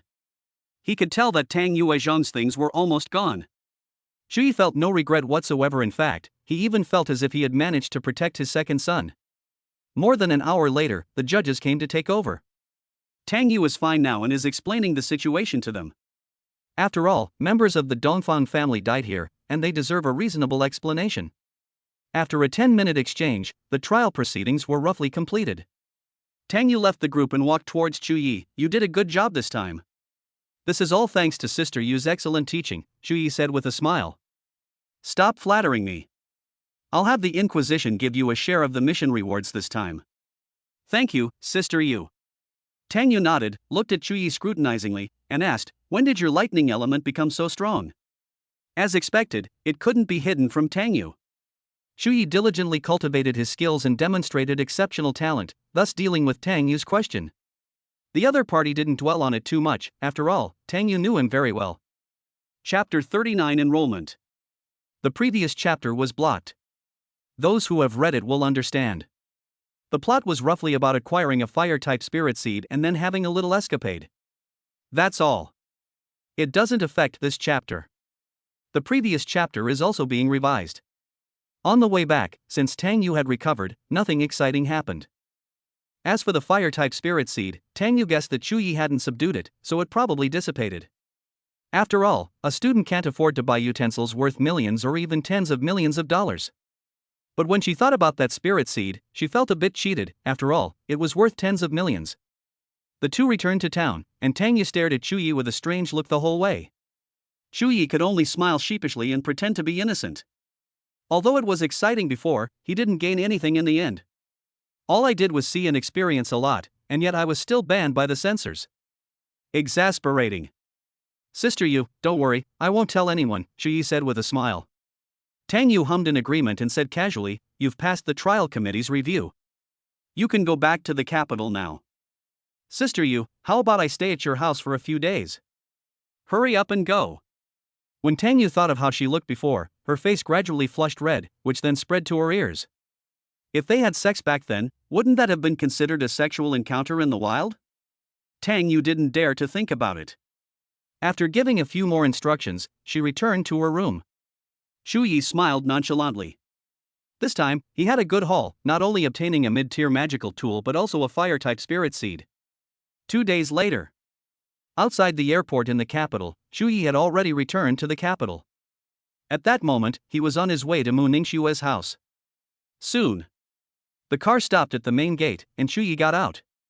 However, Mu Ningxue was also coming out from inside. She said, "You just got off the plane, right? Come in and have a meal before you leave." Yao Yao was eating too. Chu Yi checked the time, it was almost dinner time, and going back to cook would be exhausting. Therefore, he nodded and followed Mu Ningxue into the house. Elder brother. Chu Yaoyao waved to Chu Yi. She already knew her brother would come in for dinner. Then, she immediately went into the kitchen to add bowls and chopsticks for Chu Yi, as if she were living at home. "I'll serve you some rice," Mu Ningxue said, picking up the empty bowl in front of her. Chu Yaoyao deliberately placed the bowl in front of Mu Ningxue just now. "Brother." Chu Yaoyao gave Chu Yi a wink, seeking praise. Chu Yi smiled and gave her a thumbs up. Mu Ningxue brought in the food, and the three of them quickly sat down to eat together. "Ningxue, is Yao Yao behaving well at your house?" Chu Yi asked. "Yao Yao is very well behaved." Mu Ningxue praised. "Sister Ningxue is so much better. Unlike some people, who immediately ask me if I've caused any trouble as soon as they come back." Chu Yaoyao glanced at Chu Yi. Mu Ningxue couldn't help but laugh when she saw the look Chu Yaoyao gave Chu Yi. These two siblings are quite amusing. "I wish Sister Ningxue was my sister-in-law," Chu Yaoyao said casually. Mu Ningxue blushed and looked away. Although she knew Chu Yaoyao had said it casually, saying such a thing in front of the two parties involved was inevitably a bit. Chu Yi didn't think there was anything wrong with it, since he was thick-skinned anyway. But looking at Mu Ningxue's blushing face, he had to admit that she was kind of cute when she was shy. In that brief moment, Chu Yaoyao quickly gave Chu Yi a knowing look. As siblings, Chu Yi understood her look perfectly. "Brother, I'm thinking of buying a pair of shoes." "Purchase." Chu Yi made an OK sign at the table. After having dinner at Mu Ningxue's house, Chu Yi and Chu Yaoyao both left. Back home, Chu Yaoyao went to the refrigerator to get some food, and then comfortably lay down on the sofa. "I remember, you've already started school, right?" Chu Yi asked. "Yes." "Yao Yao, this place is a bit far from your school. Why don't you stay at the school?" Chu Yi felt that going back and forth was too dangerous, and besides, he wasn't home. Can. This time, Chu Yaoyao didn't miss the snacks at home, she just didn't want to cause trouble for her brother. She also asked, "Brother, do you live at school too?" "If you live on campus, I will live on campus too." Chu Yi washed an apple for Chu Yaoyao. "I'll pick you up from school this weekend." "Okay." Chu Yaoyao nodded happily. "Although I attend classes 5 days a week, the thought of seeing Chu Yi in 5 days doesn't seem too long." "I'm telling you, you need to focus on your training at school and not waste this talent," Chu Yi instructed. "My dear sister. You're not making an effort to cultivate yourself. When will my brother's space-based abilities finally come into play?" The next day, just as dawn broke. Today is the first day of school at the Imperial Capital Magic High School, and Chu Yi is taking Chu Yaoyao to school. Walking like this isn't going to work, Chu Yi thought to himself. When I get my driver's license, I can get a car to drive around in. After boarding the bus, about half an hour later, the two of them arrived at the gate of the Imperial Capital Magic High School again. After Chu Yi helped Chu Yaoyao move her suitcase to the dormitory, he left the Imperial Capital Magic High School. Because he also needs to pack his bags to go to the Imperial Academy in Beijing, and tomorrow is the start of the semester at the Imperial Academy. After quickly packing, Shu Yi realized he didn't need to bring anything. He zipped up his jacket and prepared to take a taxi to the Imperial Capital Academy, the capital's academic institutions. The school gate was particularly lively, with people coming and going, and luxury cars filling the area. Shu Yi didn't even glance at it. After getting out of the car, he walked straight into the Imperial Capital Academy. In the past few days, a major news item appeared on the official website of Imperial Capital University. That is, special admissions, which haven't happened in years, have actually had someone pass the assessment. The news stunned all the students in the capital's universities. Many people know that this person is called Shu Yi, but they don't know what he looks like. Therefore, it makes curious people very curious to know just how strong this person is. They even passed the special admissions exam. Shu Yi followed the signs on the school road and arrived at the dormitory building where he would be staying. He went up to the third floor and opened the door to the 302 dormitory room where he was to stay. There were 2 beds inside, so it was obviously a double room. The facilities are quite complete. Although they can't compare to hotel rooms, they're already pretty good for a school dormitory. Shu Yi put his luggage away, and the door opened again, with another person entering. He looked up and recognized the person. It was Yang Guo, the one who had taken the exam with him. "You're staying here too?" Shu Yi asked, glancing at him. "There was no other way. My family controlled me too much. I could only be free after I got out." As Yang Guo spoke, he tossed his backpack onto the bed, reached for his arm, and lay down. "You applied to the Thunder-related academy, right?" Yang Guo asked, starting a conversation. "No." Upon hearing this, Yang Guo stood up and asked in confusion, "You applied to the Ice-type academy?" "Yes." Shu Yi nodded. Although Yang Guo was somewhat surprised, when he recalled Shu Yi's Ice-type abilities, they seemed to be quite good as well. Chapter 40 Ritual. The two chatted for a while and got to know each other in a general way. Yang Guo is a very realistic person. He says what he means and doesn't beat around the bush. "How is your sister?" "She's quite talented too," Yang Guo asked Chu Yaoyao. Having awakened the spatial element for the first time, such a talent is highly sought after, no matter where you are. "I'm already a student at the Imperial Capital Magic High School," Shu Yi replied. "It takes a lot of resources to start cultivating the space system, otherwise it's very difficult to get started." Yang Guo added, "Given your circumstances, you might not be able to support 2 people. "It's fine, I'm easygoing, I'll just take care of my sister," Shu Yi said nonchalantly. But he really didn't care, as long as he was bound to the person's account. Looking at his magnanimous older brother, Yang Guo couldn't help but admire him. "You're so good to your sister." "There's nothing I can do. It's just the 2 of us left at home. If I don't treat her well, who will?" As Chu Yi spoke, Yang Guo learned about the other party's family situation. "You guys have really had a tough time," Yang Guo said sincerely. He remembered that Chu Yi came from Bo City. He asked, "Is your luggage ready?" "All right. Come on, it's my treat. I'll treat you to a meal. We'll be roommates from now on," Yang Guo said. "Okay." Shu Yi nodded. Although he wasn't short of money for a meal, it wouldn't be bad to get something for free. After all, this guy looks like he's rich. The 2 walked out of the school gate, and Yang Guo led him to a Ferrari 911. "Get in. I'll take you flying." Yang Guo waved his hand, and Shu Yi followed closely behind. "This car is old, it's been sitting in the garage collecting dust for ages," Yang Guo said truthfully, without any intention of showing off. Shu Yi fell silent. "Although you didn't mean to show off, I felt that you were." Afterwards, the 2 went to a high-end restaurant, where Yang Guo ordered a lot of famous dishes that were not enough to fill him up. "How is it?" Yang Guo asked while eating. "It tastes good, but this stuff won't fill you up," Shu Yi said, wiping his mouth. "Honestly, the barbecue from the roadside outside smells the best." "Ha ha ha. He's a very honest person." Yang Guo smiled, already treating Chu Yi as a brother. The 2 chatted about the special admissions program while eating. "Have you checked the official website?" "You've become famous on the official website," Yang Guo said. "Official website?" Shu Yi shook his head, unaware of this matter. Yang Guo laughed and said, "All the freshmen in our year want to know who you are now." "Why?" Shu Yi was puzzled. Did knowing who he was mean there was some kind of reward for him? Seeing Chu Ye's genuinely clueless expression, Yang Guo said, "You don't know about the special admission ceremony for the Imperial Capital's academies, do you?" "A ceremony? What ceremony?" Shu Yi really didn't know anything about the special admission students at the Imperial Capital Academy. Once you become a special admission student, others can challenge you, or you can choose not to accept. Yang Guo said, both the challenger and the challenged will receive a reward from the school, but only the winner will receive it. What reward?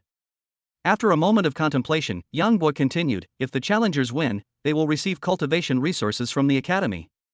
If you accept the challenge 100 times and win 100 consecutive matches, the academy will give you a big reward. As for what the reward is, the academy hasn't said anything, because no one has been able to succeed. As soon as Yang Guo finished speaking, Shu Yi understood the situation. I see. Now I finally understand why those people wanted to know who he was. They all wanted a piece of the pie. After they finished eating, the two drove back to the Imperial University in the capital. This time, Yang Guo drove the car directly to the Imperial Academy and parked it in the parking lot. Just then, a few boys walked towards them. Hey, isn't this Yang Guo who only knows how to cry? He couldn't make it abroad, so he came back, the middle-parted boy in the lead said with a smile. Don't block my way. Yang Guo looked up and glanced at the other person. The boy with the middle part sneered, what? You want to attack me? In an instant, the people behind the boy with the middle parting moved closer, and the two sides were on the verge of exchanging blows. Watching from behind, Shu Yi could easily tell that these people seemed to have a grudge against Yang Guo, otherwise they wouldn't have acted as if they were about to fight as soon as they met. This is your little follower, he looks so. The boy with the middle part looked at Shu Yi, his eyes full of contempt. This is my business, don't drag others into it. Yang Guo stood in front of Shu Yi, meeting his eyes. You were bullied by us before, and you'll be bullied now.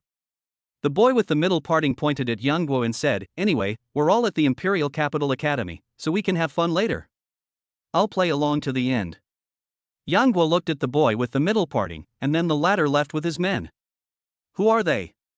Yang Guo said, those who bullied me before, things are different now. Back in high school, those people were Yang Guo's mortal enemies, and he left the country because he didn't want to stay there anymore.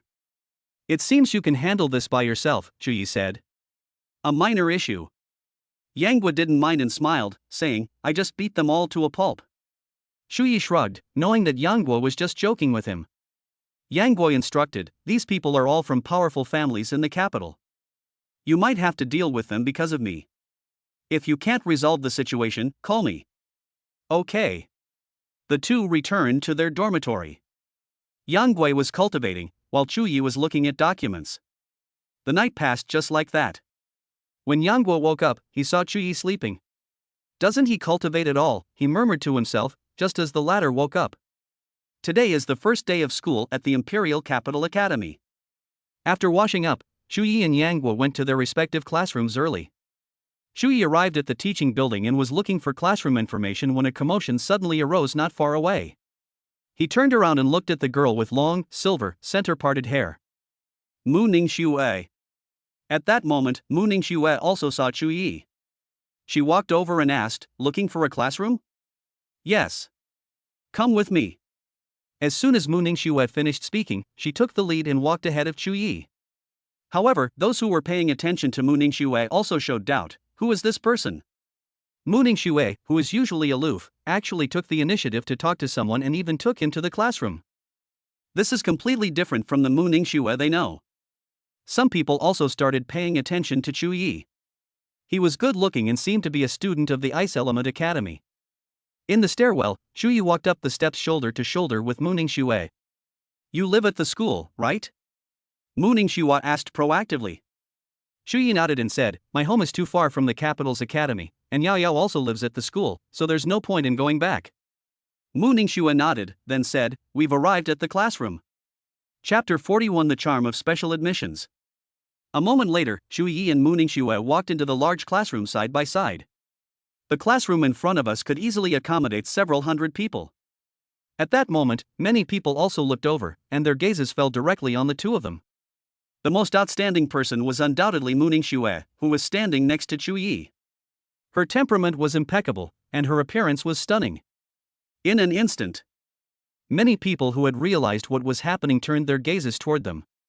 At this moment, Shu Yi and Mu Ningxue became the focus of the entire classroom.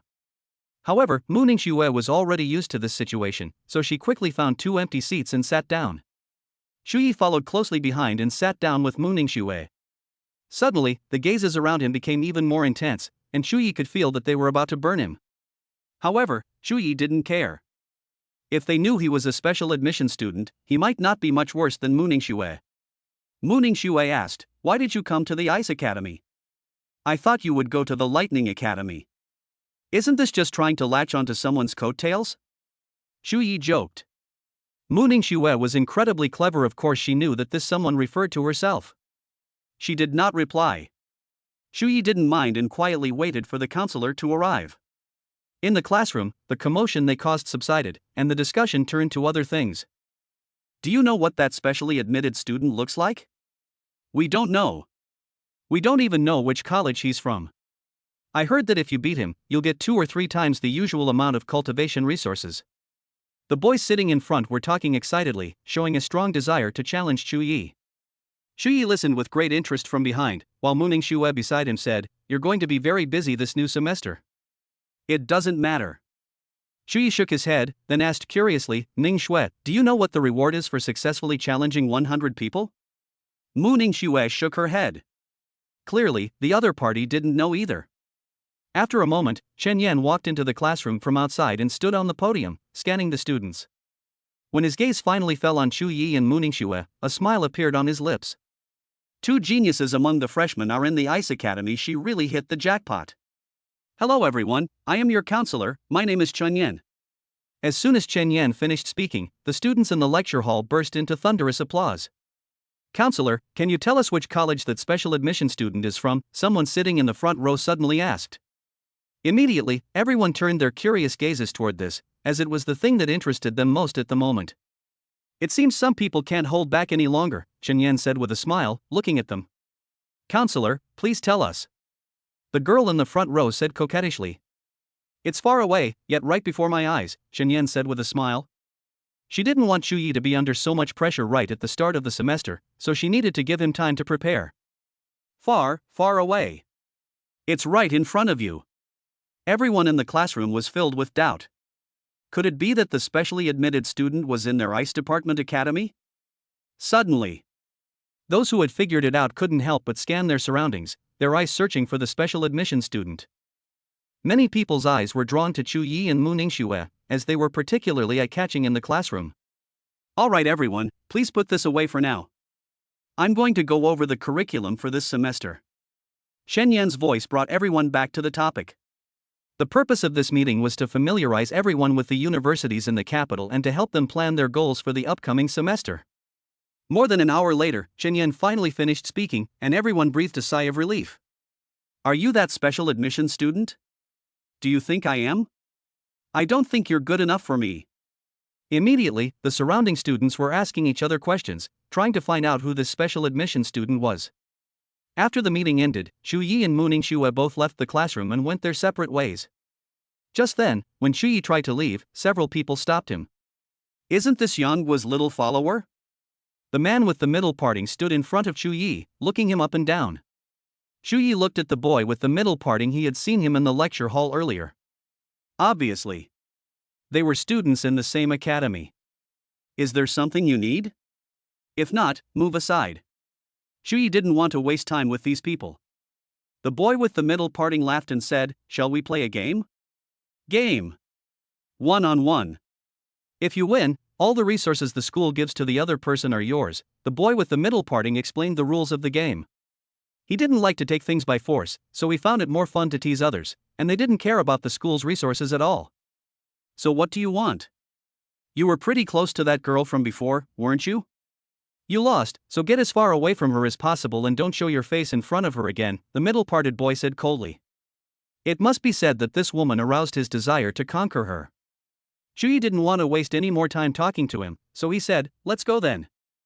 He had originally planned to ask Chen Yan if she knew what the reward would be after successfully defeating 100 people. But the appearance of the boy with the middle parting gave him an idea. "There are 5 people here. If we beat them, that counts as 5 kills, right? Before we're exposed, let's get as many kills as possible to avoid bigger trouble later." With these thoughts in mind, they soon arrived at the magic arena of the Imperial Capital Academy. Inside the magic arena, many young couples strolled around in their seats, while others whispered sweet nothings to each other. Shuyi only glanced at it before seeing someone's hand reach inside. Holy crap! After a while, they all arrived at the center of the magic arena. Teacher, we're going to have a magic duel, the man with the middle parting said, looking at the teacher sitting to the side. The teacher was in charge of managing the magic arena, and he was needed to be present to prevent students from having duels. Register me, and then you can start talking to me, the teacher said. Who's going up? The boy with the middle parting looked at the 4 people behind him and asked. I'll take care of it. My fire magic will make him surrender in no time. One of them said. I can too. Let me go. The 4 were very enthusiastic, but Shuyi said, why don't you all come together? I'm a little hungry.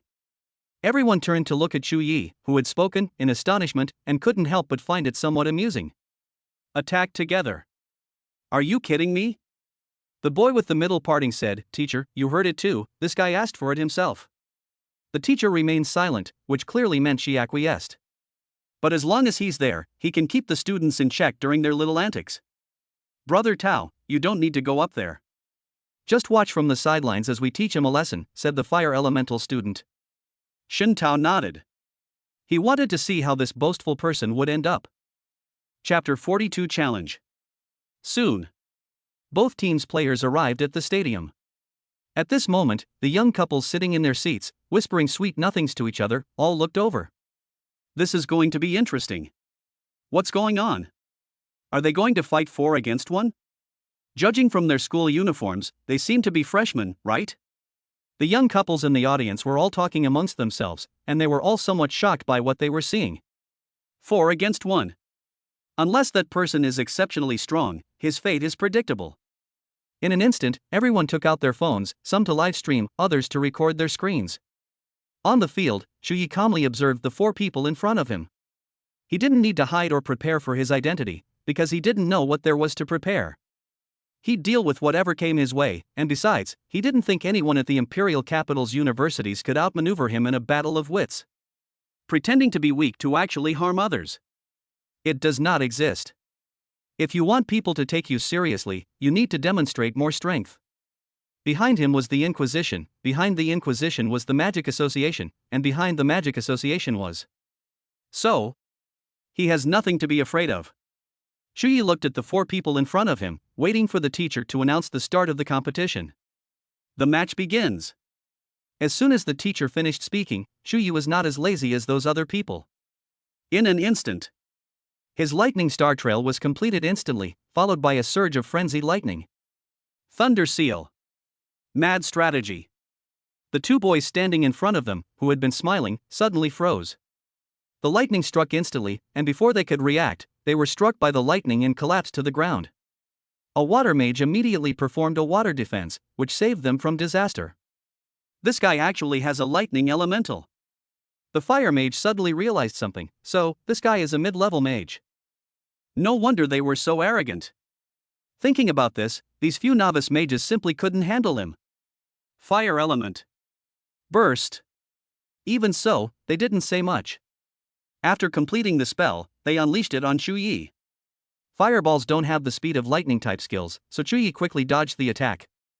Immediately afterwards, he completed the ice-based star trail and released ice spines to freeze the 2 people's legs. The next second, the 2 men felt the coldness on their legs, followed by a chilling sensation.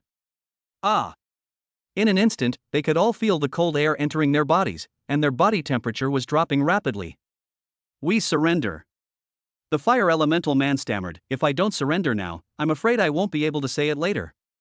The teacher gestured to Shuyi, who then released the 2.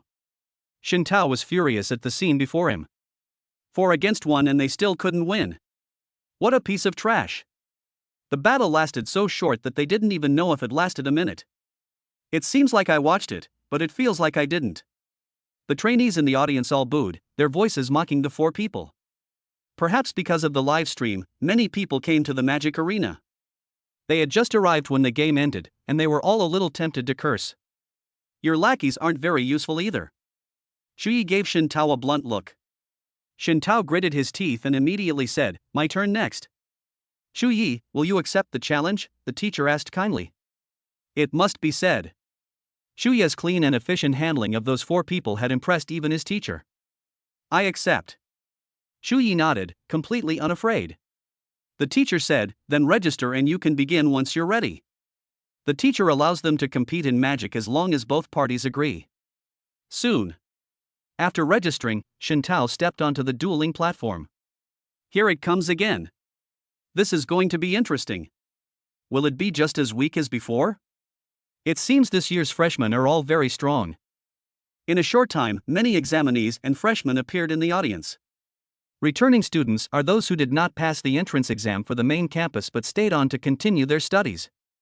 To enter the main campus, one needs to reach the intermediate mage level. Those who do not meet the standard cannot enter the main campus.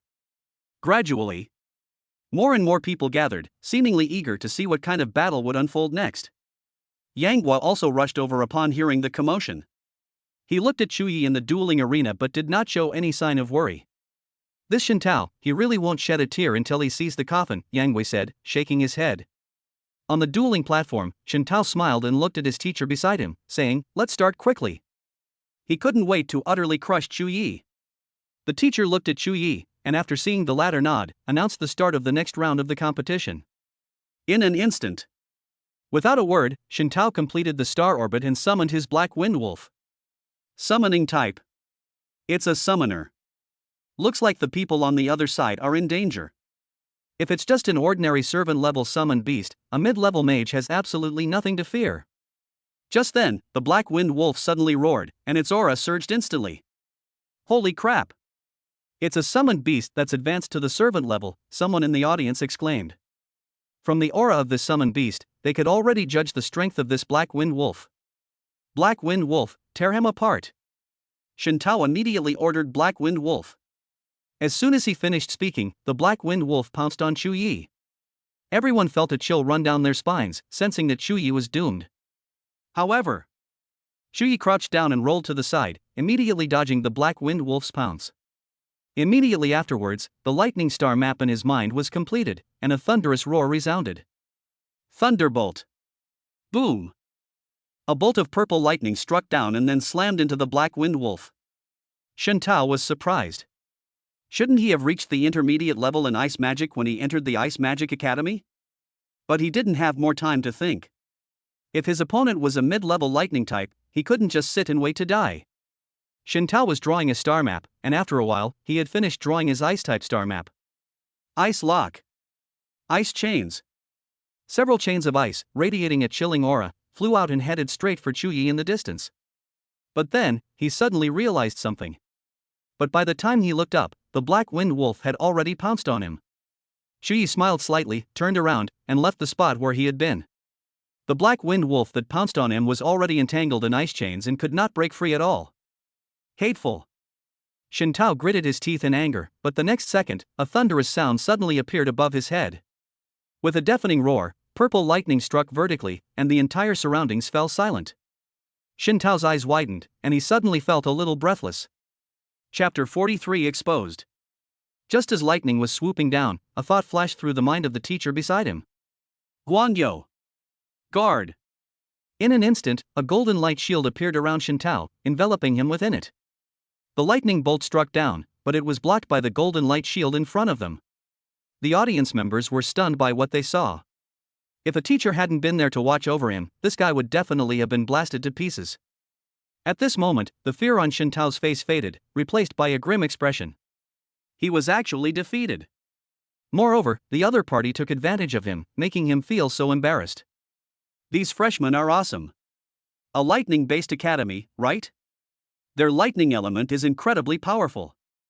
That guy was really bad. Even with his advanced servant-level summoned beast and mid-level ice magic, he couldn't defeat his opponent.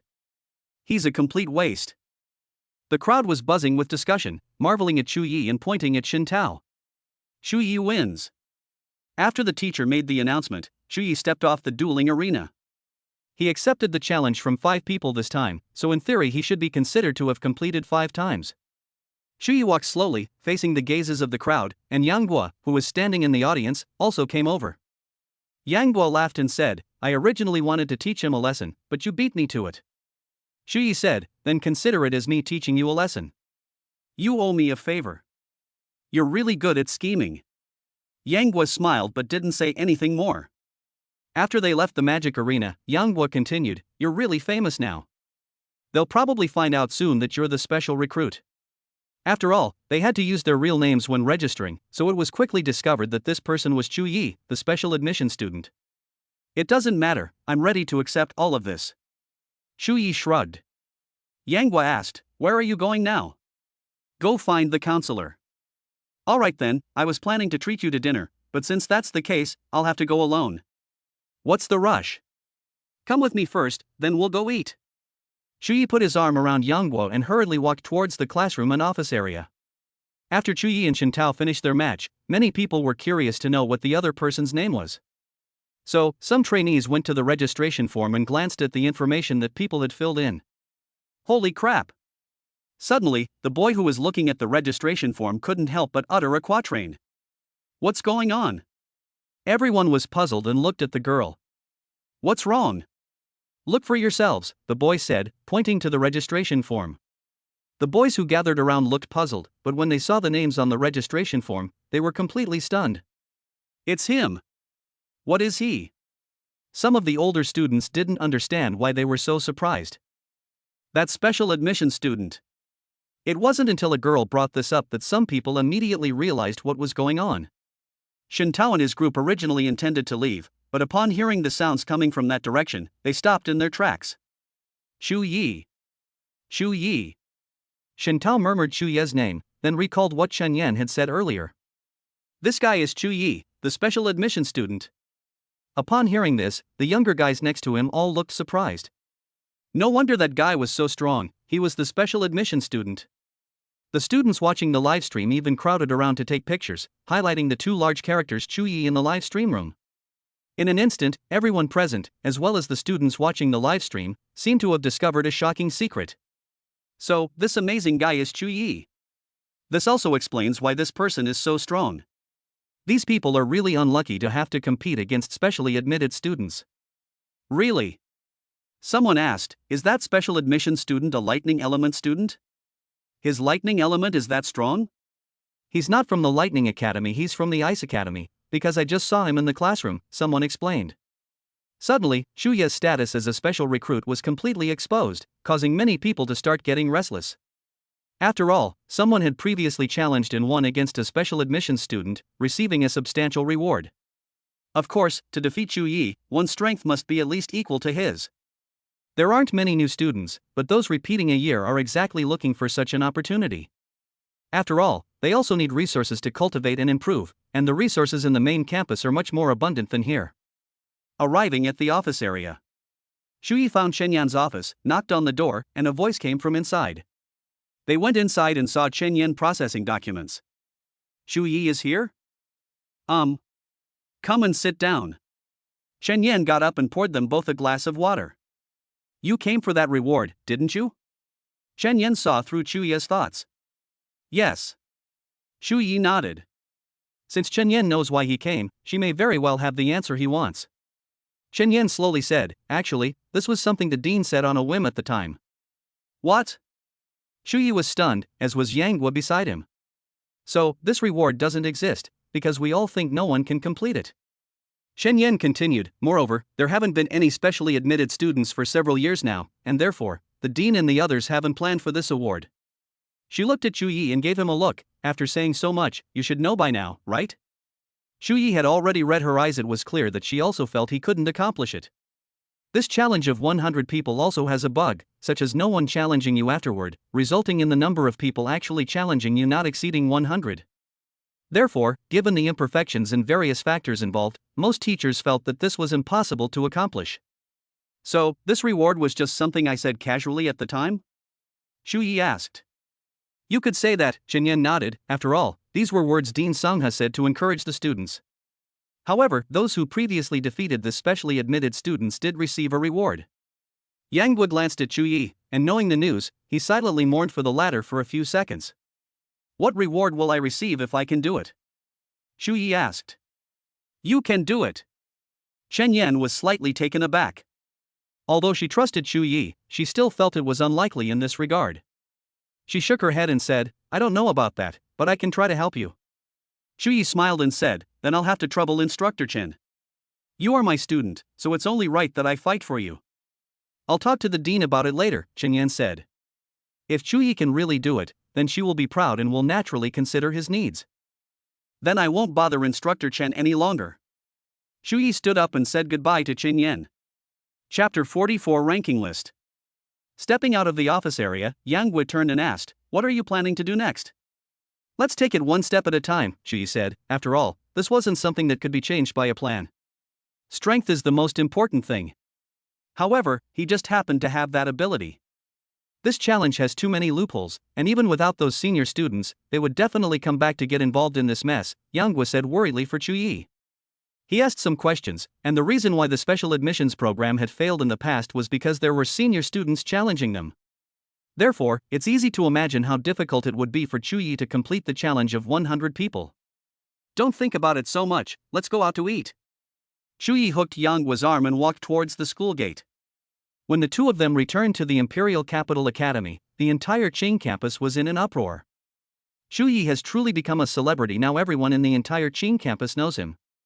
As the premier university in China, the Imperial Capital University naturally has more geniuses than other universities. The number of students who have reached the intermediate level is definitely greater than in other academies, and they are also very strong. When Xu Yi returned to his dormitory, he was recognized by many people, who all looked at him with strange eyes. Your trouble is coming, Yang Guo said with a smile, patting Xu Yi on the shoulder. Then come on over, you'll make up the numbers for me. Xu Yi said without any hesitation. The next day. Inside the dean's office, Chen Yan sat across from Dean Songyi and said with a smile, Dean, you've heard about Xu Yi's situation, haven't you? I've heard about it. Xu Yi said he wants to know what the reward is for completing the challenge with 100 people, Chen Yan asked with a smile. Oh. Dean Songha looked up at Chen Yan in surprise. He's confident he can complete it. That's what he said. If he can complete it, he can enter the Boya Tower for 3 months of training, Dean Songha said generously. Ningzhu Academy has a 3-step tower, while Daidu Academy has a Boya Tower. Both of these places are sacred sites that can improve cultivation speed, so many students are desperate to enter them to cultivate. But how could such precious cultivation resources be open to everyone? Therefore, it is generally used to take care of students who are talented and perform well. At this moment, Dean Songha's generous offer of 3 months of cultivation time suggests that he is certain Xu Yi cannot complete it. Chen Yan also noticed, but her purpose in coming was to see what kind of reward the dean would give. Once the reward is announced, all she needs to do is tell Xu Yi the truth. 3 months of training time is quite a lot. I will have Xu Yi prepare well, Chen Yan said. Dean Songha smiled. Although he also felt that Xu Yi couldn't possibly do it, he hoped that the other party could. After all, if someone can create a miracle, it can inspire many students at the Imperial Capital Academy. By the way, don't we have an opportunity to study abroad at the end of this semester? Dean Songha asked. As the premier university in China, Imperial Capital University represents the nation's top academic institutions in studying abroad. Teachers who go to learn can bring their students along. Yeah, what's wrong? Chen Yan asked, puzzled. Go and create a comprehensive ability ranking list. Only the top 5 will be eligible to participate in this overseas study opportunity, Dean Songha said with a slight smile. Chen Yan was somewhat taken aback. She saw through Dean Songhe's intentions. He was trying to get the students in the Qing campus to compete. With Xu Yi in the past and the rankings in the future, the Qing campus is really getting lively now, Chen Yan thought to herself. University life is more flexible, so as long as you don't have classes, you can arrange your time freely. Xu Yi had no classes in the morning, only one in the afternoon, so he was rushing to the classroom. Yang Guo was the same. The two walked side by side, and many people turned their attention to them. Yang Guo laughed and said, it really is attracting worldwide attention. How about I give it to you? I'd like to, but unfortunately I'm not worthy. As soon as Yang Guo finished speaking, they realized they weren't from the same academy, so their classrooms were different. I'm leaving. He waved and walked in the opposite direction from Xu Yi. Before long, Xu Yi arrived at the lecture hall. As soon as he entered the classroom, all those burning gazes were directed at him at the same time. Xu Yi casually searched for Mu Ningxue's figure and soon found the back of the woman with snow-white hair. He walked down the steps and sat down next to Mu Ningxue. You're here? Mu Ningxue said, you revealed yourself too quickly. If you wait until your ice element reaches the intermediate level, you will likely be able to complete this challenge. What if my ice element reaches the intermediate level? Shu Yi asked Mu Ningxue with a smile. Your ice type. Mu Ningxue frowned, but quickly relaxed. She had a premonition that Shu Yi's talent was no less than hers, and now she felt that it might be true. Mu Ningxue didn't say anything more, and turned back to quietly look at the book in her hand. Shu Yi looked at Mu Ningxue, who was leaning against the window reading a book, and felt that every frame of her was a beautiful painting. After a moment, Shen Yan walked into the classroom and looked at everyone inside. Shen Yan smiled and said, we meet again. I will not only be your counselor, but also your teacher who will teach you ice magic.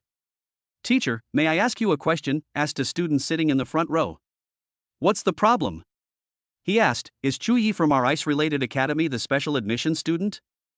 Shen Yan smiled and then nodded at him.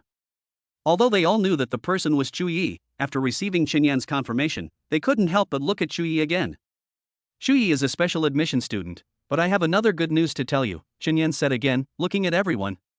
What good news? Someone asked. Our Imperial Capital University Qing campus has the opportunity to study at universities abroad, so every year 5 people can go with us. Shen Yan continued, and this time, the spots will be allocated according to your ranking, with only the top 5 able to go together. These words caused an uproar among the students in the classroom. They all knew that as long as they could get a spot to study abroad, it would be a win. They will then have the opportunity to enter the Boya Tower for spiritual practice before leaving the country. This happens every year, so many people want to perform well and try to get their advisor to take them along. But this time it's different, they're using a competitive approach. Therefore, many people bury themselves in their training in order to get this opportunity. Who among those who can enter the capital's top universities isn't someone with decent talent? If others lack talent, they can make up for it with hard work. They are all extremely talented, so they will compete to see who works harder. Who can blame us when everyone here is among the best of this year? Moreover, they all started from the same point, so they had plenty of time. Chapter 45 Happy New Year's Eve. Instructor Chen, when will the rankings be released? Asked a student in the front row. As early as tomorrow. As soon as Chen Yan finished speaking, the students all became expectant. Chen Yan added, by the way, there will also be rewards for the top 50, so everyone should work hard. These words caused another uproar in the classroom. If the top 5 can enter the Boya Tower for cultivation, the top 100 should be no worse off. Also, if you want to challenge Chu Yi, you need to be in the top 100 to be able to challenge him. Chen Yan's voice rang out again. Everyone was slightly taken aback. There were now restrictions on challenging Chu Yi? However, considering that Chu Yi was a special admission student and his strength was probably not low, they didn't say anything. The reason why students need to be in the top 100 to challenge Chu Yi was proposed by Dean Songhe. The reason is simple, he didn't want Chu Yi to win too easily, and at the same time, he wanted to motivate the students to compete for the rankings. Not even in the top 100. Then you are not qualified to challenge Chu Yi. After a day of discussion, students from other colleges also learned about the news. They were all eagerly awaiting the release of the rankings so they could challenge Chu Yi. Freshmen might not dare to do it, but those who repeat a year are definitely more daring. If we don't fight now, when will we get another chance?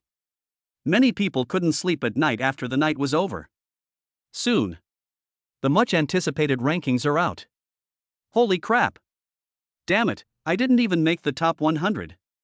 I've made it into the top 100. In the classroom, some were happy while others were sad. Chu Yi didn't look at the newly released rankings because he felt it was pointless. Mu Ningxue also didn't look at the rankings. Only the students who had spoken earlier caught their attention. Did you see Chu Yi's ranking? No. I checked twice, but I still couldn't see his ranking.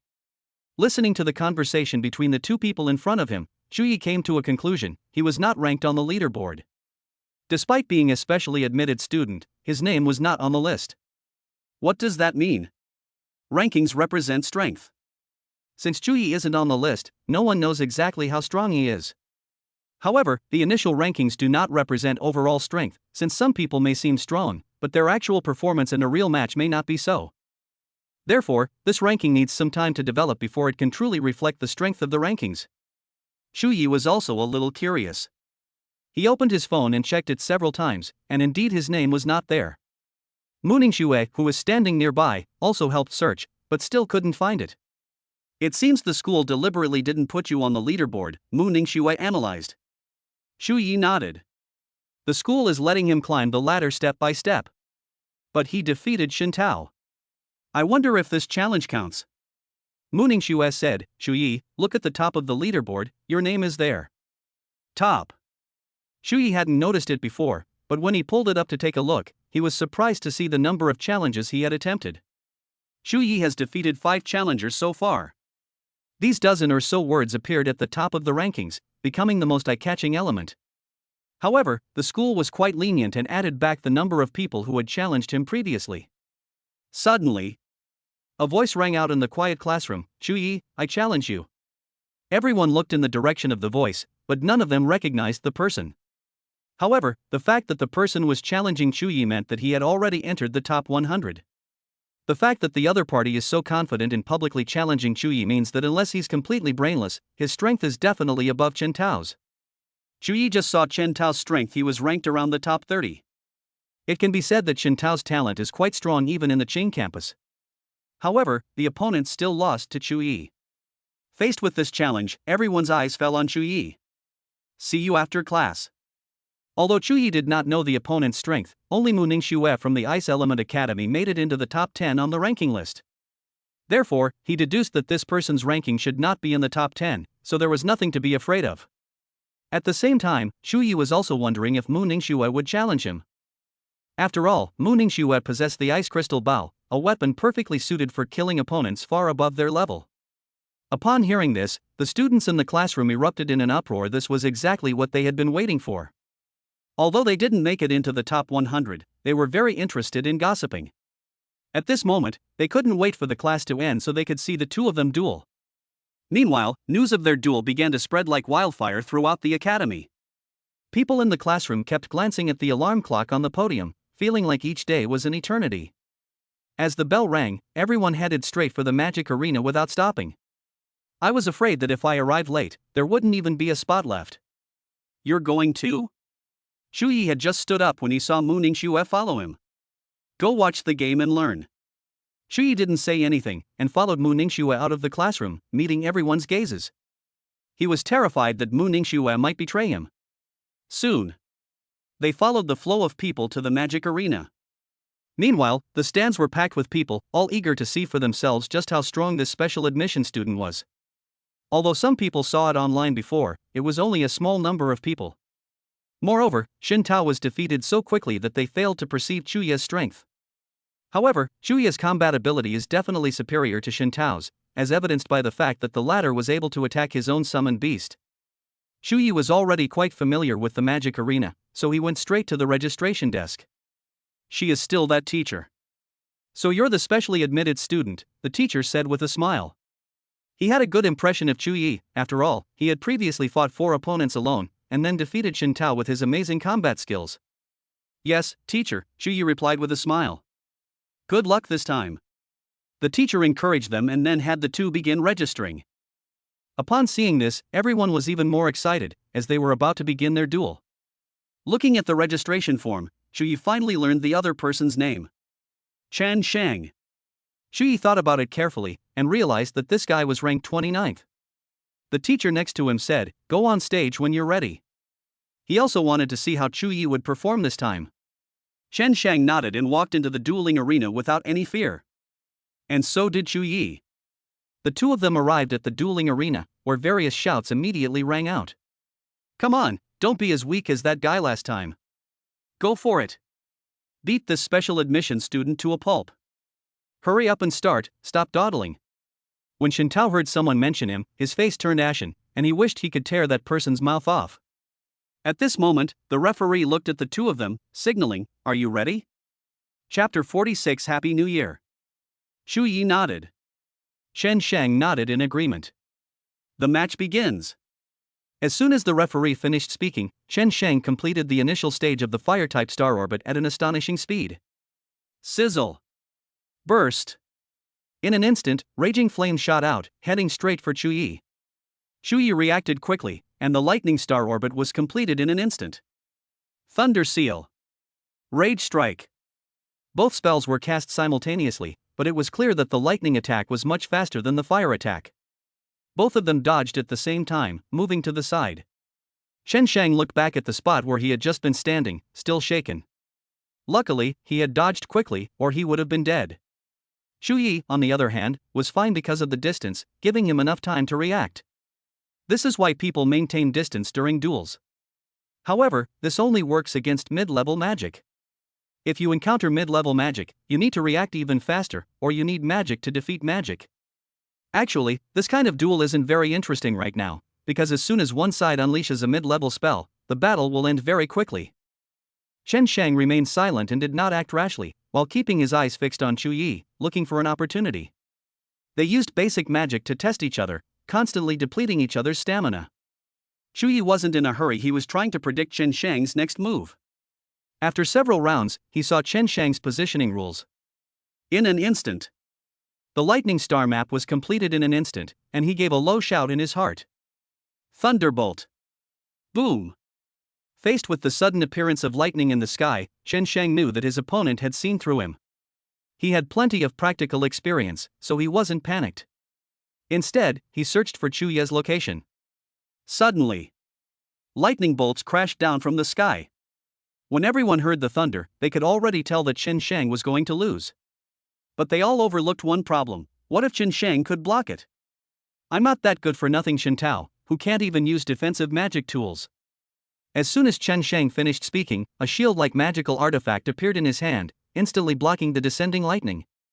He reacted extremely quickly, completing the ice-type star map in an instant, and his gaze fell upon Xu Yi. Ice Lock. Ice Chains. Several ice chains flew out from Chen Shang's hand, their icy chill heading straight for Xu Yi. If the lightning element on New Year's Eve had a spirit seed, he could destroy the ice chains with a basic spell. Pity. He didn't. But compared to him, Chen Shang is far inferior in terms of experience. Just from the moment the other person glanced at him, Xu Yi could tell what he was going to do next. Therefore, he had made ample preparations long ago. When the ice chain tried to capture him, he dodged it even faster than the ice chain. Oh dear. What a pity. If Xu Yi had been just one step slower, the ice chains would have caught him. Don't you guys feel that the other side seems to be very good at controlling the pace? The surrounding students were discussing among themselves. None of them could tell that Xu Yi was not actually that strong, but his combat experience was frighteningly strong. Even Mu Ningxue was somewhat surprised when she saw it.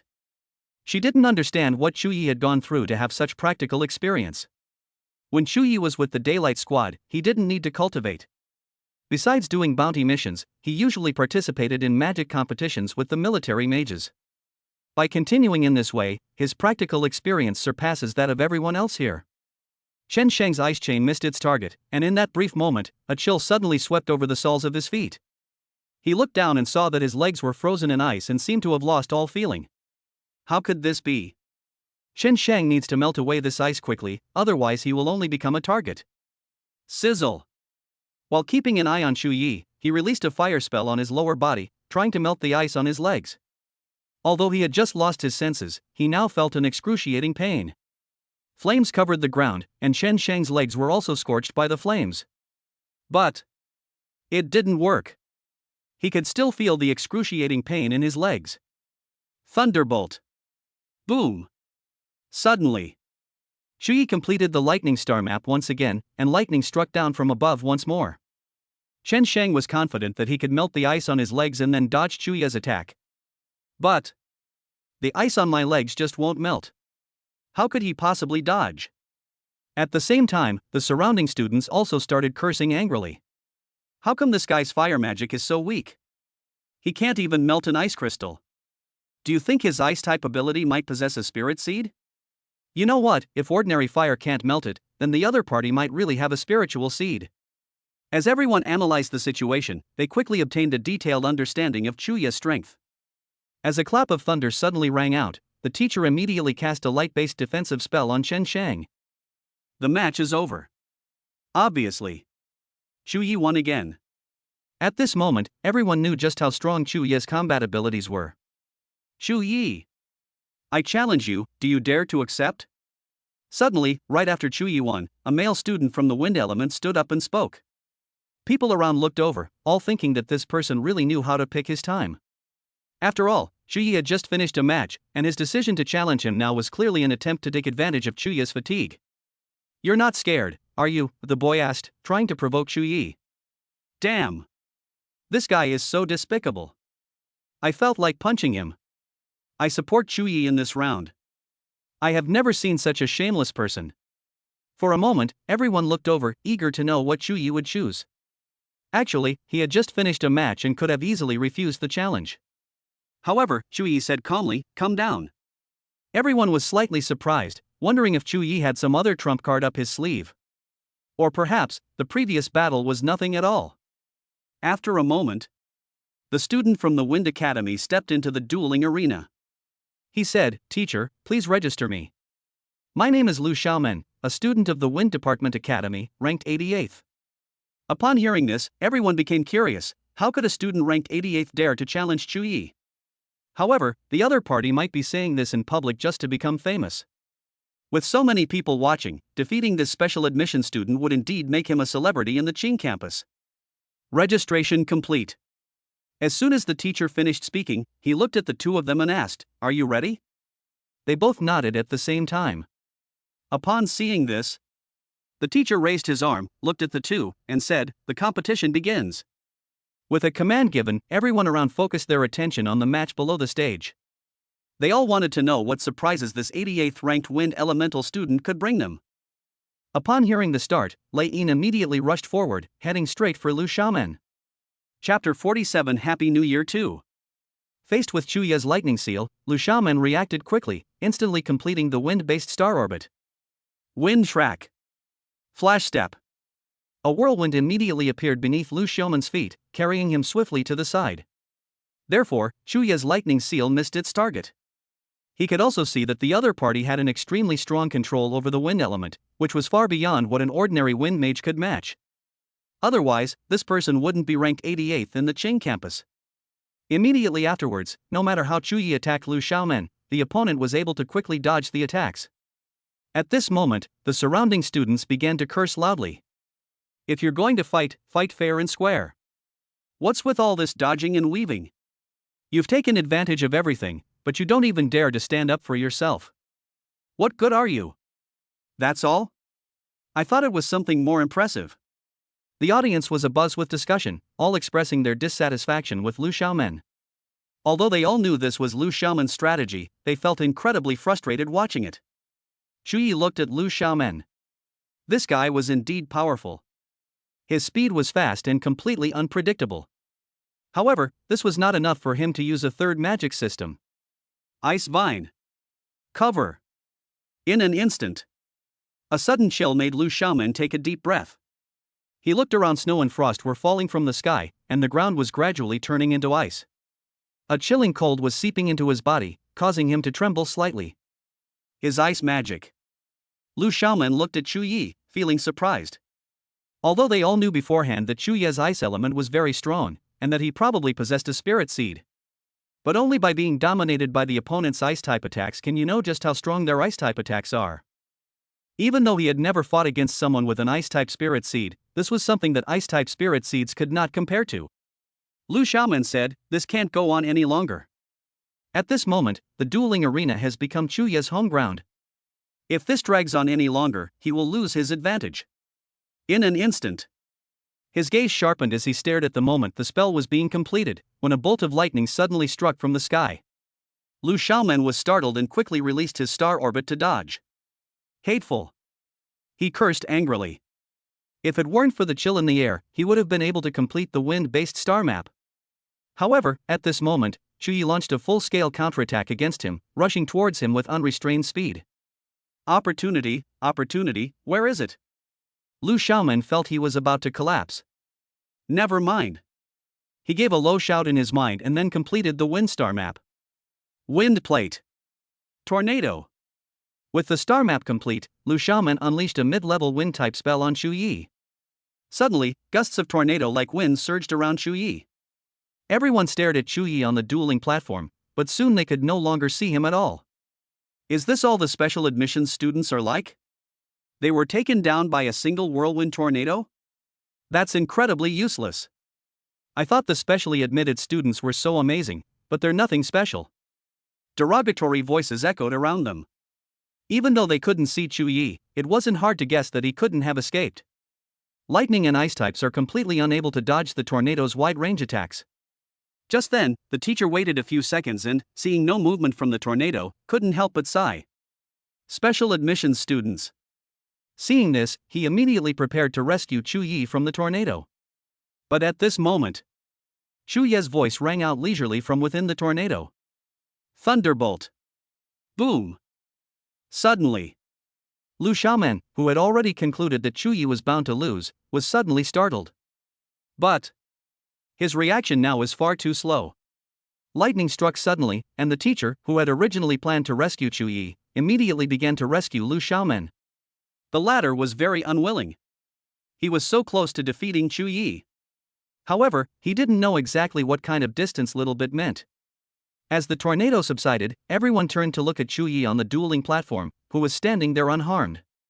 Xu Yesheng. As the teacher's voice faded, the surrounding students couldn't help but gasp in surprise. Holy crap! How did he do that? Could it be a defensive magical artifact? His ice and lightning magic have no defensive function at all, they are most likely defensive magical artifacts. Everyone stared at Chu Yi on the stage, who had just won 2 more challenges. The leaderboard already shows 7 people at the top, which is really impressive in terms of real-time performance. Chu Yi won again this time. However, after waiting for about 10 seconds, no one around him issued any more challenges. After all, Chu Yi had already fought 2 matches, and they didn't think the other party would agree again. Moreover, if they were to win the game by taking advantage of someone else's misfortune, they would achieve nothing. Now, they know that Chu Yi should have a defensive magical artifact, with an ice-type spirit seed and a lightning-type artifact that has reached the mid-level. Next, they only need to wait 1 day before they can challenge Chu Yi again. Seeing that no one was challenging him anymore, Chu Yi left the magic arena without saying anything. Immediately afterwards, the others began to engage in duels, vying to break into the top 100. The school has issued a new notice: each of the top 100 students must complete or be challenged at least once within 3 days, or their ranking will be removed. This is also one of the measures the school takes to encourage students to participate in competition. Seeing Chu Yi leave, Mu Ningxue and Yang Guo followed him. Yang Guo glanced at Mu Ningxue ahead and stopped. Even at this moment, he could still see the situation clearly. Light bulb. Impossible. Chu Yi walked very slowly, clearly waiting for Mu Ningxue. The latter glanced at Chu Yi, seemingly wanting to ask him a question, but hesitated to speak. Chu Yi laughed and said, "You want to ask why I was able to survive the tornado unscathed, right?" Yes. This is exactly the question Mu Ningxue wanted to ask. Seeing the other person nod, Chu Yi continued, "Do you believe that someone can possess 3 innate elements?" Upon hearing this, Mu Ningxue paused slightly, her expression showing a hint of surprise. Born with 3 elemental attributes. She had seen people born with 2 types of energy, but she had never seen people born with 3 types of energy. Because Mo Fan was born with dual attributes, which she witnessed firsthand at the Mu family manor. Could Chu Yi's mention of 3 innate elements be referring to? Mu Ningxue stared at Chu Yi, and seeing that he didn't speak again, she chose to remain silent. To be born with 2 magic systems is already terrifying, but to have 3. After walking for a while, Mu Ningxue said goodbye to Chu Yi. Yang Guo, who was right behind him, stepped forward. "Hey kid, when did you get so familiar with Mu Ningxue?" Yang Guo asked. "We were childhood sweethearts." "Really?" Chu Yi laughed and said, "If you don't believe me, go ask Ningxue now." Yang Guo gave him a thumbs up, saying that he could even win over such a cold goddess. Chapter 48 Happy New Year 3. On his way back to his dormitory, Yang Guo revealed another side of his personality. He gossiped, "Since you two are childhood sweethearts, then she's also from Wucheng, right?" Chu Yi squinted at Yang Guo. "What? You also have a crush on my Ningxue?" Cough cough. Yang Guo said seriously, "That's not true. I just wanted to know what kind of person Mu Ningxue is, since she's ranked in the top 3 on the list." "So you wanted to challenge her?" Chu Yi finally understood Yang Guo's intentions. Yang Guo nodded slightly. Chu Yi turned to him solemnly and said, "Brother, I suggest you don't challenge her. It would be better to choose someone else." "Why?"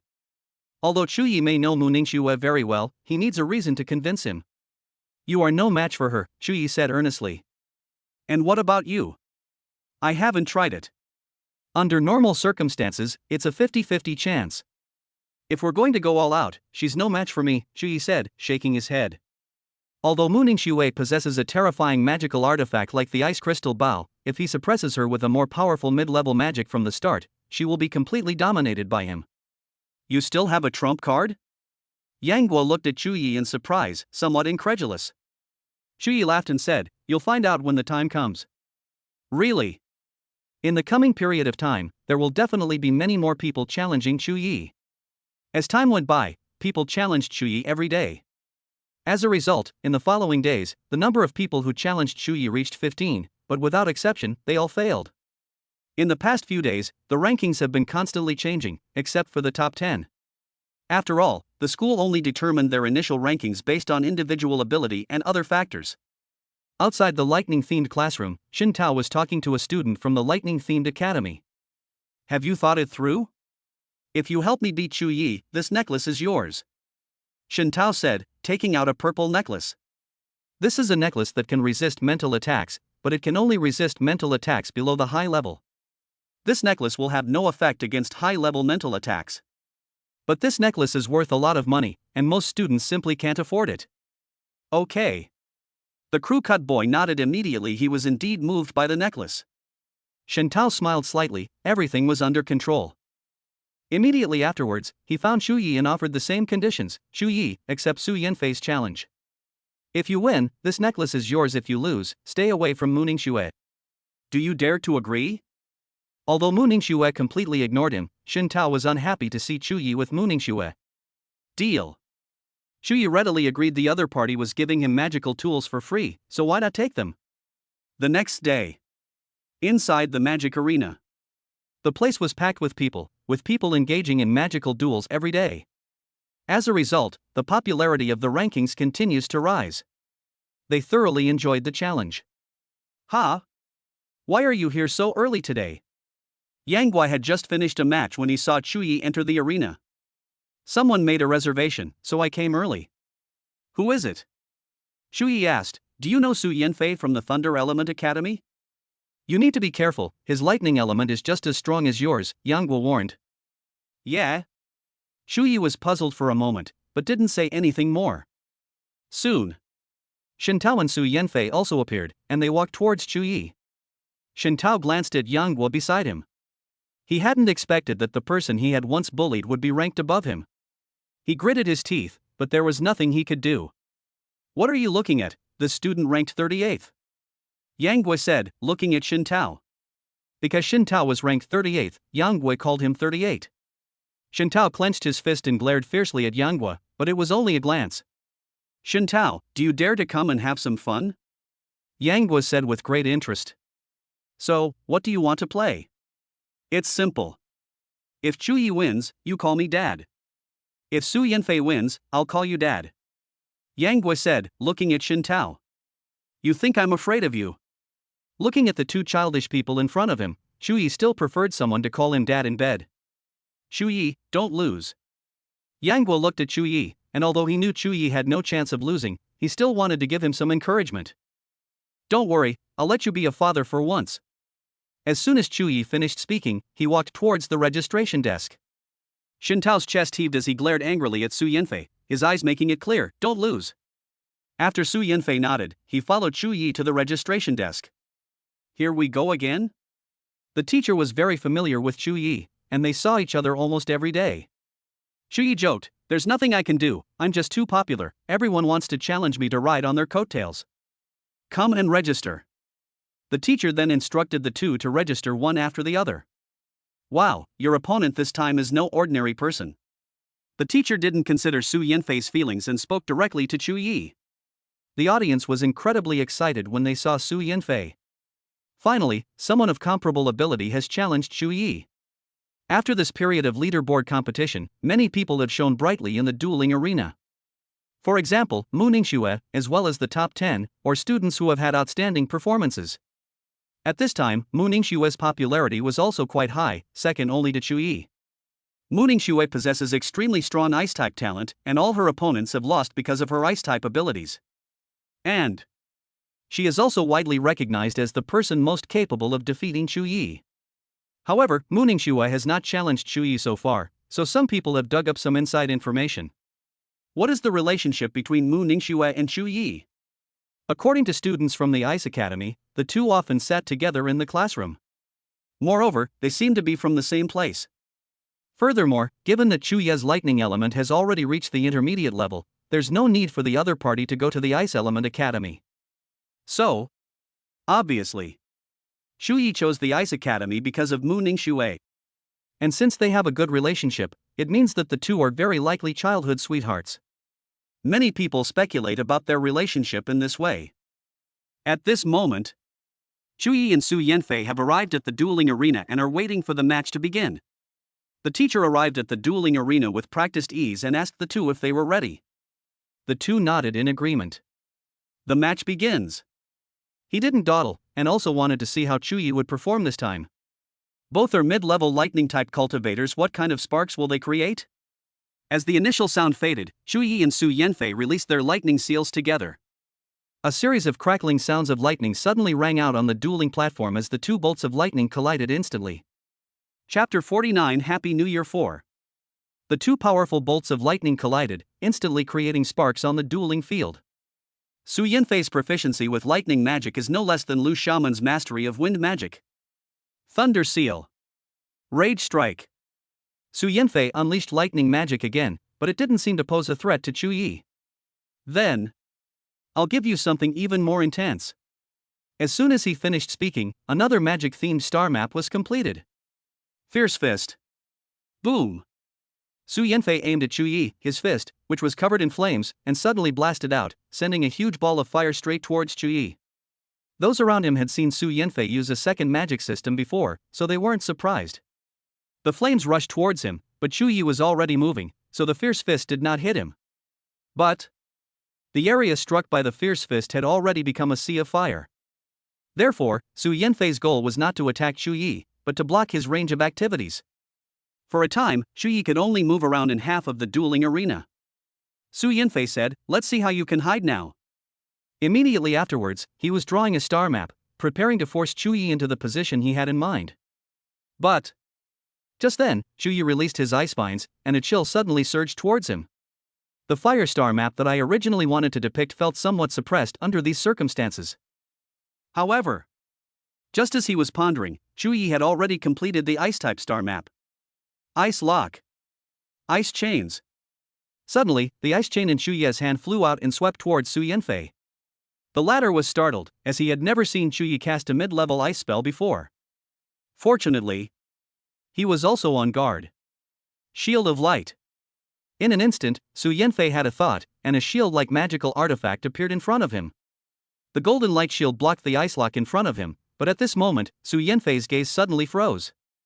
The shield of light was tightly gripped by the ice lock, and a chill suddenly spread along his magical artifact to his hand.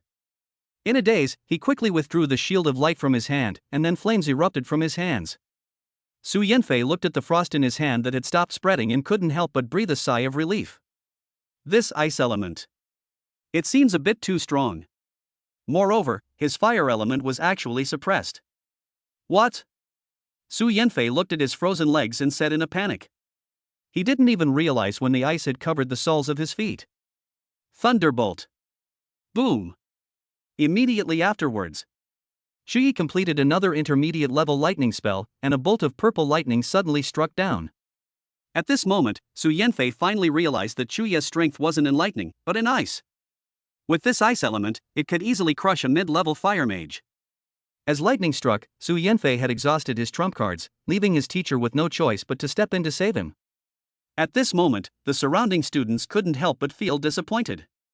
I thought Su Yanfei could create a miracle this time, but he lost the challenge in such a sloppy manner. But after the match ended, Chu Yi's trump card was revealed once again. Ice magic is very strong, enough to suppress mid-level fire magic. Such restrictions have caused great distress to the students of the Fire Academy. If they challenge Chu Yi, it's no different than sending themselves to their deaths. Furthermore, Chu Yi's ice magic has reached the mid-level, which is the first time they have seen Shu Yi use mid-level ice magic. This is the first time. The competition ended, and Shu Yi won the challenge, increasing his winning streak from 15 to 16. Why haven't the top 10 made a move yet? What are they waiting for? Perhaps they still want to know what trump cards Shu Yi has up his sleeve, but they should make their move by now, right? That's right, Shu Yi has pretty much exhausted all his trump cards, he probably doesn't have any left. The surrounding students watched Shu Yi leave the stage, and then began to discuss among themselves. At this moment, Shu Yi had returned to Yang Guo's side and saw him talking to Shen Tao. "Shen Tao, quickly say dad so I can hear it." Yang Guo was very pleased with himself at this moment. Since he was the one who won, he had a big smile on his face. In contrast, Shen Tao's face was extremely ugly. He had thought that Su Yanfei would be able to deal with Shu Yi. But the other party disappointed him. Faced with Yang Guo's sneer, he had no choice but to admit defeat. Dad. These two words were uttered by Shen Tao through gritted teeth. However, Yang Guo nodded with satisfaction, feeling a sense of triumph. He suddenly said, "I don't have a son as stupid as you." Upon hearing this, Shen Tao was so angry he wanted to hit someone, but he was no match for the other party. He didn't say anything, glared at Shu Yi, and turned to leave. At this moment, Shu Yi said to him, "Have you forgotten something?" As soon as he finished speaking, Shen Tao threw a purple necklace behind him. Shu Yi reacted quickly and caught the flying purple necklace. Yang Guo turned his head and immediately recognized it as a magical artifact that could resist mental attacks. "This guy is really generous," Yang Guo exclaimed, looking at the purple necklace. "But when I thought about Shen Tao's family situation, I felt that it wasn't a big deal." "What did he ask you to do?" Yang Guo asked curiously. "Since they're betting so much, there must be conditions involved." "Let me leave Mu Ningxue." Ha ha ha ha. Yang Guo laughed. He had once witnessed Shen Tao pursuing Mu Ningxue on campus. However, they ignored him. No wonder. Yang Guo said with a smile, and then prepared to go to dinner with Shu Yi. Just then, two people hurried over and stood in front of Shu Yi. One of them said, "Shu Yi, the two of us are joining forces to challenge you." "Do you dare to accept the challenge?" Because Shu Yi was gradually exposed, few ranked people challenged him. Those who challenged Shu Yi with lower rankings were simply trying to make a name for themselves on the Qing campus. However, the school recently introduced a new rule: anyone who has challenged Shu Yi is no longer allowed to challenge him a second time. This is also why those ranked higher didn't rush to challenge Shu Yi. They were all waiting for the right opportunity, such as when they had enough confidence to defeat Shu Yi. Right now, they might not be able to beat Shu Yi individually, but that doesn't mean they can't team up, right? And weren't there 4 people challenging Shu Yi together before? That's why the two of them teamed up to challenge Shu Yi. They looked at Shu Yi, their hearts filled with anticipation, hoping he would agree. Yang Guo, who was standing next to them, did not speak. These two must both be in the top 100, and their strength must be at the intermediate level. It would be very easy for Shu Yi to deal with one of them, but if both of them were together, 1 + 1 can very well be greater than 2. After all, this is the Imperial Capital Academy, and the students who can become students of the Imperial Capital Academy are all quite good. But he also knew that if Shu Yi didn't accept, then his record of 100 men was practically impossible to maintain. Chapter 50 Happy New Year 5. Seeing Shu Yi remain silent, the two felt a surge of tension. Then, Shu Yi slowly said, "Okay." Upon hearing the answer, the two exchanged a glance, their eyes filled with a faint smile. "All right, see you tomorrow," one of them said. "Tomorrow? No need for tomorrow, let's do it now," Shu Yi said. He is feeling helpless right now. Fewer and fewer people are challenging him. It seems that only through this one-to-many format can he rekindle the interest of others in him. Otherwise, who would be foolish enough to challenge him, only to get beaten up and lose the match in disgrace? Now, he can only show a little weakness and then give them a little surprise. You could also say it was frightening. Now, the two men were slightly taken aback. Neither of them had expected to be asked to take the stage at this moment. First of all, Shu Yi had just finished a match, which is why they proposed to fight again tomorrow. But Shu Yi actually said he wanted it right now. This left them somewhat at a loss. What Shu Yi was thinking was that he needed to do something that would make everyone present believe they could win. In this way, those people will team up to challenge him, allowing him to continuously increase his kill count. Therefore, his current situation is perfect for disguising himself and giving those people hope. The two looked at each other again, as if seeking each other's opinion. After all, it's already disgraceful for two to fight one, but to challenge Chu Yi again after he's already had a fight. They both hesitated, unsure of what to choose. But when he thought about the resources he would gain from defeating Chu Yi, he immediately put all those factors out of his mind.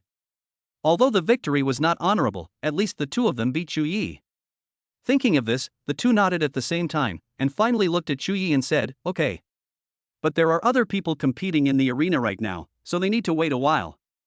After more than 10 minutes, the match between the two ended, and Chu Yi and the other two headed towards the registration desk. When the remaining students saw Chu Yi appear, they were somewhat surprised. They want to fight again? Two students followed Chu Yi out. Two. What's going on? How come there are 3 students? Is this going to be 1 against 2? For a moment, the trainees in the audience began to discuss the situation, as none of them knew what was going on. The teacher saw Chu Yi walking towards him again, and also saw the 2 people behind him. 1 against 2, the teacher asked. Chu Yi nodded, without saying anything more. The teacher watched Chu Yi registering, and his anticipation for the man grew stronger. Will there be another 1 against 3 situation later? Or perhaps it's 1 against 4? After thinking about it, the teacher felt it was unlikely, since everyone was a mid-level mage. 4 mid-level mages are roughly capable of dealing with a demon of warrior level. Subsequently, the 2 people who came with Chu Yi registered.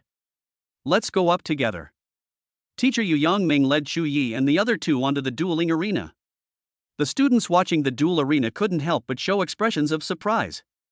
Is Chu Yi going to fight 2 people at once? And this happened right after a match. 2 against 1 is actually allowed. Let's team up. Let's team up. It seems Chu Yi has really gone too far this time. The students couldn't help but look at the dueling arena with anticipation. They wanted to see how Chu Yi would deal with these 2 mid-level mages. Immediately afterwards, the competition has officially begun. Chu Yi was relentlessly pursued by the 2 men. Although he managed to counterattack a few times, the other 2 men maintained control of the game the rest of the time. In the duel arena, Chu Yi was attacked continuously by the 2, and could only dodge their magical skills. This also shows how strong Chu Yi's combat ability is. He can basically dodge the opponent's magical attacks. Fortunately, the opponent possessed a mid-level spell that wasn't offensive, otherwise, Chu Yi's situation would have been even worse. After a few minutes, Chu Yi was panting heavily, looking like he was about to collapse. It seems that the previous battle has exhausted Chu Yi's strength. He is in danger this time. He has persevered for so long, which is worthy of his title as a special admission student. I have to say, it's quite impressive that they managed to hold out for so long while facing 2 opponents. The students kept analyzing, but they didn't want Chu Yi to lose, otherwise it would be a waste for the 2 of them.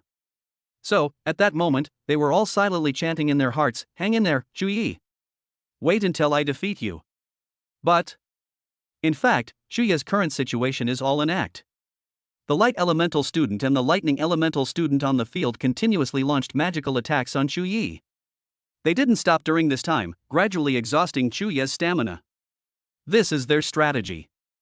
After all, they knew how strong Chu Yi's ice-type abilities were. At the same time, they dared not get too close to Chu Yi, fearing that he would retaliate with ice magic, so they could only keep their distance. Meanwhile, Chu Yi, if he had the chance, would also try to distract the other side.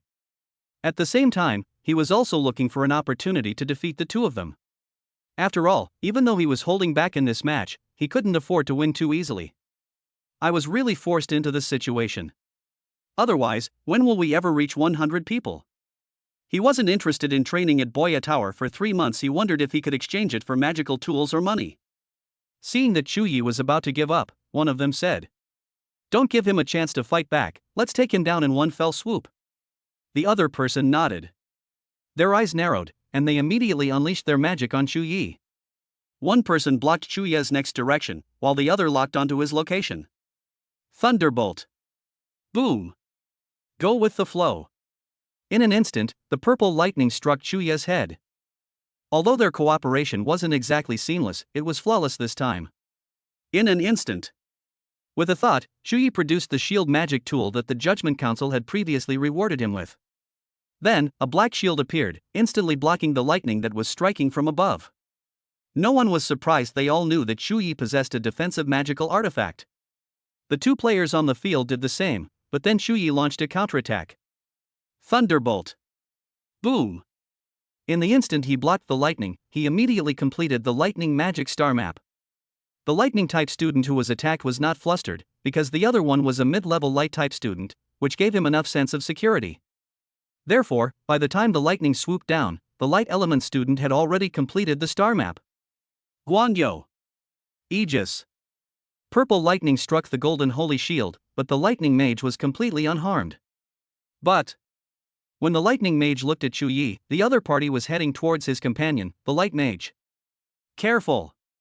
He was distracted just now, otherwise he wouldn't have only just noticed Chu Yi approaching the light mage. At that moment, when the light mage came to his senses, Chu Yi was already standing in front of him. Chapter 51 Happy New Year 6. Suddenly, Chu Yi suddenly jumped up and instantly tackled the light element student in front of him. The lightning elemental student beside him dared not unleash any magic, fearing he might accidentally injure his teammates. However, Chu Yi is not afraid. Immediately afterwards, he completed the lightning star orbit in the blink of an eye. Thunder Seal. Rage Strike. In an instant, purple lightning struck down, heading straight for their location. Chu Yi was interfering with the other party, giving him no chance to react at all. Seizing the opportunity, he suddenly broke away from the light elemental students, and the lightning above his head followed suit. With a loud bang, a shield appeared around the light elemental student. It was clearly a holy shield given by the teacher. Therefore, this student specializing in light magic was eliminated. Damn it! The lightning-type student hadn't expected Chu Yi to use this method of fighting against them. They were very close to victory, but now they can't see what's next. But although he wasn't sure if Chu Yi had any chance to fight back, he still couldn't give him that opportunity. Thunder Seal. Rage Strike. He effortlessly conjured up a basic spell, and in an instant, lightning bolts crashed down on Chu Yi's location. Chu Yi knew that the other party would attack him, so he was prepared. His second evasion. This immediately enraged the lightning elemental student. Several times, Chu Yi was able to react quickly and dodge their attacks. They were all somewhat curious. How did Chu Yi reach this level of skill? That's incredible. Chu Yi was like a seasoned veteran, while they were like newbies just entering the martial arts world. Someone said, Chu Yi fought 2 opponents alone and still managed to win? That's unbelievable. They all thought Chu Yi was about to lose, but his opponent, with his amazing combat experience, actually turned the tide.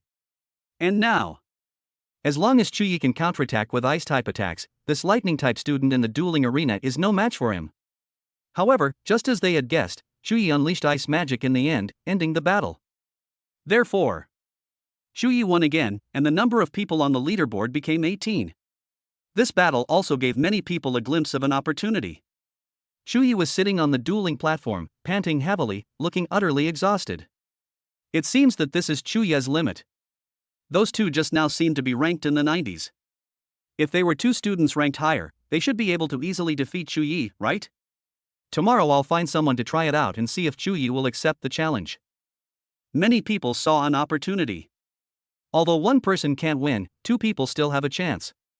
Therefore, they knew the school wouldn't stop them, which made them even more reckless. Seeing that Chu Yi was still on the dueling platform, Yang Guo quickly went over and helped him off the platform. It's still a stretch, Yang Guo said, looking at Chu Yi. Yes, that is too much of a stretch, Chu Yi added. After a short while, Yang Guo helped Chu Yi out of the magic arena. They were standing on the school path, and many people turned their eyes to them when they saw them. After all, Chu Yi was a popular figure at school, so he naturally had a reputation. Once he got to his dorm room, Chu Yi finally didn't have to pretend anymore. Yang Guo, you can put me down now. As soon as Chu Yi finished speaking, Yang Guo looked at him with some surprise. Are you all right? No. Suddenly, Yang Guo thought of something and took a deep breath. So, you were just putting on an act for those people? Yes, otherwise when will we reach 100 people? Chu Yi said. Yang Guo stared blankly at Chu Yi, then immediately gave him a thumbs up. That move. Absolutely amazing. While he was watching the match, he heard many people being fooled by Chu Yi's acting skills. It seems that in the days to come, many people will suffer losses.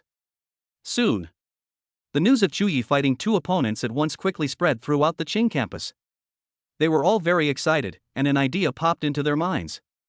Hurry and find teammates. Then tomorrow I'll challenge Chuyi. Therefore, Chuyi was able to gain 2 more heads every day. To make others think that he really couldn't handle it, he once again called a truce between the two. That's also true. In the following days, more and more people challenged Chuyi, to the point that his head count had now reached 60. However, those who challenged Chuyi all narrowly lost to him. Today, one of the top 10 students challenged Chuyi, but unfortunately lost. When everyone saw that Chuyi's head count had reached 61, they were speechless. Now, they couldn't defeat Chuyi even when facing him alone, which was giving them a real headache. As Chuyi walked off the stage, a student who had just entered the top 100 asked, "Chuyi, do you dare to fight 3 opponents at once?" Upon hearing this, all the students present couldn't help but look at the person who had spoken. 1 against 3. Even if only one of the 3 opponents reached the intermediate level, they still had one more intermediate level magic user compared to Chuyi. That's not fair. It was already unfair that it was 2 against 1. At present, someone actually proposed a 3-on-1 fight? These newcomers to the top 100 are so shameless. This allowed the students who had just defeated the top 100 to know the person's background. The student who spoke knew his own strength and knew he wouldn't stay in the top 100 for long, so he wanted to get his hands on Chuyi and try to obtain the rewards from him. As far as his reputation is concerned, what he needs more is cultivation resources. Chuyi was not arrogant. He said, "If all 3 of you are only at the mid-level of one element, that's acceptable." As soon as he finished speaking, a commotion erupted around him. Acceptable. Chuyi has become this powerful? Could it be that the long-term challenges he faced led to a breakthrough in his strength? They didn't know the reason and could only guess, but they would know the answer tomorrow. The man laughed and said, "All right. See you tomorrow." Chuyi didn't say anything and followed Yang Guo straight away from the Demon Great Arena. "Chuyi, are you really going to take on 3 of them by yourself?" Yang Guo asked with some concern. "Yes." "You've broken through?" Yang Guo asked with a hint of curiosity. "I guess so." Yang Guo asked again, "Is it ice-based or lightning-based?" "You'll find out tomorrow." "Just tell me, tomorrow is too hard to wait." For someone who enjoys gossip, he didn't want to wait until tomorrow.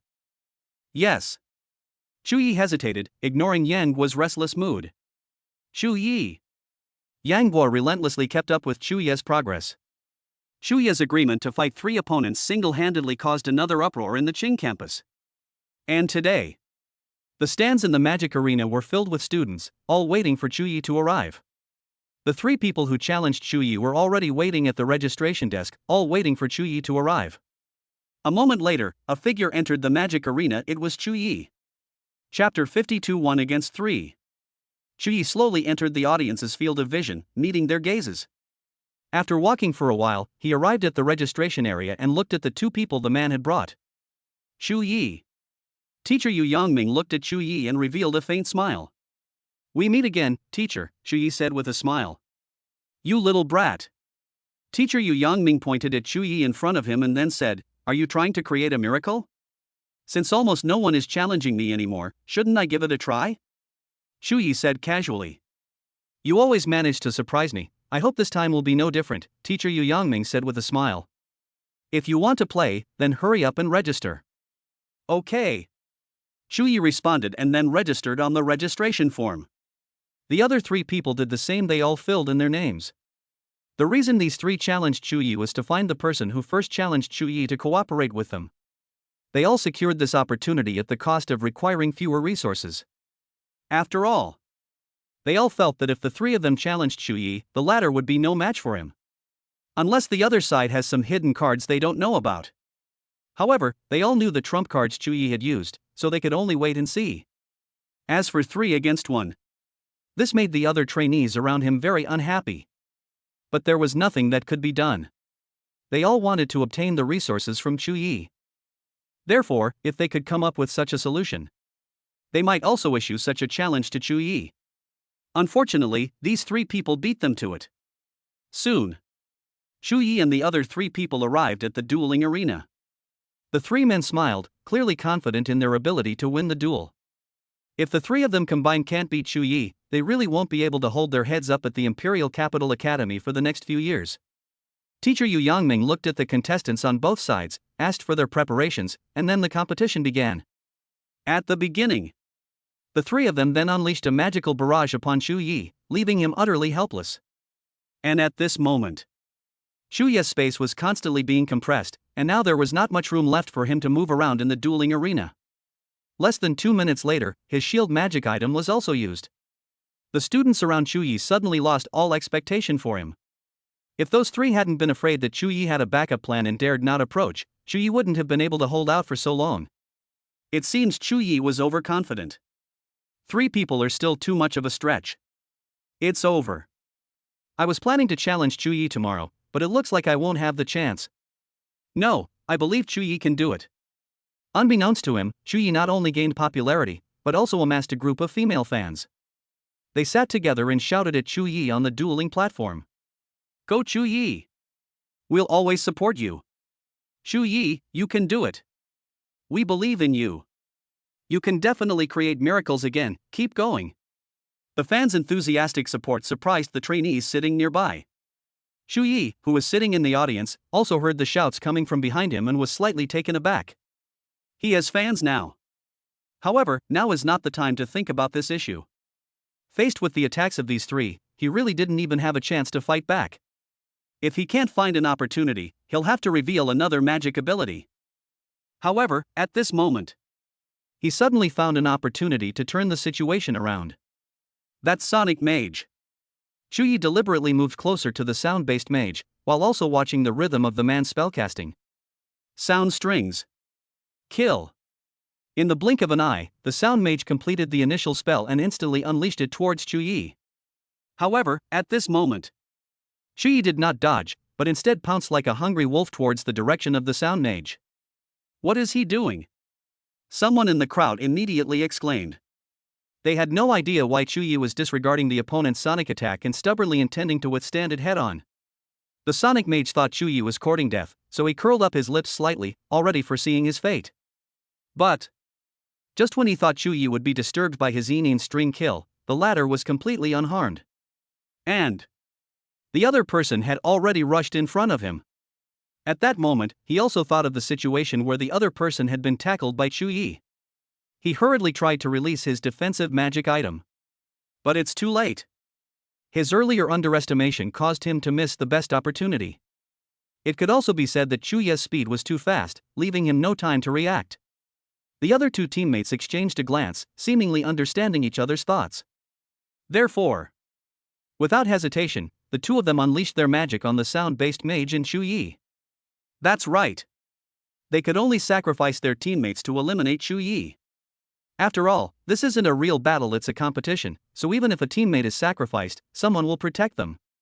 Upon seeing this, everyone was both surprised and impressed by the two men's reactions. Because one of the people who first proposed a 2-on-1 match against Chu Yi was eliminated in this way. Therefore, they have both made such choices, and the current choice they have made is the one they feel is most appropriate. The Sonic Mage hadn't expected his teammate to attack him. But he also knew why they were attacking him. When he tried to grab Chu Yi, the latter tackled him and, as if anticipating what would happen next, immediately moved away from him. The speed was so fast that he was momentarily speechless. Upon seeing this, teacher Yu Yangming immediately rescued the music student.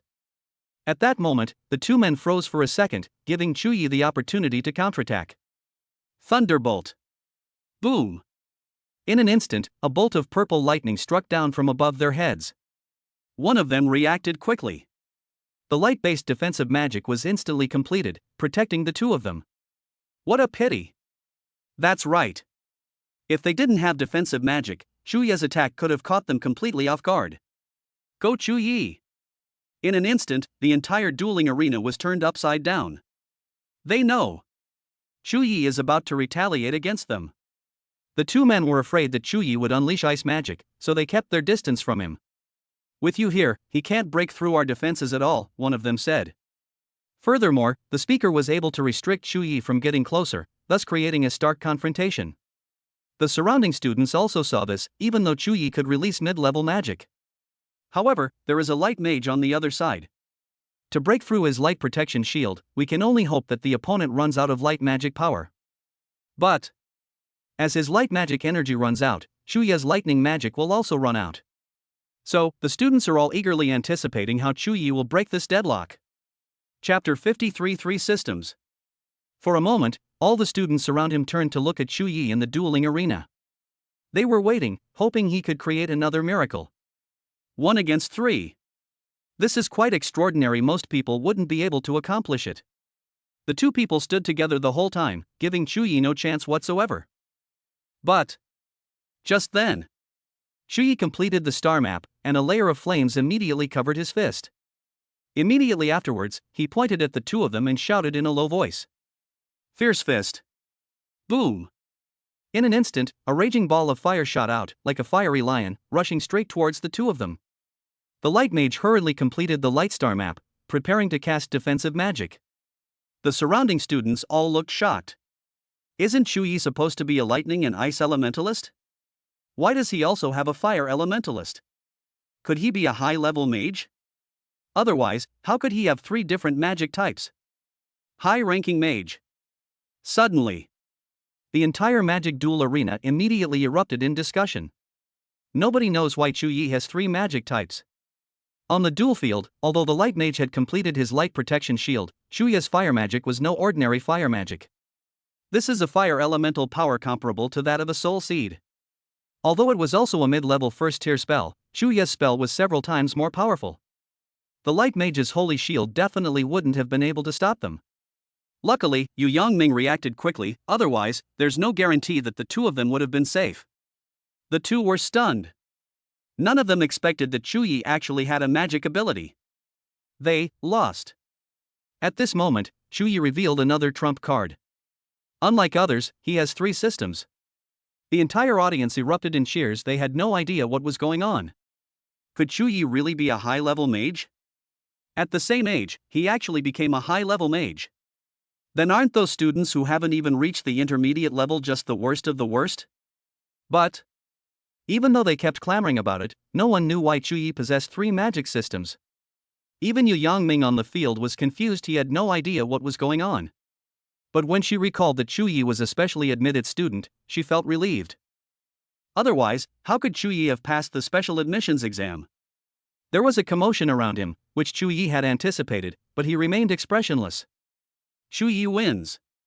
As soon as Yu Yangming finished speaking, the entire audience erupted in cheers once again. 1 against 3. Chuyi won again. He has created a miracle. However, this also makes things more difficult for them. All 3 departments were at the mid-level, and they all felt that Chuyi was hiding his true strength. He didn't expose himself in previous situations, but chose to do so now. If Chuyi's 3 elements are all at the intermediate level, then in a one-on-one fight, even someone ranked in the top 10 would have no chance of winning. Yang Guo looked at Chuyi and thought that the trump card the other party mentioned must be his fire element. What they didn't know was that Chuyi didn't even use fire magic during the special admissions assessment. Chuyi won the match and then walked off the dueling arena under the gaze of everyone.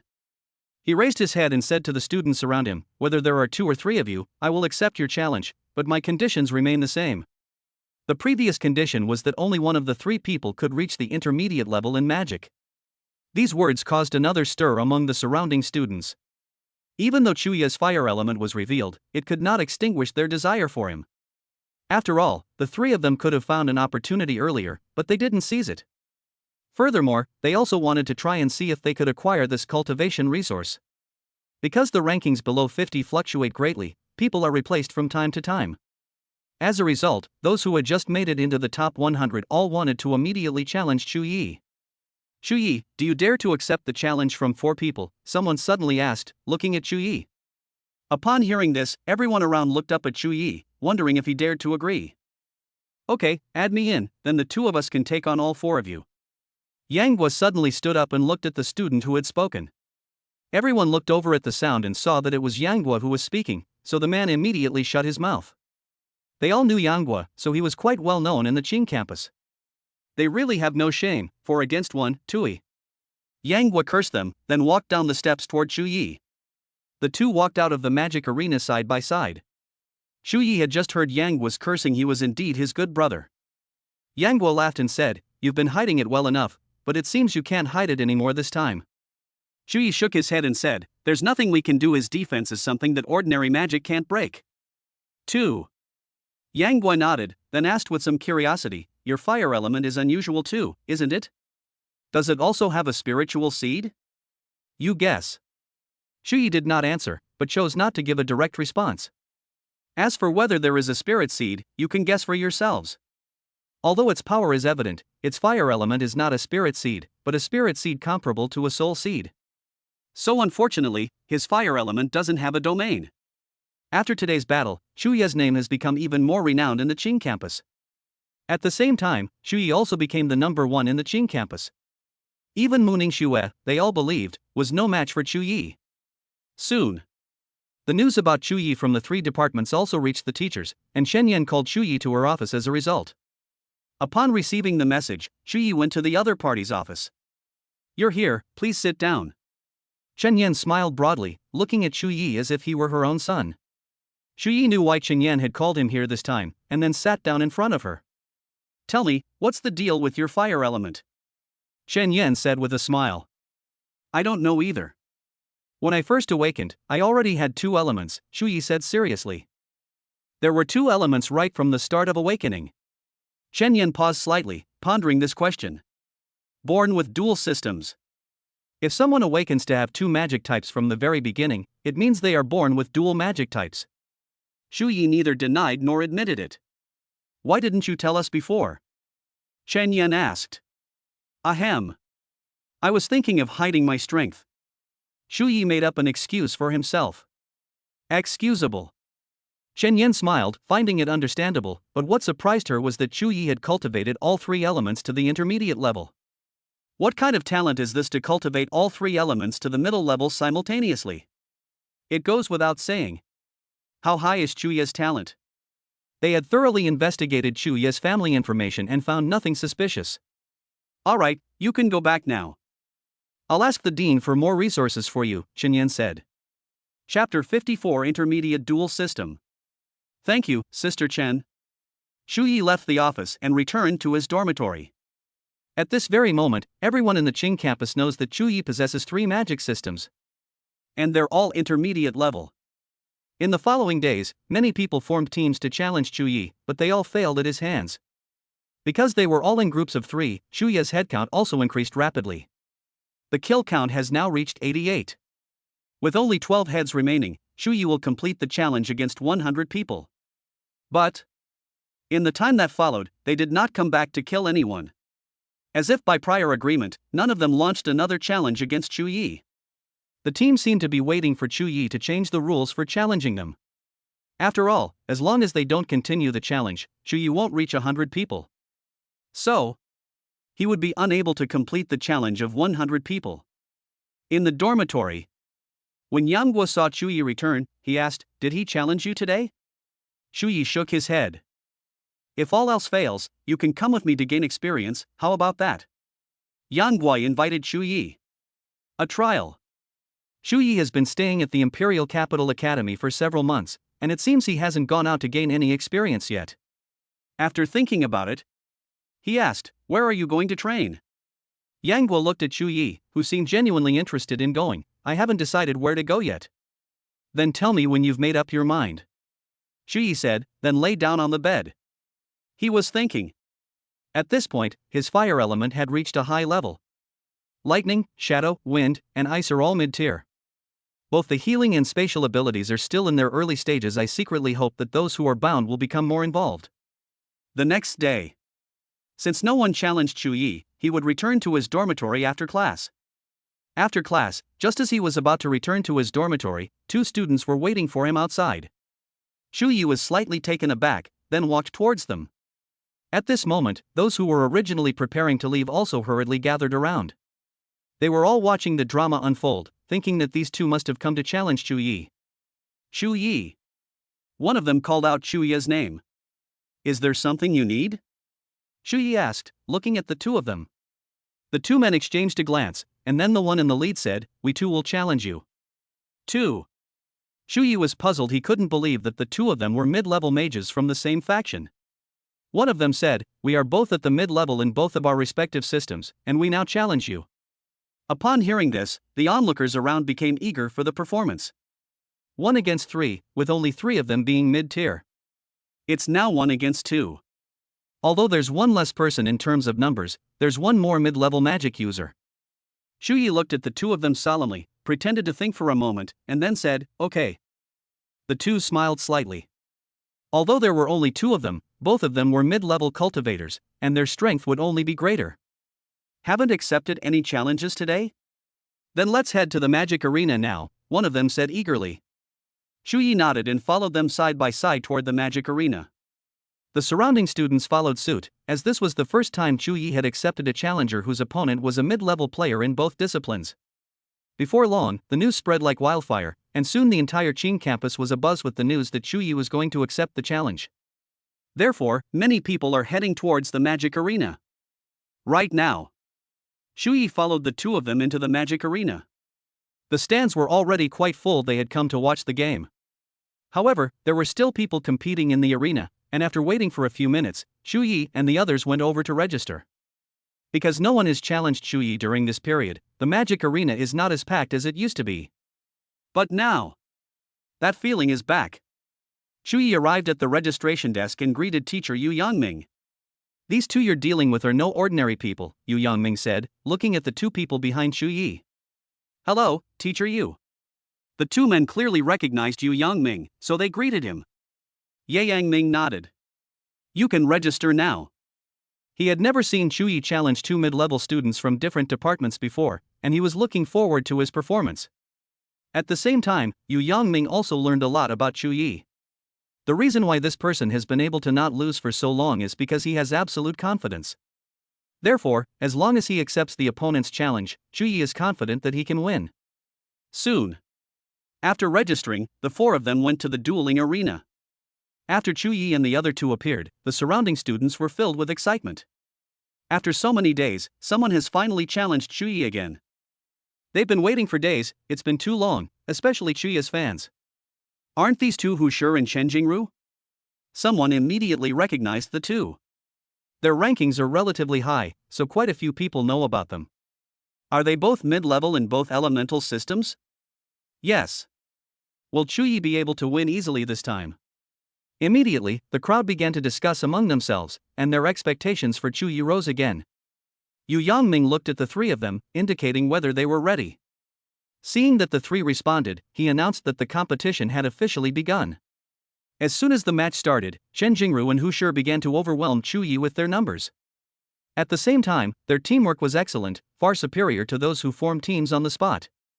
Moreover, they were quite familiar with the effects of magic, so even if Chu Yi retaliated, they could handle it with ease. But they were somewhat unable to withstand Chu Yi's fire elemental attacks. Fierce Fist. Boom. Faced with Chu Yi's strongest fire-type attack, the 2 looked at each other and nodded at the same time. Suddenly, Chen Jingru and Hu Shi immediately completed the star map, which was divided into the light system and the earth system, respectively. Rock barrier. Phosphite. The fierce fist shattered the phosphorescent stone in front of them and, in an instant, headed straight for them. But the fierce fist was also met with a light-based defensive spell. Guanyo. Holy Shield. The golden holy shield appeared and immediately blocked the incoming fierce fist. In an instant.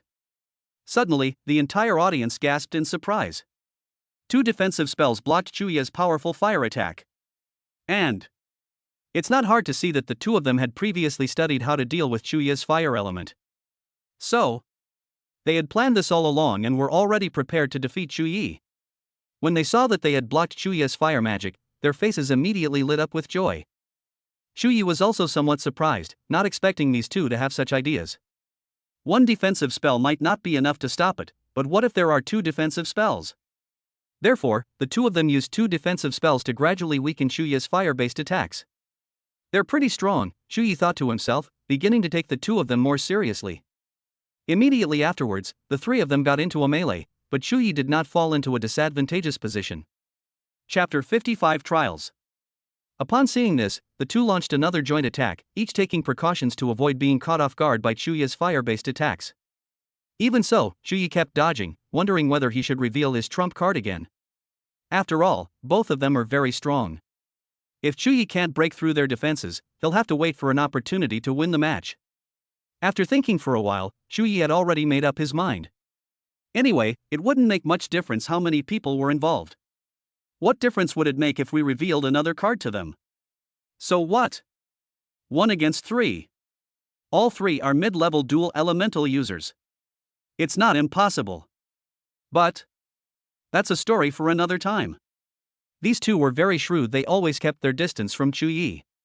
Even if Shu Yi uses his ice magic, the area covered by the ice vines will not extend to them. Therefore, Shu Yi doesn't have many opportunities to use ice-type abilities. But now he's going to use ice magic to break this deadlock. In an instant, the entire dueling arena gradually grew cold. Chen Jingru and Hu Shi both trembled involuntarily, and at the same time, they sensed the changes around them. What's going on? I don't know either. The two of them were wary of Shu Yi, unsure of what he was doing. But at this moment, they found themselves having thoughts of retreating. In the blink of an eye, frost began to form beneath their feet. What's going on? They were already far enough away from Shu Yi, so why could his ice magic still touch them? The surrounding audience thought the same thing. They couldn't understand why there was a layer of frost on the soles of Chen Jingru and Hu Shi's feet. But time is not on their side to think. Shu Ye's ice magic is very strong. If they are frozen, they will become Shu Ye's targets. Not to mention, the sudden, biting cold on the field caused them to lose all their fighting spirit. Their bodies trembled, but they did not give up their attack on Shu Yi. Shu Yi just released an ice-type domain, but he didn't use it at full power. Instead, he precisely targeted a certain spot. He doesn't fully unleash his power so that others won't see how strong he is and might lose their fighting spirit. After all, Shu Yi is almost at 100 kills. He can't afford to lose sight of the bigger picture. That's why Chen Jingru and Hu Shi were separated, so that he could find an opportunity to fight back. What's going on? Shu Ye's ice magic can be used like this? Someone exclaimed. What is this? Is it the same domain as Mu Ningxue's? They had witnessed Mu Ningxue unleash her domain, so this was similar to the situation before. Someone asked in surprise, could it be that Shu Ye's ice element also possesses a domain, just like Mu Ningxue's? Only. This field only appeared for a few seconds before disappearing again. But at this moment, Shu Yi had gained an opportunity to counterattack. Chen Jingru and Hu Shi were currently separated, so Shu Yi completed his fire magic and headed straight for Hu Shi, who was the closest to him. Fierce Fist. Boom! In an instant, a wave of heat swept over them, and Hu Shi frowned, suddenly completing a defensive spell. Guangyou. Aegis. However, he knew that Guangyou alone could not possibly withstand Shu Yi's fierce punch. Fortunately, he had a hidden trump card, otherwise he would have really been finished here. The Shield of Demons. As soon as Hu Shi finished speaking, a black shield appeared in front of him. The shield blocked the flames, firmly protecting Hu Shi and preventing the flames from getting any closer. And at this moment, Chen Jingru was the only one attacking Shu Yi, which posed little threat to him. Chen Jingru knew this, but he could only try his best to hold Shu Yi back and prevent him from getting close to Hu Shi. However, he knew perfectly well that Shu Yi possessed a defensive magical artifact. At that moment, Shu Yi used his defensive magic item without hesitation to block Chen Jingru's magic attack. Upon seeing this, Chen Jingru immediately walked towards Hu Shi's position, trying to meet up with him as soon as possible. But Shu Yi would not give them another chance to join forces, and the fire star chart was completed once again. Fierce Fist. Boom! Hu Shi had already used up his defensive magic items, so he could only use light-based defense to block. But light magic was no match for Shu Yi's powerful, earth-shattering fist. Immediately afterwards, the raging fire did not stop at all, heading straight for Hu Shi. Chen Jingru rushed over, but unfortunately he was a little too late and failed to save Hu Shi. Upon seeing this, Yu Yangming immediately cast a light protection spell on Hu Shi, and it was a mid-level, third-tier light protection. What a pity, I think they had a good chance of defeating Shu Yi. Yes, but Shu Yi's ice magic disrupted their rhythm, giving them an opportunity. I'll find someone to challenge Shu Yi tomorrow too. At this point, Hu Shi was eliminated from the duel, leaving Chen Jingru with no choice but to grit his teeth and continue the competition. However, in a one-on-one fight, Shu Yi's fire or ice magic would be enough to deal with Chen Jingru. Therefore, not long after, Chen Jingru was defeated by Chu Yi, and this round of the competition came to an end. At this moment, Chu Yi once again fought against two opponents, creating another miracle for the Qing campus. At the same time, his head count reached 90. With 10 more heads, he would complete the task of recruiting 100 special students. Amidst the envious gazes of the crowd, Chu Yi left the magic arena alone. Right now, Chu Yi was like a god in the Qing campus. Despite being challenged by so many talented individuals, he never lost, which frustrated them. In the following days, Chu Yi received challenges from 2 more teams, both of which were pairs of 2. However, none of them were a match for Chu Yi, and the result was exactly as everyone had predicted. In terms of headcount, Chu Yi's headcount has risen to 94, just 6 short of 100. Therefore, many people have already begun to look forward to Chu Yi completing the challenge. But a few more days passed, and still no one challenged him. After class, Chu Yi returned to his dormitory, where Yang Gui was also cultivating. Upon seeing Chu Yi return, Yang Gui immediately said, "Chu Yi, I've already decided where we'll go for the training." "Where?" "Taklamakan Desert." "Why choose that place?" Chu Yi remembered that this place seemed to be far away from the capital.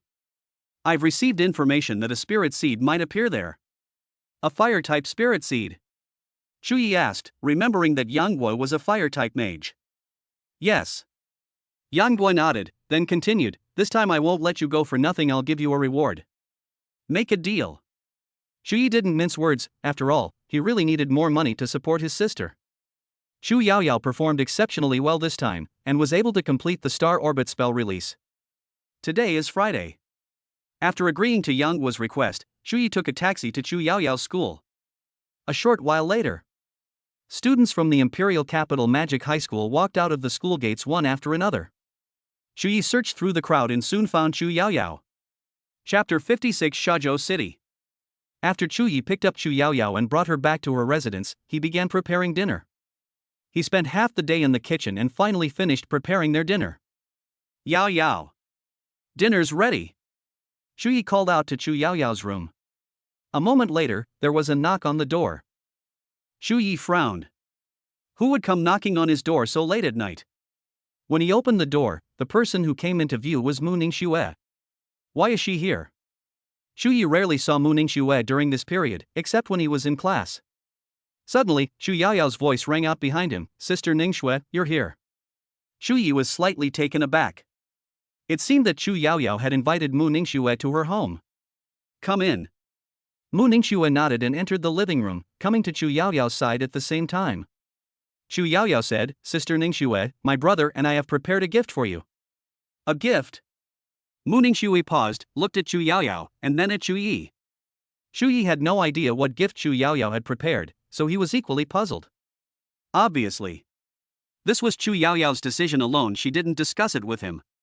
"All right, Sister Ningxue, didn't you say you liked my brother's cooking? Let's eat first." Chu Yaoyao pulled Mu Ningxue toward the dining table. The three sat down. Everyone started eating.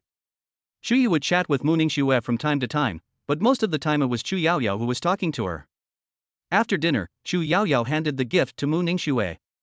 She said, "Sister Ningxue, this is the gift that my brother and I prepared for you." "Thanks.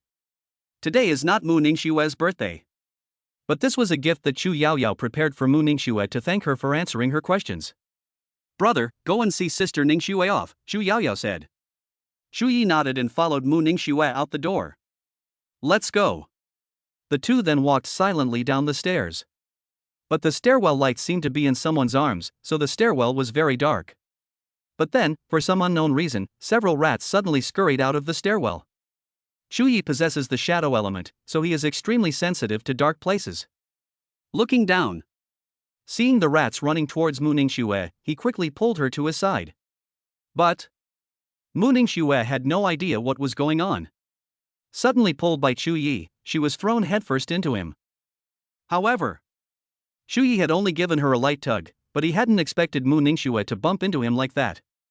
Immediately afterwards, the two of them collided. Chu Yi was forced close to the wall, and Mu Ningxue rushed into his arms.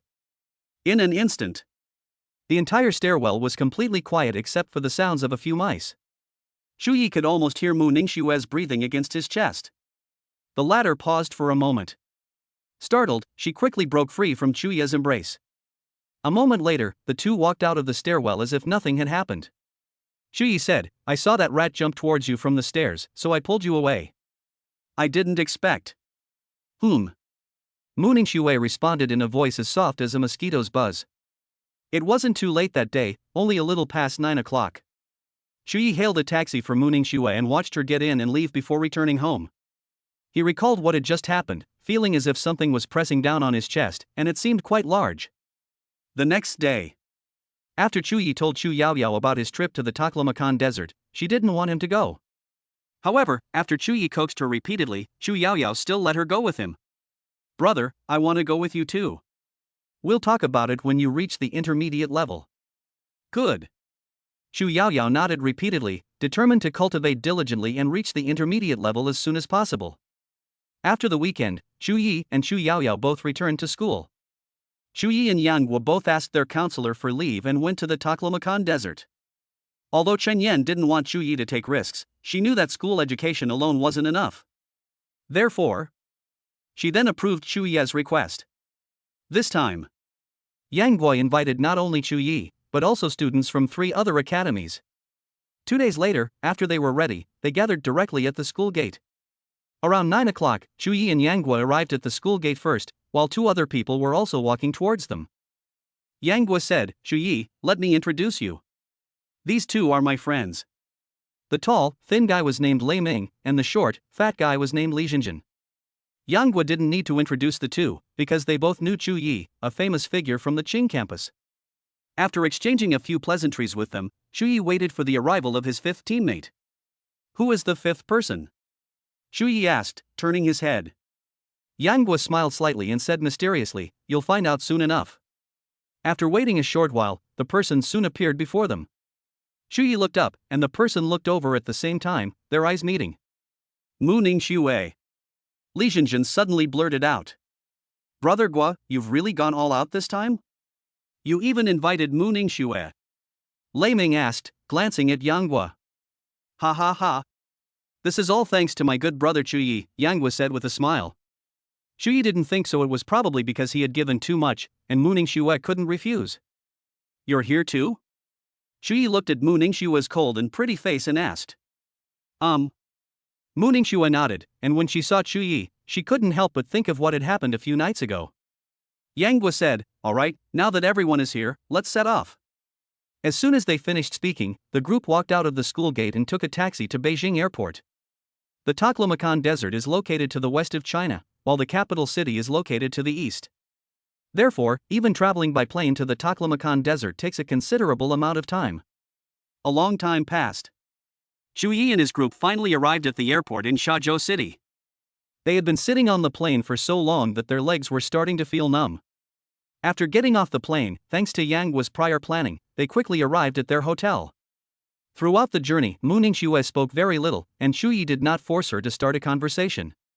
The Taklamakan Desert is located in Shazhou City, making it a popular destination for many hunters.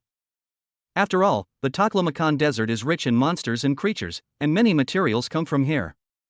Therefore, the Taklamakan Desert has become a place where many hunters make money. After obtaining some information, Chu Yi, Yang Guo, and the others sought help from the Hunter Alliance. They need a guide who can take them into the Taklamakan Desert. After all, they were newcomers and completely unfamiliar with the Taklamakan Desert. Yang Guo had made preparations beforehand, so he had also found a guide in advance.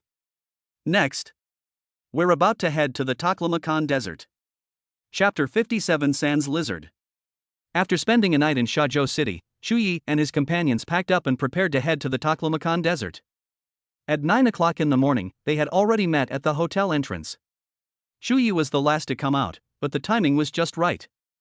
"Now that everyone's here, let's set off," Yang Guo thought to himself, and then gestured for everyone to get into a vehicle that could accommodate so many of them. Chu Yi scanned them and spotted an unfamiliar figure.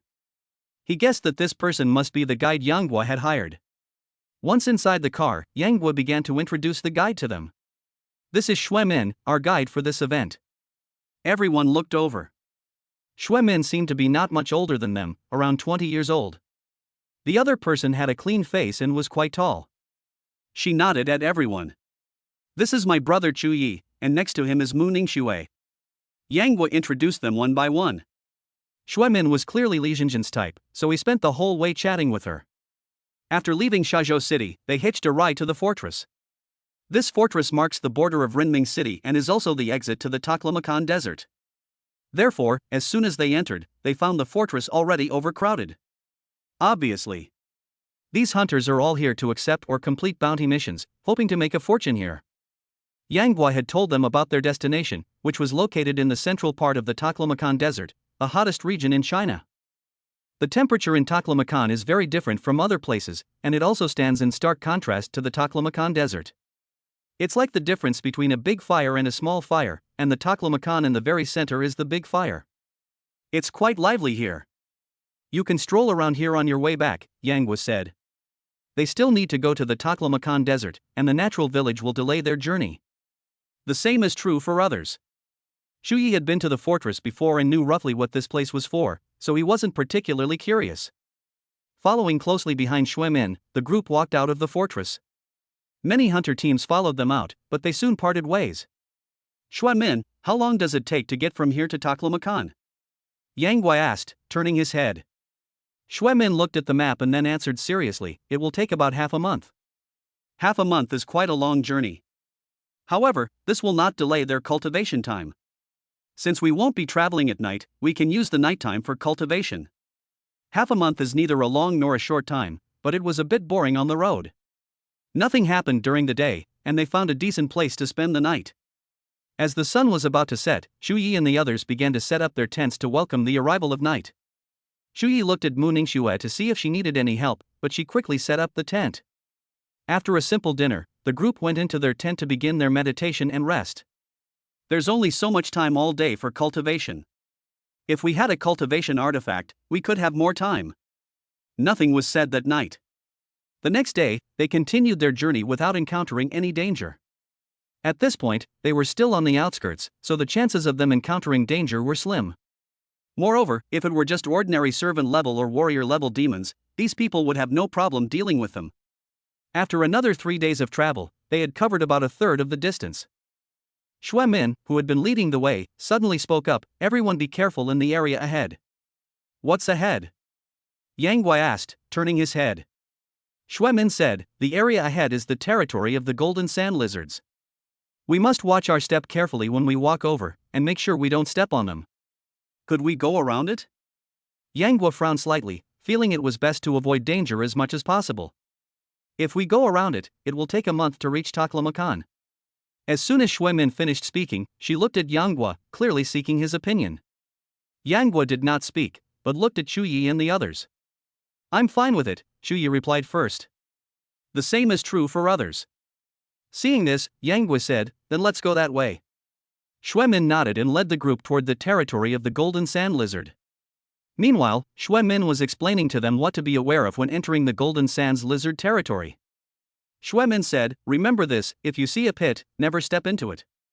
After giving a long list of instructions, she concluded by saying, just follow behind me and don't stray from the group, and you'll be fine. Shu Yi, Yang Guo, and the others nodded in agreement they could only trust Xue Min now. Soon, they then arrived at the territory of the golden sand lizard. This place is no different from any other desert. If Xue Min hadn't pointed it out, they wouldn't have been able to tell that this was a place where demons lived. Xue Min said, golden sand lizards are a relatively small species. They lie prone in the sand, and sometimes you can't see them clearly with your eyes. Stay close to me. When she went to the territory of the golden sand lizard, Shu Yi and the others followed closely behind her. At this moment, everyone's heart seemed to stop beating. No one dared to breathe. What's even more agonizing is that they forgot to ask Xue Min when she could leave this place. However, since they had already entered this place, they had no choice but to bite the bullet and continue.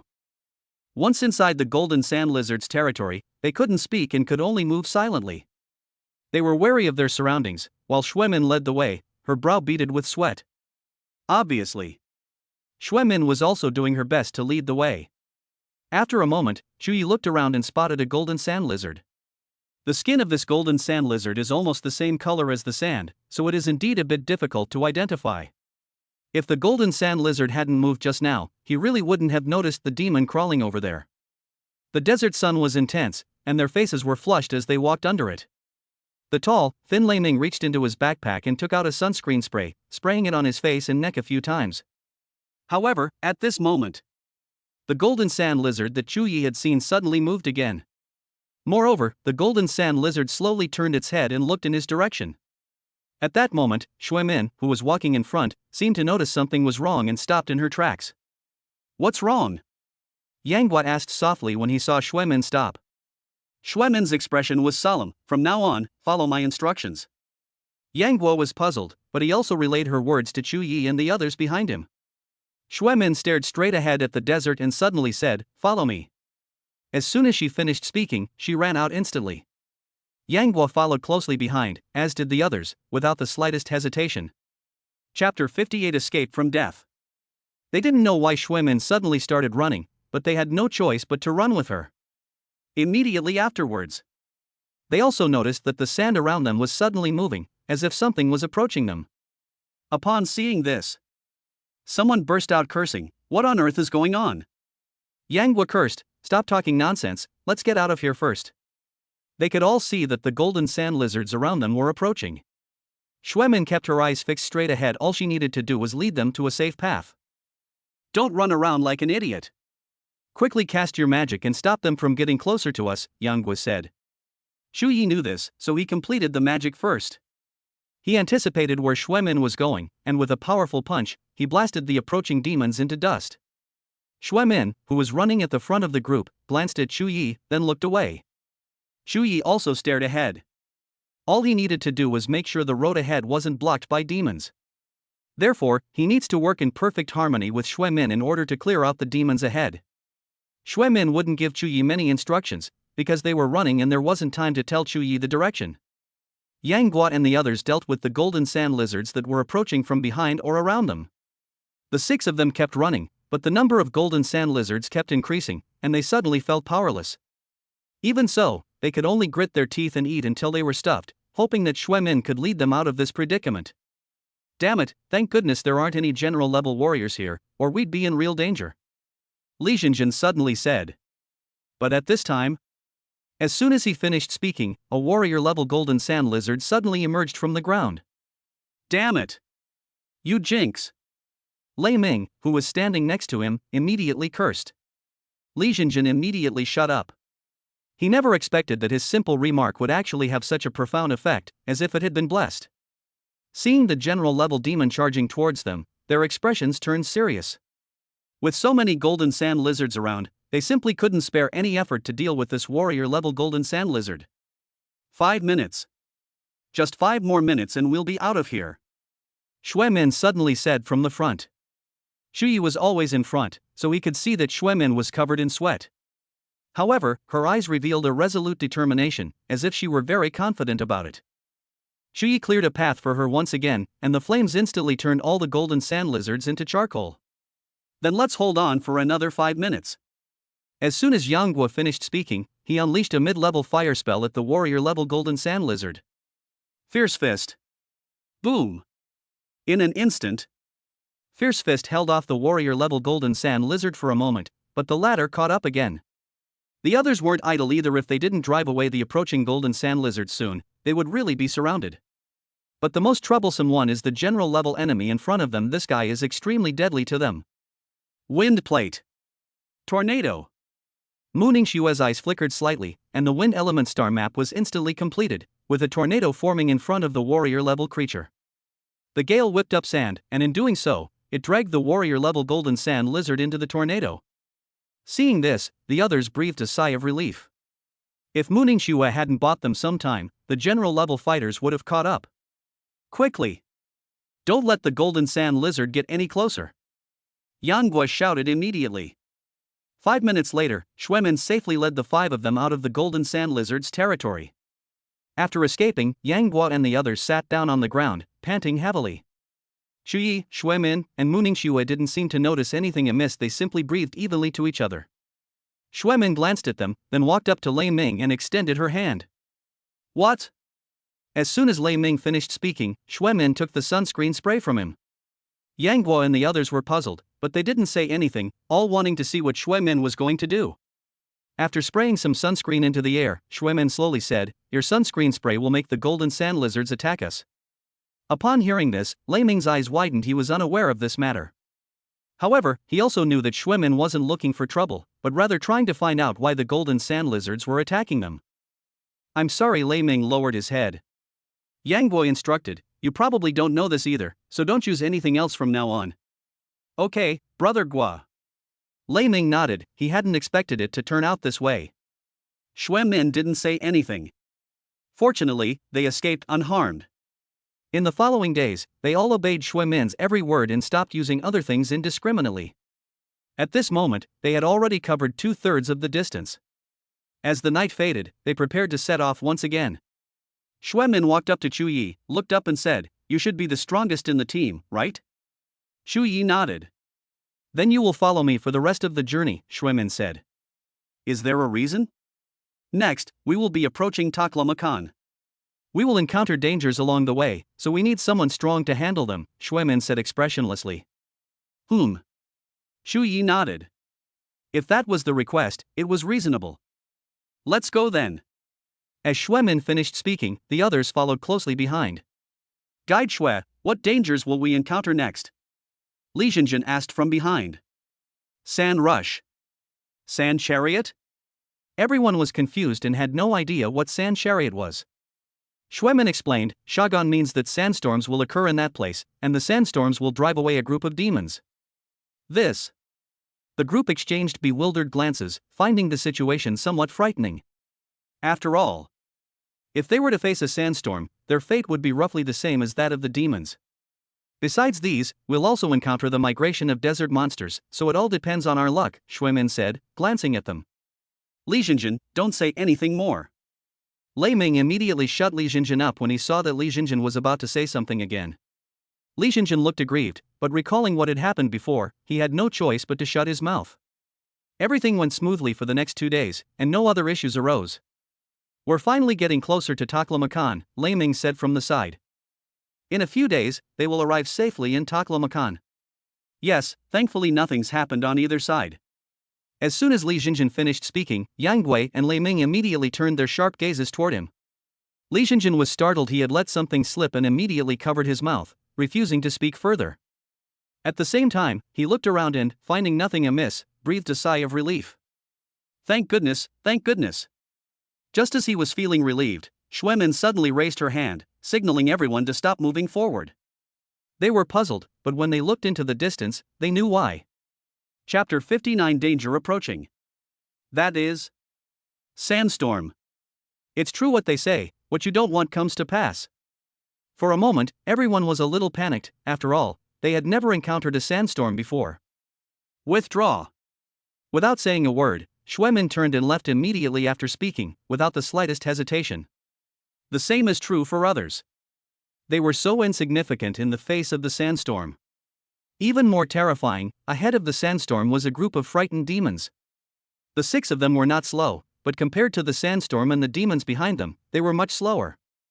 Wind track. As soon as Mu Ningxue finished speaking, a small whirlwind appeared under the feet of the group. Meanwhile, the others with wind-type abilities also realized what was happening and quickly cast the spell on themselves and their companions.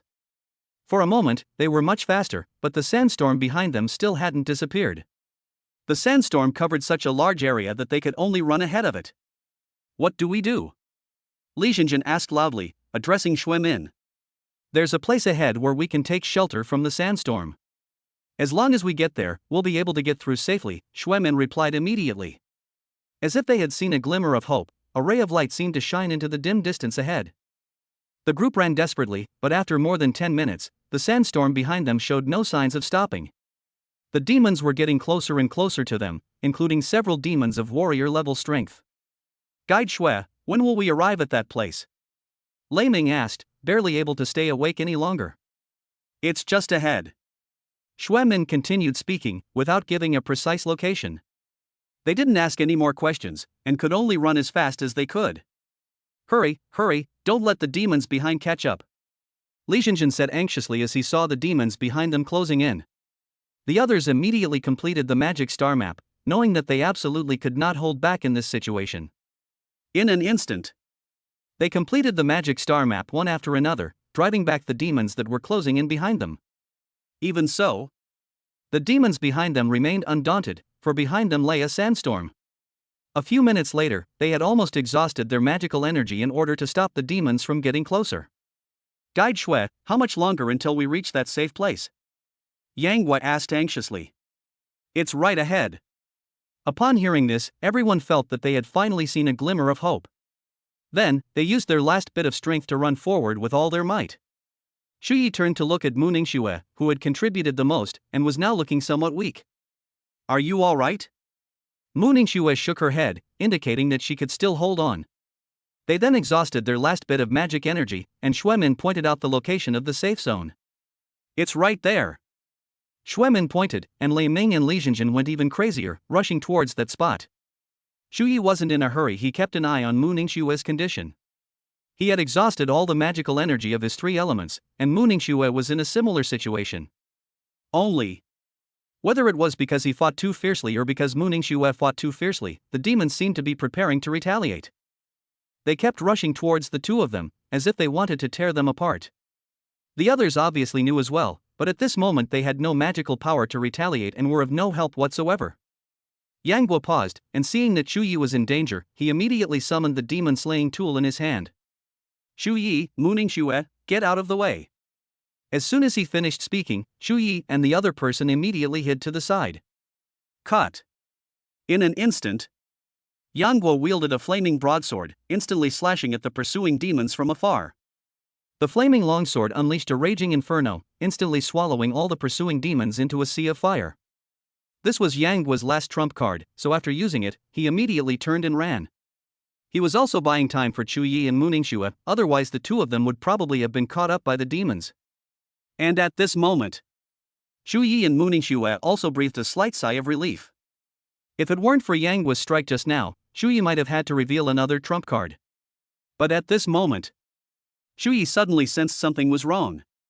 He looked sharply behind Mu Ningxue and saw something moving on the sand.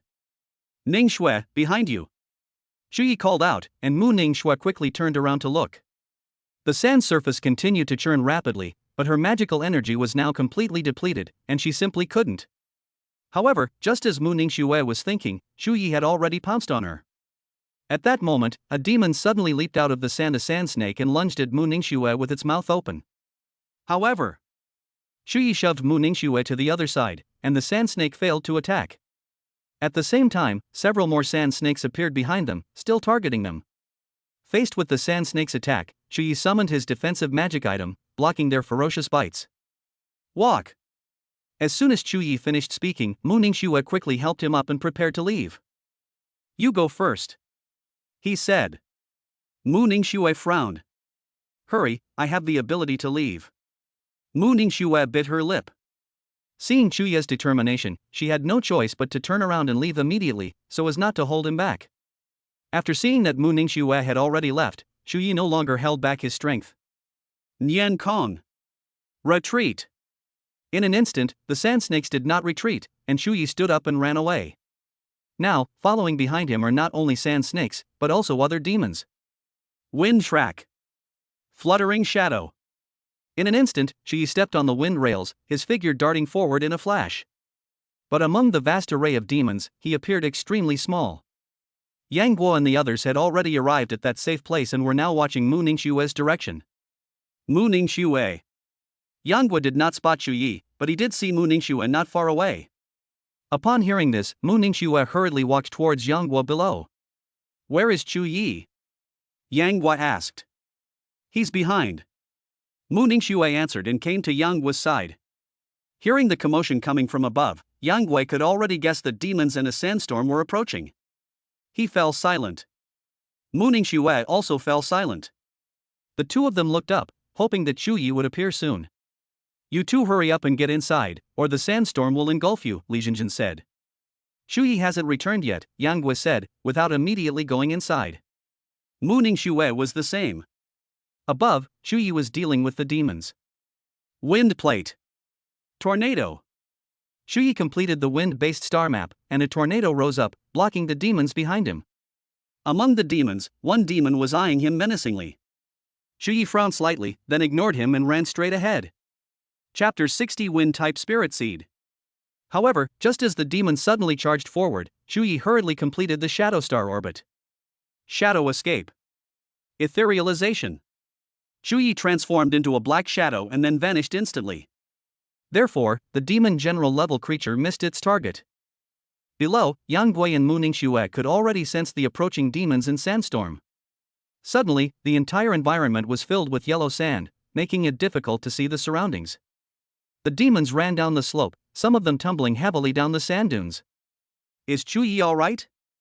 Yang Guo looked up, but couldn't see a single person. Mu Ningxue remained silent, feeling extremely anxious, unsure of Shu Yi's hidden cards. But given the current situation, he could only trust Shu Yi and believe that he would definitely come back. Gradually, the entire sand dune darkened, but the two of them still did not return. The people inside didn't say much, they just stood outside looking around. Are you waiting for me? Suddenly, Shu Yi's voice rang out beside him.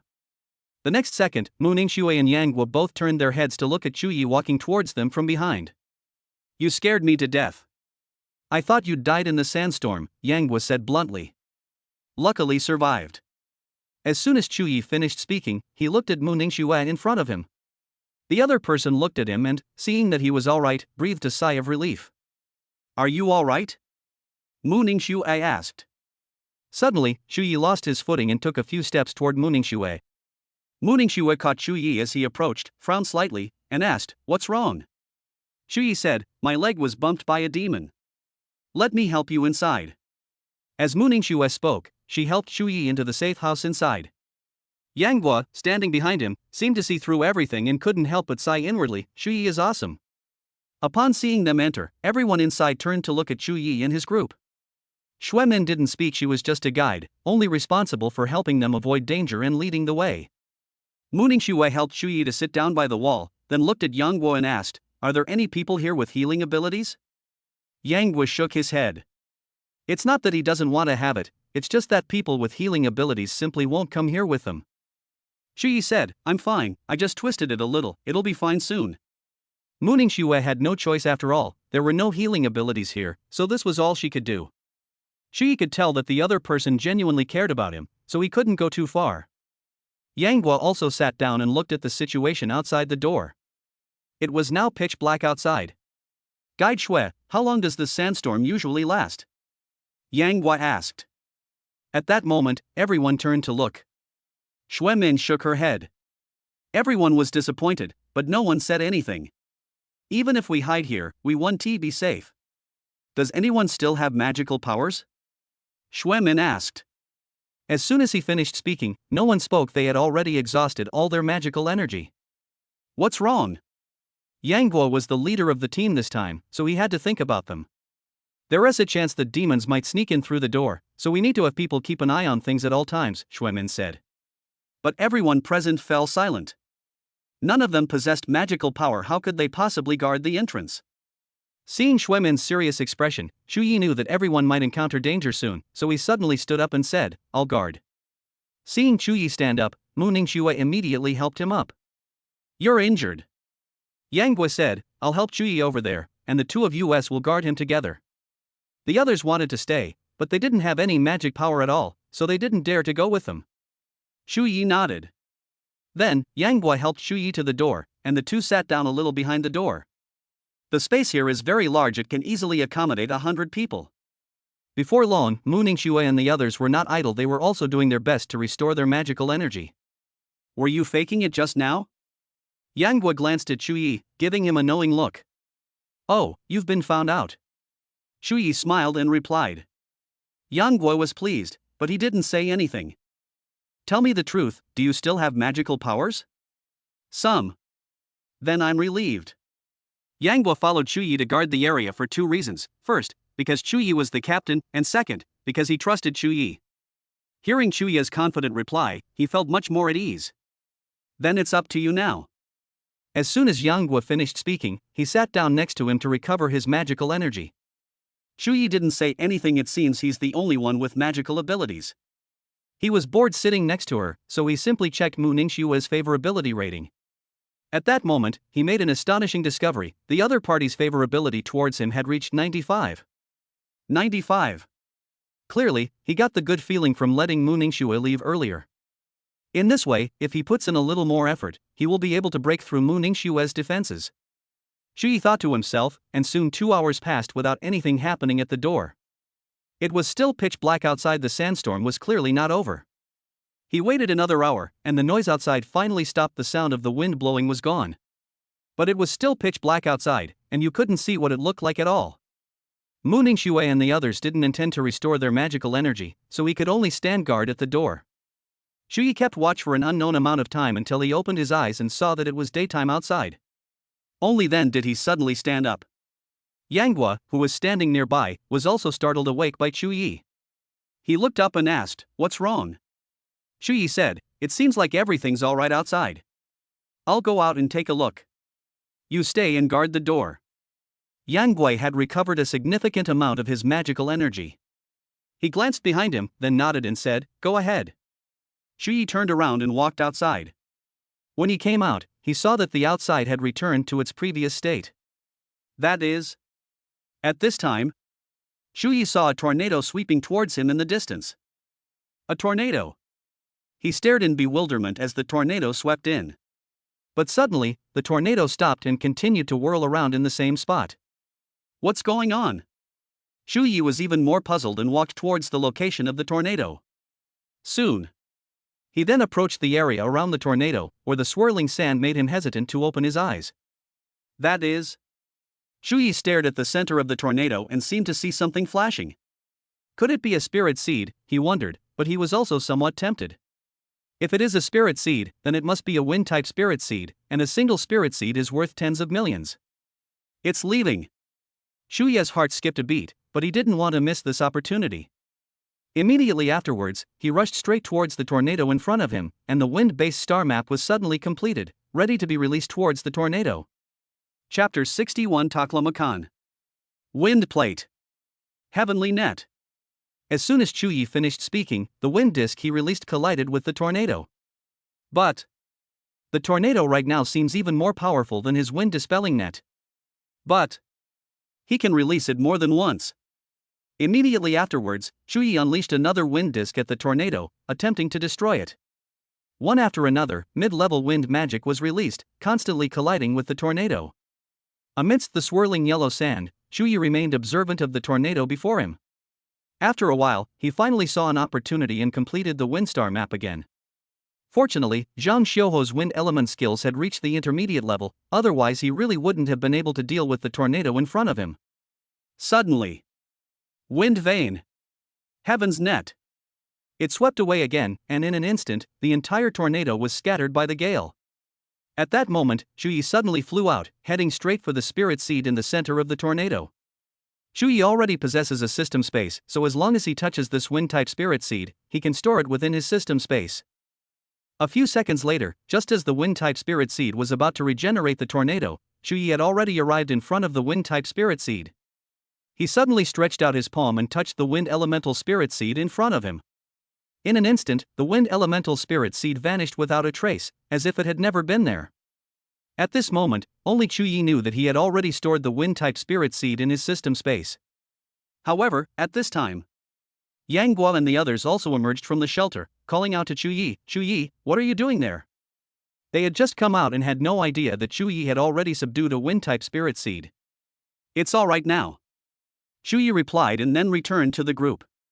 Mu Ningxue felt much relieved after seeing that Xu Yi was all right. Xu Yi felt a little guilty and didn't dare to look Mu Ningxue in the eye. But now he's pondering a question: who should he give the wind elemental spirit seed to? It's Mu Ningxue. It's Zhang Xiaohou again. Therefore, he is currently in a very difficult situation. Yang Guo asked, "Xu Yi, what are you thinking about?" "No." Xu Yi shook his head, not intending to tell them about obtaining the spirit seed. Afterwards, the group went to Taklamakan again. After the sudden sandstorm, Li Jinjin really didn't dare to speak anymore. Along the way, Xu Yi felt that Yang Guo's family was probably very wealthy, and there was absolutely no need for him to take such a risk here. "Yang Guo, if you want a spirit seed, why don't you just buy it? Why do you have to come looking for it yourself?" Xu Yi asked. At this moment, Yang Guo, who was about to speak, had his right to speak taken away by Li Jinjin, who was finally able to speak. He said, Brother Guo's family is a bit special. If they want a spirit seed, they have to find it themselves. Shu Yi was full of questions, but he could tell that this was probably something their family wanted them to do to gain experience. Otherwise, given Brother Guo's family's situation, buying a spirit seed wouldn't be a big deal, Li Jinjin said with a smile. Yang Guo smiled wryly, confirming that what Li Jinjin said was indeed true. That's just how their family is, there's no way around it. This is the rule, whether it's the previous generation or the generation before that. Even resources at home need to be earned by them. In short, only those with talent and strong abilities can obtain more resources. Shu Yi had previously considered selling his fire-type spirit seed to Yang Guo, but that was a decision he made only after failing to gain anything from this trip. After all, he still wanted to use the fire-type spirit seed to increase Mo Fan's favorability. Of course, the fire-type spirit seed wouldn't be given to him for free, it would just be cheaper. Give Mo Fan a discount, and you'll gain his favor. Shu Yi and his group traveled through the desert for several more days, during which time they did not encounter the same situation as before. At this time, they also arrived at the central part of the Taklamakan Desert. Taklamakan. Xuemin said, This is Taklamakan. The group gazed at the Taklamakan Desert not far away, feeling that the sand there seemed somewhat different from the sand beneath their feet, but they couldn't quite put their finger on it. The closer you get to the depths of Taklamakan, the higher the temperature will be, so please don't get too close, Xuemin warned them. Everyone nodded. Then, they followed Xuemin and headed towards Taklamakan. After a moment, as they finally stepped into Taklamakan, a wave of heat suddenly swept over them. The heat wave slapped against their faces, giving them a real sense of what the temperature in the Taklamakan was like. It's so hot. Li Jinjin was sweating profusely from the heat, but he only complained a few times. Because he knew he wasn't the only one feeling hot, everyone else felt the same way. Brother Guo, where is the spirit seed you're looking for? Lei Ming asked from the side. Although they are fine now, if this continues, they will definitely be so hot they'll poop themselves. Have no idea. Yang Guo shook his head, he was only here to try his luck. Lei Ming clearly understood his intention. Brother Guo, so you're saying we just came here to try our luck? Yang Guo nodded. Lei Ming took a deep breath and said nothing more. Since they're all here, let's go all the way and help them out. What else is there to say? At this moment, Yang Guo looked at Xuemin and asked, Xuemin, do you know where those people discovered the spirit seed? Yang Guo decided to start his search from the places where fire-type spiritual seeds had appeared. The reason he chose to come to the Taklamakan Desert is because fire-type spirit seeds often appear there. In particular, Taklamakan is the place where fire-type spirit seeds appear most frequently. This is also why he chose to come here, because the chances of finding fire-type spirit seeds here are greater than in other places. However, Yang Guo also knew that finding a fire-type spirit seed was not an easy task. Upon hearing this, Xuemin did not answer directly, but thought for a moment and said, If a fire-type spirit seed has ever appeared in that place, it certainly won't appear again. Yang Guo fell silent. Fire-type spirit seeds do appear frequently in Taklamakan, but it's purely by luck. Xuemin's words made it clear that she didn't know, so they could only rely on luck. Yang Guo didn't say anything more and could only bury his head and continue searching in the Taklamakan. Although they had entered the Taklamakan, they were not too bold to venture too deep inside. After all, the temperature changes drastically as you go deeper, and most people simply cannot withstand the temperature at such depths. Time flies by when people forget about time. Soon, as darkness fell, they left Taklamakan. The temperature inside is so high, they can't possibly live there. As they walked out, Li Jinjin, who had been silent the whole time, suddenly asked, The temperature difference between day and night is huge in the desert. Will the temperature drop a bit at night? As soon as he finished speaking, everyone felt that it made a lot of sense, but that was all they felt. Xuemin, however, poured cold water on their enthusiasm. Although the temperature is high during the day, it will drop at night. Everyone was taken aback. He quickly understood what Xuemin meant. If the temperature in Taklamakan is high during the day, it will drop at night. Li Jinjin asked, Guide Xue, how low does the temperature get at night in Taklamakan? If you want to know, you can experience it tonight. Xuemin gave a meaningful smile. For a moment, Li Jinjin had already given up on the idea. He wanted to live a little longer. They were very skilled and quickly set up the tents, then they all went inside. Nothing was said that night. The next day, they continued their search for traces of the fire-type spirit seed in Taklamakan. However, after searching all day, they found nothing. Yang Gua asked, "How long can our bottled water and food last?" Xue Min replied, "If we're careful with our spending, we can stay here for another 4 or 5 days. 4 or 5 days? That's enough." As soon as Yang Gua finished speaking, they walked a little further into the area. After searching the outer perimeter without finding any signs of a fire-type spirit seed, they had no choice but to venture a little deeper. At the same time, besides them, there are several other hunter teams here also searching for fire-type spirit seeds. However, they only brushed past each other and did not have much interaction. The deeper they went into Taklamakan, the less capable the others were, except for Muningshue, who possessed fire or ice elemental abilities. Their faces turned bright red. "Brother Gua, I really can't take it anymore," Li Jinjin suddenly said. He had been holding back, but now he really couldn't stand the sweltering heat anymore. Yang Gua said, "Then you guys search the outer perimeter first, and we'll come back to find you in a while." Xue Min then spoke up, "Should I go with them? My body can't take it anymore." Yang Gua nodded. After all, they hadn't encountered any danger here, so it didn't matter whether Xue Min followed or not. "Shu Yi, Muningshue, are you two alright?" Yang Gua looked at the two of them. Shu Yi nodded, as did Muningshue. Immediately afterwards, the three of them slowly walked deeper into the Taklamakan. Shu Yi possesses not only fire-type abilities but also ice-type abilities, so the temperature here is not a problem for him.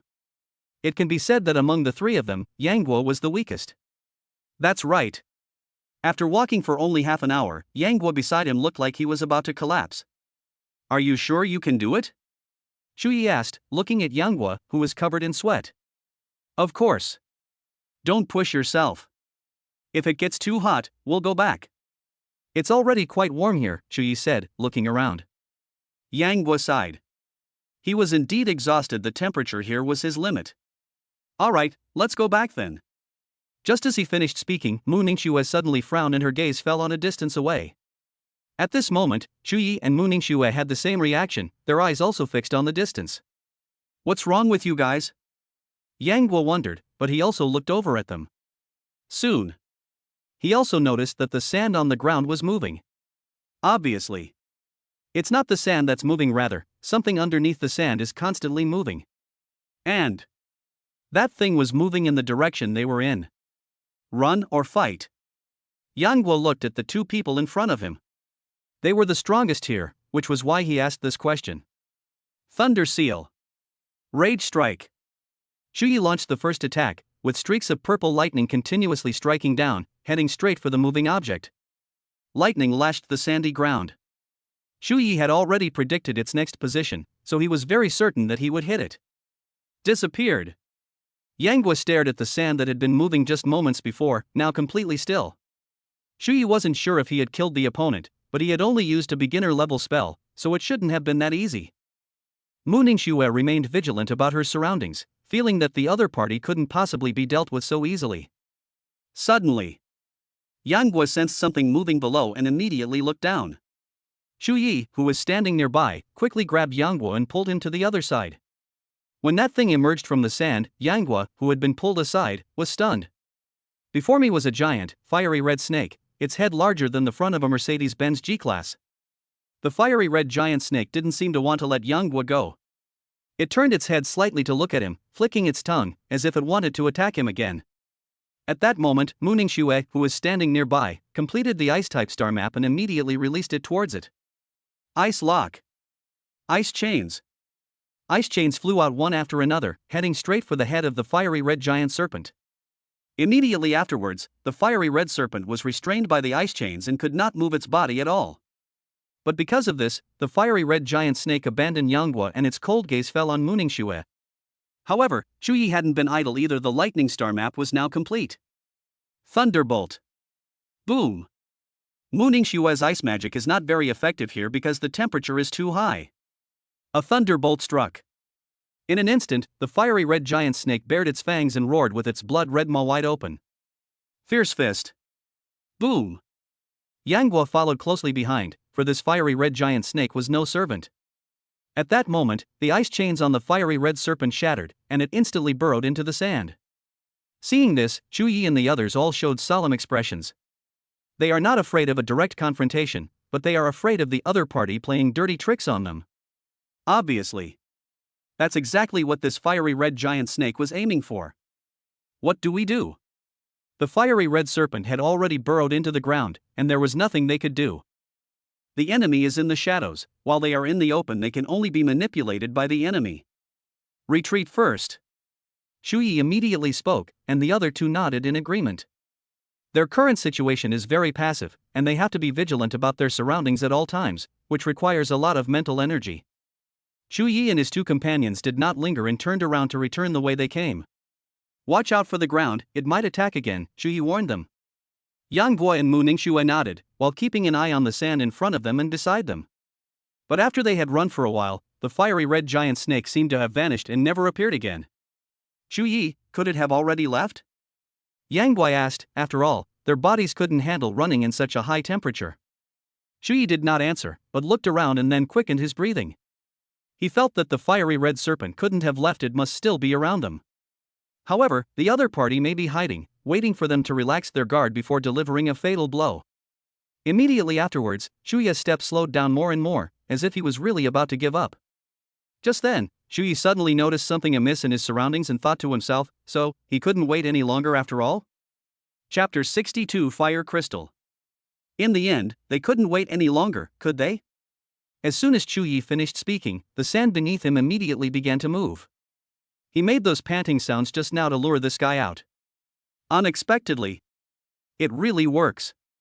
Therefore, the fiery red serpent is now beneath his feet. However, by this time, the wind track beneath Shu Yi's feet was already prepared. Wind track. Fluttering shadow. In an instant, the fiery red giant snake emerged from the sand, its blood-red maw gaping wide as it tried to swallow Shu Yi whole. The whirlwind beneath Shu Yi's feet propelled him into the air, then carried him away into the distance. Mu Ningxue and Yang Guo, who were ahead, seemed to have noticed something was wrong and quickly stopped, looking towards Shu Yi. Shu Yi. As Yang Guo thought to himself, Mu Ningxue behind him had already completed the wind element star map. Wind plate. Tornado. The fiery red serpent that was relentlessly pursuing them was suddenly blocked by a tornado, and at the same time, it was trapped in the tornado. The tornado beneath Shu Yi's feet suddenly dissipated. Seeing that Mu Ningxue had restrained the fiery red giant snake, he hurriedly said, Yang Guo. Yang Guo understood that the fire star map had already been drawn. When he finished, Shu Yi's fire star map was also completed. Fierce Fist. Boom. As Yang Guo unleashed his heaven-shattering strike, Shu Yi also unleashed his second-level intermediate-tier magic. Suddenly, he slammed his fist into the ground. Fierce Fist. Earth Sha.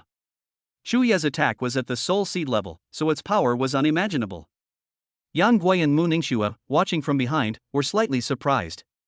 The Fierce Fist was a mid-level, second-tier magic. Shu Yi actually. Is it that strong? The fiery red serpent, at the warrior level, was instantly scorched by the flames and let out a series of angry roars.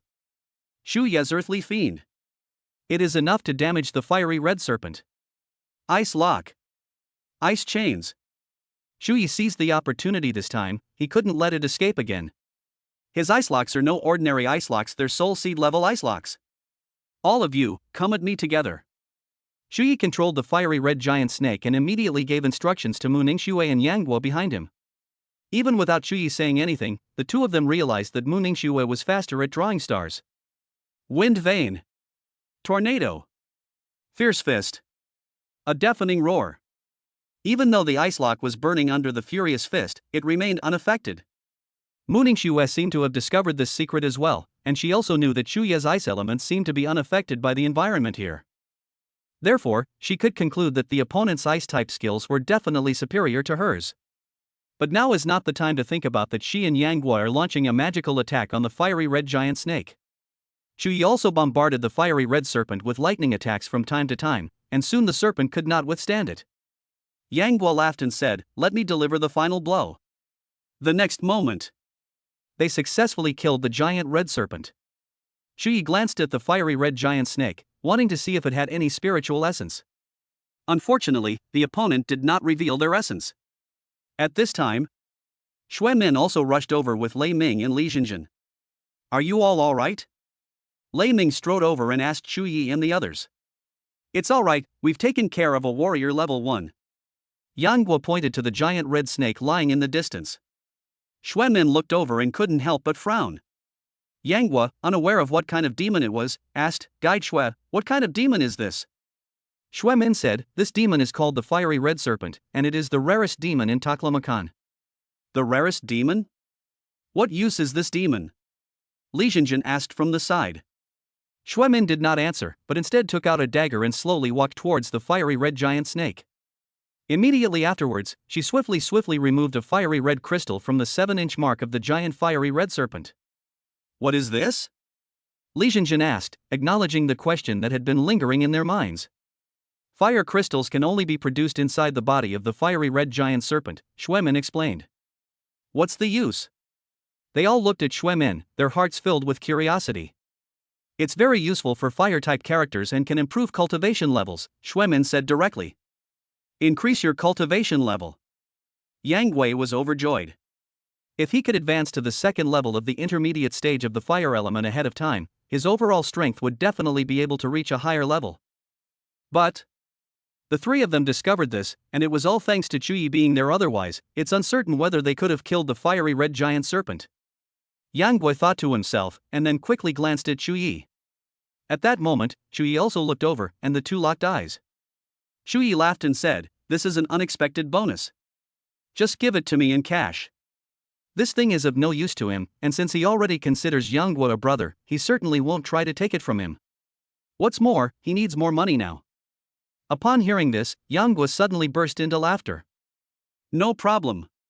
He nodded, then looked at Mu Ningxue and asked, what do you think, Mu Ningxue? I don't need it. I will give you both extra compensation, Yang Guo said readily. At the same time, he also felt that Xue Min was indeed an upright person. Otherwise, if she hadn't said anything, they wouldn't have known. You can absorb the fire crystal tonight, Xue Min reminded her. Good. Although we haven't found a fire-type spirit seed yet, this harvest is still quite good. After that, they did not stay in Taklamakan for long and quickly left. Once outside and after setting up the tent, Yang Guo couldn't wait to absorb the fire crystal. Another day has passed. In the morning, as they were packing up their tents, Yang Guo walked out of the tent with a big smile. Brother Guo. Look at your bright smile, did the fire crystal upgrade your fire element to level 2? Li Jinjin asked from the side.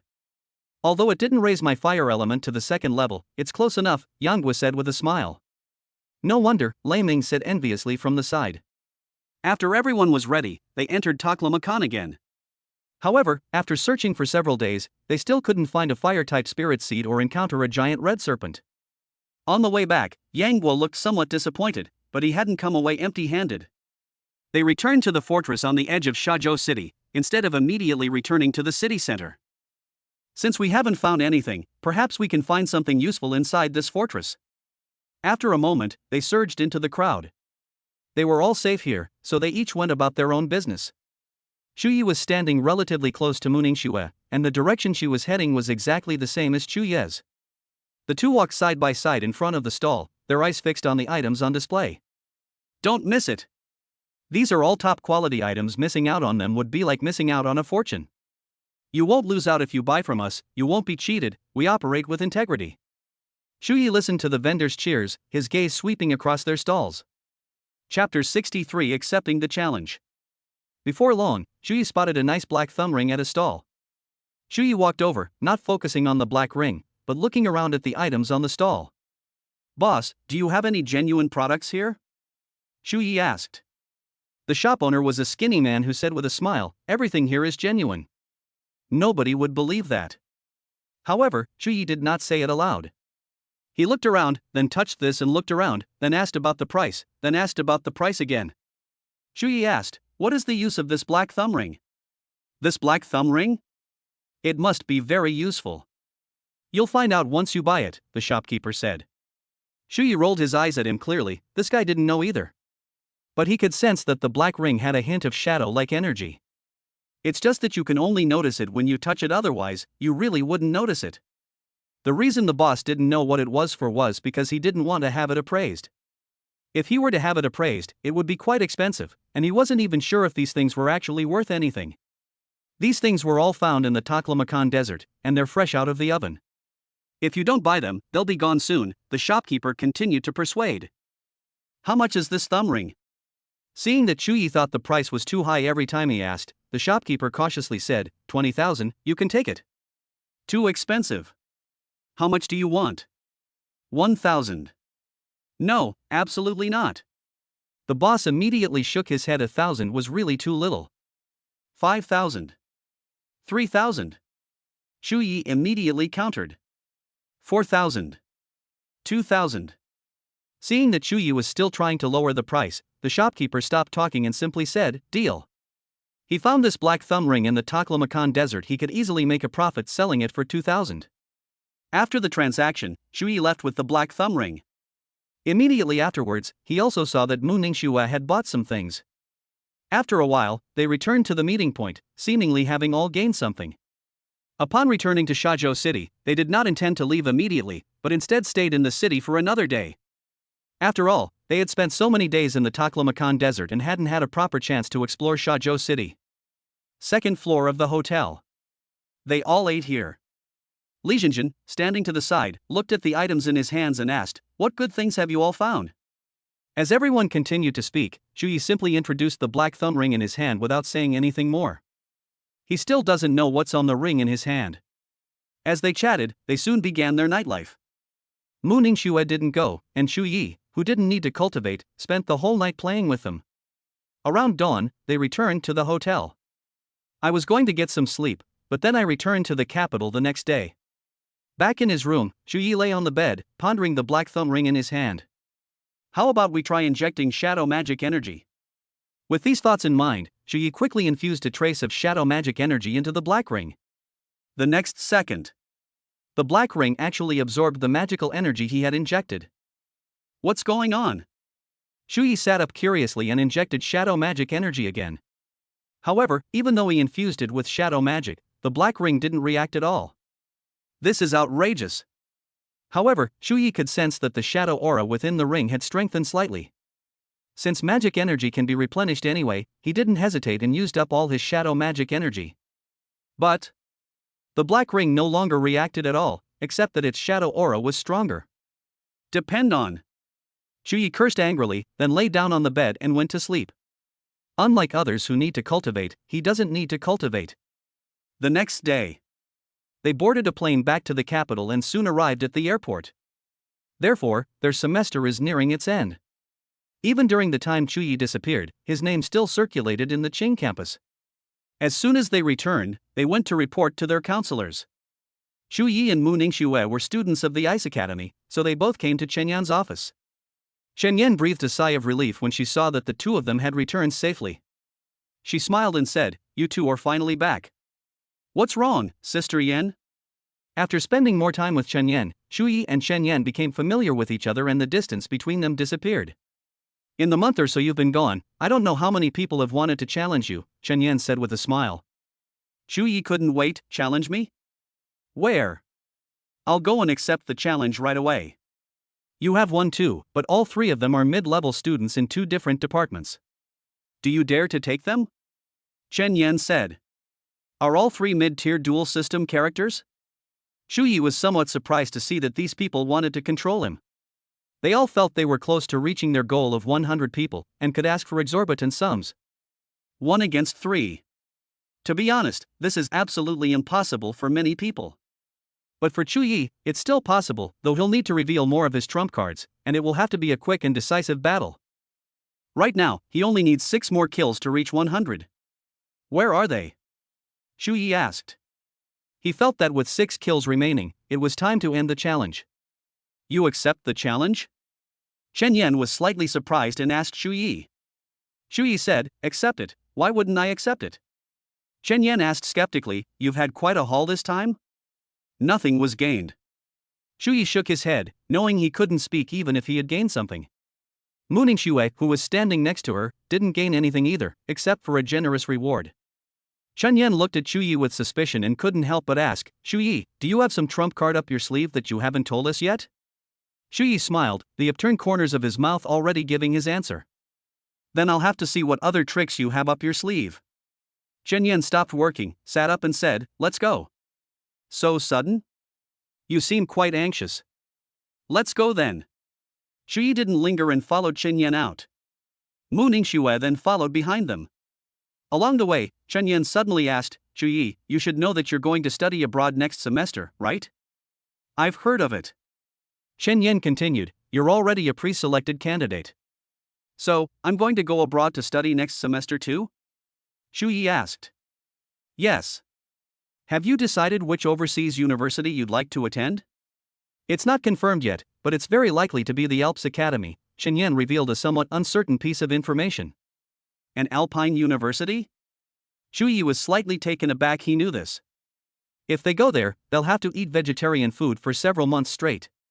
Before long, the three of them arrived at the Magic Arena. P.S. Mainly an academy-themed story. Chapter 64 Ice Domain. Inside the Magic Arena, the duels had just ended. At that moment, Xu Yi and his two companions slowly walked towards the registration desk. At that moment, everyone in the audience looked over and were all taken aback.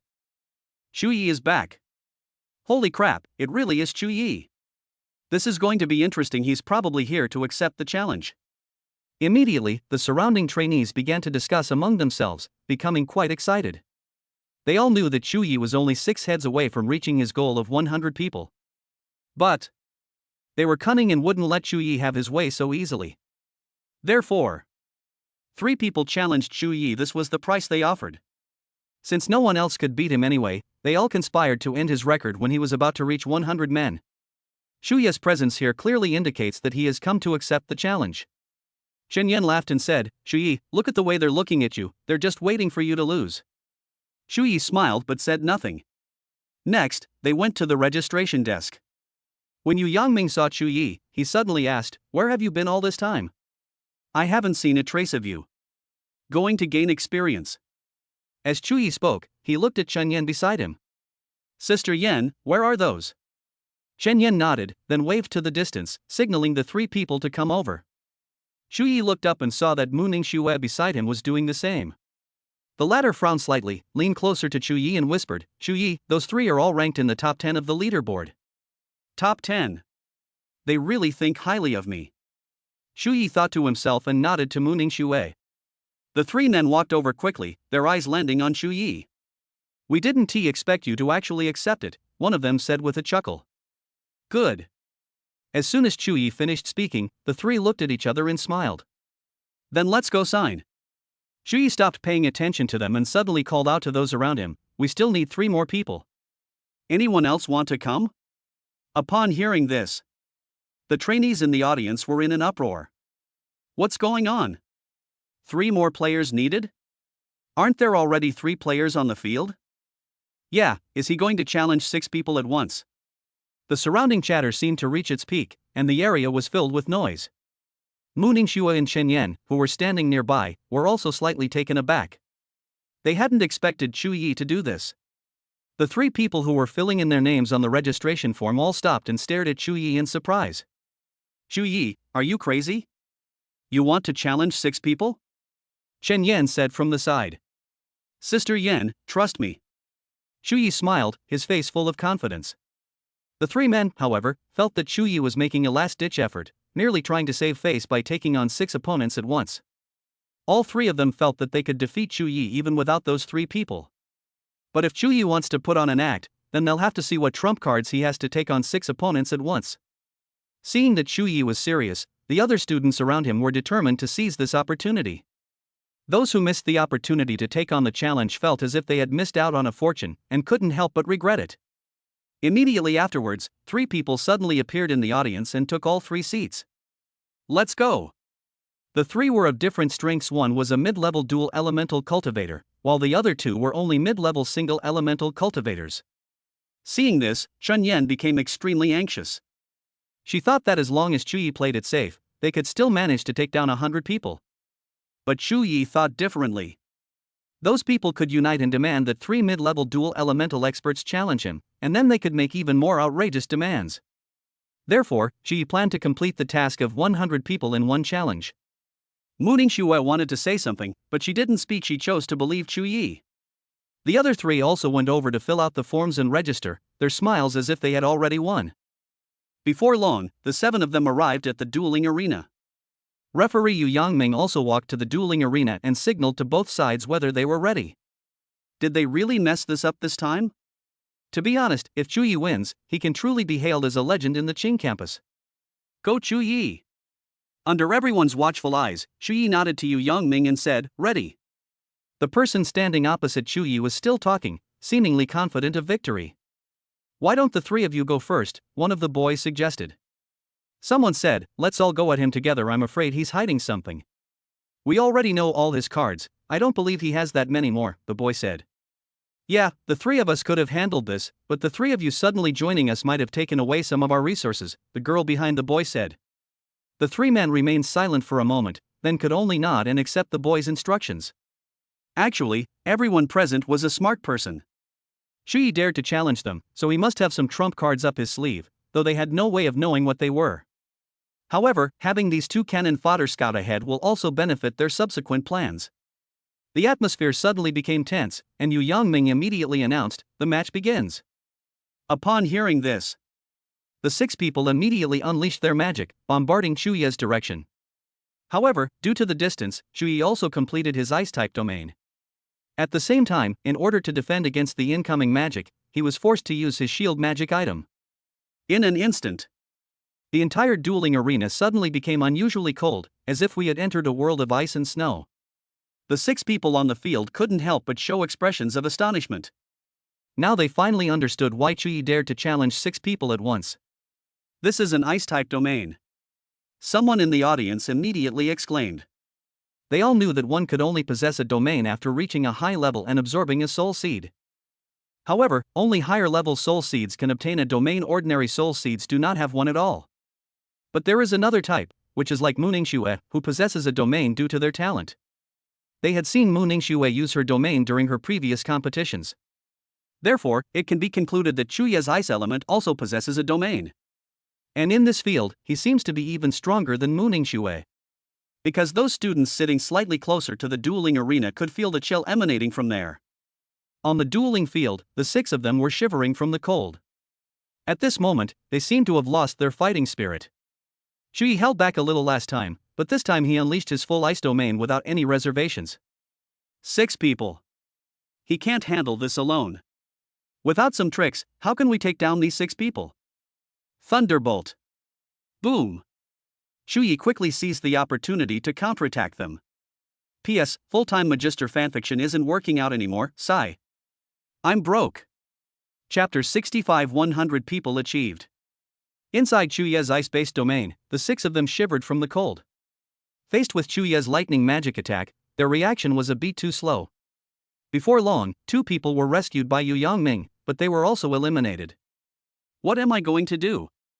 I'm so frozen I can't even draw a star map, one of them said, his lips trembling. Someone else said, I fought Mu Ningxue before, and this domain is far stronger than Mu Ningxue's. What to do? Now they're really in a hurry. What was originally a situation where they could have completely crushed Chu Yi has now turned into a situation where they are being crushed. Suddenly, a cold wind swept in, and the remaining 4 people were even more chilled.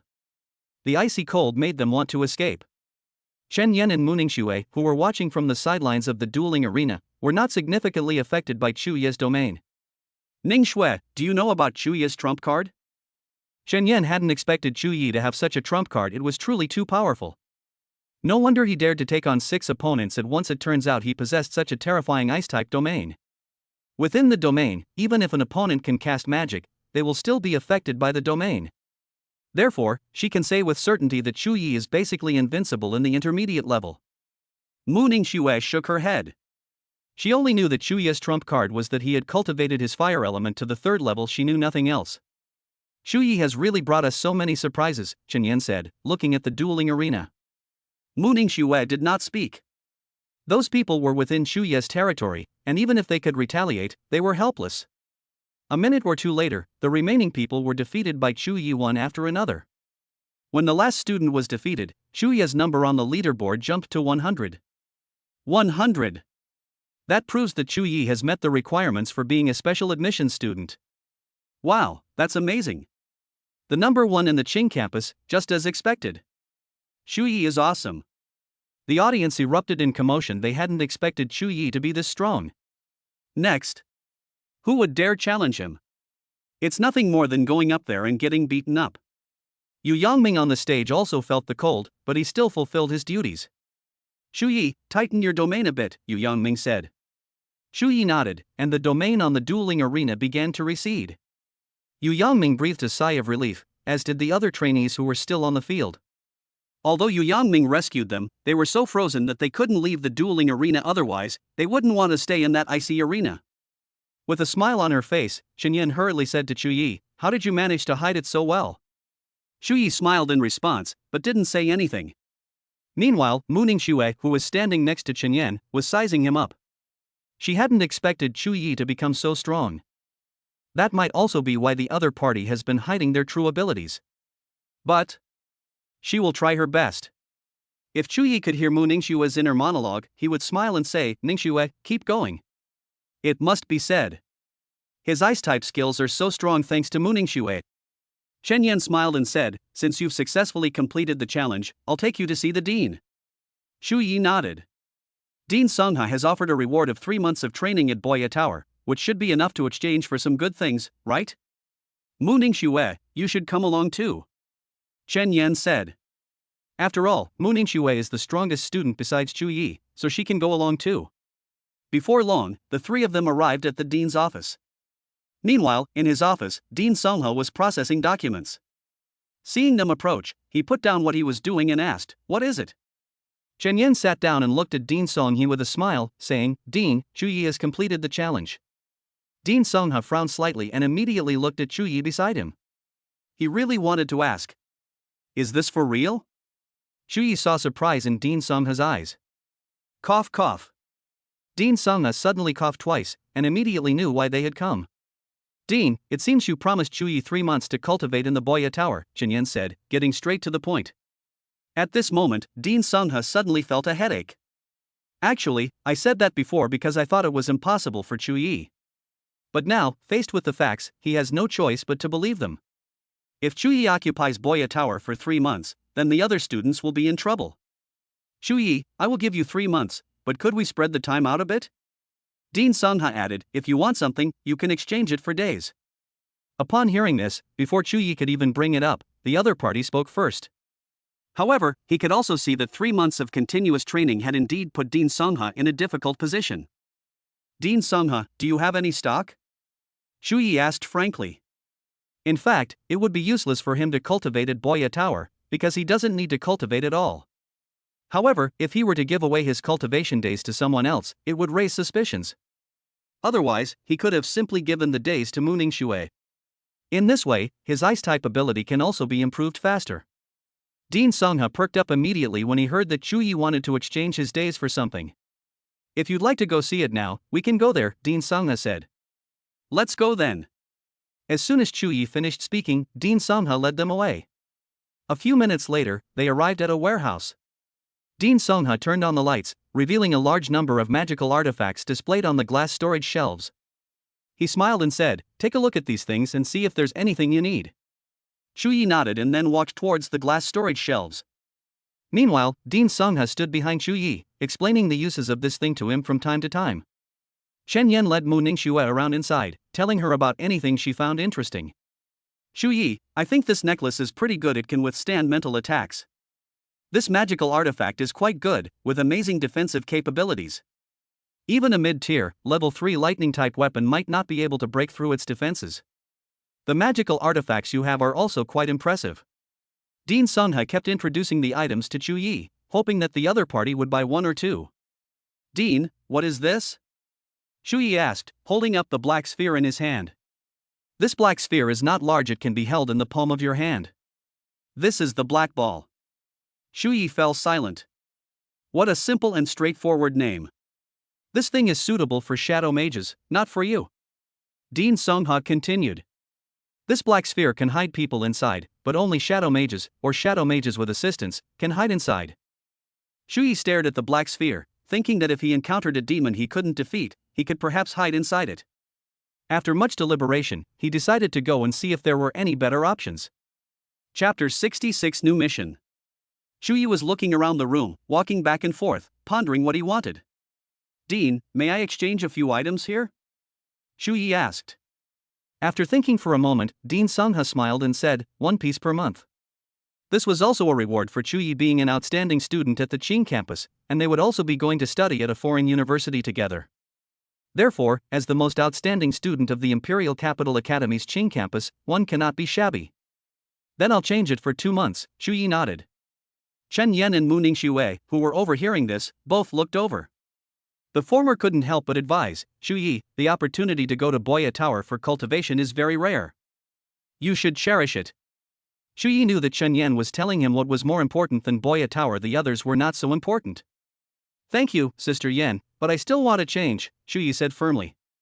Entering the Boya Tower for cultivation was useless to him. He wished he could give the opportunity to Mu Ningxue.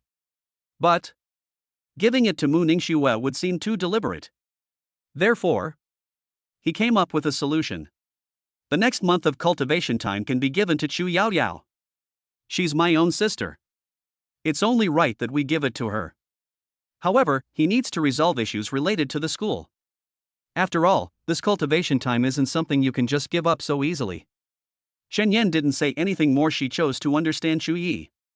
Dean Sungha also wanted to persuade Chu Yi to change locations, but after seeing the other party's determined eyes, he remained silent. Finally, Chu Yi chose a magic-making device and the black sphere. These two are good choices. They can both save your life. Although the black ball is no longer needed, the magic shoes are still useful, Dean Sungha nodded and said. Shu Yi nodded. Then, the group of them came out of the room. Shu Yi, when do you want to enter the Boya Tower to cultivate? Dean Sungha asked. Shu Yi shook his head, no rush, I haven't thought about it yet. Alright, if you want to cultivate in Boya Tower, just tell Instructor Chen Yan. Okay. Before long, Shu Yi and the others said goodbye to Dean Songhe and walked along the school path. Sister Yan, when are you going to study at a university abroad? Shu Yi asked. We'll have to wait until the end of your semester, Chen Yan said, roughly estimating the time. It should be about a month. Shu Yi nodded. After saying goodbye to Chen Yan and Mu Ningxue, he left the Imperial Capital Academy. Today is Friday, and tomorrow is Saturday and Sunday, so there are no classes. He left so quickly, Shu Yaoyao must miss him terribly. Shu Yi hailed a taxi, which headed straight for the Imperial Capital Magic High School. When Shu Yi arrived at the school gate, it was just after school let out, and he could only wait there. Soon, Shu Yaoyao then walked out of the school. At the same time, she was accompanied by a sister, who appeared to be her classmate. The two women hurried over, and Shu Yaoyao asked with a smile, Brother, are you alright? Fine. Shu Yaoyao noticed it too, and then introduced the classmate next to her. This is my deskmate, Nangong Kursen. Then, Shu Yaoyao turned to introduce Chu Yi, saying, This is my brother, Chu Yi. Hello, Brother Yaoyao. Nangong Kursen's voice was very sweet, and she was also wearing a Lolita outfit. Her appearance and voice matched perfectly. Hello. Shu Yaoyao, who was standing next to her, said, Kursen, my brother is a great cook. Come to my house sometime, and I'll treat you to a meal. Really? Nangong Kursen nodded, seemingly very interested in the food. Really, you should go over there quickly. After Chu Yaoyao finished speaking, Nangong Kursen nodded again, turned around and left. Nangong Kursen got into a luxury car, and the taillights disappeared into the congested road. Your deskmate is quite wealthy, Shu Yi remarked after watching the luxury car drive away. It's just so, Shu Yaoyao said with a smile. Her deskmate was exceptionally kind to her. Shu Yi patted Chu Yaoyao's head and said, You have to be careful, or you might get sold out without even knowing it. I'll be careful. Shu Yaoyao nodded. She had her suspicions, but she hadn't found anything suspicious. Seeing that she nodded, Shu Yi didn't say anything. After all, Shu Yaoyao also had her own life. Some things she needs to experience alone in order to truly grow. Half an hour later, the two of them returned to the supermarket near their home. After buying fresh vegetables, they walked back home. Because the living room hadn't been cleaned in a long time, Shu Yaoyao was in charge of cleaning, while Chu Yi was in charge of dinner. After a while, the delicious dishes were served on the table, and the two began to eat. Soon, Shu Yaoyao's stomach was filled with delicious food, and she sat in the chair with great satisfaction, letting out a burp. Are you full? Aha! Shu Yaoyao nodded. Here you go, this magic shoe. Shu Yi took out a magic shoe and placed it in front of Chu Yaoyao. Chu Yaoyao knew what a magic tool was, of course. She looked at the magic tool and said, "Brother, I don't need it. You can use it. This is for when you encounter danger," Shu Yi said immediately. He doesn't need magical artifacts, wind magic is enough for him. Chu Yaoyao is different. If he is not by her side, she can only rely on herself if she encounters danger. Therefore, this magic tool can play a very important role. Elder brother. Chu Yaoyao hesitated for a moment, but finally accepted the demon binding tool. She knew that Shu Yi did it for her own good. Shu Yi asked, "Have you been cultivating diligently lately?" "Yes. I've been working hard at cultivation lately," Chu Yaoyao said, nodding emphatically. The most important aspect of spatial cultivation is mental power, so the auxiliary items for this are extremely expensive. Shu Yi spent most of his money just to gather some cultivation items for Chu Yaoyao. "Brother, did you go out to make money?" Chu Yaoyao asked. Shu Yi nodded, "Of course, otherwise I wouldn't have so much money to buy things for your cultivation." "Can I come along then?" "No, you're too weak." "If I cultivate to the intermediate level, will I be able to be with you?" Chu Yaoyao asked. "Barely acceptable. Then I will work hard in my cultivation and I will never hold you back." Chu Yaoyao smiled and said, "Then I'll go with you to make a lot of money. And buy even more delicious food." Shu Yi chuckled silently. Sure enough, his sister could never live without food. Around 10 p.m., Shu Yi returned to his room and was about to go to sleep when his phone suddenly lit up. He looked down and saw that it was a message from Tang Yu. "Tang Yu, the holidays are almost here, right?" Shu Yi, "Yeah, what's wrong, Sister Yu?" "Tang Yu, I'm on a mission recently, are you free to come with me?" Shu Yi, "Where to?" Tang Yu, "Shanghai." "Shanghai?" Shu Yi paused slightly. Going to Shanghai wasn't out of the question. Shu Yi, "Sister Yu, what is our mission in Shanghai?" Tang Yu, "It's hard to explain over the phone. If you come, I'll find you in the capital." Shu Yi, "Okay." Shu Yi and Tang Yu chatted briefly for a few more minutes, then ended their conversation after agreeing on a time. There are still a few days before Tang Yu comes to see him, so there's no rush. However, he will have to ask Xingyan for leave again for this trip to Shanghai. Shu Yi had previously asked Tang Yu whether she should tell Qingyan about her identity as a member of the tribunal. But Tang Yu stopped her. Shu Yi knew that the court seemed to not want him to reveal his identity as a judge too early. After all, the fewer people who know, the better for him. During their rest period, Shu Yi spent the whole time with Chu Yaoyao. He had been away for so long and hadn't spent much time with this girl in a long time. While out shopping, Chu Yaoyao also called her deskmate, Nangong Kursen. After gaining a deeper understanding, he also realized that Nangong Kursen did not approach Chu Yaoyao with any ulterior motives. This put his mind at ease. However, it's always good to be cautious and keep things in mind. On Sunday, both Chu Yi and Chu Yaoyao ended their holiday. After sending Chu Yaoyao to school, he also returned to the Imperial Capital Academy. There were still 2 days until Tang Yu arrived, so Chu Yi could only wait patiently. Meanwhile, within the Imperial Capital's academies, Xu Ye's name had already achieved legendary status. After all, he fought 6 opponents alone and won so easily. This is enough to prove that he is strong enough to defeat a group of people. As a result, he attracted an astonishing number of people turning their heads to look at him as he walked along the campus paths of the Qing campus. It's like a passerby seeing their favorite celebrity and wanting to take a picture and post it on social media. 2 days later, Shu Yi had just finished class when he received a message from Tang Yu.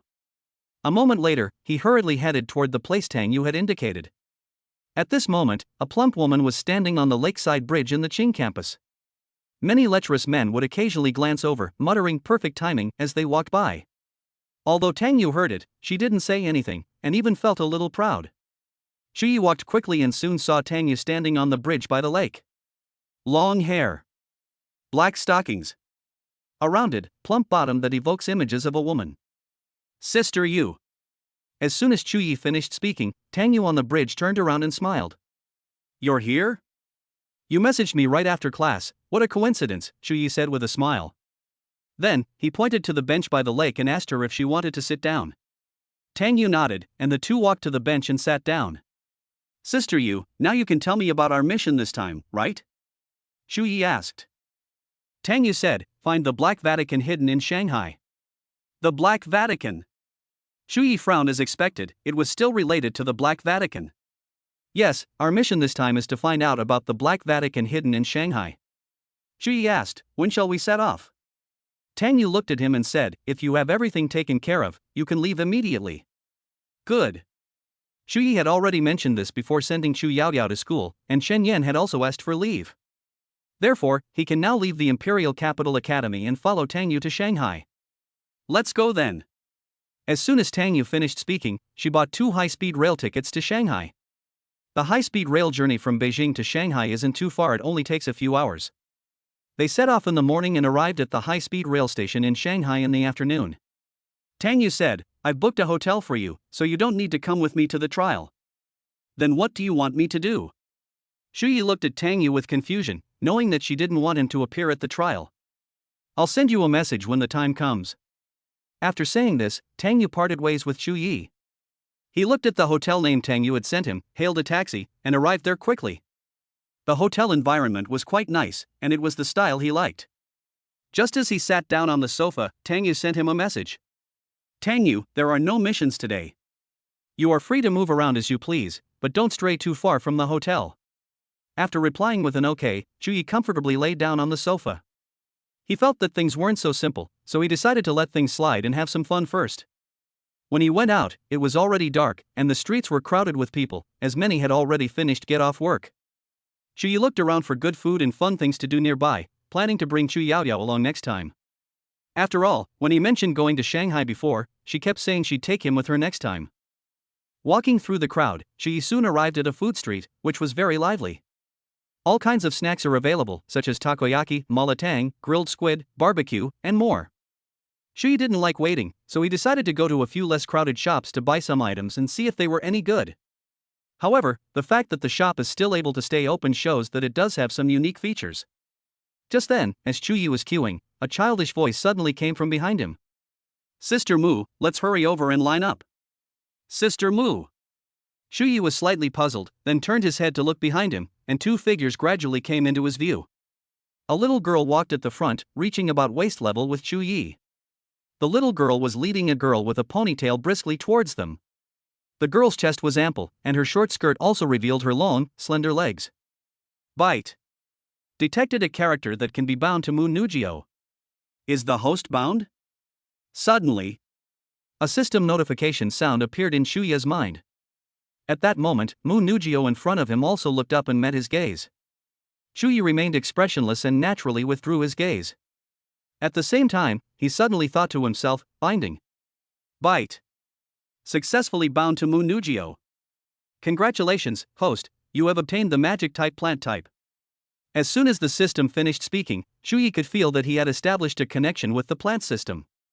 The shop assistant looked at Shu Yi and asked, hello, what do you need? I want. Shu Yi casually ordered 1 dish and then waited in front of the shop. Before long, all the food he ordered was served.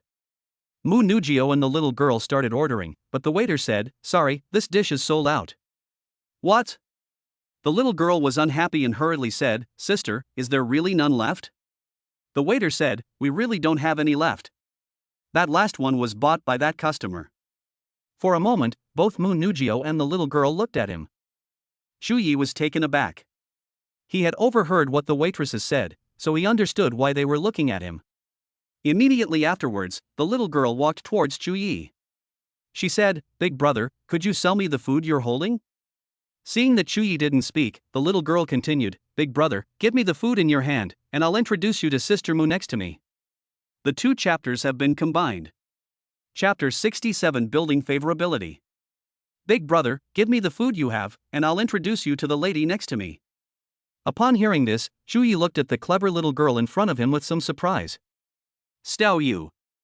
Mu Nu gave the little girl named Xiao Yu a reproachful look. Mu Xiao Yu covered her mouth and smiled, saying, big brother, you have to seize the opportunity. Mu Nugio quickly pulled Mu Xiao Yu behind her, saying, I'm sorry.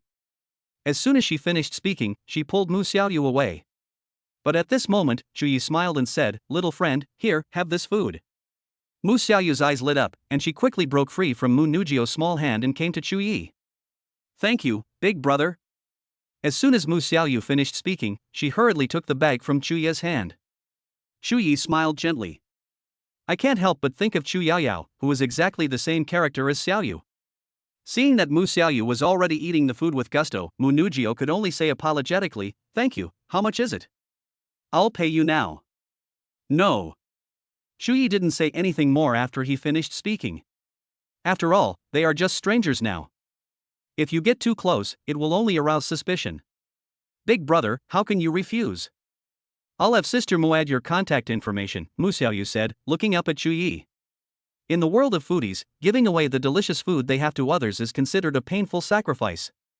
Therefore, this young man must be very sad, right? "Sister Mu, just add Big Brother as a friend and then transfer the money to him," Mu Xiaoyu said coquettishly while eating, managing to do both at the same time. Mu Nujio couldn't resist Mu Xiaoyu's barrage of sweet talk and finally nodded. Mu Xiaoyu said, "Big brother, Sister Mu has agreed, you two should add each other as friends quickly." Shu Yi looked at the lively little girl and couldn't help but smile again. Since Mu Nujio has agreed, it would seem unreasonable for him to disagree. Immediately afterwards, the two exchanged contact information, and then Chu Yi left. Not long after Chu Yi left, Mu Nujio also transferred the money. While he was hesitating about whether to accept the message, the other party sent him another voice message. "Mu Xiaoyu, big brother, hurry up and collect the money, seize the opportunity." Shu Yi thought the little girl was a bit mischievous, but he didn't hesitate to accept the money. "After walking around here, I've gotten to know the area better." It was past 10 p.m. when Chu Yi returned to the hotel and began to ponder Mu Nujio's plant-based abilities. As for Mu Ningxue, she's almost done conquering her, and Mo Fan is almost there too, just waiting for the fire-type spirit seed in his hands. So even if Mu Nujio's favorability increases a bit slower, it doesn't affect the fact that he has gained another plant-based trump card. He had originally planned to sell the fire-type spirit seed to Mo Fan today, but the other party hadn't replied. Therefore, he can only wait a little longer before talking to Mo Fan about the spirit seed. One night passed. The next morning, Tang Yu called him. "Shu Yi, you have a mission now." "What mission?" "Stay next to Mo Fan," Tang Yu suddenly said. "Following Mo Fan? Did something happen to Mo Fan?" Shu Yi asked. "Not yet, we only have suspicions," Tang Yu answered. The Holy Spring was previously on Mo Fan, so the tribunal suspects that the Black Vatican will come looking for him. Therefore, the court sent people to investigate and protect Mo Fan's safety. Originally, there was no requirement for close-fitting protection, but since Chu Yi was able to do it, they came up with this method. Chu Yi asked, "Is my mission to protect him?" "That's one way to put it, but we should pay more attention to whether there are any suspicious people around him," Tang Yu said. "Okay, what about you, Sister Yu?" Chu Yi asked. "I have other things to take care of here, so I'll leave Mo Fan's matter to you." Tang Yu hung up the phone as soon as she finished speaking. The court couldn't openly send someone to Mo Fan's side, so they could only send Chu Yi to check if Mo Fan was in danger. Chu Yi didn't care, it would be a good opportunity for him to go find Mo Fan. A short while later, Tang Yu sent him Mo Fan's address, and he immediately took a taxi there. Mo Fan already knew, so when Chu Yi arrived at his doorstep, the other party was already waiting outside. Chu Yi. Mo Fan. Because Chu Yi saved Ji Xinxia, Mo Fan had a good impression of Chu Yi. At the same time, Mo Fan knew why he had come, so he welcomed him with extra care. After all, if someone from the Black Vatican came to him, he would have another helper.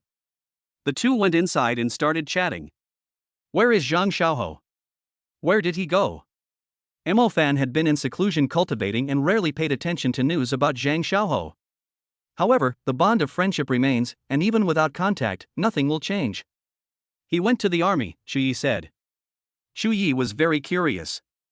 Bai Yang was killed by him, so in theory, Mo Fan and the others should not have encountered him or experienced that incident.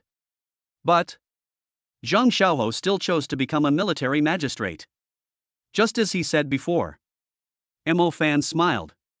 He remembered Zhang Xiaoho telling him that he used to be a military magus. "And you?" Mo Fan asked Chu Yi. Chu Yi said, "I have entered the Imperial Capital Academy." He then told Mo Fan what had happened, and the other looked surprised. "So, you're also born with dual elemental abilities?" Mo Fan asked in astonishment. "I guess so. I guess so." Mo Fan swallowed hard. What a coincidence that two students with dual specializations actually appeared in the same school. "By the way, I have something good here, do you want it?" Shu Yi asked Mo Fan. After talking for so long, he felt it was time to bring out the fire-type spirit seed. What is that? Mo Fan was slightly taken aback and then asked. Fire-type spirit seed. As soon as Chu Yi finished speaking, Mo Fan's eyes immediately turned to him, staring intently. Do you want some? You have? Certainly. But I can't afford it. Mo Fan naturally knew the value of the fire-type spirit seed, and he didn't think Chu Yi would give it to him for free. We're brothers, how about I give you a 20% discount? Shu Yi said. But I really don't have any money. I'm not in a hurry for this little bit of money, I can let you pay on credit. Shu Yi continued, if I didn't remember that you also seem to have a fire elemental, I would have sold the spirit seed long ago. To be honest, Mo Fan really wanted the fire-type spirit seed that Chu Yi had. Is it really possible to buy on credit? Mo Fan asked doubtfully. If he could obtain this fire-type spirit seed, his strength would definitely reach a new level. Of course, what kind of relationship do we have? Shu Yi nodded and said without hesitation. He added, this place is not suitable for absorbing spiritual seeds. Let's find another place. Where to?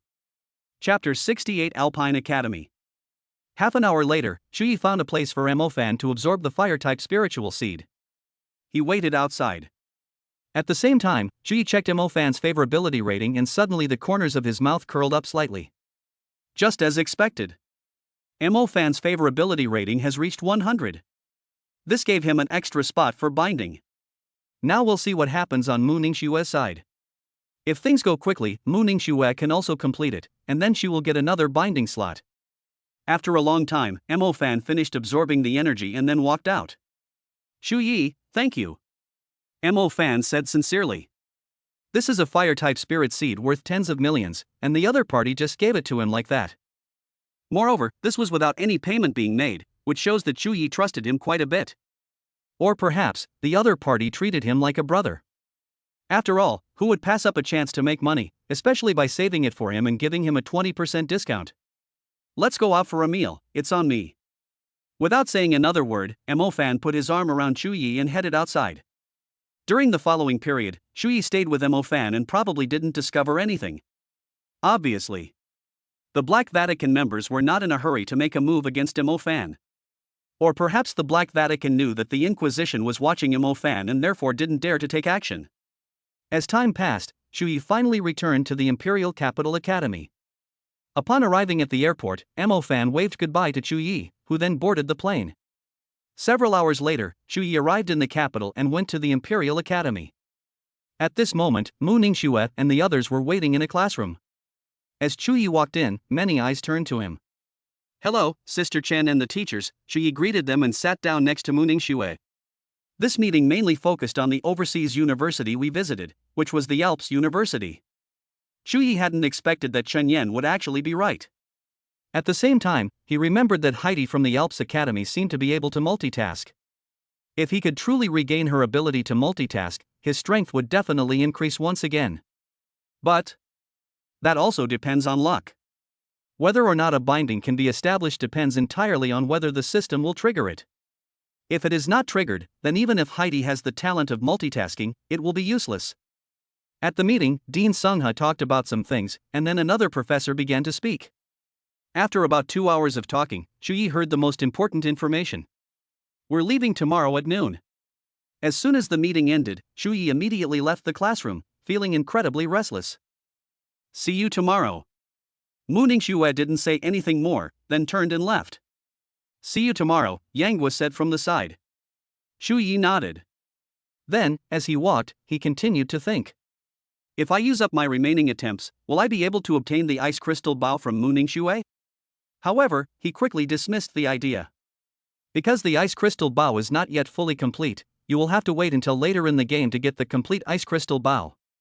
Therefore, Chu Yi didn't think about it any further. He decided to leave 2 chances to see if he could obtain the ice crystal bow. It seems that the wind elemental spirit seed he possesses can only be given to Zhang Xiaohou. Thinking to myself, Chu Yi quickly sent a message to Zhang Xiaohou. However, the other party did not reply, and the last time they chatted was a month ago. Chu Yi asked doubtfully, could it be that he's joined the army? Soon. The next day arrived in a hurry. Shu Yi, carrying his luggage, boarded the plane with them. On the plane, he felt the trip was extremely long. After several transfers, they arrived at the town near the Alpine Academy as scheduled. Everyone, rest here for today. Tomorrow we'll climb the mountain to the Alpine Academy, Professor Fongjin said. Oh? We have to climb a mountain. I'm so tired. It's so cold, and it's snowing. Do we really have to climb the mountain? Immediately, some students began to complain. At that moment, Chen Yan behind them suddenly said coldly, "If you don't want to climb the mountain, you can turn back the way you came." Upon hearing this, the complaining students immediately fell silent and all went into the guest house. After spending the night there, they continued their journey the next day and arrived at the foot of the Alpine Academy. The group, bundled up in their clothes, were laboriously making their way up the mountain. After walking for an unknown amount of time, they came to a pavilion, where several people were waiting for them. Standing in front of them were two girls, who appeared to be students from the Alps Academy. One of them asked, "Is this a team from the Imperial Capital Academy?" "Yes." Fongjin, who was in charge, nodded. "Hello, before entering the academy, you need to put on those wristbands."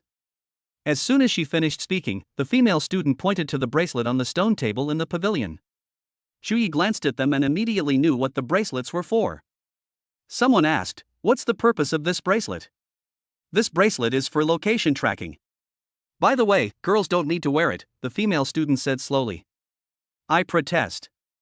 "That's right, I feel like this is targeting men." "I protest too." Immediately, the boys became unwilling.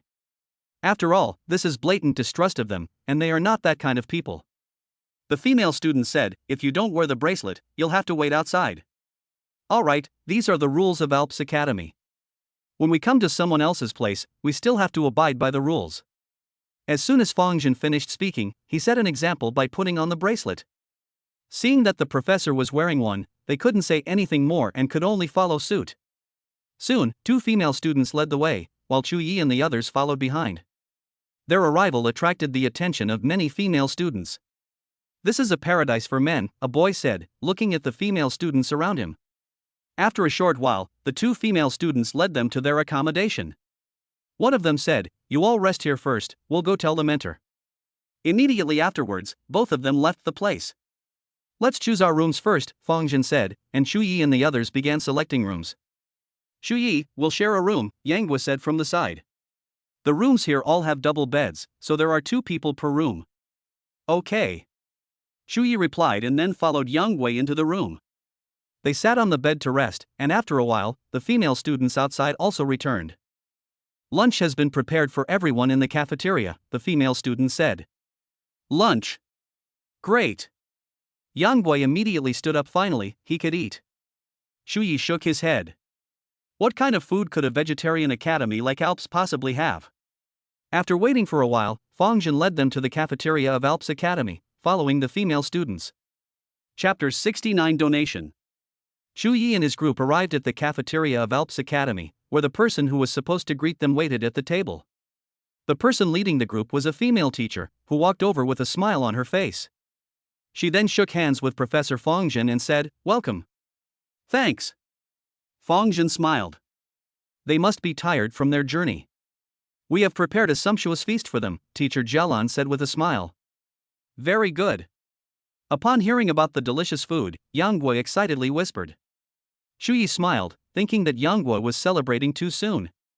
Soon after, everyone followed Teacher Jialan to the dining table. When they saw the delicious food on the table, they were stunned. "Vegetarianism is prevalent at our Alpine University, so we are treating you to the highest vegetarian standards." Teacher Jialan smiled and then continued, "Please take your seats, everyone." Yang Guo looked at the table full of vegetarian dishes. Although it was far from the delicious food he had imagined, all he wanted to do now was fill his stomach. Teacher Jialan chatted with Fongjin, while Chu Yi and the others listened from the side. "I must say, it's quite delicious." Although Yang Guo was a rich young master, he wasn't picky about food at all. Shu Yi wasn't too hungry, so he ate while chatting with Yang Guo. At that moment, a system notification sounded in his mind. Ding! A bindable character has been detected. The host can bind to Heidi. Heidi! Shu Yi looked around, searching for the figure on the seabed, but unfortunately he did not find it. But He didn't want to miss this opportunity to get involved. However, she needs to conquer the seabed during this time, which is also a huge challenge. After thinking about it, Shuyi really admired the talent of being able to do 3 things at once underwater. Bind. Just as Chuyi finished speaking, the system notification sounded. Bite. Successfully paired with Heidi. Congratulations, host, you have obtained the magic type sound type. As the system notification faded, Shuyi felt a little disappointed. He hadn't expected it to be a sound-related system. He felt a little disappointed, but there would be other opportunities, and he would eventually be able to acquire this talent. Shuyi, what are you looking at? Yanghua, who was sitting next to him, asked. Nothing. Shuyi shook his head and continued listening to Fong Jin and Teacher Jialan chat. Professor Fong, are these all the students you brought this year? Teacher Jialan asked with a smile. Fong Jin nodded. Teacher Jialan scanned the group before her, her gaze finally settling on Muningsue. However, she quickly withdrew her scrutinizing gaze. That's right, I'm really looking forward to the competition later on, Teacher Jialan said with a slow nod. I'm looking forward to it too. Fong Jin also said. Besides their studies at ALPS, there will definitely be some interaction between the students this time. Exchange and learning are important, but practical application is also essential. Teacher Jialan said, you must be tired today. As for the exchange, I will arrange it for you tomorrow. I will have someone take you around the academy. Thank you very much, Teacher Jialan. Professor Fong, you're too kind. As soon as Teacher Jialan finished speaking, she said to a girl sitting not far away, Heidi. Suddenly, Chuyi followed Teacher Jialan's gaze and saw the girl sitting at the dining table. Heidi responded and stood up, walking towards them. Teacher Jialan. Take our guests for a walk around the academy, Teacher Jialan instructed. Good. They had finished eating and then followed Heidi out of the cafeteria. Although Heidi wasn't very talkative, she still introduced them to what place this was in the Alps and what historical records it contained. After walking around the Alps Academy, Chuyi still couldn't find an opportunity to get close to Heidi. After a moment, they were all tired and returned to their lodgings. Chuyi returned to the dormitory with Yanghua, who couldn't help but ask. Chuyi, I've noticed you've been staring at Heidi the whole time. Have you fallen for her? Chuyi looked at him. Unexpectedly, this guy had been observing him all along. No. Chuyi waved his hand. Right now, he was only thinking about how to improve his favorability. Whether he liked her or not was another matter entirely. Yanghua squinted, then why are you staring at her? Aren't you the same? Yanghua coughed a few times and said righteously, I only looked at her because I saw you looking at her. Stop pretending. Chuyi said, didn't you live abroad? What score would you give Heidi? If it's out of 10, I'd give it 9. Yanghua said without hesitation. What's the maximum score? 9 points. Grass. Over the next few days, Chuyi and his group studied and exchanged ideas with Professor Fong Jin and his colleagues at the Alps Academy. Each academy has its own unique teaching methods, which is why Chuyi had a deep understanding of this. However, it must be said that the management at Alps is quite strict, much stricter than that of universities in Beijing. Yanghua sat on the edge of the bed, clutching his stomach, and said, my stomach is completely empty. Chuyi smiled and then tossed Yanghua a duck neck. Upon seeing this, Yanghua's eyes lit up as he stared at the duck neck in his hand. Without saying a word, he tore open the packaging and started munching away, as if he hadn't eaten in a long time. Chuyi, is there any more? One more. Immediately afterwards, Chuyi tossed another chicken leg to Yanghua. He has plenty of everything except meat and snacks, all prepared for his trip to the Alps Academy. Chuyi has a system space, so he can do whatever he wants, which is why he brought these simple things. After enjoying a small moment of pleasure, Yanghua licked his lips contentedly. Chuyi, I didn't expect you to have been prepared all along. By sheer chance. Yanghua asked, we don't need to go for the exchange and study today, shall we go out for a walk? At least their meals were vegetarian every day, which made them feel weak and they had no interest in wandering around the academy. But things are different now. After eating the snacks he had just eaten, he was instantly revitalized. Let's go then. There's nothing to do in the dorm, so it's a good opportunity to go out for a walk. The two left the dormitory and soon went outside. Yanghua saw a group of people heading towards the teaching office. I never expected that other universities would also come to study and exchange ideas with us. Shu Yi didn't care the others were none of his concern. Right now, all he cared about was the seabed. The two strolled around and soon arrived at a wide square. Something seems to be taking place here, with a large crowd gathered around the square. Shu Yi, let's go take a look. As soon as Yang Guo finished speaking, he took the lead and walked forward. When they entered the crowd, we can already see what these people are doing. So it's a donation, Yang Guo murmured, but soon he spotted Heidi. Shu Yi also saw Heidi, and at the same time, he saw the donation box in front of her. It seems that Heidi was likely one of the initiators of this donation drive. At the same time, Shu Yi seemed to have thought of a solution. Chapter 72 Players defend the arena. Shu Yi, why did you walk over there? Yang Guo saw Shu Yi heading towards the donation box and quickly followed. Shu Yi approached the donation box and asked Heidi, what are these donations for? I'm buying clothes and daily necessities for some orphans, Heidi said to Shu Yi. The Alps Academy has established many branches around the world to take in orphans who have lost their loved ones due to disasters. Therefore, Heidi and others would organize donations from time to time. Although this amount of donation won't help many people, they thought they could help as many as they could. Shu Yi asked, can I use my Chinese bank card here? Okay. As soon as Heidi finished speaking, Shu Yi took out a bank card from his pocket and handed it over. There is 100,000 yuan in this bank card, it's a token of my appreciation. Heidi looked at Shu Yi, not understanding why he donated so much at once. On behalf of the children, I thank you. Heidi and the others bowed to Shu Yi. Shu Yi nodded, not lingering any longer. Yang Guo stood to the side, and when he saw Shu Yi donate, he also took out a bank card. I will also donate 100,000 yuan. Heidi was slightly taken aback, not expecting these two people from the capital's universities to be so generous. Thanks. By the way, what are your names? Heidi asked. My name is Yang Guo, and the one who left was named Shu Yi, Yang Guo replied. Thank you again. Yang Guo smiled and nodded, then immediately followed Shu Yi. Why are you walking so fast? It's too crowded there. 2. Shu Yi donated so much not because he was generous, but because he knew how imperfect it is to not have parents. Fortunately, he had enjoyed it, while some people may lose their parents at birth. So, he was aiming for goodwill earlier, but in the end, he only showed genuine affection. However, Heidi's opinion of him changed because of his donation. 75. You can regain Heidi's abilities. Without a second thought, Shu Yi commanded the system to begin acquiring data. Byte. Retrieve successfully. Congratulations, host, on acquiring the talent multitasking. It really is. For a moment, Shu Yi almost jumped up on the spot in excitement. Although I didn't get it on my first try before, getting it on my second try is still pretty good. He was afraid that he wouldn't get the talent the second time either, and would have to wait until the third time to obtain it. However, if you want to further increase Heidi's affection level, you'll need to do something else. Given their current status, there is simply no way they could have any further contact. What's wrong with you? Yang Guo asked, looking at Shu Yi's smiling face. It's nothing, Shu Yi replied, and the two quickly returned to their dormitory. Right now. Shu Yi possesses magic types including fire, lightning, wind, healing, plant, ice, space, shadow, and sound. It must be said. He owns half of all 20 departments. At the same time, Shu Yi also felt that it wouldn't be long before he would obtain every department. That means a full set.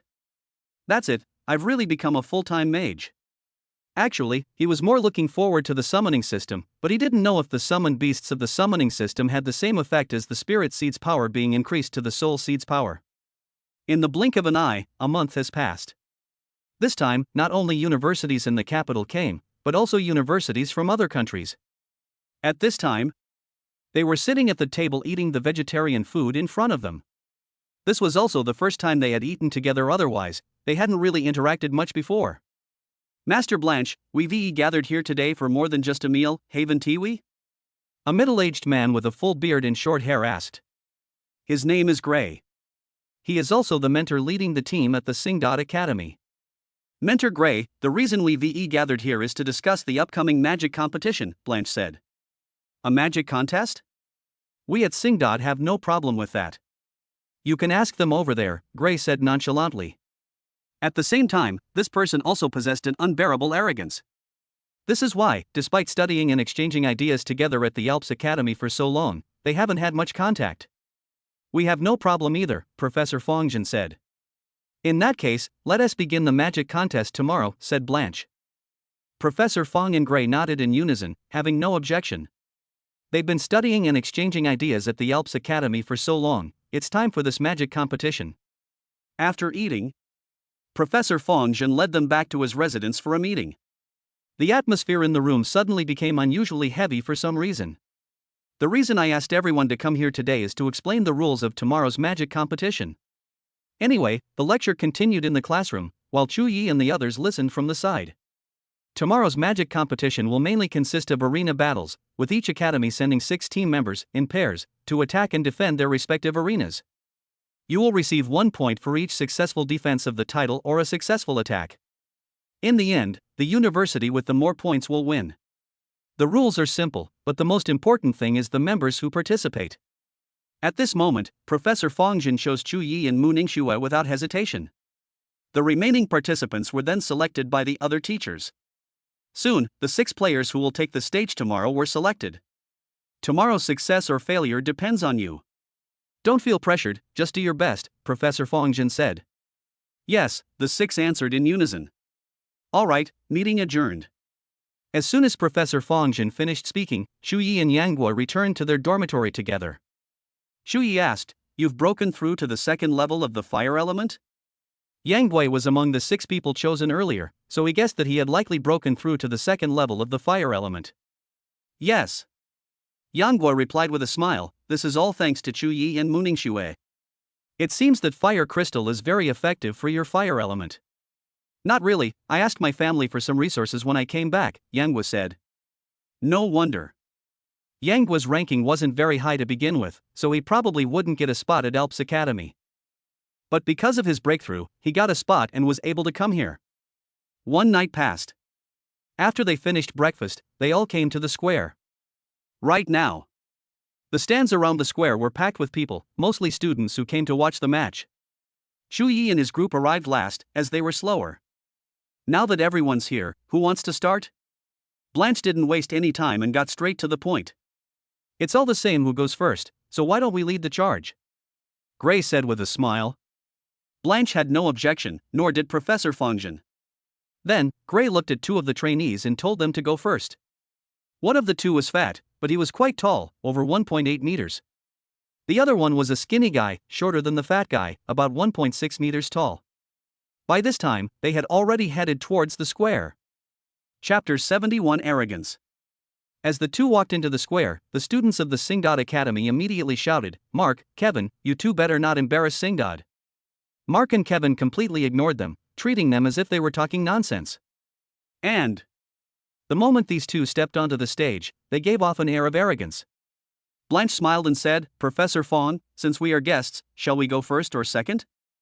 Fongjin glanced at the 2 people on the field and said, "Let Alps Academy go first." Good. As soon as Blanche finished speaking, she looked at the students behind her and selected 2 to go on stage. Chu Yi noticed that Heidi wasn't among the students, so she obviously didn't belong to their class. But he spotted Heidi in the crowd. The other person looked at him, and their eyes met, but the other person quickly turned their attention back to the square. Chu Yi, look! The magic competition is about to begin. Yang Guo exclaimed excitedly from the side. The first round is simple, see who can hold the ring first. After the winning side defends the ring, they can send 2 team members up to continue defending it. This is also to avoid an unfair situation between the 2 teams due to excessive exertion in the previous round. Of course, the defeated team cannot participate anymore. In an instant, the 4 people standing in the square began to compete, and Chu Yi also looked over.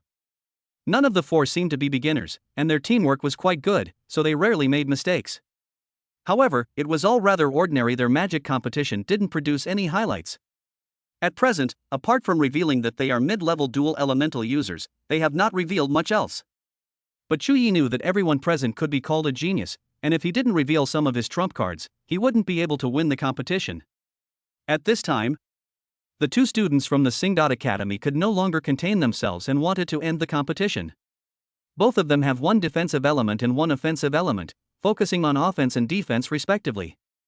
Alps Academy, on the other hand, has a more diverse lineup, focusing on offense and control. Therefore, under the combined attack of Mark and Kevin, the students from Alps Academy were unable to hold back. Gray made this arrangement to be conservative, allowing him to both attack and defend. Before long, under the attacks of Mark and Kevin, Alps students failed to challenge the champion. As a result, Singadot Institute received 1 point. The surrounding Alpine students couldn't help but show disappointment when they saw this. Gray laughed and said, "Oh dear, I'm so sorry, we got the first point." At the same time, he glanced at the Imperial Academy, his eyes full of provocation. "Why do I have a feeling this guy is targeting us?" Yang Gui said, looking at Gray's face. "Our Imperial Capital Academy beat other academies during an exchange program," Chen Yan suddenly said. No wonder. Upon hearing this, everyone seemed to understand something. "Alps Academy has already participated once, now it's our turn," Professor Fang Jin said, looking at Chu Yi and the others. Suddenly, all 6 people who had secured a spot looked at Professor Fang Jin. Fang Jin asked, "Does anyone here want to fight?" "I'll do it." Yang Gui was the first to leave. He had to go both morning and night, and he didn't want to wait too long. "Is anyone else here?" Fang Jin asked again. "I'll do it," Liao Mingxian said from the side. Fang Jin nodded, "Then the 2 of you go up." Meanwhile, the Singadot Academy had also selected its students, and surprisingly, it was still Mark and Kevin from before. Grass. Yang Guo looked at the 2 men and couldn't help but swear. Liao Mingxian said, "Singadot Academy is trying to humiliate our capital city academies. If they were to switch places, it wouldn't matter if they lost. But the fact that they still used the same 2 students shows that they look down on them. If they lose the upcoming magic competition, it will be an even greater disgrace to the Imperial Academy." Yang Gui and Liao Mingxuan's expressions became serious. They knew they needed to be extra careful in the upcoming competition. The magic contest begins. Mark and Kevin attacked Yang Gui and his group from the start, followed by fire and lightning attacks. However, these 2 were not to be underestimated either, and while they were trying to evade, they also posed a threat to them. Wind plate. Tornado. Liao Mingxian specializes in wind magic, so his wind magic is the strongest. A strong wind arose, forcing Mark and Kevin to take defensive measures. Yang Gui seized the opportunity and completed the engraving of the Firestar image. Fierce fist. Boom. Seeing the fierce punch coming at him, Mark immediately said, "Let me handle this." Both of them possessed defensive magic, so they were not afraid of being attacked by the 2 of them. "You have no chance." Mark finished speaking, and the light system star map was already completed. Guangyo. Aegis. In an instant, golden light enveloped them, and in doing so, blocked Yang Gui's fierce punch. "You think you can launch a sneak attack with this?" Mark sneered, looking down on Yang Gui. "Yeah." Yang Gui looked at Mark, his heart filled with rage. And at that moment, he completed his Firestar chart once again and then released it in Mark's direction. Fierce fist. Earth fiend. When the second-level intermediate fire magic was unleashed, everyone around was surprised. Mark was also taken aback, but he had been showing off and hadn't held back at all. Meanwhile, Kevin was also being held back by Liao Mingxian, as if the 2 of them had planned it together. Damn it. Mark was very unwilling, but he simply couldn't withstand the second-level intermediate tier fire magic. The next moment, the situation on the battlefield has turned around, and only Kevin remains on the Singadot Academy side. Beautiful. The students of the Imperial Capital Academy exclaimed in surprise. They never expected that Yang Gui had a hidden skill, having cultivated the fire element to the second level of the intermediate stage. At this moment, Gray's face was extremely gloomy. He did not expect that Yang Gui had actually cultivated to the second level. Therefore, it would be extremely difficult for Kevin to take on 2 opponents at once. 2 minutes later, Kevin was defeated, and Yang Gui and Liao Mingxian from the Imperial Academy won. Not bad. Fang Jin smiled as he saw the 2 win. At this moment, Gray suddenly said, "If you can't even beat them, then your Imperial Capital Academy is utterly useless." As soon as he finished speaking, Fang Jin's expression changed, and the smile on his face gradually faded. Chu Yi sensed the other party's hostility, but Mu Ningxue spoke first. "Professor, why don't I go with Chu Yi later?" Fang Jin shook his head. "You 2 don't need to rush. Let the remaining group go first." Seeing this, Chu Yi and Mu Ningxue didn't say anything. Professor Fang Jin knew the strength of Chu Yi and Mu Ningxue. If the 2 of them went up, the competition would be almost over. Therefore, he planned to let the remaining group finish the competition first, and then give Singa Institute a surprise. Chapter 72 Night Snow makes her debut. Immediately afterwards, the next magic competition began, this time with students from Alps Academy participating. They lost their last attempt to challenge the champion, and if they don't win this time, Alps will have no chance. The Imperial Academy was the defending team, so Fangjin did not send Yanggua's group again. Their magic abilities have been discovered, and the other side will definitely target them. Therefore, Fangjin sent out a different team this time. After the two went up, their coordination was clearly not good, and they quickly fell into a disadvantageous position. Yanghua, finding the scene uninteresting, said to Chuyi, "Chuyi, if you team up with Mu Ningxue, wouldn't you be able to wipe out an entire enemy force?"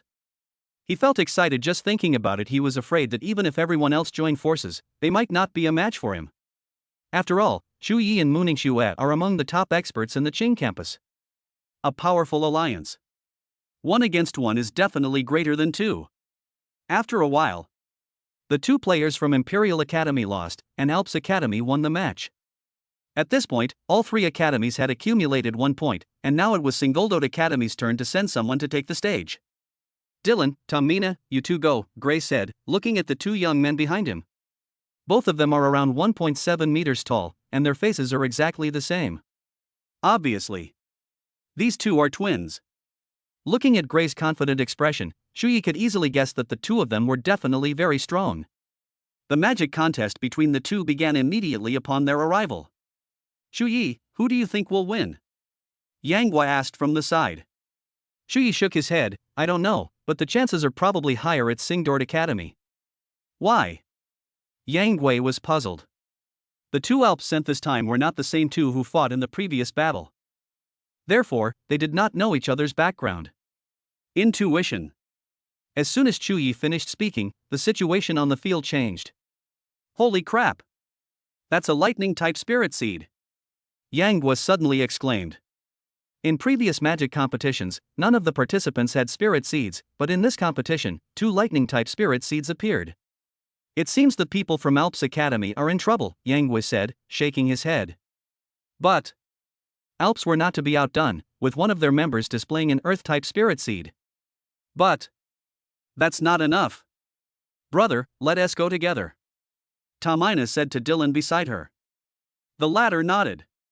In an instant, the 2 lightning star charts were completed. Thunderbolt. Boom.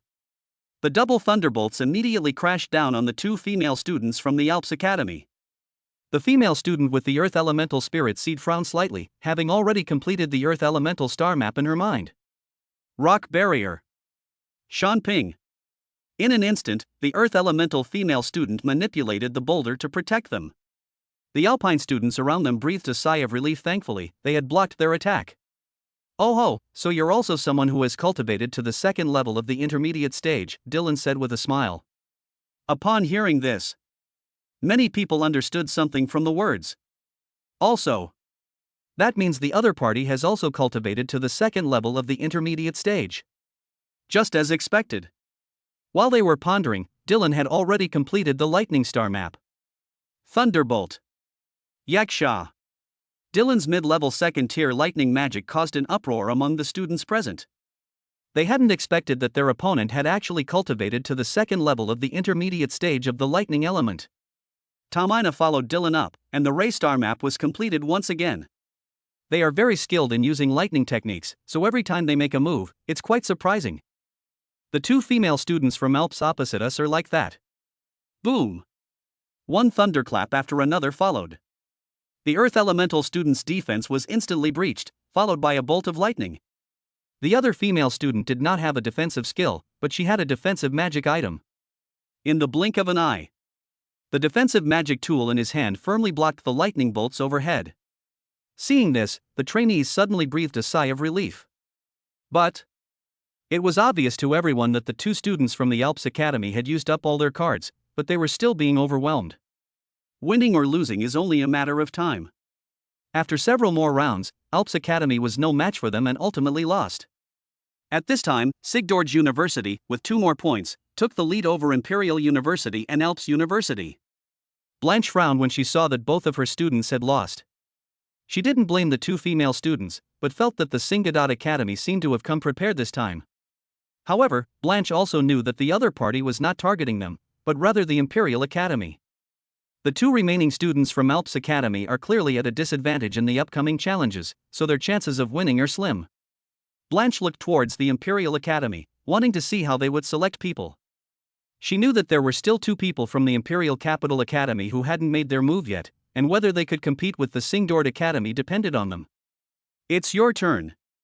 I hope your Imperial Capital Academy can give us a surprise, Gray said provocatively. Fongjin remained silent, lost in thought.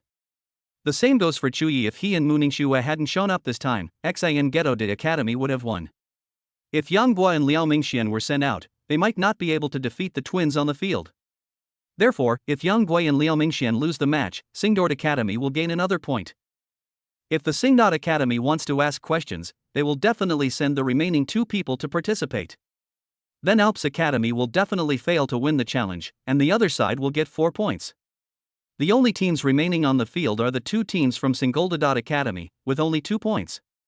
In the end, it was Singer Dod College that won. Professor Fongjin seemed to have anticipated this outcome, so he looked at Chuyi and Mu Ningxue. You two go ahead. Shenyan wanted to say something more, but seeing that Professor Fongjin had made his choice, she breathed a sigh of relief. Chuyi and Mu Ningxue nodded. Meanwhile, Blanche looked at them with a hint of anticipation in her eyes. Gray dismissed it and continued to put the twins on the field. If they defeat the two people in front of them, Singdord Academy will win the magic competition without any suspense. You two, take care of them as quickly as possible, Gray suddenly said. Dylan laughed and said, Don't worry, Mentor Gray. As soon as they finished speaking, the two of them arrived at the square. I hope you two can outlast the people from Alps University, Tomina said with a slight smile. We should be saying this to you, Chuyi said, looking at the two of them. Your joke isn't funny at all, Dylan said, giving Chuyi a disdainful look.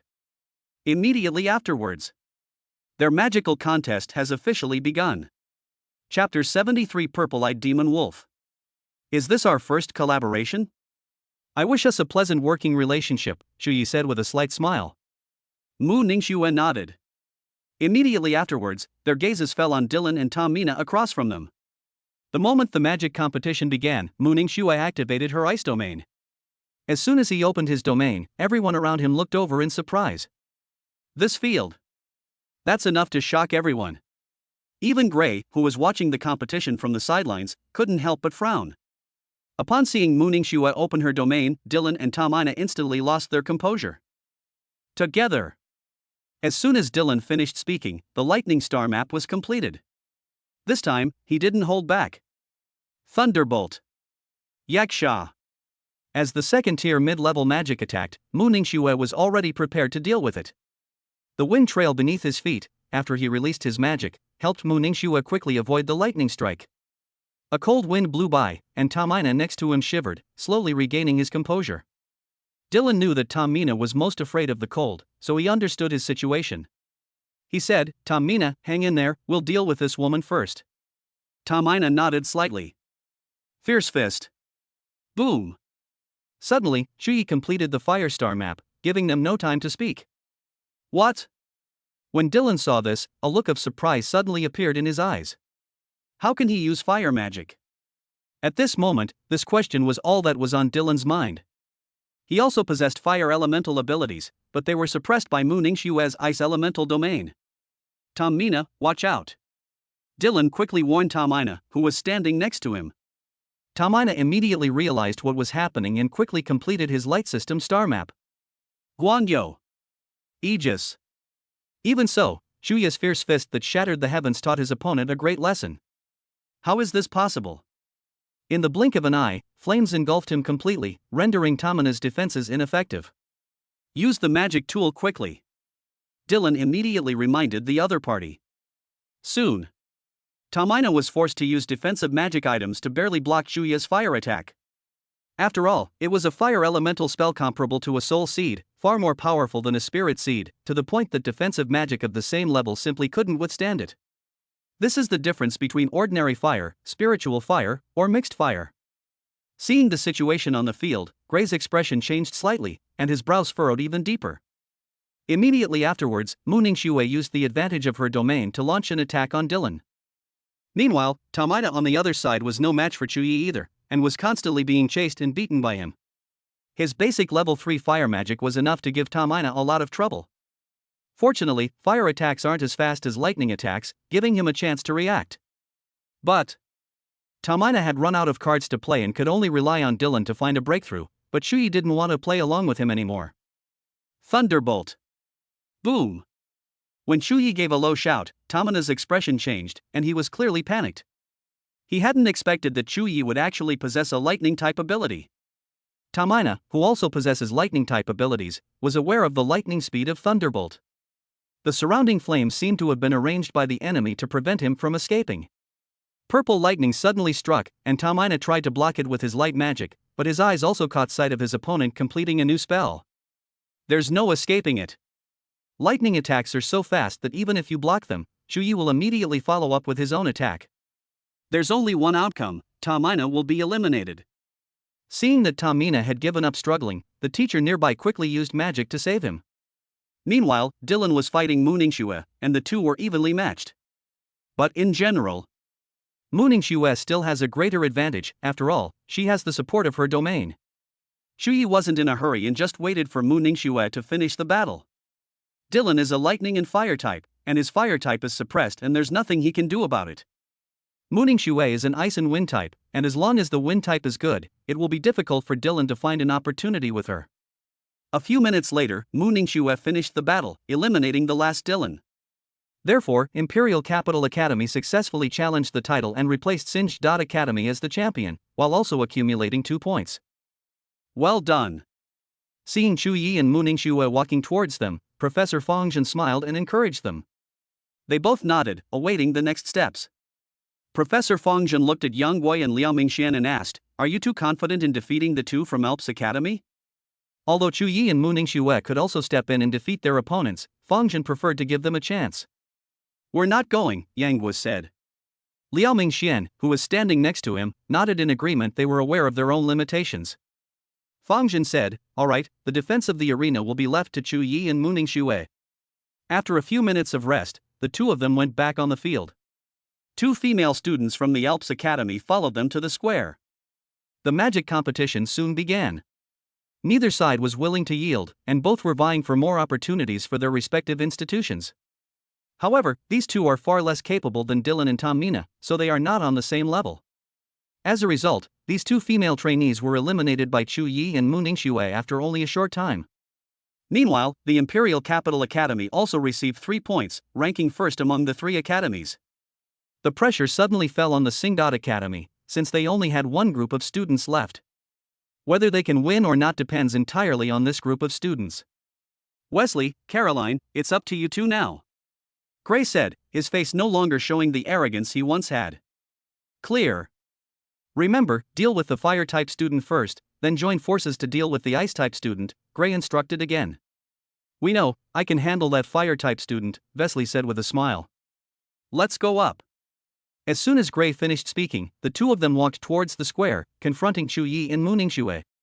"Caroline, you hold off that ice mage, I'll deal with the kid," Wesley said. "Be careful," Tamaina said. "His fire element is very strong." Caroline nodded, then offered a reminder. "No matter how strong his fire element is, it can't stop my summoned beast." Wesley laughed. 2. As the two spoke, they seemed to disregard Chuyi and his companions. Chuyi and Mu Ningxue remained silent, waiting for the magic competition to begin. Soon, the magic contest begins. In an instant, Wesley completed the summoning star orbit and hurriedly summoned his summoned beast. "Come out, purple-eyed demon wolf." As soon as he finished speaking, a demonic wolf the size of a small car, with purple fur and purple light flashing in its eyes, walked out of the dimensional space. Wesley commanded, "Purple-eyed demon wolf, tear him to pieces." Chapter 74 Lost. Field. Open. As soon as Chuyi finished speaking, snowflakes began to fall across the entire square, and a biting cold wind swept towards them. The ground gradually froze, forcing even the purple-eyed demon wolves that were about to attack to stop. "Oh my god! This guy also has a domain!" someone exclaimed in surprise. Immediately afterwards, everyone retreated. One of the female students said, "What kind of domain is this? I can feel the cold just standing next to it." Heidi, who was watching from the sidelines, also sensed the terror of Chuya's ice-type domain. She frowned, thinking that this person was indeed quite strong. "Have you all forgotten? He seems to have 3 departments." Upon hearing this, everyone seemed to have discovered a great secret. Someone said, "Yeah. He seems to have 3 magic types. How is that possible? How can he have 3 magic systems? Is he a high-level mage?" Standing next to Fongjin, Blanche looked at him with a puzzled expression and suddenly asked, "Professor Fong, who is this student of yours?" "Born with 2 systems." As soon as Fongjin finished speaking, Blanche frowned, a hint of surprise flashing in her eyes. He then asked, "So, the person who awakened 2 magic abilities right from the start?" Fongjin nodded. In an instant, the doubts in Blanche's heart also cracked open. Fongjin was saying this to Gray, who was standing next to him. The magic competition continued in the square, but Singdord Academy encountered trouble. How come this guy also has a domain, and how come he has 3 different magic systems? Caroline, who was still engaged in a fierce battle with Mooningshua, was forced to retreat to Wesley's side. Caroline asked, "Wesley, what do we do next?" Wesley glanced at the purple-eyed demonic wolf that was hesitating to move forward, and had no choice but to complete the magic star map once more. "Come out. Firehawk." Since he had no advantage on the ground, he turned to attack from the air. After Wesley's other summon appeared, Fongjin and Blanche finally understood why Wesley was made to appear last. It turns out that this student's summoning skill has reached the intermediate level, and he also has 2 summoned beasts. And both of these summoned beasts are at the advanced servant level, stronger than servant level beasts, and second only to warrior level demons. Suddenly, the fiery eagle overhead unleashed an attack on Shu Yi, sending raging flames crashing down like a waterfall. However, Shu Ye's reaction was astonishingly fast, and in a moment, he dodged the flames spewed by the fiery eagle. Purple-eyed demon wolf. Attack! Despite his teeth chattering from the cold, Wesley still ordered the purple-eyed demon wolf to attack again. The purple-eyed demon wolf shook its powerful body, its gaze falling on Shu Yi, before it instantly galloped away. Fierce Fist. Earth Sha. Shu Yi had been waiting for the purple-eyed demon wolf to come, and now was the perfect opportunity. The purple-eyed demon wolf slowed down considerably within his domain, and when his earthly energy surged forth, it couldn't react at all. His fire and ice types are equally powerful, so his fire type is not affected by his ice type. What? Wesley was surprised. He thought Shu Yi's fire element was strong enough, but he didn't expect that the other party had actually cultivated it to the second level of the intermediate stage. The ice cracked open, and raging flames erupted from the fissures, instantly engulfing the entire body of the purple-eyed demon wolf. Come back quickly. Despite Wesley's shouts, it was too late. He knew the power of Shu Yi's fire element, so the purple-eyed demon wolf was doomed. Firehawk. With a roar, Wesley watched as the fiery eagle swooped down from above. The fiery eagle was spitting out flames, and a flame larger than its head had already formed. Call out. It flew upwards in a graceful arc, while the ball-shaped flames crashed down towards Shu Yi. Because of the height, Shu Yi had no way to dodge and could only take the hit head-on. With the shield magic tool in hand, the ball of fire suddenly landed on it, and the flames immediately exploded. At that moment, Wesley on the other side made his move. His target was Shu Yi. 3 magic users. They'd better kneel down before me. Seizing the opportunity, Wesley suddenly appeared not far from Shu Yi and completed the ice star map at the same time. Ice lock. Crush the bone. As soon as he finished speaking, the ice chains flew out and headed straight for Shu Yi. Smash it. However, Shu Yi's reaction speed was not bad at all. He had prepared a backup plan, and all that was left was for Wesley to come up. Fierce Fist. A deafening roar. A fist-sized burst of flames instantly enveloped the incoming ice chains in fire. As the flames spread, Venus quickly retreated. Shu Yi possesses a power enhancement at the Soul Seed level, allowing him to destroy even mid-level, first-tier fire magic, which is equivalent to a second-tier, mid-level ice magic, belonging to Wesley. Damn it! Wesley gritted his teeth and said. He originally thought he could deal with Shu Yi directly, but he didn't expect the other party to react so quickly. Blanche laughed and said, "Professor Fong, it seems that your students have put in a lot of effort in actual combat." Fongjin nodded, unsure of what to say. Because he didn't know what Shu Yi had gone through to make his combat abilities so strong. While others were cultivating in high school, Chuyi was honing his combat skills. Therefore, his actual abilities are far superior to those of his peers. With the Wesley plan failing, they had to look for another opportunity. But Chuyi wouldn't let him off the hook. Immediately afterward, he completed drawing the ice-type star map and released it towards him. What? For a moment, Wesley's eyes were filled with shock. He hadn't found that Chuyi's ice element was also at the intermediate level. As the ice chain surged toward him, Wesley immediately summoned his defensive magic item to block the ice chains in front of him. But he knew that this was only the first time he had managed to block it, and there would be many more times to come. Not good. Just as Wesley was about to command the Fire Eagle overhead, he suddenly felt a chill beneath his feet. Right now. His feet were frozen by the spreading ice, and he couldn't move at all. Wesley already possessed ice magic, so Chuyi's domain didn't have a significant impact on him. But at this moment, he sensed the aura of a conspiracy, which seemed to be something Chuyi had specially prepared for him. Suddenly, with the defensive magic item gone, Wesley immediately summoned the Firehawk. But it's too late. Chuyi's fire element star map was already complete, and his fierce fist earth strike came crashing down on him. And him. Then he became a living target. As the flames surged towards him, Wesley could feel just how intensely hot they were. It seemed as if they could melt him completely. I surrender. I surrender. In an instant, Wesley spoke hastily, his heart filled with extreme fear. Upon seeing this, the teacher who was watching immediately cast a light-based defensive spell on him, which saved him. Obviously, he lost. Chapter 75 accompanying each other.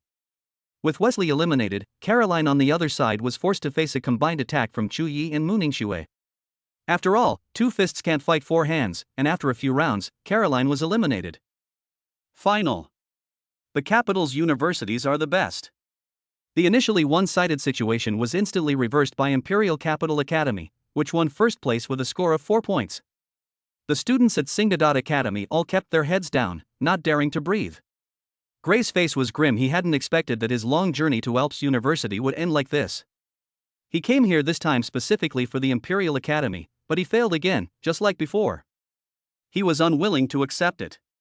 He had prepared so thoroughly this time, so why had he failed? The students at the Imperial Capital Academy were delighted, especially by the expression on their leader Gray's face. Chuyi, well done. Yanghua said loudly to Chuyi, who was walking back. Chuyi and Mu Ningxue returned to the group, and Shen Yan and the others praised them. You did a great job. When we get back to school, I'll ask the dean to give you a proper reward. Feng Zhen said with great joy. Let's go. Gray said, leading the students away. They couldn't bear to hear the laughter from the Imperial Academy. Chuyi, look how angry you've made them. Yanghua said, watching Gray and the others leave. Chuyi didn't speak, but looked at Heidi, who had been observing him.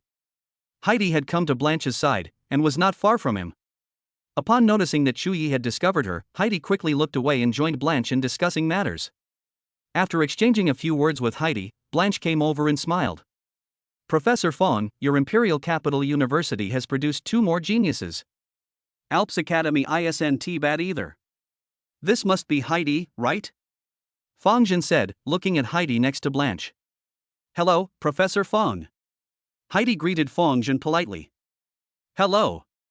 The three of them started chatting, and then Chen Yan led them away. Meanwhile, the female students from the Alps Academy around him kept staring at Chuyi, as if they were watching animals in a zoo. They went back to their dorm and didn't celebrate, because they were so poor they were practically starving. Everyone returned to their dormitories, with Chuyi and Mu Ningxue walking at the back of the group. Just as Mu Ningxue was about to enter the dormitory, Chuyi suddenly said to her, "This is for you." What's this? Mu Ningxue was puzzled, but Chuyi had already stuffed a package into her hand. Watching Chuyi leave, she opened her palm and saw that it contained a bag of meat snacks. Mu Ningxue quickly put it away and then pushed open the door to enter the dormitory. Immediately afterwards, more than a month has passed. Aside from not exchanging ideas or studying, they didn't engage in any other activities. Every day is so boring, and I'm eating vegetarian food all the time. Luckily, he brought enough meat snacks, otherwise he would definitely have lost a lot of weight by the end of this exchange program. Today, their exchange and learning finally came to an end. However, Chuyi and Yanghua had oily faces, while the others looked weak. No, Mu Ningxue's face was also shiny with oil, just like Shuye's. How come you guys are in such good shape every day? Chen Yan asked, looking at Shu Yi and the other two. Ah, it's nothing, maybe it's because I exercise every day, Yang Guo said with a smile. Mu Ningxue glanced at Shu Yi, only the three of them knew the truth. However, because of this, Mu Ningxue's favorability towards Shu Yi finally reached 100. Shu Yi never expected that he would gain Mu Ningxue's favorability towards him in such a way. Standing next to Professor Fangjin were two other people, Blanche and Heidi. You all know these two, right? Fangjin introduced. The crowd responded with a question, unaware of what was going on. Fangjin continued, Mentor Blanche and classmate Heidi will be returning to China with us, so we'll have two more companions now. After they welcomed them, they walked down the snow-capped mountain together. Shu Yi and Yang Guo walked side by side, when the latter spoke up. Shu Yi, why do I feel like Heidi looks at you a lot? Shu Yi shook his head. How did he know? However, he could also sense that the seabed would occasionally glance at him. But he was certain that the other party wasn't interested in him, rather, they were trying to figure out something. Otherwise, Heidi's favorability rating towards him wouldn't be only in the 70s. After descending the snow-capped mountain, Shu Yi and his group returned to the small town and spent the night there. The next day, I returned to the city and boarded a plane back to the capital. Heidi rarely spoke on the plane, but Blanche next to him often asked questions. Shu Yi turned to ask, Instructor Blanche, did you all come to the capital for tourism? Blanche smiled and replied, No, we're going to visit an orphanage in the south. Shu Yi asked, Really? I'm also going to the south. Which city are you going to? Blanche was taken aback, then mentioned the city they were going to. Shu Yi hadn't expected that they would be going to the same place. The same to you? Shu Yi nodded. Blanche laughed and said, It seems we are truly destined to be together. Shu Yi was going there to deliver a wind-type spirit seed to Zhang Xiaohou. He had told Zhang Xiaohou about it when he went to the Alps. But it was only yesterday that Zhang Xiaohou told him the approximate location and asked him to deliver it to him. And it just so happens to be the place Blanche and Heidi are going, so it really is fate. So, you're asking for leave? Chen Yan asked from the side. Ha ha ha. Shu Yi scratched the back of his head, laughing somewhat embarrassedly. During their trip to the Alps, the universities in the capital city had already started their semesters. Therefore, Shu Yi needed to ask for leave if he wanted to go to the south, but fortunately Chen Yan didn't make things difficult for him. After all, Shu Yi was the top student in the Qing campus, and he performed exceptionally well during his trip to Alps Academy. Chen Yan naturally granted him leave. She carefully instructed, Go early and come back early. Call me if anything happens. Understood, Sister Chen. Shu Yi nodded repeatedly. After getting off the plane, he called Xu Yaoyao and said he was going to find Zhang Xiaohou. Xu Yaoyao didn't say anything. She was still in school and didn't have time to be with Chu Yi. The transfer took time, so Chu Yi and Blanky were resting in the lounge. What are you going there for? Blanche asked Chu Yi. I have a brother there, so I'm going to see him, Chu Yi said. Blanche said, I see. It seems you and your brother must have a very deep bond. Good. After waiting for an hour, they boarded the plane again and headed to their destination city. This time, Heidi sat next to Chu Yi, but he didn't say a word and just sat there quietly. Did you give the donations you raised to them? Chu Yi found a topic and then asked. Yes. Heidi nodded, It's all thanks to your donations, otherwise we wouldn't have been able to raise so much. Chapter 76 The Charming Street. Heidi had learned from Blanche and Fangjin's conversation that Chu Yi had lost his parents. So she knew that Chu Yi's donation of so much money was probably also to help those children. After all, although Chu Yi had a younger sister, he knew the pain of losing both parents. As a result, Heidi's feelings toward Chu Yi underwent a subtle change. It's just a small token of my appreciation, Chu Yi replied, noticing a slight change in the other party's attitude. Immediately afterwards, he checked the other person's intimacy level and found that it had reached 84. That means he can gain the opponent's ability again. Chu Yi remembered that Heidi's early magic types were spatial and sound magic. If the opponent is of a higher level, then there is another one, the chaos type. Chu Yi asked, Are you a high-level mage? Heidi nodded. My spatial system is high level. Upon hearing this, Chu Yi immediately began to acquire the other party's abilities without saying a word. He remembered that Heidi was a genius at the Alps Academy who was comparable to Blanche. It goes without saying. How talented was Heidi? It's a pity that Chu Yi could have been tied to Blanche.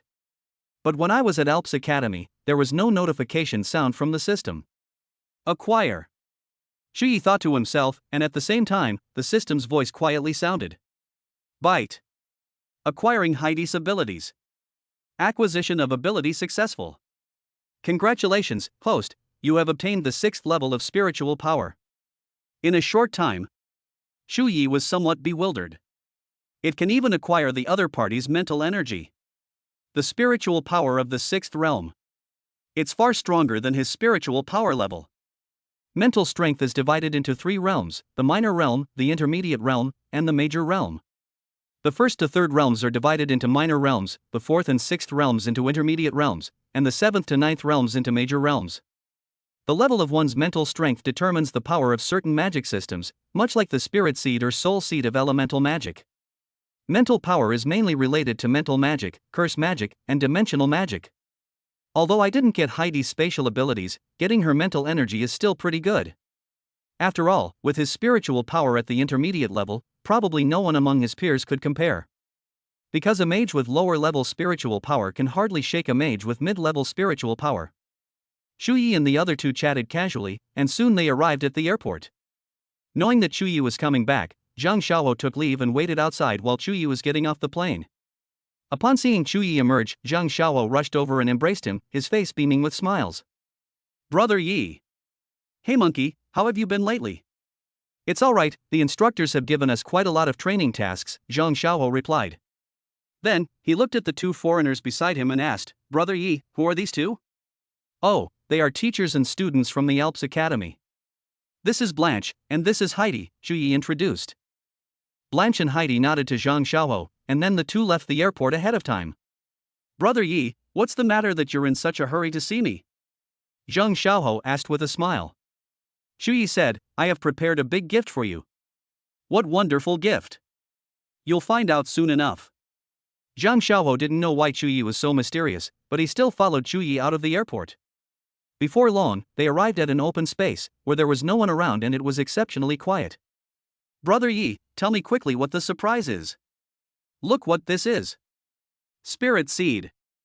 Zhang Xiaohou stared wide-eyed at the spirit seed before him. It's a spirit seed, and a wind-type spirit seed at that, Chu Yi said with a smile. Zhang Xiaohou's gaze was intense, and he couldn't help but swallow hard. Chu Yi said, this wind elemental spirit seed is yours. Brother Yi, you're not kidding me, are you? Zhang Xiaohou asked, staring blankly at Chu Yi. We're brothers, how could I joke with you? Chu Yi shook his head and said. This. Zhang Xiaohou was a little flattered, as he naturally knew that this wind-type spirit seed was very valuable. Brother Yi, you should sell it for money. Although reluctant, Zhang Xiaohou insisted on not taking it. Don't be so polite with me. I came here to give you the wind elemental spirit seed. As soon as Chu Yi finished speaking, he handed the wind-type spirit seed to Zhang Xiaohou. You refine it here, I'll keep an eye on it for you, hurry up. Brother Yi. Zhang Xiaohou looked at the wind elemental spirit seed in his hand, then looked up at Chu Yi. Hurry up. Stop being so indecisive. Yes. Zhang Xiaohou stopped refusing. He promised to repay Brother Yi the money for the spirit seed once he made money. With that thought in mind, he sat cross-legged on the ground and began to refine the wind elemental spirit seed. After a while, Zhang Xiaohou has successfully refined the wind elemental spirit seed, and Chu Yi's wind element has also changed. Very good. Chu Yi smiled slightly to himself, quite satisfied with the transformation brought about by the wind elemental spirit seed. Is it done yet? Zhang Xiaohou nodded gratefully and replied, all done. How many days of leave did you take? 2 days. Okay, do you have any tourist attractions around here? Take me to see them, Chu Yi said. No problem. Zhang Xiaohou took 2 days off just to take Chu Yi out. After booking the hotel and putting their things in the room, the 2 of them went out for a stroll and sightseeing. Although it can't compare to Beijing or Shanghai, it still has everything you need. Zhang Xiaohou took Chu Yi to visit several tourist attractions, and their day passed just like that. Back at the hotel, the 2 had a simple dinner, washed up, and then went about their own business. 1 night passed. They had breakfast on the 2nd floor the next day. Brother Yi, where else do you want to go? Zhang Xiaohou asked. Chu Yi asked, is there a themed street around here? It seems to be quite popular lately. Brother Yi, is that kind of sex street you're talking about legitimate? Shu Yi nodded vigorously. We are all respectable people, of course we need a proper theme street. Then after we finish eating, I'll take you there. As soon as Zhang Xiaohou finished speaking, the two continued eating. After taking a taxi, they quickly arrived at the city's busiest pedestrian street. Zhang Xiaohou strolled around the streets with Chu Yi. Whenever Chu Yi sees something fun or interesting, he buys it and brings it back to Chu Yaoyao. After strolling around all morning, the two sat down to rest under a tree by the roadside. Chu Yi pointed to a quieter spot in the distance and asked, "What's that place over there?" Because the foot traffic over there is far less compared to the pedestrian street here. That is a residential area, and there is also a very large orphanage that is quite famous in the city, Zhang Xiaohou explained. An orphanage. Chu Yi paused, thinking at the same time about where Blanche and Heidi were going. Their destination was likely an orphanage, and this was probably the largest one. As Chu Yi was thinking this, he looked up and saw a familiar figure. Chapter 77 Missing Children. Heidi. As soon as Chu Yi finished speaking, Heidi on the other side seemed to have noticed Chu Yi and the others. Then, she stepped over and asked, "Are you shopping here?" Chu Yi nodded. "Is this the kindergarten you came to?" "Yes." Heidi nodded. "I was just about to go shopping. Do you want to come along?" She bought quite a lot of things. If these two young men had helped, perhaps she wouldn't have had to go through so much trouble. "Let's go then." Chu Yi changed his clothes, and there was nothing else to do. Going with Heidi wouldn't hurt either. He agreed, and Zhang Xiaohou didn't say anything. An hour later, Heidi took them to buy a lot of things, and then brought them to the orphanage. "Come in quickly." As she spoke, she took the lead and entered the gate of the orphanage. Chu Yi and Zhang Xiaohou followed behind, and at the same time they saw the children playing in the orphanage. "Big sister is back." Suddenly, a group of children rushed over and surrounded Heidi. Heidi laughed and said, "I bought you all some snacks. Everyone, line up and come get them." "Yay! We get snacks." "Thank you, big sister." "Thank you, big brothers." The children smiled and then obediently lined up to receive their snacks. Chu Yi placed the box on the table and, together with Heidi, distributed the snacks they had just bought. "Big brother, can I have another lollipop?" a little girl said. Heidi said, "Pear, eating too many lollipops is bad for your teeth, they'll rot. Lily is going to be a big star, so her teeth can't get rotten." Hearing Heidi scare him, Chu Yi smiled but said nothing. Upon hearing this, the little girl named Lily pursed her lips, then suddenly frowned. "Then Lily won't eat it." "Lily, go play with your friends," Heidi said, patting the little girl's head. It took them more than 10 minutes to finally distribute the snacks and some small gifts. "Why are you here?" Blanche asked Chu Yi as she walked over from a distance. "I just happened to be passing by and saw Heidi, so I came over to check it out," Chu Yi replied. "I see, thank you then," Blanche said with a smile. "It was just a small favor." Chu Yi nodded, but seeing that Blanche hadn't slept well, he asked, "Didn't you sleep well last night, Blanche?" Something happened at the orphanage." "What's wrong?" "2 children have gone missing from the orphanage." "Missing? Have you reported it to the authorities?" Blanche nodded. "The first child went missing a month ago, and the second child went missing just 2 days ago." "A couple of days ago." "That was the day before they arrived here." "How is it now?" Chu Yi asked. "There is no news from there." "I've also searched the surrounding area, and I think there must have been demons in this area," Blanche said, squinting. Heidi said, "My mentor hasn't rested since he arrived here, so he's been busy dealing with this matter." "No wonder." Chu Yi thought for a moment, if there were any demons here, the city's demon hunting team should have noticed. "Mentor Blanche, have you had any results?" "Ask the city's monster hunting team about the situation." Chu Yi asked. "The city's monster hunting team? They didn't go looking for them." Blanche shook her head in reply. Chu Yi said, "Let's go down and find the city's demon hunting team to find out what's going on, and ask if any demons have appeared in the vicinity." "All right." Blanche nodded slightly. She had no clue what to do, so she can only look for information elsewhere. "Mentor, you should rest." "I'll go with Chu Yi," Heidi said, patting Blanche on the shoulder. Blanche looked at Heidi and, realizing it wasn't the time to force herself, nodded. "Monkey, do you know where the city's monster hunting team is?" Chu Yi suddenly asked. Zhang Xiaohou nodded and said, I know, I'll take you there right away. Half an hour later, they arrived at the city's monster hunting team and inquired with the staff. Excuse me, have any demons appeared in the Long Street area in the past month? Shu Yi asked. Who are you? The girl sitting behind the counter asked. Then, Shu Yi took out his courtroom credentials. 2 children have gone missing from the Long Street area, and I'm here to investigate. The other person took the documents, then hurriedly handed them back, and immediately began typing rapidly on the computer. Soon. The girl said, no demons have ever appeared in the Long Street. What about other places near the Long Street? Are there any? Shu Yi asked again. Let me see. After waiting a moment, the girl finally spoke.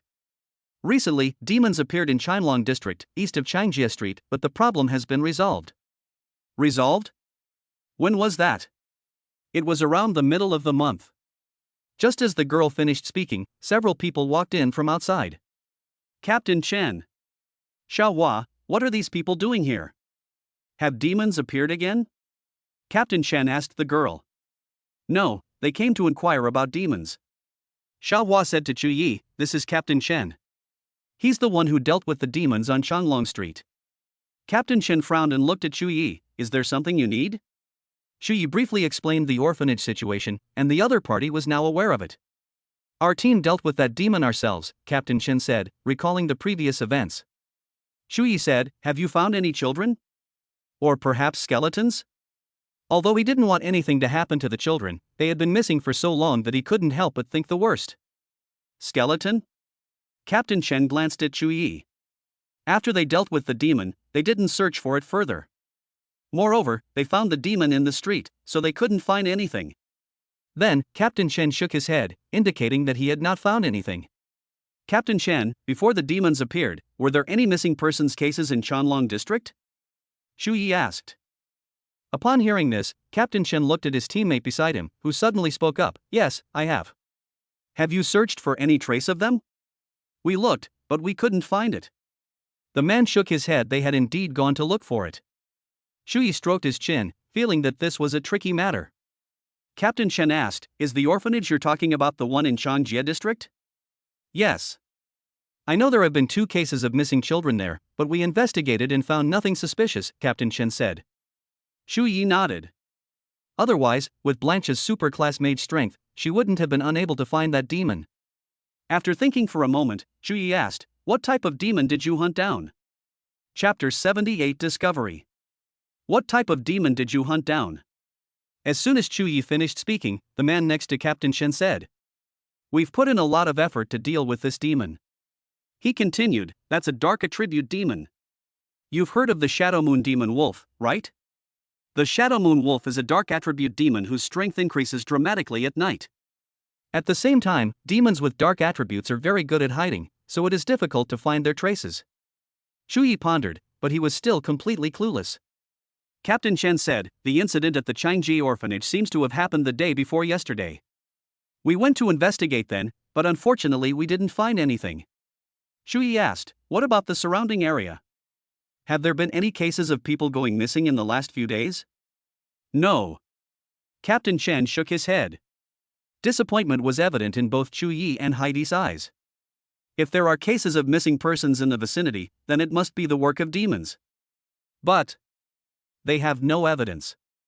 Thank you, Captain Chen. Shu Yi and the others left the city's demon hunting team and then strolled along the streets. Brother Yi, I might not be able to stay with you guys, Zhang Xiaoho said, scratching the back of his head. Fine. Shu Yi knew that Zhang Xiaoho's vacation was coming up. Zhang Xiaoho said, then I'll be going now. I hope you can find the real culprit who abducted the child. Drive carefully. As Chu Yi spoke, he followed Heidi back to the Long Street area. The two were walking down the street, heading towards the orphanage. Heidi said, are we going back so soon? Or should we look around for clues? All right. Chu Yi nodded and led Heidi for a stroll around the orphanage. Blanche must have also observed the surrounding situation, which is why they are expanding the search area this time. They arrived at a less crowded area, where most of the residents were renters or simply making a living. Which bastard stole my chicken? Suddenly, a furious shout came slowly, and Chu Yi and Heidi both looked over at the same time. All I saw was A woman came downstairs, looked at the chicken coop, and found it empty. But there were quite a few fallen chicken feathers in the cage. Chu Yi and Heidi frowned simultaneously, then walked towards the woman. He asked, "Auntie, what happened?" Upon seeing Chu Yi and Heidi approach, the woman immediately said, "I didn't come back last night, and when I returned today, the chicken I bought yesterday was suddenly gone." "Which heartless bastard stole my chicken?" the woman roared at those around her. "Auntie, besides your family losing chickens, have any other families lost similar things?" Chu Yi asked, finding an opening. The aunt paused, glanced at Chu Yi, and then continued, "Yes, Uncle Lee from not far away lost a dog a couple of days ago." After exchanging a glance, Chu Yi asked Heidi, "Is there anything else?" "It's gone." They both frowned again. If it were only 2 cases, it wouldn't prove anything.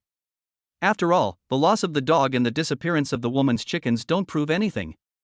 Because there are too few cases, it's simply not enough for them to make judgments and prove their cases. But one thing is certain, there must be a problem here. Otherwise, Uncle Lee's dog and this woman's chickens won't all be lost during this time. Chu Yi carefully examined the surrounding environment but found no clues. The two left and headed towards Uncle Lee's house, where they obtained some information from him.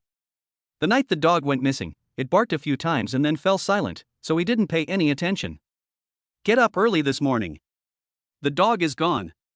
As they walked, the two of them were making their own guesses. Heidi asked, "You only took 2 days off, right? Aren't you in a hurry to go back?" "It's all right, I'll help you resolve this first," Chu Yi replied with a smile. Suddenly, Heidi's feelings toward Chu Yi changed again. "Well," Heidi sighed. "What's wrong?" Heidi continued, "We're leaving here the day after tomorrow. If we still can't find any clues, who knows what will happen next." Chu Yi could see the worry in Heidi's heart. She did not want any more children to go missing. "Then we'll work a little harder over the next day or two, hoping to find the culprit," Chu Yi said.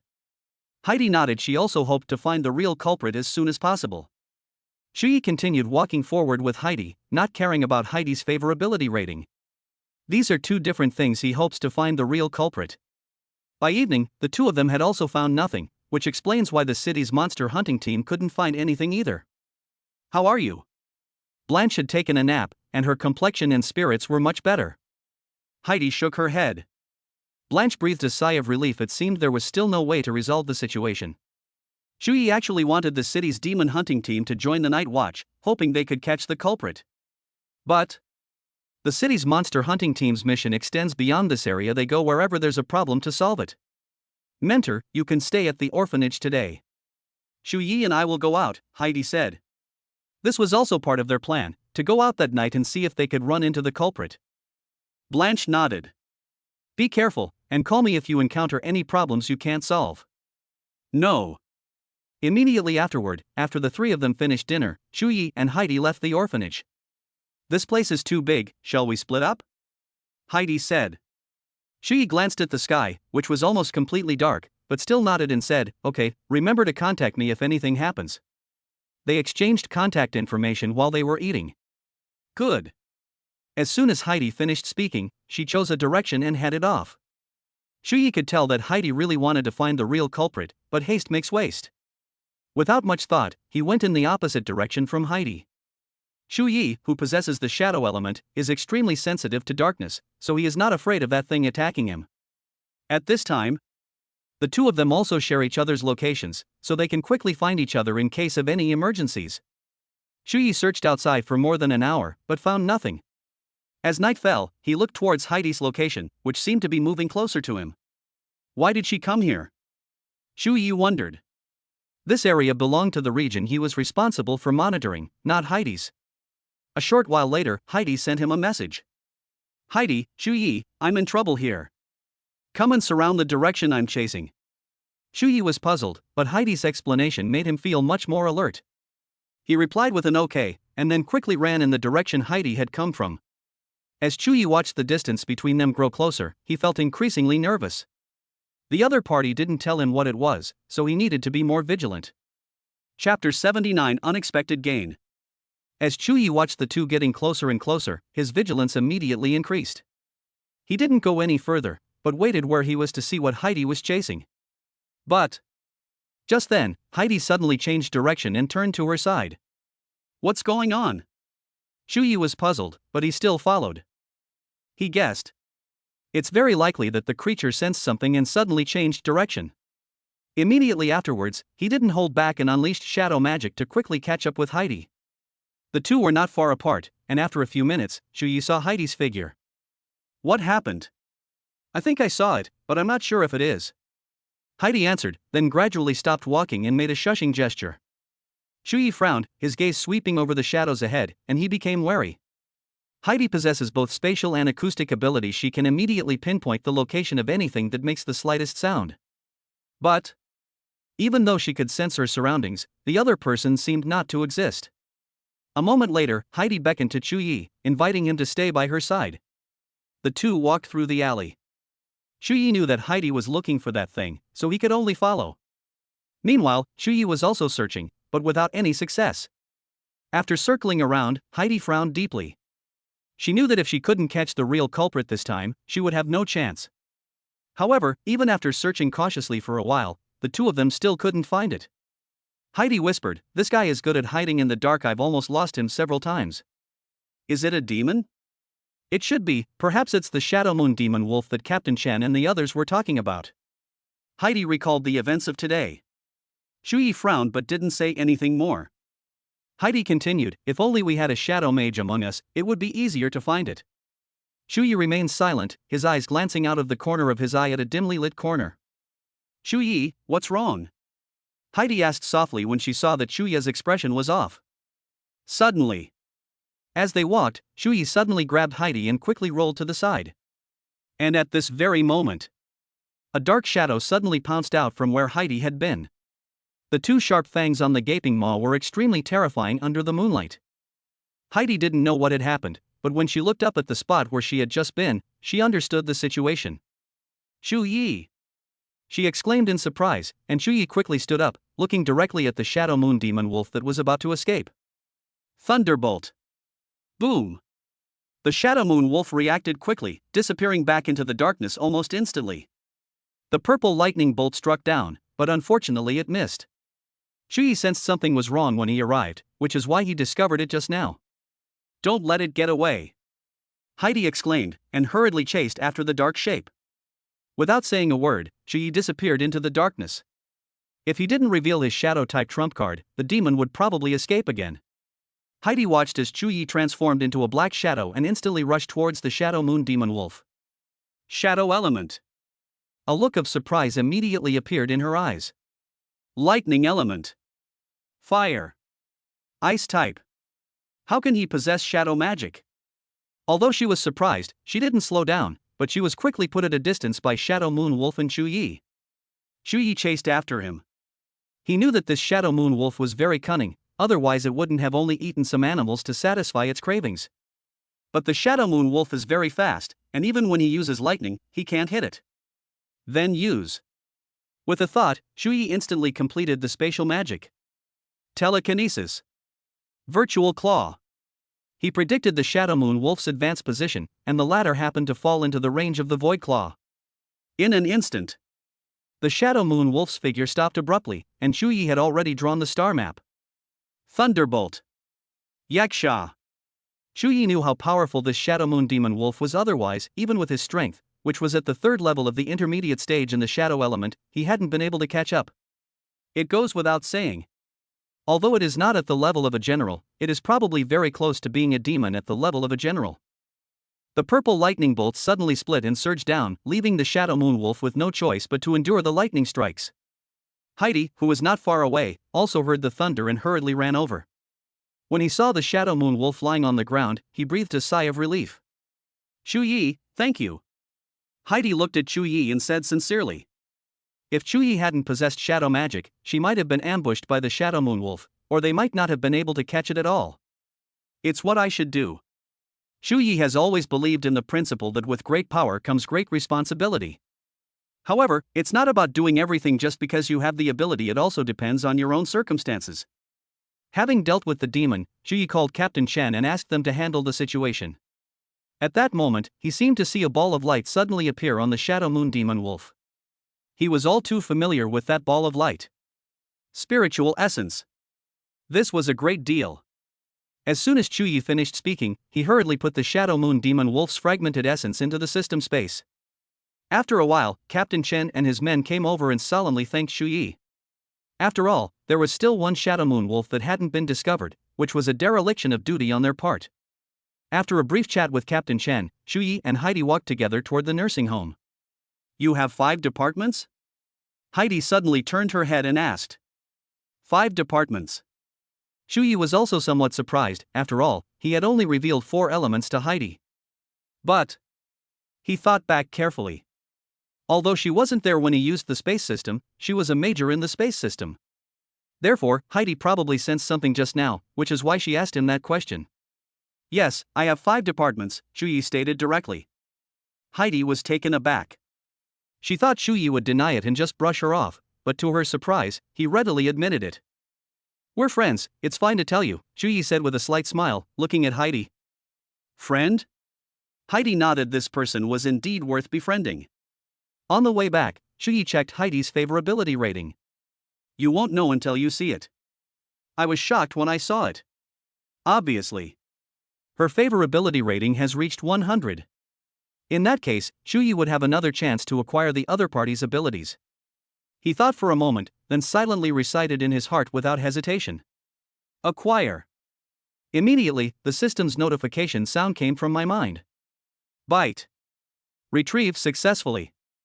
Congratulations, host, you have obtained the Chaos Magic type. Seeing the Chaos element, Chu Yi was somewhat disappointed. He had expected it to be the space element. If it's a space-based magic system, then he will once again obtain a high-level magic system. Pity. Pity. The two arrived at the entrance of the orphanage and went inside one after the other. Chapter 80 Early Admission. Blanche was still awake, waiting for news from Chu Yi and Heidi. How's it going? It's resolved, said Heidi, who was the first to enter the orphanage. Very good. Blanche smiled. Heidi said, we owe it all to Chu Yi this time, otherwise it wouldn't have been so easy. Blanche was taken aback. She knew Heidi's personality. Not just anyone could elicit such praise from her. Blanche thanked him. Thank you, Chu Yi. It's what I should do after all, I should be the one thanking you, Chu Yi said. They help orphans all over the world. What he did is insignificant. You must be tired, right? Then go and rest. Blanche urged the two of them to go and rest quickly. The next day, Chu Yi didn't linger. After saying goodbye to Blanche and Heidi, he went to the airport. He booked his plane ticket yesterday, so he plans to go back to Beijing today. Around afternoon, Chu Yi got off at the airport and immediately went to pick up Chu Yaoyao. When Chu Yaoyao saw him, she rushed over and gave him a big hug. Yaoyao, I'll head back now. Shangwan Kursen waved to Chu Yaoyao and got into her luxury car. Brother, why don't you take my deskmate as a guest and let me ride in that luxury car too? Chu Yaoyao said jokingly. What are you thinking? Do you think your brother is the kind of person who only cares about money? Chu Yi said righteously. I checked for you, Kursen. She's developing really well. She's so young and already has a C cup. What will she be like when she grows up? Chu Yaoyao said with a smile. Do you think your brother is that kind of vulgar person? Chu Yi refused again. Oh well. Yaoyao, when we went shopping last time, it seems Kursen gave us too much money. What is her WeChat ID? I'll return it to her. Back home. Chu Yi and Chu Yaoyao wasted 2 days together before Chu Yi took her to school again. Because I had previously visited the Alps Academy, it originally took about a month. Now, there are only 3 months left in this semester. Chu Yi returned to the Imperial Capital Academy and went to class with his classmates as usual. In addition, leaderboard challenges are also ongoing. However, no foolish student dared to challenge Chu Yi. This is nothing short of an egg hitting a rock, a suicidal act. After much deliberation, Chu Yi decided to talk to Dean Songyi. After class that day, he went straight to the dean's office. Standing outside the door, he suddenly knocked and said, Dean Songha. Come in. When Dean Songha saw Chu Yi arrive, a gentle smile immediately appeared on his face. Chu Yi, what brings you here? We were just discussing how to reward you for your outstanding performance at Alps Academy a few days ago. Thank you, Dean. As soon as he finished speaking, Dean Songha told Chu Yi to sit down quickly. You came to see me, is there something you need? Dean Songha asked Chu Yi. There is indeed one thing. What's up? I would like to give up my spot to train in the Boya Tower. Upon hearing this, Dean Sungha was taken aback for a moment, and then asked, Who do you want to give it to? My sister. Your sister? Dean Sungha smiled. He knew that Chuya's sister was Chu Yaoyao. The one who awakened the space element on their first awakening? Chu Yi nodded, so the dean knew. Can you give me a reason? As you know about our family, given my current situation, I simply can't provide my sister with many resources for her cultivation. Shu Yi continued, but I didn't want her to join those aristocratic families at such a young age, so this was the only solution I could come up with. After listening, Dean Sungha nodded, finding Chu Yi's reasoning reasonable. But he frowned, a troubled look on his face. This is not a good solution, since the resources of our Imperial Capital Academy are generally only allocated to students of our own academy. Shu Yi looked at Dean Songyi and said, Dean, please think of a way. Let me think about it. After pondering for a while, Dean Sungha suddenly said, How about this? I have an early admission spot here. If your sister can accept it, she will be eligible to accept your transfer. Shu Yi looked at the shrewd and calculating Dean, who seemed intent on directly reserving Chu Yaoyao. However, he knew that Dean Sungha was the best choice, and it would also be beneficial to Chu Yaoyao. Thank you, Dean. I think this method is feasible. Shu Yi nodded immediately. Dean Sungha smiled and said, All right, I'll have someone give you the early admission notice. You and he can just sign it together then. No. Shu Yi then asked, When can my sister enter the Boya Tower to cultivate? You can enter at any time after signing the admission agreement, Dean Sungha reassured everyone. Thank you, Dean. Shu Yi thanked them again and then left the dean's office. The reason why Dean Sungha did not persuade Chu Yi not to give up his cultivation resources was because he felt that even without these resources, the other party would not be much worse off. After all, he hadn't received many resources before, yet he still became the top student at the Imperial Capital Academy's Qing campus. A day later, Chu Yi received the early admission consent letter that Dean Sungha had mentioned the day before. He went to the Imperial Magic High School again to pick up Chu Yaoyao, and then returned home. Brother, what is this? Chu Yaoyao asked, looking at the early admission consent form in front of her. Shu Yi said, If you sign this, you'll be admitted to the Imperial Capital Academy ahead of schedule. Ah! Chu Yaoyao was startled and stared at the consent form in front of her, speechless. She asked, Brother, you're not lying to me, are you? I'm not lying to you. Why would a prestigious university in the capital admit me ahead of schedule? Do they think I'm exceptionally gifted? Chu Yaoyao said a lot, and Shu Yi was too embarrassed to tease her. Yes. If I sign this, will I be able to attend the same school as my brother? Chu Yaoyao asked. Shu Yi nodded. Then I'll sign. As soon as Chu Yaoyao finished speaking, she hurriedly signed her name in the signature column. I never thought I'd end up like Sister Ning Shui. Chu Yaoyao exclaimed excitedly. Look how excited you are. Let's reward our little darling today. Of course, you have to cook a huge feast. Chu Yaoyao's chin practically floated to the sky. Then what are we waiting for? Let's go out and buy groceries. A short while later, Shu Yi and Chu Yaoyao went out and headed to a nearby supermarket. In the evening, Shu Yi prepared a large table of dishes. Chu Yaoyao ate a third of it all by herself, which proves just how much she can eat. After a while, seeing that Chu Yaoyao was lying on the sofa and didn't want to move, Shu Yi had no choice but to go wash the dishes. After washing up, he returned to his room, and his phone suddenly lit up. It's a message. Shu Yi looked down and saw that it was a message from Tang Yu. Tang Yu, you're back from the Alps Academy, right?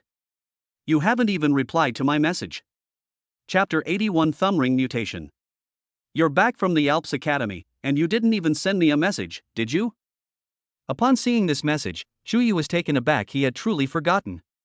Because when Tang Yu sent Shu Yi a message before, he didn't have time to reply. So he only glanced at it then, but forgot to reply to Tang Yu afterwards. As a result, Tang Yu has now come to confront him. Shu Yi thought for a moment, then instead of replying to her with a message, he made a phone call. Sister Yu. Suddenly, Tang Yu's voice came from the other end of the phone. So you suddenly know to call her Sister Yu now? Shu Yi smiled. I know I was wrong, Sister Yu.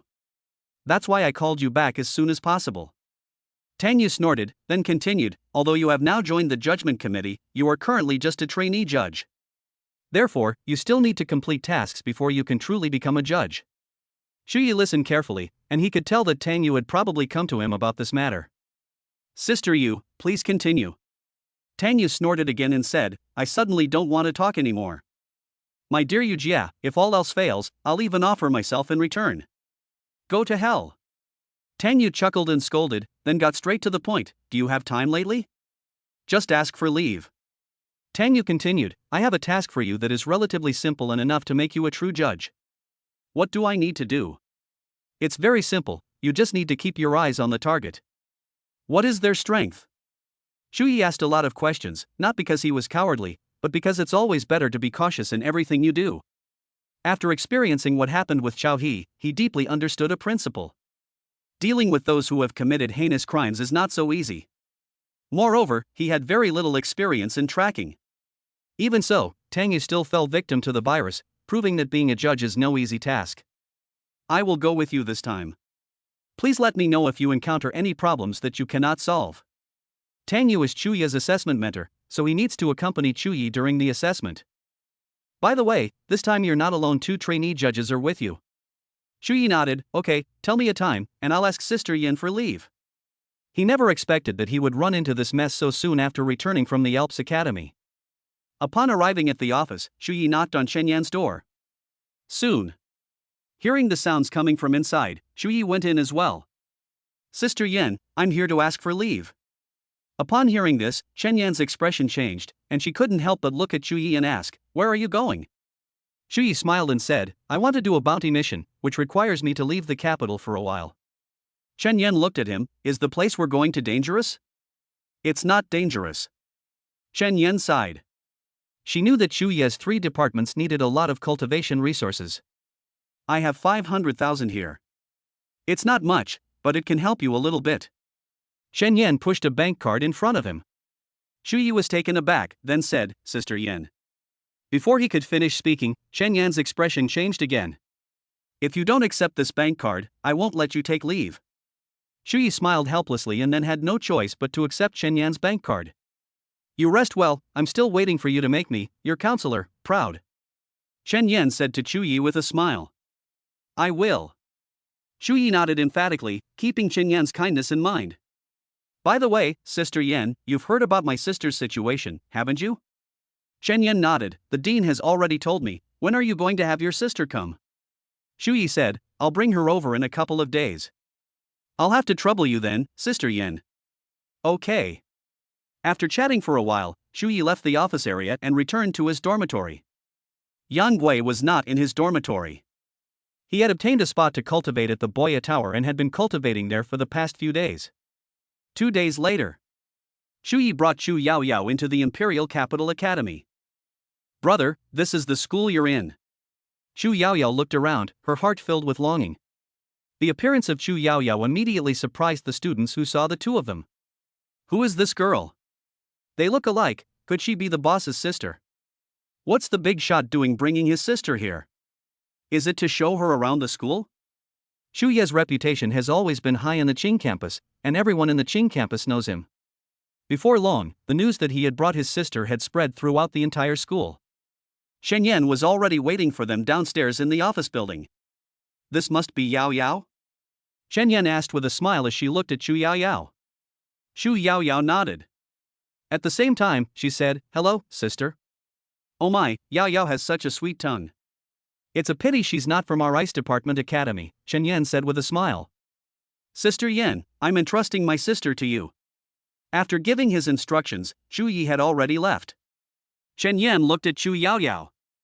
Yao Yao, your brother is giving you this opportunity, so you must work hard to cultivate. Chu Yao Yao nodded emphatically. She also wanted to become a mid-level mage quickly, so she could go out and train with her brother.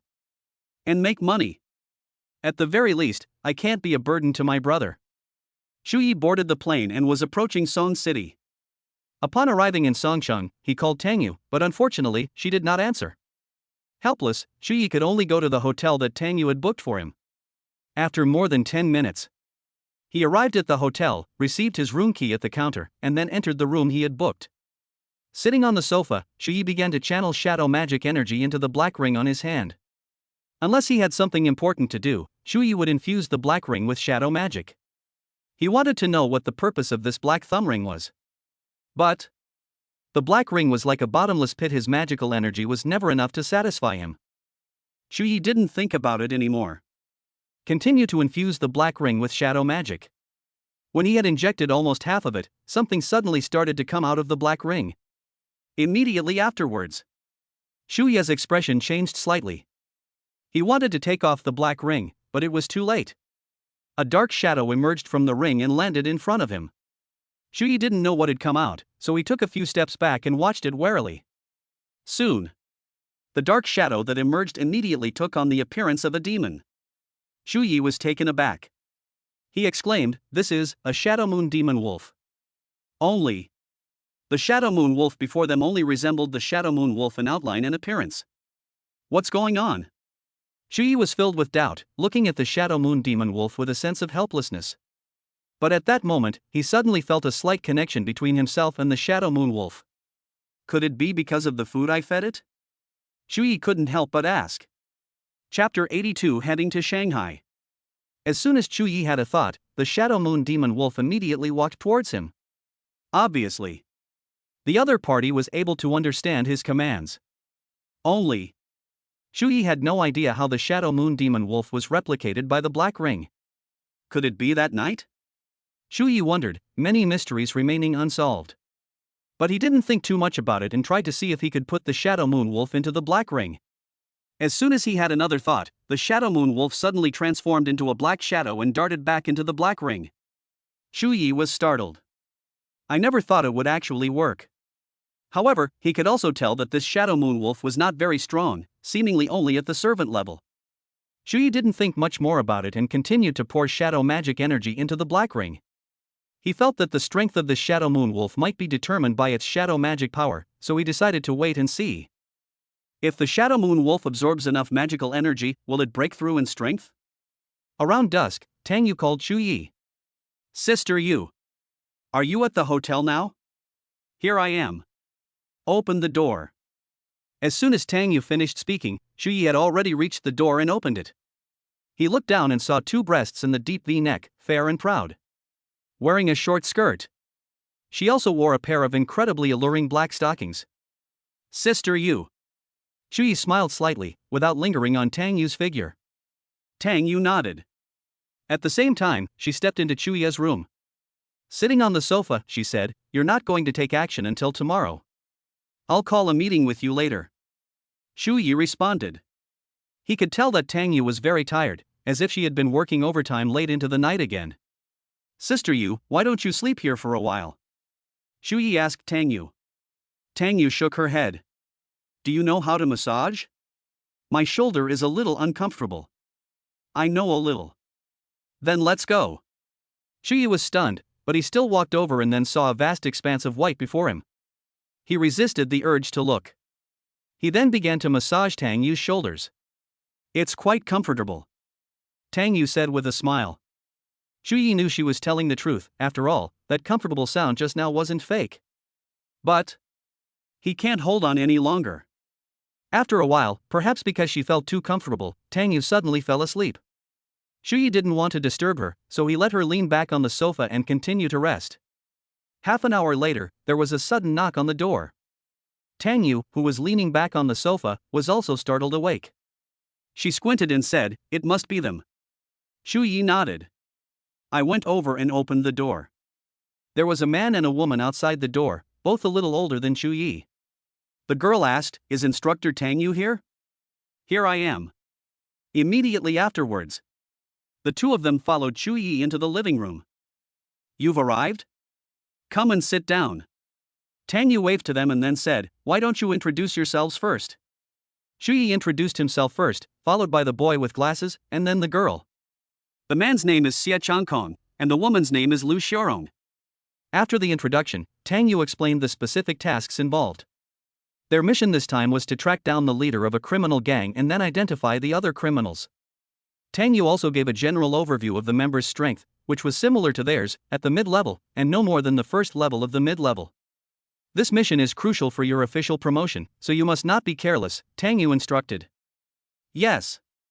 Xu Yi and the other two echoed in unison. At this time, Tang Yu's phone rang, and she quickly answered it. You went to Shanghai? Tang Yu asked, sounding somewhat surprised. A short while later. She breathed a sigh of relief and then hung up the phone. Xu Yi and the others were puzzled and looked at Tang Yu, feeling that something bad was about to happen. Professor Tang, what's wrong? Xia Changkong asked, puzzled. The target you're tracking has left Songcheng and is heading towards Shanghai, Tang Yu said. So, we're going to go to Shanghai with him too? Lu Xiaorong asked. Yes. Tang Yu stood up, looked at them, and said, You all get ready to go together. We'll head to Shanghai immediately. Xu Yi hadn't expected such a change, but he didn't say anything. Soon, the group left the hotel and headed to Songcheng Airport. There are flights from here to Shanghai, so you can fly directly to Shanghai. They got off the plane, and a member of the trial committee was waiting for them outside. What's the situation now? Tang Yu asked him as they walked. He seems to have realized that we are following him, so he fled to Shanghai, the man said. During this period, did he contact anyone else? Tang Yu asked. Not yet. After arriving in Shanghai, he went straight into a bar, and our people are watching him. The man continued, This time we didn't dare follow too closely, so we just stayed around him. Tang Yu nodded, then looked at Xu Yi and the other two and said, These three are trainee judges. Please assign them tasks. Good. The man nodded. Then they took Xu Yi and the others into a car. Xu Yi and the other two sat in the car, all looking at the man in front of them. After a moment of silence, Xia Changkong asked, Team leader, what do we need to do? You are new faces, so they shouldn't suspect you. He continued, I need you to get close to him and observe the people he has been in contact with. Shall we go together? Lu Xiaorong asked. No need. Sending too many people will only arouse suspicion. Send one person first. As soon as the man finished speaking, he looked at them. The meaning is very clear. You can choose who to send first. Wow. Lu Xiaorong raised her hand. Although she was a girl, she was not afraid of these criminals. In a bar, women are less likely to be suspected. The man nodded, while admiring the woman's courage. Half an hour later, they had arrived at the bar entrance. This is his photo. Once you memorize it, you can go in, the man said. There are also our people inside. If you encounter any danger, shout for help. Lu Xiaorong nodded, glanced at the photo, and then entered the bar. The man looked at them. You two go and guard the other exits of the bar. You'll see them if you walk around the bar. Xu Yi and Xia Changkong nodded, and then walked around one side of the bar, and soon saw another entrance to the bar. The two of them had no idea what was going on inside the bar, so they could only wait patiently. Since winter has only just ended, it's still quite cold at night. Fortunately, Xu Yi had fire elemental abilities, otherwise he would have been shivering from the cold just like Xia Changkong next to him. How about we stand at the entrance? Xia Changkong said, unable to bear it any longer. Chapter 83 Knight's Rule. Seeing Xia Changkong's expression, Xu Yi had no choice but to nod, since they would be colleagues from now on. When the two arrived at the door, Xia Changkong's condition had improved considerably. At least he no longer had to stand in the cold wind outside. Judging from your appearance, you should still be a student, right? Xia Changkong noticed that Xu Yi looked to be around 18 years old. Yes. Studying at the academy in Songcheng? No. Where is that? The Imperial University of the capital. Xia Changkong was slightly taken aback, but quickly recovered. That's right. Otherwise, the other party would not have met the standards of the trial committee. The standard for joining the Inquisition is that one must reach the level of an intermediate mage, otherwise, one is not qualified to join the Inquisition. I graduated a year or two ago. Xia Changkong chatted with Xu Yi, but they did not forget their mission. After chatting for a while, a man's voice came through the earphone. Attention, the target is approaching another exit. You two must not lose him. Yes. As soon as they finished speaking, two footsteps came from deep inside the doorway. A short while later, a man and a woman walked out from inside. The man was their target, and the woman was Lu Xiaorong, who was with them. Xu Yi and Xia Changkong were both somewhat surprised, but they quickly had to admire Lu Xiaorong. The two of them hid, so the target did not discover their whereabouts. The man hailed a taxi on the roadside, and the two of them sat in the back seat. Upon seeing this, Chu Yi and Xie Changkong couldn't help but feel flustered.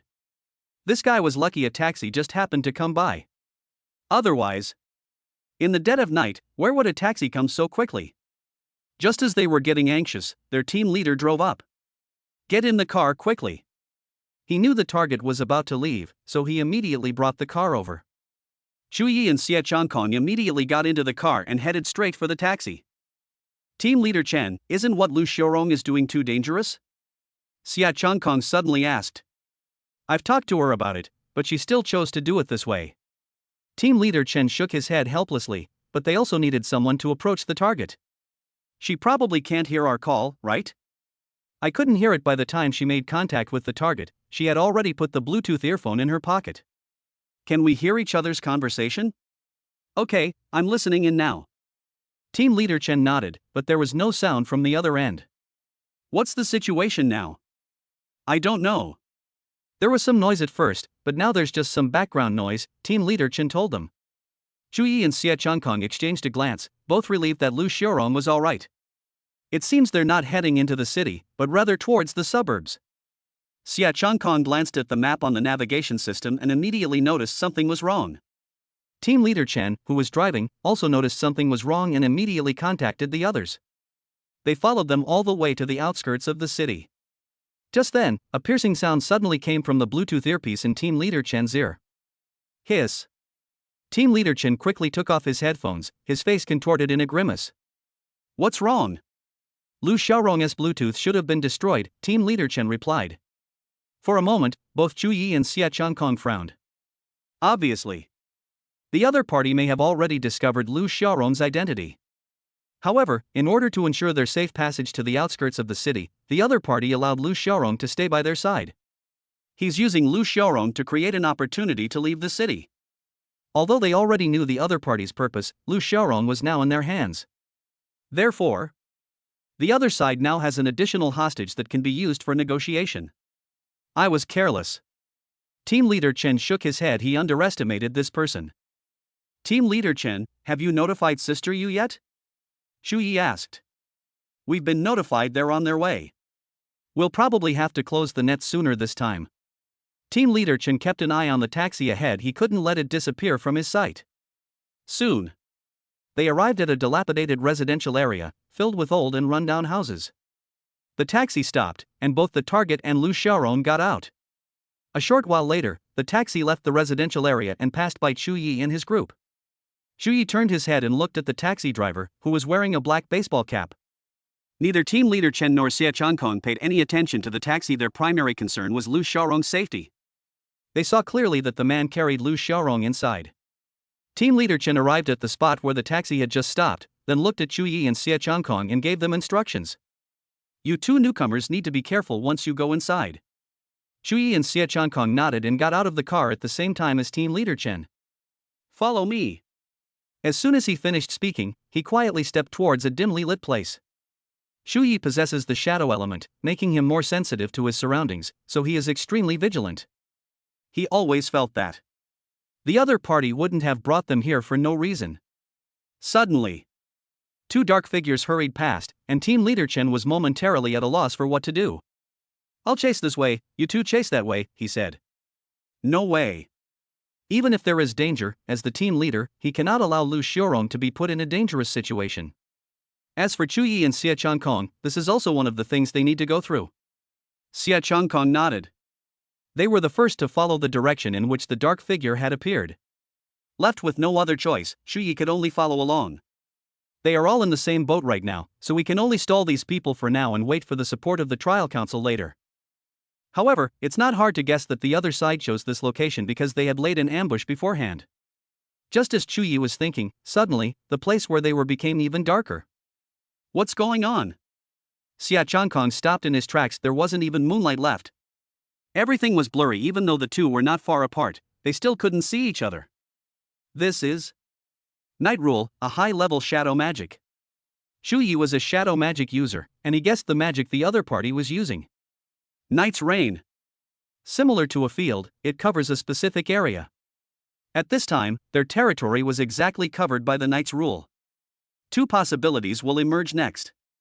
The first possibility is that the other party only wants to stall them. But the second possibility is that the other party wants to get rid of them.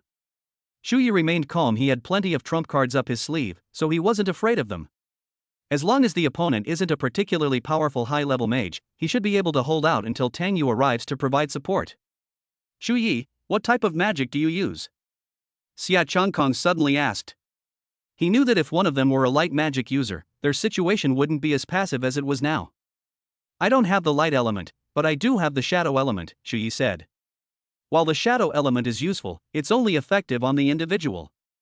Chapter 84 Heavenly Flame Funeral. You stay behind me, one in front of the other. If you sense someone approaching, give me a direction. As soon as Xia Changkong finished speaking, Shu Yi responded and then began to search the residential area. After the two wandered around blindly for a while, Shu Yi suddenly said, "Get out of the way." Xia Changkong immediately understood, and with a sudden flash, he quickly left the spot he had just been in. Shu Yi, however, sensed the attack, and it was a shadow magic attack. At that moment, several giant shadow spikes landed heavily on the spot where they had been standing. Shu Yi was wary of his surroundings. At this moment, they could no longer see each other, nor did they know where the other was. Shu Yi. I'm here. Xia Changkong originally wanted to get closer to Shu Yi. But at this time, Shu Yi said again, "Xia Changkong, behind you." Xia Changkong was startled and quickly dodged in another direction. "Damn it!" he roared angrily. "I can't stand being manipulated like this anymore." Sizzle. Burst. Without saying a word, Xia Changkong chose the direction from which the opponent had attacked, and Hua Zi flew over there. Boom! Flames exploded in the darkness, spreading across the ground and creating a small sea of fire. Although there were some fires, these fires were still suppressed by the Night Lords. Xia Changkong. Shu Yi reminded him again. Xia Changkong naturally knew what was going on. He continued to evade, while also wondering why they were targeting him specifically. Not long after, Shu Yi then heard Xia Changkong's heart-wrenching voice. "Xia Changkong." He called out in the direction Xia Changkong was shouting, but unfortunately no one responded. Obviously, the other person is either unconscious or already dead. Shu Yi didn't think too much about it and carefully observed the surrounding movements. However, he seemed to have discovered something. The black ring in Shu Ye's hand seemed to be able to absorb the shadow energy here, and the absorption speed was getting faster and faster. Suddenly, the giant shadow nail struck again, and he stepped back and dodged the sudden attack. Immediately afterwards, he completed the Firestar map, and surging flames slowly ignited from his fist. In an instant, Shu Yi slammed his fist into the ground. Fierce Fist. Earth Sha. His attack was aimed directly at the direction from which the giant shadow spikes were coming. Suddenly, footsteps came from that direction, along with a voice. Interesting. Shu Yi frowned, his gaze becoming wary again. Although he hadn't attacked his opponent, he had at least forced him to move. Just then, as he walked lightly, a voice suddenly came towards him. "This is the sound system." But by the time he realized what was happening, the explosive force was already upon him. Ah! After Shu Yi let out a painful howl, a cold laugh came from the darkness. That's it? That's so boring. Immediately afterwards, the sound of footsteps gradually rose, and the person was walking towards Shu Yi. However, the opponent was cautious and unleashed a mid-level sound-based spell on Shu Yi. Shu Yi wailed again. However, he was faking it all. His spiritual power was higher than that of the person in the shadows, so the other party's sound system had little effect on him. The reason for doing this is to lure out that person. And now, he achieved his goal. Kill Lu. Burst.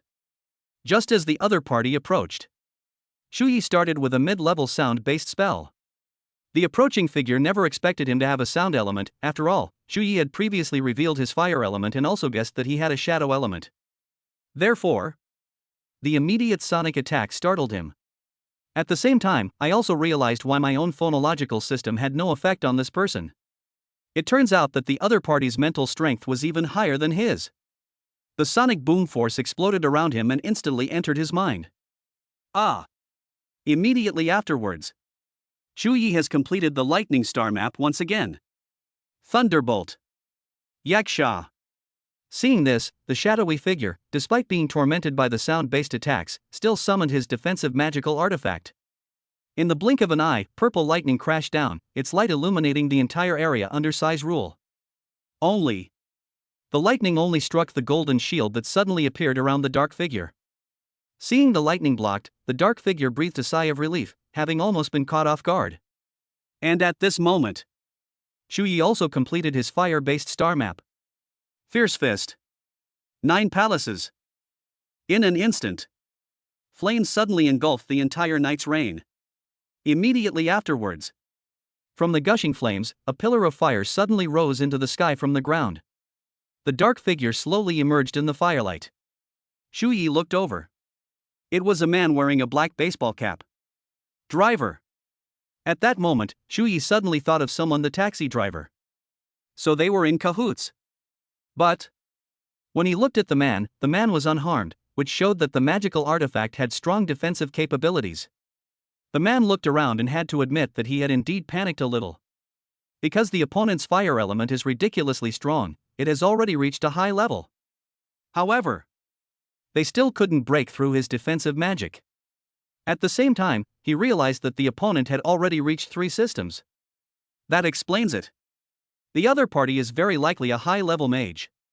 He remained vigilant, his gaze sweeping over Shu Yi, while simultaneously contemplating how to retreat. Giant Shadow Nail. Pear Thorn. Although he didn't know why the other party completed the magic so quickly, he had no choice but to take a gamble now. This is his territory under the knight's rule, he can't afford to become so passive anymore. As the giant shadow nails attacked, Zhu Yifeng appeared, quickly pulling him to the side to dodge. He looked at the man and said, "It seems that we can't break through his defensive magic artifacts without using high-level magic." In a short while, Shu Yi was drawing a star map in his mind from the 7 star trails, and then combining the drawn star map into a constellation. The man was startled, he hadn't expected Shu Yi to complete the constellation so quickly. A fire elemental constellation surrounded Shu Yi, dazzling and radiant. Then he let out a low shout. "Heavenly Flame Funeral! Flame Rain!" The man watched as the massive ball of fire energy suddenly exploded. He had no choice but to grit his teeth and endure it. A massive rain of flames fell, completely engulfing the entire knight's domain. The man suffered the most, as all the fiery rain fell continuously from above him. The flames immediately engulfed the man's surroundings, turning his world into a sea of fire. A wave of heat washed over him, and Shu Yi looked at the man deep within the sea of fire, waiting in his heart. At this moment, the black ring seemed to increase its suction force, and in the blink of an eye, the entire knight's domination was slowly receding. Shu Yi could only glance at him before turning his gaze back to the man in the sea of fire. The rule of the night disappeared, and the moonlight reappeared, dispelling the surrounding darkness. Chapter 85: An Unexpected Surprise. After a moment, the man deep inside the sea of fire fell silent. To make sure the other person was really dead, Shu Yi checked him over before finally letting out a slight sigh of relief. Immediately afterwards, he looked around, searching for Xie Changkong. Soon, he found him in a corner. The other person is still breathing, but has simply lost consciousness. "Wake up." Shu Yi patted Xie Changkong's shoulder, but the other party did not react at all. Seeing that Xie Changkong was alright, he walked towards the man again and saw the charred corpse on the ground. Obviously, the charred corpse was that of the man wearing the baseball cap. Suddenly, Shu Yi noticed a black bracelet on the charred corpse's arm. Even though the bracelet was burned during the Heavenly Flame funeral, it remained completely undamaged. Shu Yi took off the black bracelet and put it in his pocket. A short while later, several footsteps approached hurriedly from not far away. Shu Yi looked up and saw Tang Yu, who was leading the team, and the judge behind her. "Where's Chen Hai?" Tang Yu asked anxiously. Shu Yi pointed in a direction. "We split up to search for him before, and he went in that direction. Go and provide support." As soon as Tang Yu finished speaking, the 3 judges behind her hurriedly ran in the direction Shu Yi pointed. She lowered her head and looked at Xie Changkong, who was unconscious beside her, and asked, "What happened to him?" "He's unconscious. Are you all right?" "I'm fine." Tang Yu nodded, then looked at the charred area in the distance. "These are marks left by flames. Xie Changkong is a fire elementalist, she knows that. But the intensity of the flames burning before him was definitely beyond his capabilities." "Shu Yi, did you kill this person?" Tang Yu asked Shu Yi. Yes, Xia Changkong and I fell into their ambush. Luckily, Xia Changkong distracted me, which gave me the opportunity to kill him. Shu Yi recounted the events, half-truthfully. Tang Yu nodded again. Although she had some doubts, she didn't say anything. As long as Chu Yi is alright, that's all that matters. After a while, the people who went to support team leader Chen have also returned, and Lu Xiaorong was among them. Sister Yu. Team leader Chen walked towards Tang Yu. Is everything alright? Tang Yu looked up and saw that team leader Chen had been injured, but Lu Xiaorong was doing alright.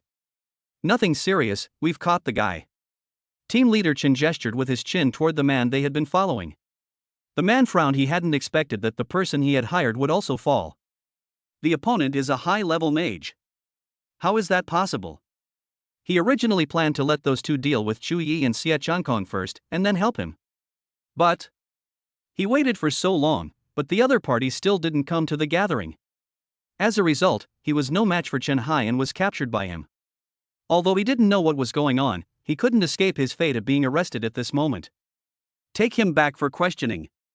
Tang Yu spoke to the two judges who were holding the man. At this time, Xia Changkong, who had been unconscious on the ground, woke up. He shook his head and looked at Chu Yi and the others. Awake? Tang Yu asked, looking down. Xia Changkong was still somewhat dazed and didn't know what was going on. Let's go back together once you're awake. As soon as Tang Yu finished speaking, she had someone help Xia Changkong up. The mission was narrowly successful, but neither Xia Changkong nor Lu Xiaorong knew what had happened. Xia Changkong fainted in the middle of the night. Lu Xiaorong was also knocked unconscious by that man. Chu Yi and the others got into the car and headed straight for the trial court in Shanghai. The man was taken away for interrogation, and Chu Yi and the others completed their mission without any major incidents. In the office, Tang Yu poured a glass of water for the three of them. She looked at Lu Xiaorong and said, "What you're doing is too dangerous. You can't do that again." Lu Xiaorong nodded. She was still shaken. If Chen Hai and the others hadn't been chasing her, she might have been in danger. Tang Yu continued, "However, you have all completed the task. Although it wasn't perfect, everyone possessed a fearless spirit, which is what judges should do." Professor Tang, can we officially become judges? Lu Xiaorong asked in a low voice. Tang Yu smiled. I will notify you by phone after this interrogation is over. Thank you, Instructor Tang. Lu Xiaorong and Xia Changkong said in unison. Tang Yu said, "Alright, you guys go out first. I have something to do with Chu Yi." As soon as he finished speaking, Lu Xiaorong and Xia Changkong both left the office. Chu Yi looked at Tang Yu. "Sister Yu, is there something you need from me?" Although he knew what Tang Yu wanted to ask, he pretended not to know anything. Tang Yu asked. Xia Changkong said on the way that the other party was a high-level shadow mage. How did you kill him? I belong to 3 departments, but he thought I belonged to only 2, so I surprised him. You have 3 departments. Sister Yu, you don't know yet? Tang Yu fell silent. She only knew that Chu Yi possessed lightning and ice elements, but she didn't know that he possessed a 3rd element. Because she had been busy recently, she hadn't paid much attention to Chu Yi. So, you're also born with dual magic abilities, just like magic? Tang Yu looked at him. Chu Yi nodded. Tang Yu then asked, "Is your 3rd element fire?" "Yes." "You little brat, you even kept it from me." Tang Yu pouted and glanced at Chu Yi unexpectedly. "I just wanted to give Sister Yu a surprise. How far have you progressed in your fire elemental training?" "Intermediate level 2. Tang Yu's eyes widened in surprise. She was truly stunned by Chu Yi's words. "Alright, you can go now." Tang Yu understood the details and told Chu Yi to go back and rest first. Chu Yi nodded. He left the office and hailed a taxi to return to the hotel arranged by Tang Yu. Because he had to go on a mission as soon as he arrived at the hotel, he had no choice but to order takeout. Although the mission was narrowly successful, they would have been in real danger if he hadn't been so powerful. The takeout arrived quickly, and Chu Yi ate while thinking about what would happen tonight. At the same time, he suddenly remembered the black bracelet and took it out. As he looked closely, the ring on his finger suddenly emitted a suction force, absorbing all the shadow energy from the black bracelet. What's going on? Chu Yi was completely bewildered, not knowing what had happened. But he could sense that the shadow energy within the black ring had become stronger. Immediately afterwards, with a thought, Chu Yi summoned the shadow of the Shadow Moon Demon Wolf. Before long, the Shadow Moon Wolf appeared before him. This. Shu Yi stared in astonishment at the Shadow Moon Demon Wolf before him. Its strength had increased so much. Previously, it was a servant-level Shadow Moon Wolf. And now it's actually a Shadow Moon Demon Wolf that's close to the warrior level, a servant advancement stage. Chapter 86: The Deepest Forest. Shu Yi guessed that it might be because of his previous absorption of Siya's rule, or perhaps because of this black bracelet. Because the amount of shadow magic energy he inputted was simply insufficient to support its advancement into a servant-level demon. Although he lost a black bracelet, he roughly knows the function of the thumb ring, which is not bad. At least we'll know how to treat the problem effectively in the future, allowing this Shadow Moon Wolf to improve even faster. After Shu Yi sent the Shadow Moon Demon Wolf back, he began to wash up and then infused the ring with shadow magic energy. Soon. And so the night passed. The next day, Tang Yu had already obtained the results of her interrogation.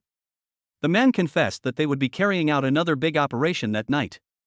Tang Yu was gathering the judges, and Shu Yi and the other two also arrived at the court. She roughly assigned tasks to the others, then looked at Shu Yi and the other two. The three of you will be working with me tonight. Yes. As night fell, the arrest operation proceeded in full swing. Shu Yi was assigned to a task by Tang Yu. The person was merely a mid-level mage. Under their encirclement, there was no way to escape their grasp. Everything went smoothly that night. The trial arrested quite a few criminals, a very successful outcome. After Shu Yi stayed in Shanghai for 2 more days, Tang Yu finally allowed him to return to the Imperial Capital Academy. He boarded a plane back to the capital and arrived in the capital around noon. Just arrived at the airport. Tang Yu then called him. Have we arrived? Arrive. Shu Yi, congratulations. You have become a qualified judge. Upon hearing this, Shu Yi did not show much joy. The role of judge would bring him benefits, but it would also be a very dangerous thing. Thanks. Shu Yi replied, and Tang Yu got busy again.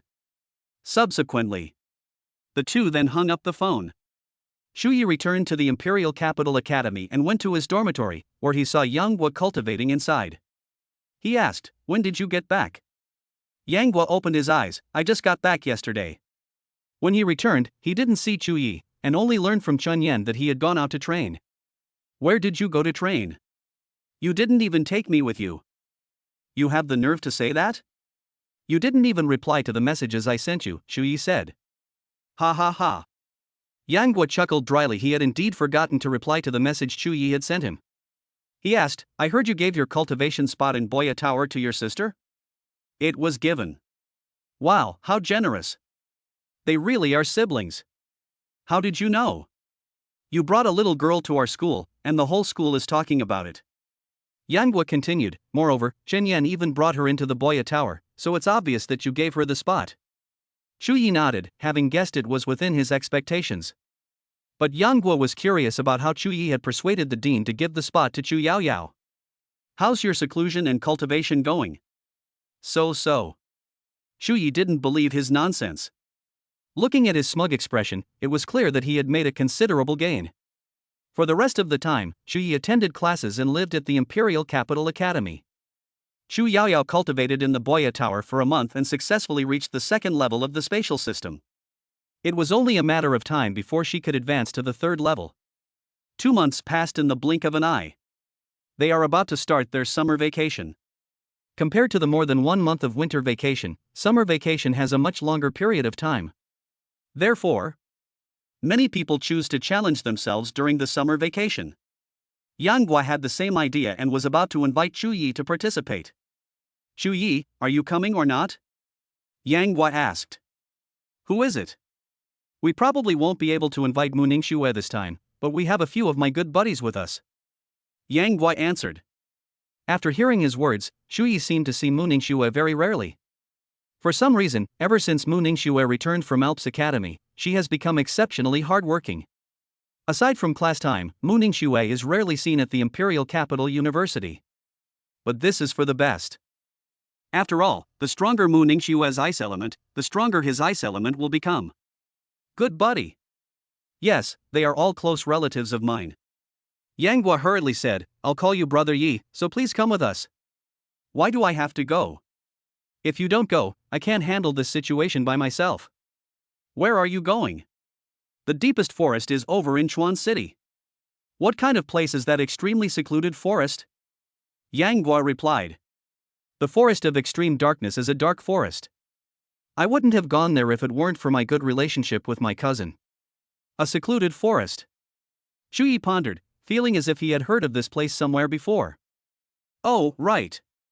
He had seen this place before when he was looking at materials. Shu Yi knew that the most abundant creatures in this extremely secluded forest were demons with the attribute of shadow. Perhaps something can be found there to upgrade the Shadow Moon Wolf. So, I might as well go with Yang Guo and the others and try my luck. He infused the Shadow Moon Wolf with shadow magic energy every day, but even so, the Shadow Moon Wolf showed no signs of breaking through. So he had to try other methods, since he didn't need to cultivate and could only tinker with these things. Shu Yi asked, "When are you setting off?" Upon hearing this, Yang Guo's face lit up with joy, and he hurriedly said, "We'll set off the day after tomorrow." Shu Yi added, "I'd never heard of you having a cousin before?" He is from the Mu family in Shanghai. He rarely comes to our Yang family, but we have a good relationship. Yang Guo said. Shu Yi nodded. I didn't ask anything. Since the start of summer vacation, Shu Yi has been spending the last 2 days at home with Chu Yaoyao. He told Chu Yaoyao that he was going out, and she kept telling him to be careful. Shu Yi smiled and nodded, reassuring Chu Yaoyao. 2 days later, the time was up. Shu Yi then met up with Yang Guo at the airport. Shu Yi. Yang Guo waved to him from outside, and then the two entered the airport. They did not gather in the capital, but chose to meet up in Sichuan first. Sichuan Airport. More than 4 hours. The two of them got off the plane. Yang Guo had already booked a hotel, so the two of them took a taxi and headed there.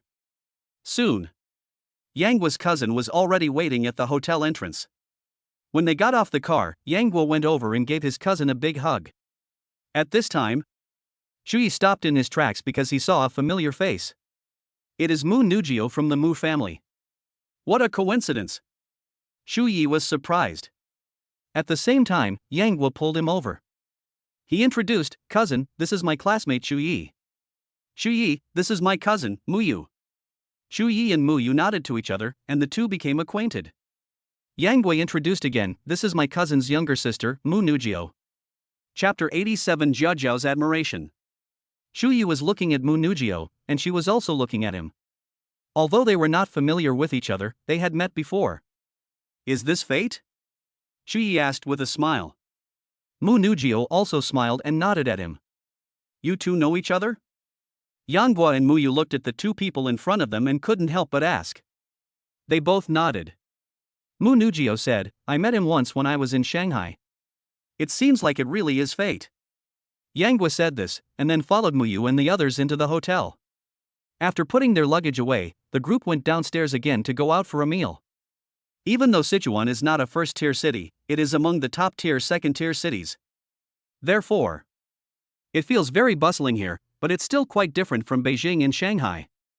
They were unfamiliar with Sichuan, so they found a restaurant with good reviews online and then took a bus there. We ordered the dishes. The group chatted. Shu Yi, I heard from Yang Guo that you are the #1 student at the Qing campus of the Imperial Academy in the capital? Mu Yu asked. I guess so. Shu Yi nodded. Sitting opposite Shu Yi, Mu Nujio was slightly taken aback. She hadn't expected Shu Yi to be so powerful. The first person at the prestigious Qing campus of the Imperial Capital University. It is conceivable that. How strong is it? At the same time, she suddenly became curious about Shu Yi. Mu Yu joked, "You're different from Yang Guo. If this guy were the #1 in the Qing campus, he'd be strutting around like a madman." Everyone laughed. Mu Yu turned to Mu Nujio and said, "Jiaojiao will also be attending a university in Shanghai this year." What department is Jiaojiao in? Yang Guo asked. Plant system and wind system. They should have all reached the intermediate level by now, right? Yang Guo had heard of Mu Nujio's reputation. She was undoubtedly a genius. He has cultivated both systems to the first level of the intermediate stage. His talent is truly remarkable. As soon as Mu Yu finished speaking, he took a sip of tea, but compared to Shu Yi, he's far inferior. That is true. Shu Yi's 3 elements are all at the mid-level, and they're ridiculously strong. Yang Guo chimed in. I'm not going to say anything more, it'll hurt my feelings. Let's eat. Mu Yu urged everyone to start eating. After eating for half an hour, the four of them, having eaten and drunk their fill, were sitting in chairs chatting. Cousin, tell me about that extremely secluded forest. Mu Yu nodded. He wiped his mouth and continued, this extremely secluded forest is surrounded by mountains on all sides, and the sun cannot shine through it, so it is called the extremely secluded forest for this reason. This extremely dark forest is a paradise for demons with the attribute of shadow, and thus many things related to the attribute of shadow have been born. And my second major happens to be shadow, so I came here during summer vacation to try my luck. No demons above the commander level have ever appeared in the deepest forest, so you can rest assured about that. These people are all mid-level mages, and all of them have reached the mid-level in 2 different magic systems. Even if they can't defeat a demon of the general level, escaping is still an option. That's good. When shall we set off? Yang Guai asked. Tomorrow. Chu Yi and Yang Guai nodded. They stood up, preparing to return to their hotel to rest. Back at the hotel, Chu Yi sat on the sofa and began searching for information about the extremely dark forest. It wasn't that he didn't trust Mu Yu, but rather that he felt only by finding out the information himself could he feel safe. Information usually comes from the internet, or can be obtained from Hunter Alliance.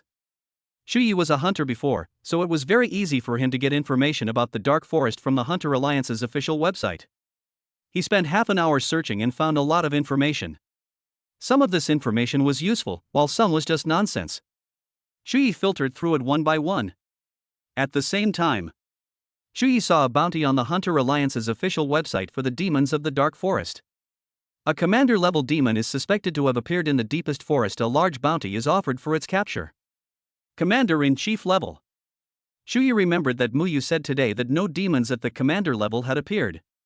But this post also mentions the possible appearance of a commander-level demon. Suspected means that it's uncertain whether it is true or not. However, it's not hard to guess that many hunters will enter the Dark Forest during this period. Moreover, it might be a high-level mage, otherwise how could a mid-level mage fight against a commander-level demon? Chu Yi then looked at several pieces of information about the extremely dark forest, which were analyses of some of the demons and monsters within. This is also good information for him. Knowing yourself and your enemy is the key to victory in every battle. One night passed. The next morning, they all gathered downstairs. Everyone's here, let's go. As soon as Mu Yu finished speaking, he led everyone into the car. They rented the car, which will make things much more convenient when they are in Sichuan. Chu Yi told them some information about demons, but did not tell them about the commander-level demons. After all, this news is just a suspicion and not true. Telling them would only increase their pressure. Mu Nujio watched Chu Yi analyze the demons from the side. Compared to her cousin Mu Yu, Chu Yi was much more meticulous. Mu Yu praised, "You're great, Chu Yi. Yang Guo was right to invite you this time." Of course. Yang Guo said smugly, as if Mu Yu were praising him. He continued, "I'm not afraid to tell you, Chu Yi used to be a hunter." This was something Chu Yi had told him before. No wonder. So Chu Yi used to be a hunter. Mu Yu said in surprise as he drove. Mu Nujio looked at Chu Yi beside her, surprised to find that he was a hunter. At the same time, he vaguely guessed why Chu Yi became the number 1 in the Qing campus. Regardless of strength. That's courage. Even talent. Chu Yi was above her in every way. At that moment, she suddenly had a goal to pursue and a person she wanted to become. Soon, the car drove out of Sichuan City and into the suburbs. Each city has some kind of protective barrier, and fortresses are built at the edges of these barriers. These fortresses were generally provided for the military and hunters, and also to ensure the safety of the city. Half an hour later, the car drove into the fortress. After parking the car, they headed directly towards the deepest forest. They were still some distance from the deepest forest, so they would have to spend the night outside before reaching their destination. Because of the bounty on the commander level of the extremely dark forest, Chu Yi could clearly sense that many people had the same destination as them. Another night has passed. Chu Yi and his group continued their journey early in the morning. We arrived outside the deepest forest around 10 a.m. Standing in the distance, gazing out at the endless mountains, they felt their own insignificance. Chu Yi also knew why this extremely secluded forest existed. It was located in a basin. The surrounding mountains are towering, and the forest in the middle never sees the sun. What's strange is that The tree, which never sees the sun, is growing so well. This is unbelievable to many, so much so that it is hailed as a magical place. Chapter 88 Long-Armed Demon Monkey. The forest of extreme seclusion is neither very large nor very small. One could not possibly walk through it in a day. We've finally arrived. Yang Guo breathed a sigh of relief as he looked at the extremely secluded forest surrounded by mountains. Muyu said, "How about Chu Yi be the captain this time? After all, he was a hunter and has more experience than us." "I have no objection," Yang Guo said directly. Mu Nujio nodded. Chu Yi was helpless. It seemed there was no escaping it this time. "Captain, it is." Chu Yi agreed. He then led them towards the most secluded forest. They were currently on the mountain and needed to descend to enter the deepest forest. The path down the mountain ahead is very steep, and there is a risk of falling if one is not careful. "We're going down the mountain, everyone please be careful." Chu Yi gave a reminder, and the first person to step forward and lead the way was the one who took the lead. The hunter teams that followed did the same, all slowly making their way down the mountain. As they walked, they used the trees beside them as footholds, slowly moving down the mountain. Yang Guo asked, "Chu Yi, I remember you said there would be demons here, right?" Chu Yi nodded. He had seen an article on a forum that talked about this place. If you're unlucky, you might encounter a group of long-armed demon monkeys. When we were halfway down the mountain, the path became much easier. Chu Yi looked back and felt that Mu Nujio's way seemed to be difficult to reach. He reached out his hand. "Come on, take my hand." Mu Nujio hesitated for a moment. However, he quickly reached out his hand. Yang Guo, who was working with Muyu, witnessed this scene and felt incredibly sad. "How did I end up with you? I don't want to be with you either." Seeing the conversation between the two, Mu Nujio blushed and then turned her head away. Suddenly, a squeaking sound came from the woods. Immediately afterwards, then came the rustling sound of leaves shaking. "Oh no, the long-armed demon monkey is coming!" a member of another hunter squad shouted. Before long, they quickened their pace, not daring to linger here. Seeing this, Chu Yi and Mu Nujio also sped up, as did the other two. But the sounds seemed to be getting closer and closer to them, as if they were coming straight for them. "Damn it! They seem to be heading straight for us." Muyu looked behind him. Countless long-armed demon monkeys were swinging from branches, heading towards them. This place is not conducive to their fighting, but it is the home ground of the long-armed demon monkeys. Chu Yi suddenly turned his head and looked at the long-armed demon monkey that was about to chase after him.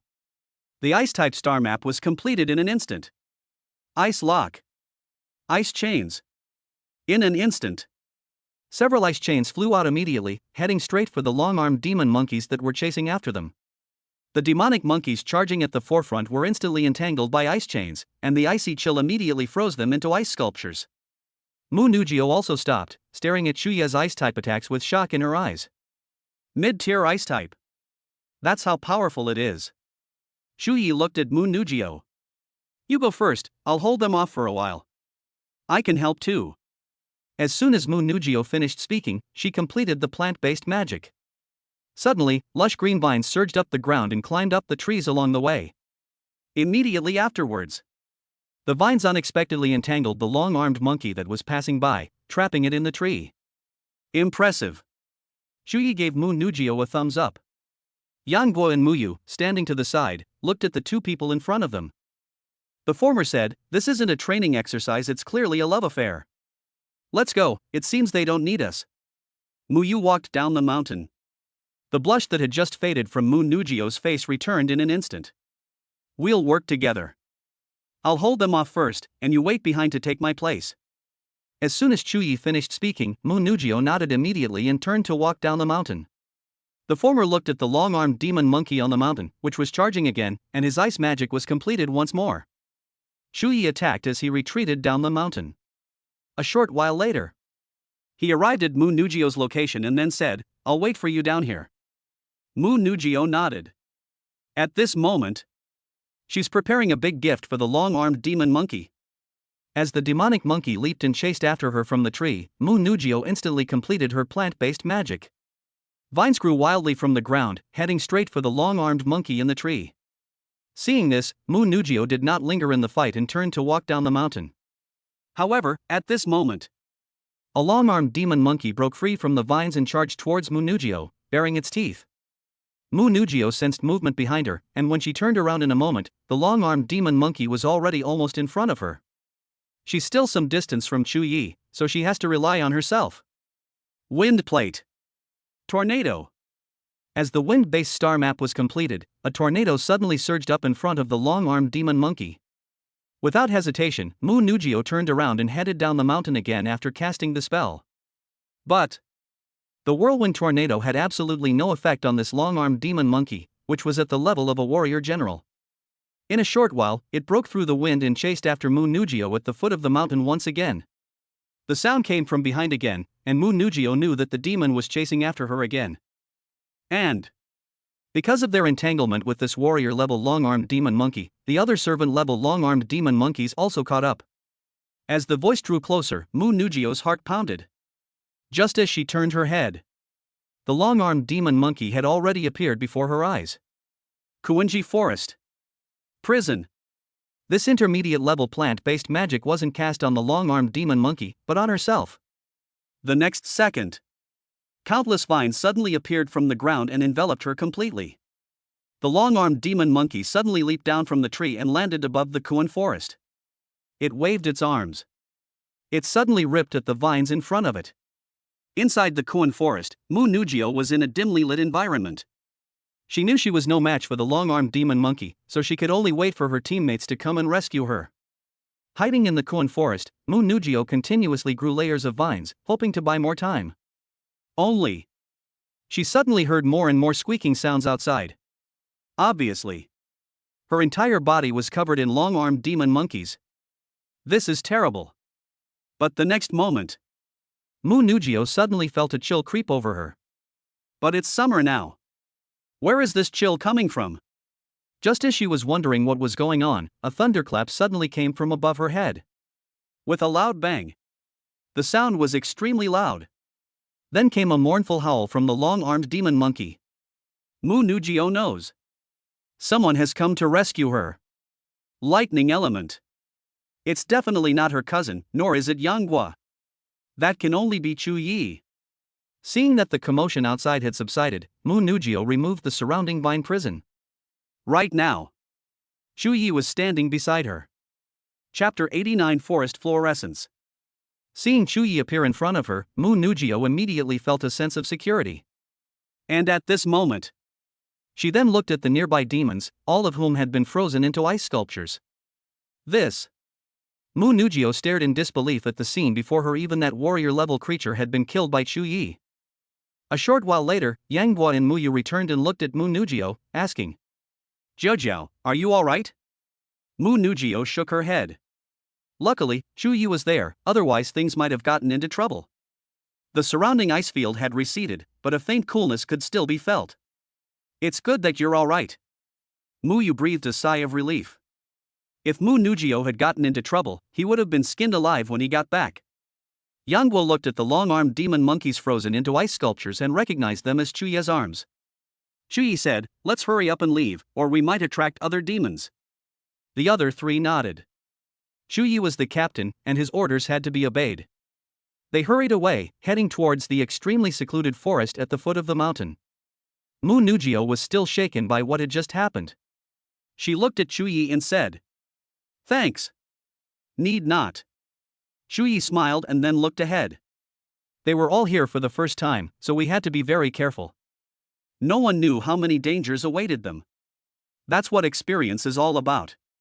To grow quickly, you must adapt to the environment and gradually become stronger. After a while, they finally entered the most secluded forest. Upon arriving here, a cool breeze greeted us. Compared to the temperature above, the temperature here is much lower and it's also very humid. However, despite being surrounded by mountains, the extremely secluded forest did not obscure the path. Mu Yu was eager to try. "Let's look around first, maybe we'll find something unexpected today." Yang Guo nodded in agreement. Chu Yi and Mu Nugio walked at the front of the group, while also observing the surrounding situation. Mu Nugio followed Chu Yi because she knew that she could only learn something by following him. It would be a miracle if you followed Yang Guo and Mu Yu. Although the trees in the deepest forest are not very dense, their canopies are extremely lush. Therefore, visibility in the dark forest deteriorates when the outside light is insufficient. For example, on a cloudy day, or when it's getting dark. Fortunately, the sun is shining brightly today, making it a perfect day to visit the secluded forest. Shu Yi walked cautiously ahead. Suddenly, the black ring on his hand moved slightly without him noticing. It seemed to be guiding him in a certain direction. Shu Yi was very puzzled, he didn't know what the ring was meant to do. But now he's leading the way, and he gets to decide where we go. So, following the guidance of the black ring, he quickly arrived at his destination. Shu Yi frowned as he looked at the black grass at his feet, seemingly lost in thought. And at this moment, Muyu seemed to have also noticed the small black grass under Chu Yi's feet, and he hurriedly came over and said, "Shu Yi, your luck is extraordinary." Yang Guo and Mu Nujio also came over and looked at Shu Yi.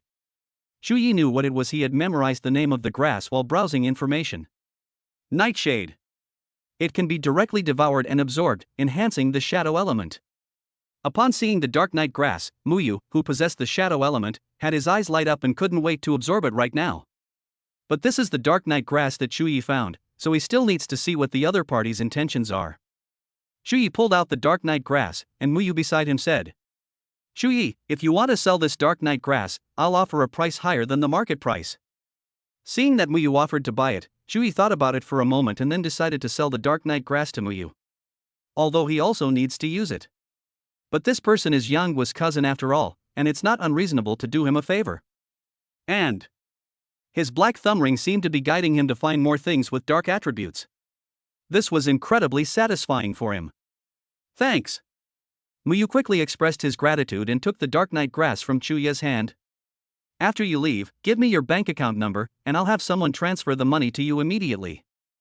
Shu Yi nodded. He had a good impression of Muyu and neither wanted to nor would he sell the dark night grass to him. Muyu looked at the dark night grass, excitedly picked a leaf and put it in his mouth. Every so often, he would pluck a leaf until he had eaten all the leaves of the nightshade grass. Shu Yi led the way, and they encountered many dark night grasses, and everyone gained something from them. At the same time, they also accidentally entered a demon's territory, but fortunately they did not disturb them. Suddenly, several hurried footsteps suddenly rang out, and the sound was getting closer and closer to them. Immediately afterwards, the running people were also running towards them. "Run!" The man at the front waved to Chu Yi and the others, signaling them that they were in danger. But they didn't know what had happened, and it was impossible for them to run away just because the other party told them to. But at this time, Chu Yi noticed something following them, something that flickered like a firefly. "What is that?" Muyu frowned and squinted at the unidentified objects that were chasing after him. "Run!" Shu Yi immediately realized what was happening and hurriedly told them to leave. This monster is called the firefly mosquito. It likes to suck blood and is also highly poisonous. Mu Nujio, Yang Guo, and the others reacted quickly and followed closely behind Shu Yi. If it were just a small group, it would be fine, but what I was seeing was a huge swarm of fluorescent mosquitoes. They dared not take the risk. If you are bitten and poisoned by a fluorescent mosquito, a large swarm of fluorescent mosquitoes will surely follow. Then you're not far from death. Shu Yi and the others ran ahead, while those who had told them to run were still behind. However, at this time, he suddenly realized something. "Shu Yi, what should we do next?" Yang Guai asked, catching up with Shu Yi. "We've fallen into their trap." As soon as Shu Yi finished speaking, the three people next to him were stunned. "What's going on?" Yang Guai asked, puzzled, while glancing behind him. "Those people have disappeared." Shu Yi's face was gloomy. The situation just now was out of necessity. Muyu looked at him. "What trap have we fallen for? Fluorescent mosquitoes will only chase after moving living things." Upon hearing Chu Ye's words, Yang Guai and the others immediately realized what was going on. Yang Guai asked, "So, those people are using us as a shield?" At this moment, Mu Nujio and the others also understood why those people had suddenly disappeared. "Damn it, these bastards!" Mu Yu suddenly cursed. Shu Yi glanced at the fluorescent mosquitoes chasing after him, pondering how to resolve this crisis. Since these fluorescent mosquitoes chase after living things, why don't we lure them to that demon's territory? Mu Nujio suggested in a moment of inspiration. Shu Yi turned his head slightly and said, "That's a good idea, let's lure them over there." Chapter 90 Footprints on the Ground. A moment later, they ran all the way and finally arrived at the territory of the Star Moon Wolves. Their arrival also attracted the attention of the Star Moon Wolves here. In an instant, upon hearing their commotion, the Star Moon Wolves all stood up. It sniffed the air and grimaced as it looked in the direction from which Chu Yi, Mu Nugio, and the others had run. "Let's go in together later, don't fall behind," Chu Yi said immediately. "This is the territory of the Star Moon Wolves. If you fall behind, the consequences are unimaginable." Before long, they had penetrated deep into the territory of the Star Moon Wolves, and at this time, many Star Moon Wolves were watching them. Suddenly, a roar came from nowhere, and the Star Moon Wolf pack suddenly charged out from both sides. Chu Yi remained calm and released his Ice-type domain, and the icy chill instantly swept around him. Even so, the Star Moon Wolf did not stop and continued to pounce on them. "Hold on until the fluorescent mosquitoes come." As soon as Chu Yi finished speaking, Mu Nugio and the other two beside him released their magic. Fire, shadow element, plant-based magic arrived in droves. With Chu Yi's Ice-type domain providing additional support, the demons were defeated one after another. Suddenly, 2 Star Moon Wolves of warrior rank emerged from the pack surrounding them. They glared at Chu Yi, Mu Nugio, and the others, their bodies transforming into streaks of starlight as they hurtled towards them like ghosts. Yang Guo and the others were shocked. They had never expected that the Star Moon Wolf would have such abilities. But the situation left them no time to hesitate. Mu Nugio released plant-based magic, but unfortunately, it was not enough to stop it from getting closer. Immediately afterwards, Yang Guo and Mu Yu unleashed their skills one after another, but it was still useless. "It's here!"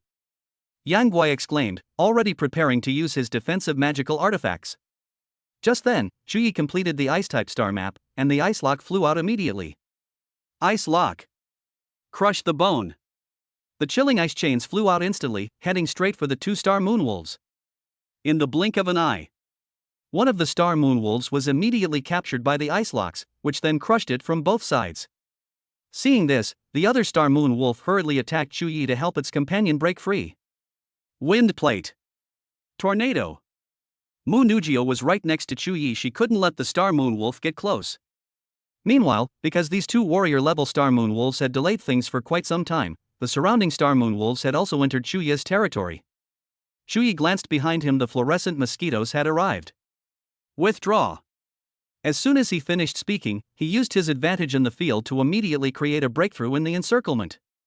Yang Guo and the others followed closely behind. The Star Moon Wolves roared and immediately chased after them. And at this moment, the fluorescent mosquitoes behind me also came at the sound, flashing and engulfing the area they passed through. "Make them stop." Chu Yi instructed them, and then completed the star map first. Flames clung to his fist, and without hesitation, he slammed his fist into the ground. Fierce Fist. Earth Sha. The leading Star Moon Wolf was instantly engulfed by flames. Yang Guo, Mu Nugio, and the others also began to unleash magic, blocking the path of the Star Moon Wolves. Walk. Seeing that the plan had succeeded, Chu Yi turned and left without daring to linger. Although we didn't see what happened when the Star Moon Wolves encountered the fluorescent mosquitoes, it's easy to guess that the Star Moon Wolf pack would meet a terrible end. Chu Yi thought that since the Star Moon Wolf pack had been attracted away, could he follow the ring's guidance to search for them? The reason he returned here in the first place was because of the guidance of the thumb ring.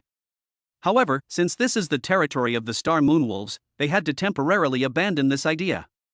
But now, they ventured deep into the territory of the Star Moon Wolf pack, just in time to search for the thing the ring indicated. As they continued running forward, Chu Yi looked around, trying to see what was there. After walking for a few minutes, they saw a large patch of night blooming cereus and stopped. This. Mu Yu stared wide-eyed at the vast expanse of dark night grass before him. "My goodness, this place is like a treasure trove." Yang Guo exclaimed in surprise. "Let's check if there's any danger first." Chu Yi wasn't in a hurry. After all, the Star Moon Wolf pack was currently fighting against the fluorescent mosquitoes. After checking, Chu Yi and the others found no danger, and there were no demons around. "It's ready to be picked." As soon as Chu Yi finished speaking, Mu Yu and Yang Guo hurriedly got to work, picking the fruit at an incredible speed. Not to be outdone, he secretly put half of the fruit into the system space while picking it. Just then, Mu Nugio was picking dark night grass when she inadvertently saw a huge footprint. "Come and see." Mu Nugio lowered her voice, not daring to speak too loudly. Chu Yi, Yang Guo, and the others were puzzled for a moment, but they still walked over to Mu Nugio's side. How could there be such a big footprint? Yang Guo was slightly surprised when he saw the footprint. Could there be another powerful star moon wolf here? Mu Yu asked, looking at them. These footprints are those of the star moon wolves, but they are larger than those of the star moon wolves. Very likely. Shu Yi suddenly frowned. It seemed they had stumbled into a tiger's den. Mu Yu continued, but judging from these footprints, it must have been a long time ago. This star moon wolf might have already gone out. He held onto a sliver of hope, but at the same time, he didn't want to give up on the dark night grass in front of him. Hurry up! Shu Yi knew the value of the dark night grass, and he didn't want to give it up. At worst, he would just expose his trump card. Despite their worries, they harvested the night grass as quickly as possible. Soon, a large patch of night grass was almost completely looted. They each had several bundles of dark night grass as thick as their thighs on their bodies. Walk! Shu Yi looked at them and felt it was time to leave. They did not return the way they came, because they were likely to encounter star moon wolves and fluorescent mosquitoes. Shortly after they left, a roar suddenly rang out from the direction they had come from. Shu Yi and the others frowned, having made a general assessment of the voice. Could it be that the demon with the footprints has returned? Yang Guo said cautiously. Very likely.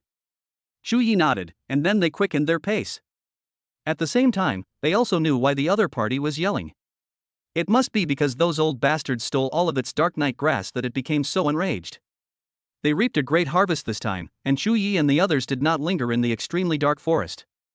Besides, it's getting late, and if we don't leave soon it will get dark, which will be even more dangerous. Shu Yi and the others began to return the way they came, going back in the same direction they had come from. Just as they emerged from the dark forest, Shu Yi suddenly sensed something was amiss.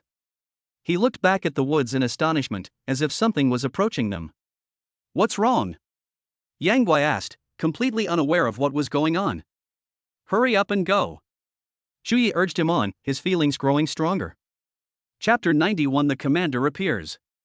Shu Yi led Yang Guo and the others up the mountain, glancing back every now and then. Suddenly, a roar immediately came from the woods behind them. And it's getting closer and closer.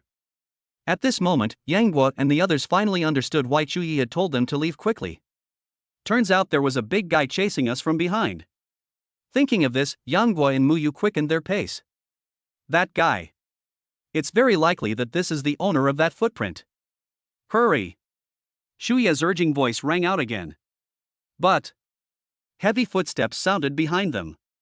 They're here. Shu Yi's expression was solemn. When he turned his head, he saw a star moon wolf that was more than 2 stories tall staring at them. Commander-in-Chief. His heart skipped a beat. He could roughly gauge the demon's strength. Mu Nujio and the others also saw the commander-level star moon wolf that appeared behind them, and their expressions became extremely solemn. But they didn't stop. Running away was their only way out. Otherwise, there is only one way out: death. Commander-level demons are not something that mid-level mages like them can handle. Damn it, how can there be a commander-level being here? Yang Guo cursed angrily, but his steps did not stop. It's my fault that you've all been ruined, Mu Yu said with some self-reproach. Shu Yi didn't speak. He looked at the star moon wolves that were already charging towards him and said, "You guys go first." Yang Guo immediately stopped in his tracks. "I'll go with you." Shu Yi shook his head. "Let's go quickly, I have a way to deal with it." But believe me. Yang Guo hesitated for a moment, then looked into Shu Yi's determined eyes, gritted his teeth and said, "We'll wait for you at the place where we camped before." Shu Yi nodded. Mu Nujio looked at Shu Yi, a hint of emotion in her eyes. To live. Mu Yu also came over and said to be careful, then left with them. As Mu Nujio and Yang Guo circled around to the other side of the mountain, Xingyue Wolf followed closely behind. But at this moment, Shu Yi also completed his magical constellation. And there are 2 of them. Soul. Discontinuing burial practices. The first thing to be completed was high-level sound magic. Terrifying sonic booms spread outwards from Shu Yi as the center. The star moon wolf abruptly stopped, clearly tormented by the sonic boom. Immediately afterwards, a wave of heat suddenly rose, and a huge ball of fire appeared above Shu Yi. Heavenly flame funeral.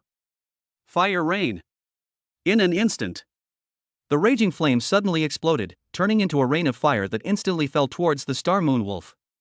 Although it is only a high-level first-tier fire magic, it has some of the enhancement of a soul seed, and its power is indeed comparable to a high-level second-tier magic. The flames instantly engulfed the Star Moon Wolf, forming an incomparably crimson sea of fire.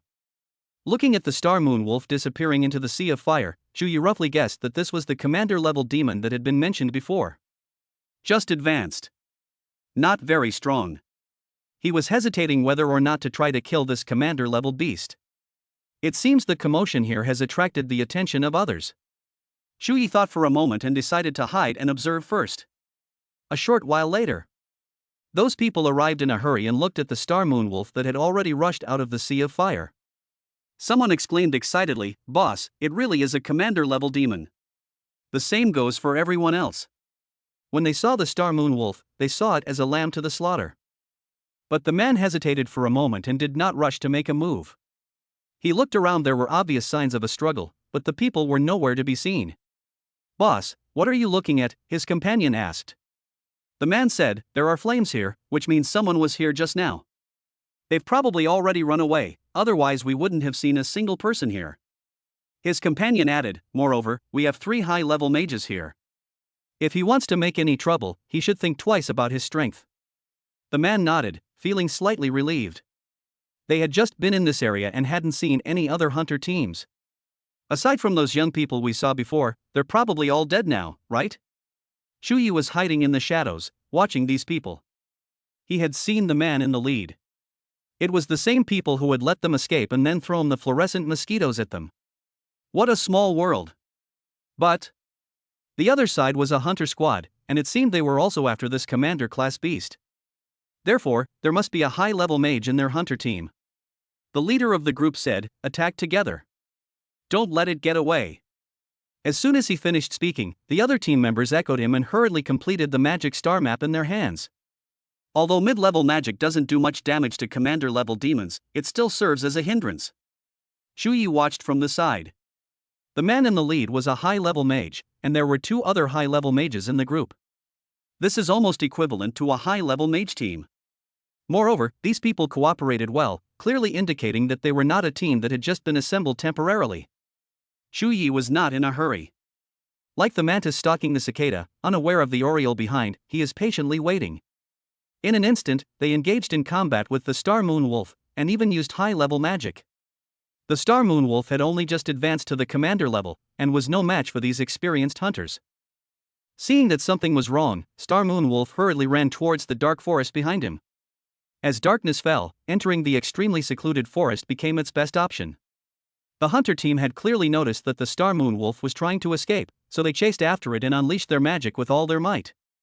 If a commander-level creature wants to leave, they really can't stop it unless they have some kind of restrictive means. "Damn it!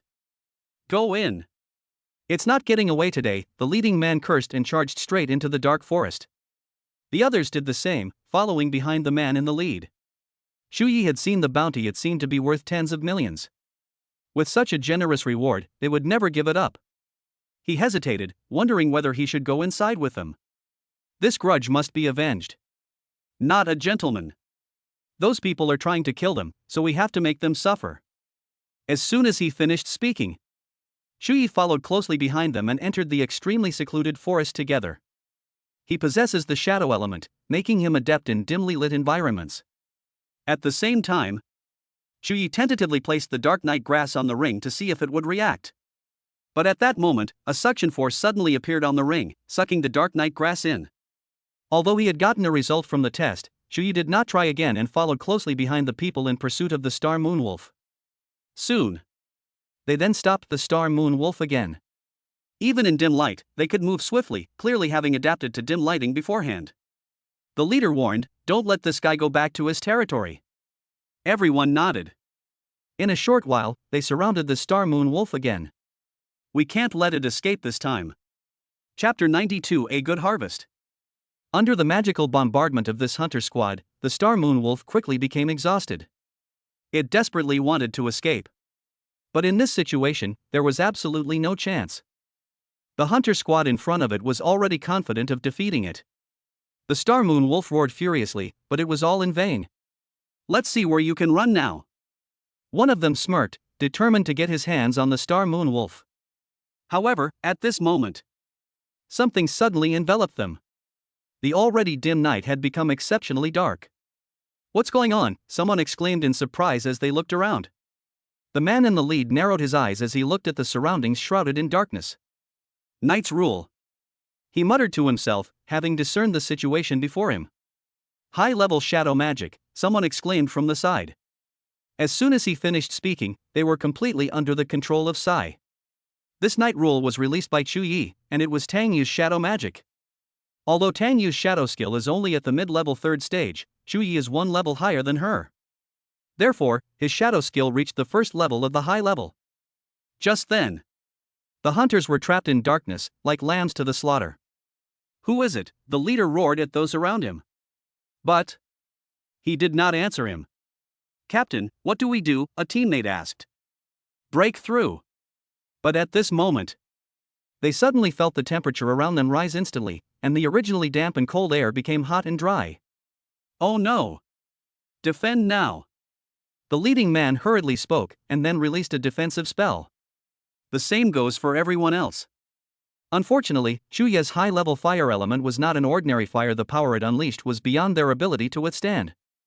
He didn't care whether they were dead or not. After all, the heavenly flame funeral bomb would leave them half dead or dead.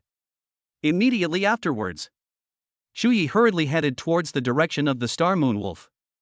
Without the hunter squad's help to encircle and annihilate them, the Star Moon Wolf moved freely in the darkness. It is inherently a shadow element, allowing it to move freely in the darkness. However, Chu Yi followed. The Star Moon Wolf has already been injured by the hunter team, and killing it now would be a piece of cake. That's why he chose to make his move at this time. Chu Yi's figure darted about, heading straight for the Star Moon Wolf. It's getting closer and closer. The Star Moon Wolf also sensed the danger. Even so, the injured creature couldn't escape Chu Yi's grasp.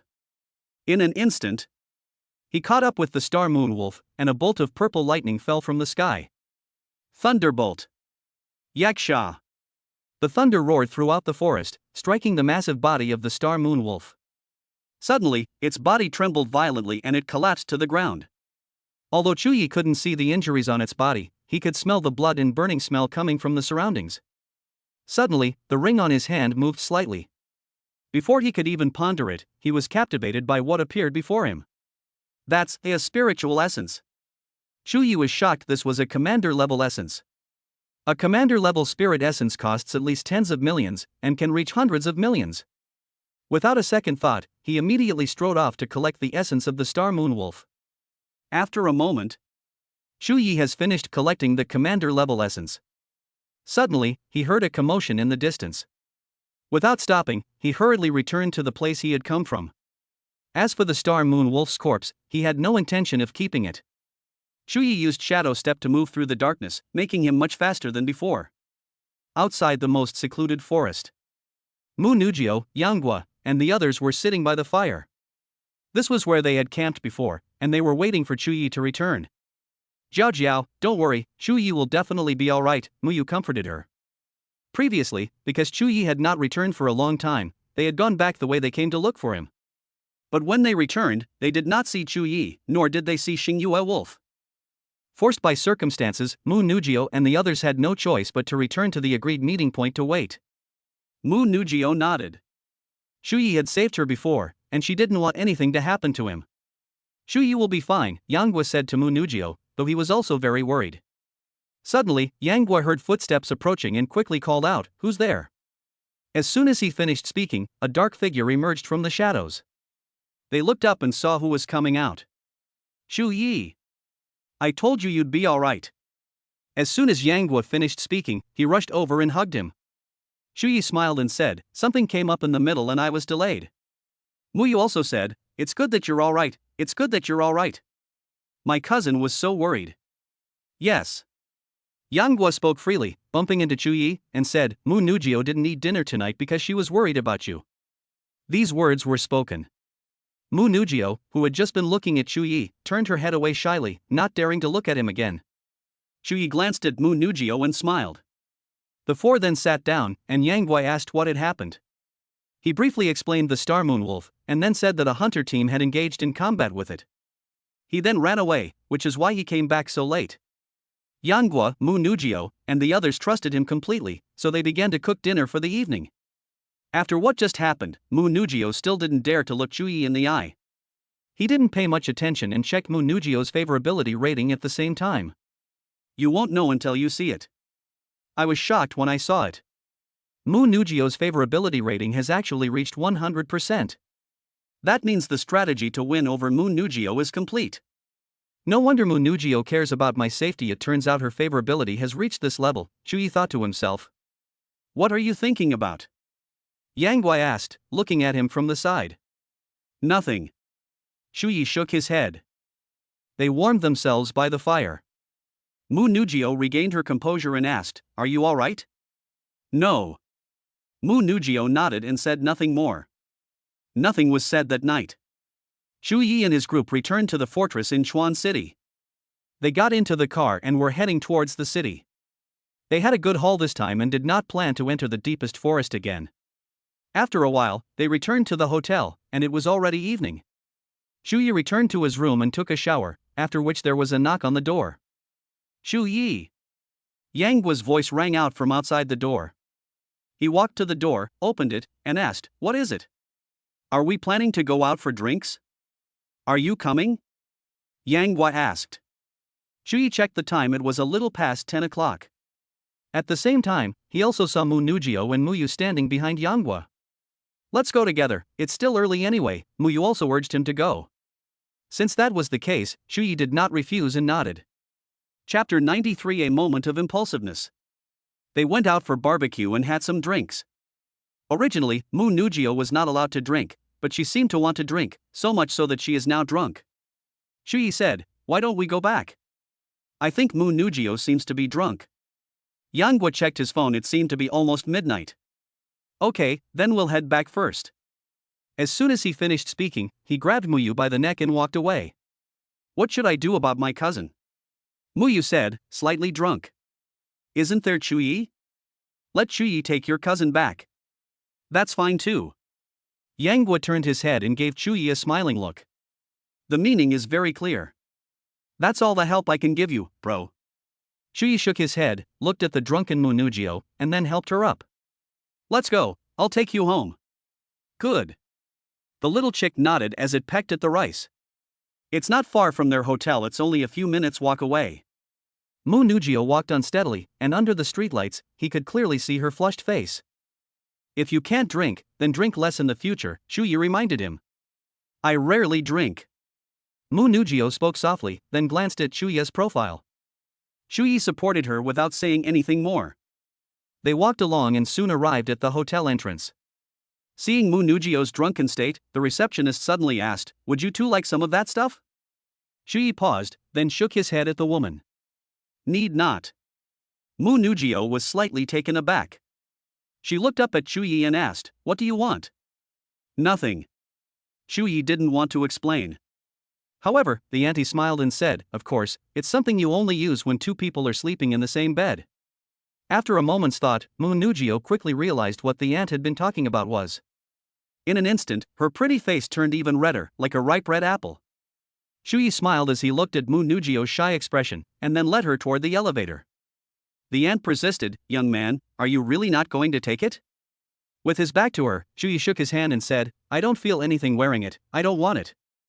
Upon hearing his words, Mu Nugio quickened her pace, as if she understood.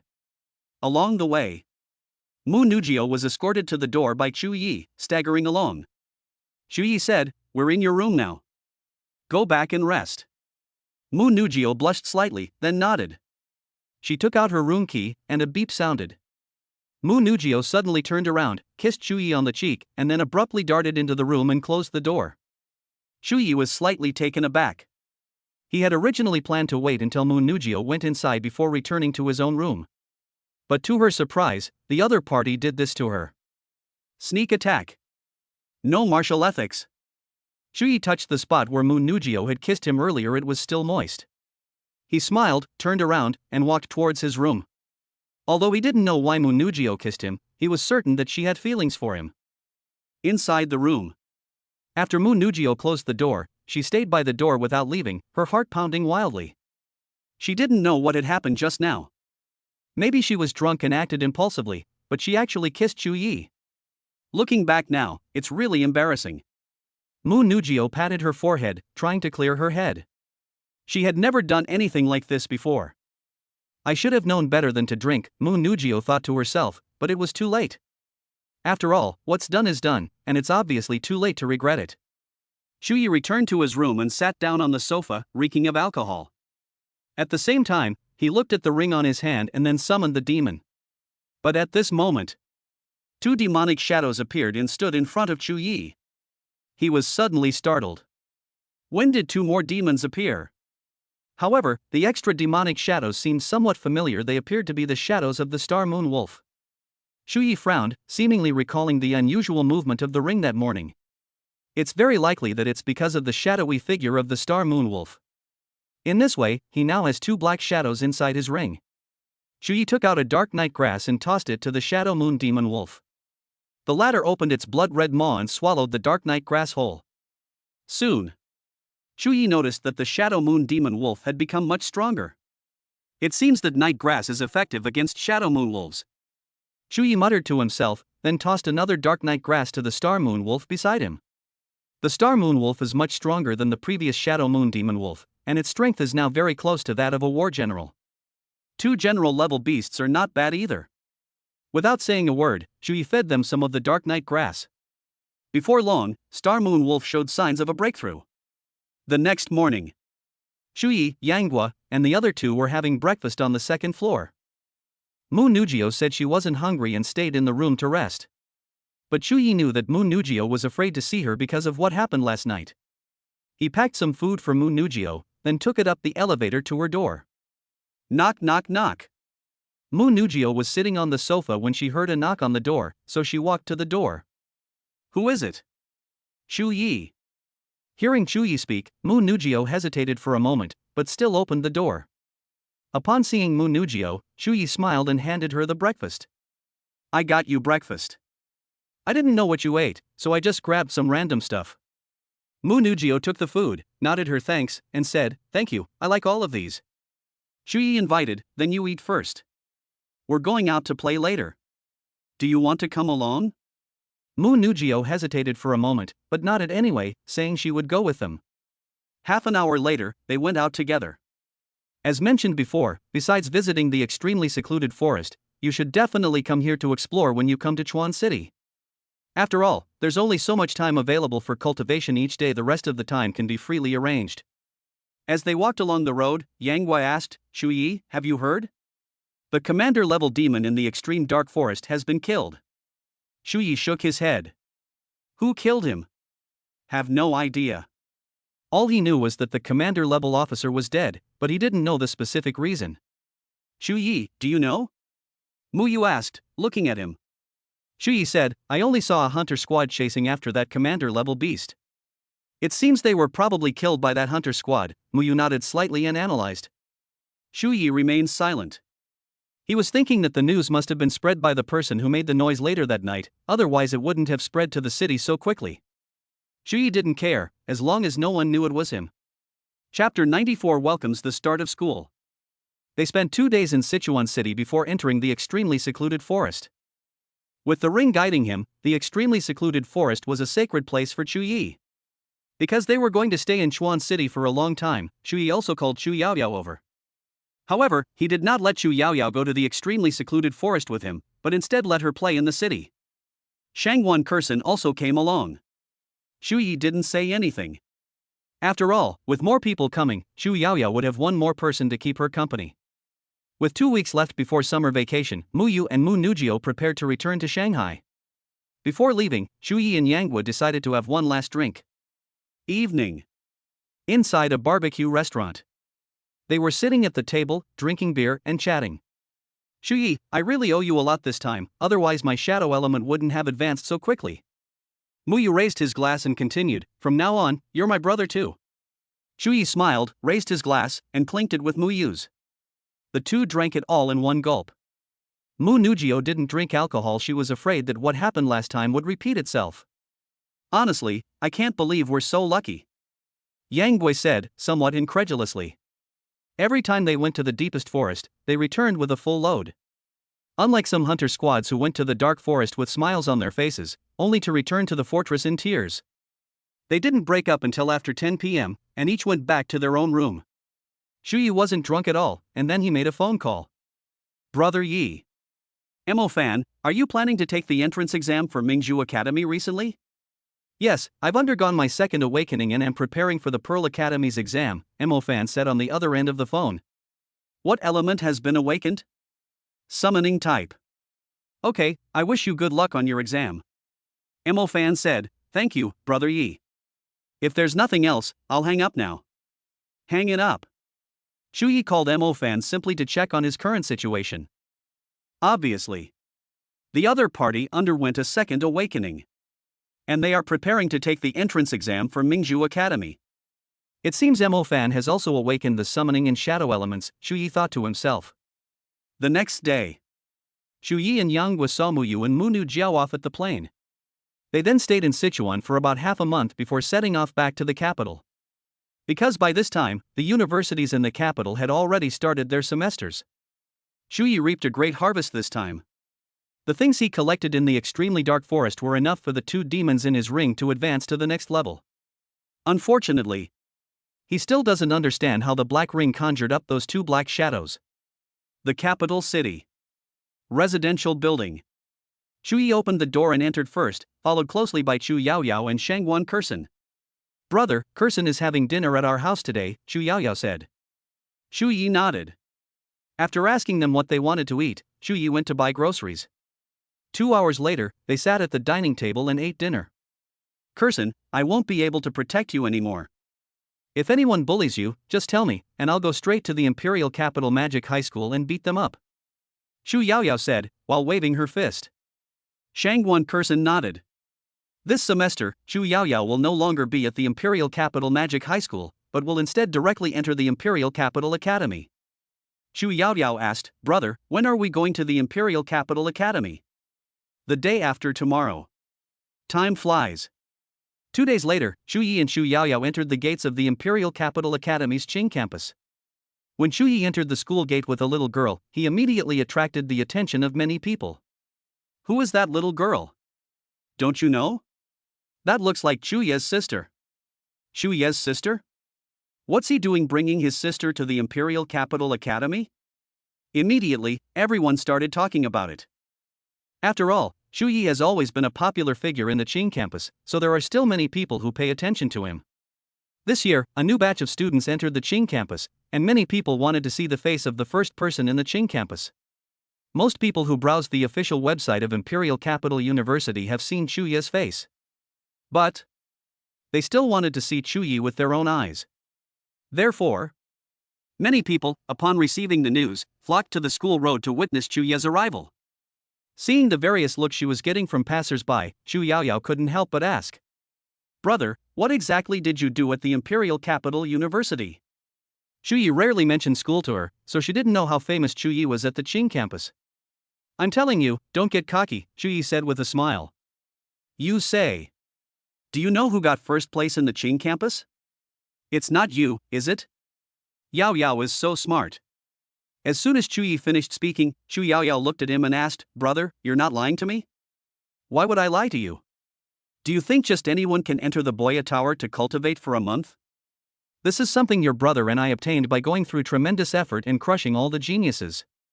Chu Yi said. No wonder there were so many hateful looks in those eyes just now, Chu Yaoyao suddenly realized. Cough cough. Chu Yi coughed twice, pretending not to hear. At this time, Chu Yaoyao watched Chu Yi's figure and silently thought to herself, Brother, what you did, I will definitely do too. What are you standing there for? Hurry up and come with me. Chu Yi waved to Chu Yaoyao behind him. A short while later, Chu Yi took Chu Yaoyao to the counselor of the Space Department to report for duty. He smiled and said, Teacher Lu, I'll have to trouble you with my sister. It's nothing. Chu Yi said a few words to Teacher Lu before bidding farewell to Chu Yaoyao and leaving the office. Back in the dorm, Yang Wei was already inside. When he saw Chu Yi enter, he smiled and said, Chu Yi, you're amazing. Even Mu Yu's cousin is completely infatuated with you. What's wrong? Yang Gua smiled and said, Mu Yu invited us to Shanghai? He's asking if you want to go? Shu Yi thought for a moment and finally said, "We'll see how things go then. After all, it's only the beginning of the semester, and there's a lot to do." 2. Yang Guo nodded. At the same time, he leaned close to Chu Yi and said with a smile, "Aren't you and Mu Ningxue childhood sweethearts? What about Mu Nujio? Is there a connection between these two things? Then you have to choose one of the two?" "Only children make choices, so I want both." "So this is what Chu Yi is like." Yang Guo gave Chu Yi a thumbs up. In the days that followed, apart from the increase in new courses and class hours, daily campus life was monotonous. He has almost used up everything he obtained in the Dark Forest. The Shadow Moon Wolf was almost a great general, while the Star Moon Wolf was already a great general. He doesn't need to cultivate, so he can only raise these two shadowy demons. Only. He had not tested the strength of these two demons. I wonder if they will be different when they are fed compared to before. Chapter 95 Criminal Counterattack. Shu Yi thought to himself that if he had the chance, he could test the strength of these two demons. The first month of classes at the Imperial Capital Academy are mandatory, so everyone has to stay at school. For the next 3 months, students are free to arrange their time as they wish. Those who need to learn can learn, and those who need to go out can gain experience. But most people wouldn't do what Shu Yi and Yang Guo did, since they didn't want to take any risks. Therefore, Shu Yi was able to complete the task so smoothly when he was aiming for 100 kills. Therefore, he has always valued real-world experience. The sparring between the students was nothing more than a game of make-believe. Only by experiencing life and death can a person truly grow, but death is also possible. Chu Yaoyao has been diligently cultivating during this period and basically doesn't seek out Chu Yi unless absolutely necessary. Shu Yi felt that continuing down this path of despair was not a solution and that he needed to find a job. 2 days later, he received a call from Tang Yu.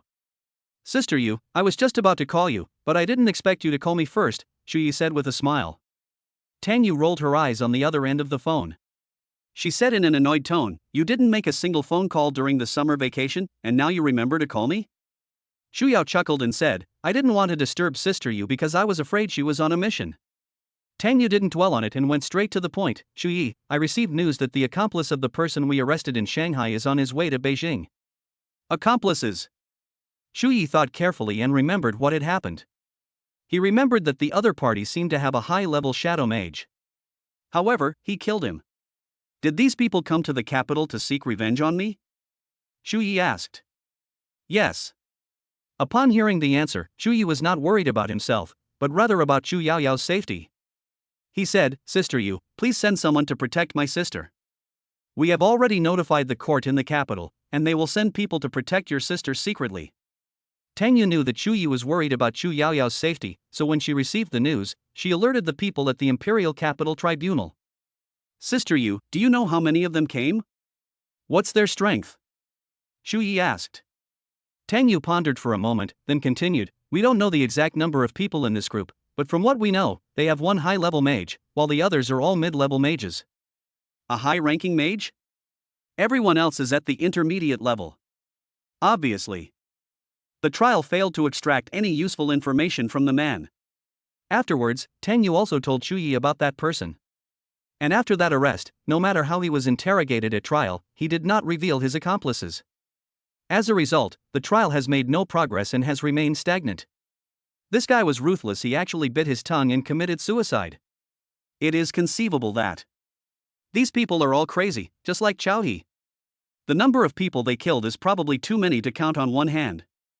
So they have no idea how twisted their minds have become. Only.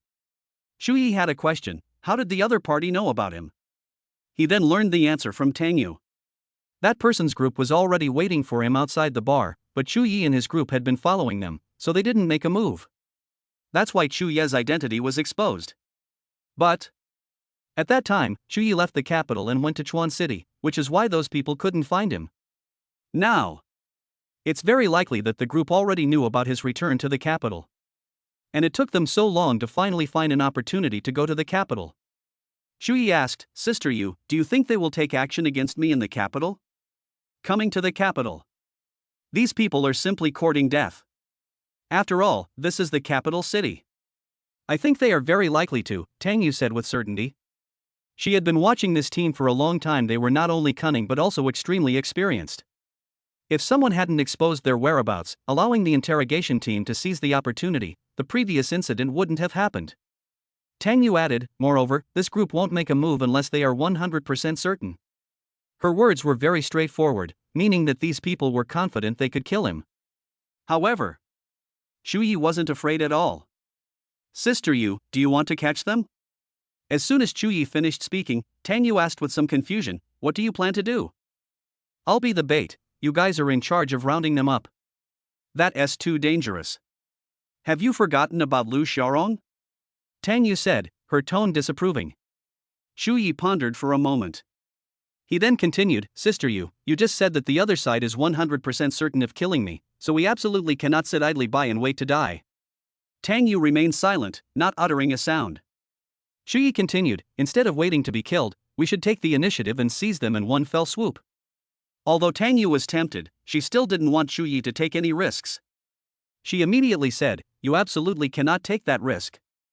How about your judgment council gives me a few more defensive magical items, then I'll be fine. Upon hearing this, Tang Yu burst out laughing. She said, so that's what you were planning. How about it? One group for one defensive magic item, isn't that a great deal? Shu Yi said with a smile. Tang Yu shook her head again, it still doesn't work. There are high-level mages on the other side, and the defensive magic items used by mid-level mages are completely ineffective. Seeing that Tang Yu refused, Shu Yi had no choice but to reveal another trump card. Sister Yu, actually there is another element besides fire, lightning, and ice. What department? Shadow element. Tang Yu was slightly surprised when she heard this, not expecting that Shu Yi had a hidden magic ability. What level are you in the shadow element?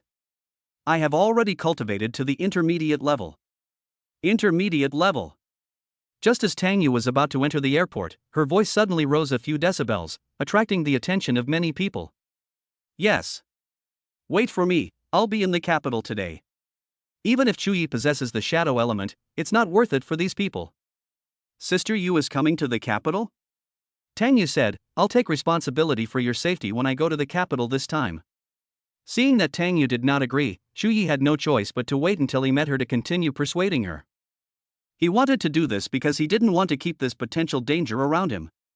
It would be fine if it were just him alone, but he also has a younger sister. Therefore, such danger. He had no choice but to nip it in the bud. In the afternoon, Tang Yu arrived at the capital airport. Shu Yi originally wanted to pick her up, but Tang Yu told him to stay at the Imperial Capital Academy and not go out. After leaving the airport, Tang Yu went straight to the Imperial Capital Academy, where she also met with Chu Yi. Has Sister Yu eaten yet? I'm not hungry, tell me about your situation first. Shu Yi nodded and followed Tang Yu as they strolled along the school path, discussing the topic at the same time. Chapter 96, Taking Action in the Dark. The previous chapter was blocked and is currently being edited. Shu Yi and Tang Yu talked until evening, but she still told him to give up the idea. Sister Yu, how about we have a competition? Shu Yi said to Tang Yu. How do you want to compete? Shu Yi continued, don't you also have the shadow element? If you can't catch me, you'll have to agree to my plan this time. If Tang Yu doesn't agree, he'll have to take matters into his own hands. But if that's the case, others will guess that it might have been him who did it. Therefore, this was the only way Chu Yi could get Tang Yu to agree to his request. Tang Yu hesitated for a moment before saying, okay, but if you lose, don't bring this up again. Okay. Chu Yi and Tang Yu's eyes met. Immediately afterwards, Chu Yi was the first to move. He transformed into a black shadow and disappeared into the night. Tang Yu glanced at him and followed closely in Shu Ye's direction. After chasing for a few minutes, she suddenly frowned. His shadow magic is that strong? Tang Yu looked at Chu Ye's figure in surprise. Sister Yu, if you can't catch up with me, I'll use all my strength. Chu Ye's voice suddenly rang out. Tang Yu took a deep breath. She was somewhat angered by Chu Ye's retreating figure. Her shadow arts cultivation had reached the third level of the intermediate stage, and even Chu Yi couldn't catch up with her. At this moment, Tang Yu had already used all the power of the shadow element, but she still couldn't catch up with Chu Yi. How could this be? Just as she was distracted, she looked up and found that Chu Yi had already disappeared. Tang Yu randomly chose a direction, but did not see Chu Yi. She stopped, looked around, and said, "Where did that guy go?" Suddenly, Tang Yu sensed danger and hurriedly fled into the distance. When she turned around, she saw several giant shadow spikes left in the spot where she had been before. Tang Yu turned her head and saw Chu Yi not far away. "Your shadow magic." "Sister Yu, what's wrong?" Chu Yi asked Tang Yu with a smile. Tang Yu fell silent. Chu Yi had just given her quite a few surprises. She was originally a shadow elementalist, yet she was powerless against Chu Yi. What Tang Yu didn't know was that Chu Yi's shadow skill was high level, while hers was only mid-level, 3rd grade. In this way, she was no match for Chu Yi. This is also why Chu Yi made a bet with Tang Yu. He was certain that Tang Yu was confident she could capture him, which is why he slowly lured her into his trap. Obviously, Tang Yu has fallen into the trap. And she lost too. "I agree to your plan." Tang Yu saw Chu Yi's strength and did not insist any further. She continued, "But there's one thing, if you want to act as bait, you have to do it at night." "No problem." Chu Yi replied with an OK sign. Chu Yi and Tang Yu continued to discuss the plan. Tang Yu was worried because if she wanted to lure those people out, she had to give them a chance. Therefore, they had to remove the protection around Chu Yi, which would put him in danger as well. This is also why Tang Yu has never agreed to Chu Yi's request. But when she saw that Chu Yi had the ability to protect himself, her worries were not so heavy. Even she, being a shadow element user, couldn't catch up with Chu Yi, let alone those thugs who weren't even as strong as her in the shadow element. Because he needed to lure those people into attacking him, Chu Yi usually chose to go out and play with Yang Guo at night. "Chu Yi, why have you been wanting to go out and have fun these past few days?" Yang Guo asked suddenly, turning around as he was driving his luxury car. "I'm doing something that could be dangerous," Chu Yi said, intending to confront Yang Guo. "What's up?" Yang Guo asked in confusion. Chu Yi said, "I've been targeted by some criminals, and they might very well try to harm me." Upon hearing this, Yang Guo frowned and asked, "What can I do?" "You don't need to do anything, just pretend nothing happened." As soon as Chu Yi finished speaking, Yang Guo, who was standing next to him, fell silent.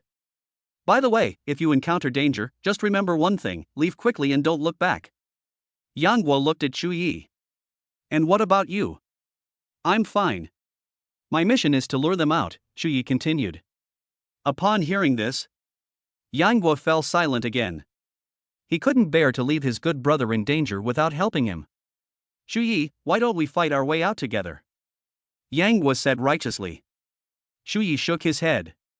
"No, my mission is not to fight them head-on, but to act as bait and lure them into a trap." "But if that is the case, you'll definitely be in danger," Yang Guo said, shaking his head as well. "I have a way to escape."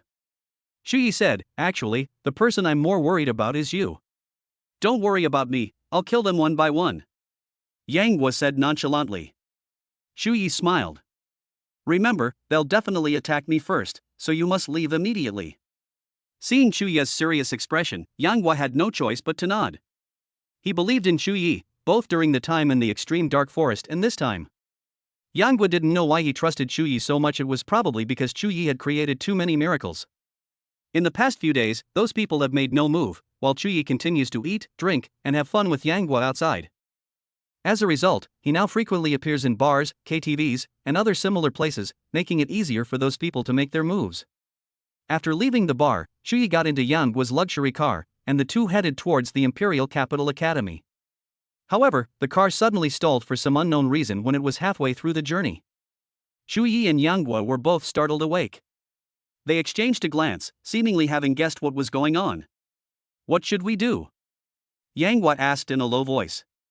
Chu Yi said, "I'll say 1, 2, 3, and you immediately abandon the vehicle and run away."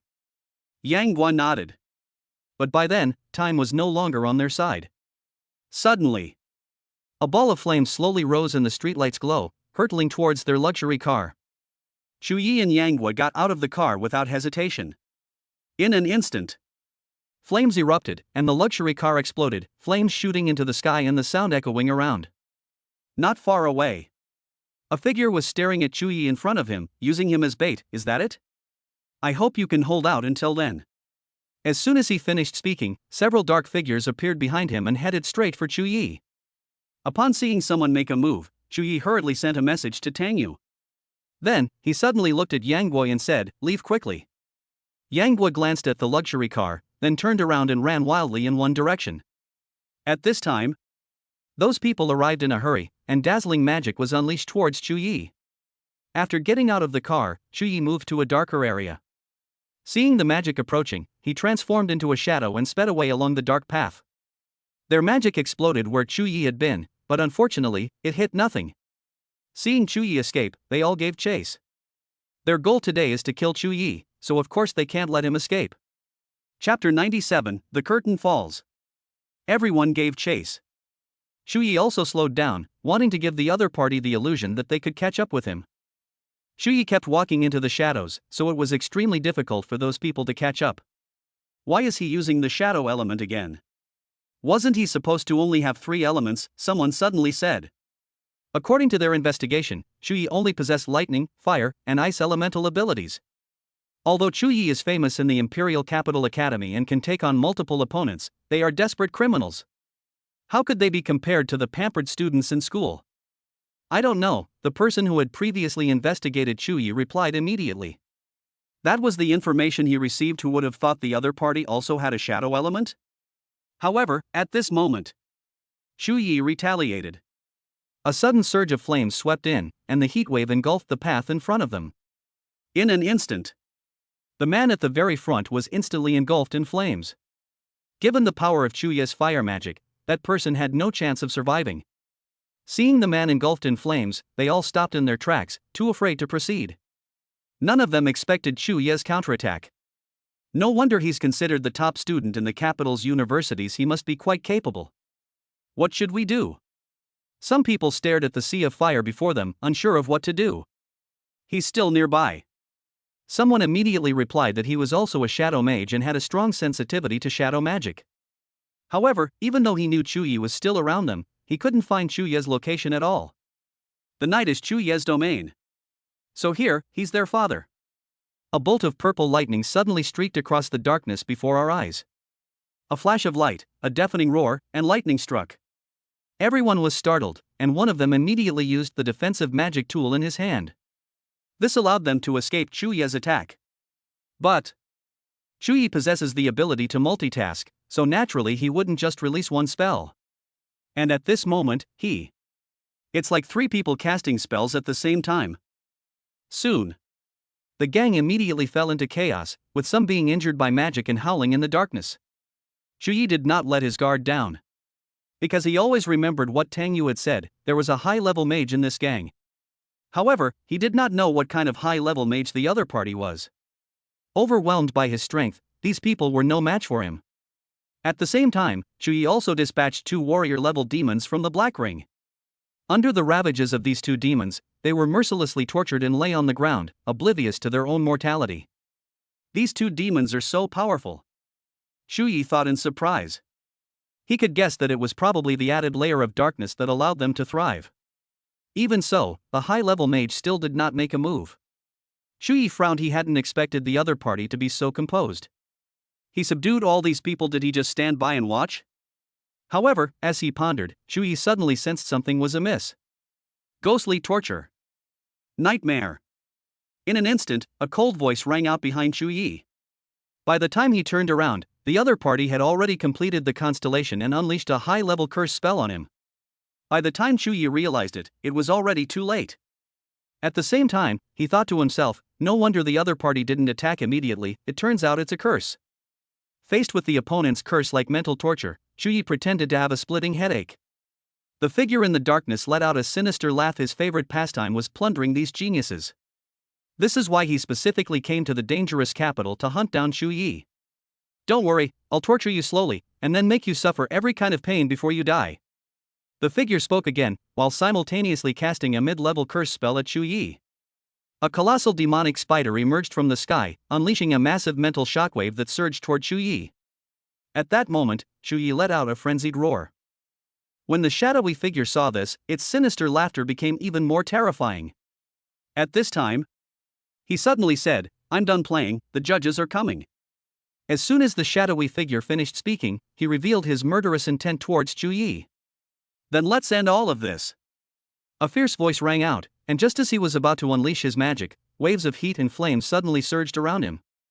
This is The shadowy figure was illuminated by the firelight, and a tall, muscular man appeared before Chuya's eyes. Fierce Fist. 9 palaces. In an instant, the tall, strong man summoned his defensive magical artifact. 9 pillars of fire shot into the sky, scalding flames rolled around him, and waves of heat enveloped him. He thought he was sure to win, but he never expected it to turn out like this. Through the flames, the tall, muscular man could clearly see that Chuyi was no longer in pain. Instead, he appeared calm and composed. How is this possible? The tall, muscular man was unbelievable. His curse system was absolutely flawless. So, it's highly likely that the other party's mental strength is superior to his. Or perhaps he possesses magical artifacts that can withstand mental attacks. However, the current situation is very unfavorable to him. If he does not leave, the trial will arrive immediately. Only. Chuyi unleashed one spell after another upon him, which truly gave him a headache. He was careless this time. Chuyi hadn't expected that his opponent would be a curse user. What I didn't expect was that the other party's spiritual realm was actually inferior to mine. This gave him an opportunity to take advantage of the situation. At the same time, it made the other party lower their guard. Finally, through an unexpected turn of events, the man was left in a predicament by feigning weakness to outmaneuver the cunning. His intention was not to kill the tall, strong man, but to keep him there and wait for Tang Yu and the others to arrive. Once reinforcements arrive, those people will definitely have no chance of escaping. This is the capital city. There are many experts here. This person is only of a high rank, so how could he possibly escape the grand gift they had carefully prepared for these people? Seeing that it was almost time, Chuyi didn't dwell on the matter any longer. He turned and fled into the distance. The tall, muscular man, who had been relentlessly attacked by Chuyi, was slightly taken aback. He hadn't expected the other party to give up so decisively. However, just as he was about to leave, many figures appeared around him. Looking at the people in front of him, the tall, strong man had already guessed why Chuyi had suddenly left. But he also had doubts. But it doesn't matter anymore. Take it down. The man flying in the air cast a cold gaze at the tall, muscular man. Suddenly, several figures emerged and blocked all of the tall, strong man's escape route. He had nowhere to go. Chuyi continued to disappear into the darkness, and he knew what would happen next without even having to guess. Emerging from under a street lamp, Chuyi opened his phone and looked at the message Yang Gui had sent. Yang Gui was safe and was not being targeted by those people. Chuyi replied with a message to reassure the other party. He walked out onto the street and looked at the passing vehicles, saying, "This matter can be considered to be over." Chapter 98, 2 chapters combined. Chuyi was standing on the road when his phone suddenly rang. He took out his phone and looked down to see that it was Tang Yu who had answered the call. As soon as the call connected, Tang Yu asked anxiously, "Chuyi, are you alright?" Chuyi could tell that Tang Yu was genuinely worried about him. "Fine. It's alright, where are you?" At this moment, Tang Yu was at the scene where she had just captured the cursed creature when she called Chuyi.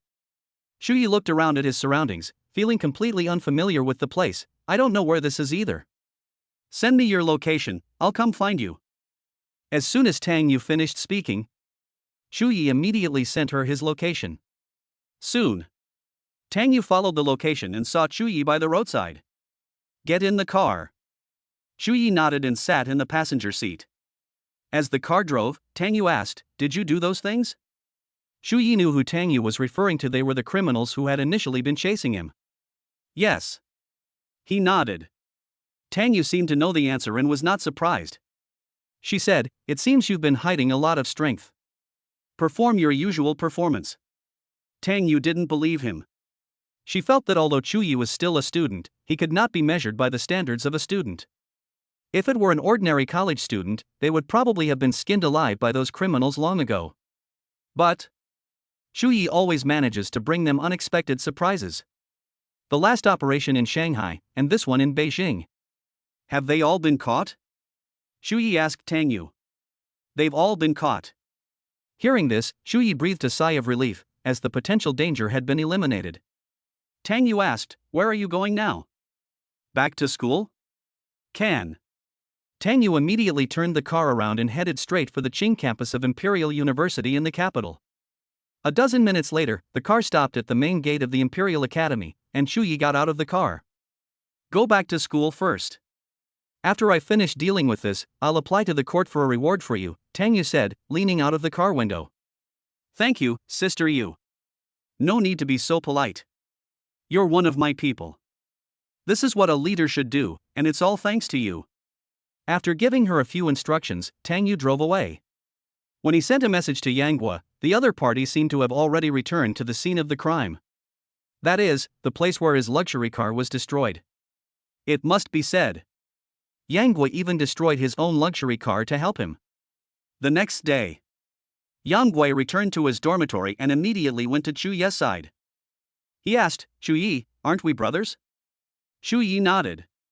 Do you have another identity? Yang Guo asked expectantly. Considering that Yang Guo was one of his own, and that he had lost his beloved car because of him, Chu Yi told him about his identity in the tribunal.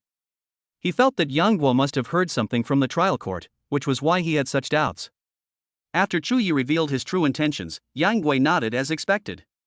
If it weren't for the connection with the trial, how could I possibly have any dealings with those desperate criminals? Do you want to die?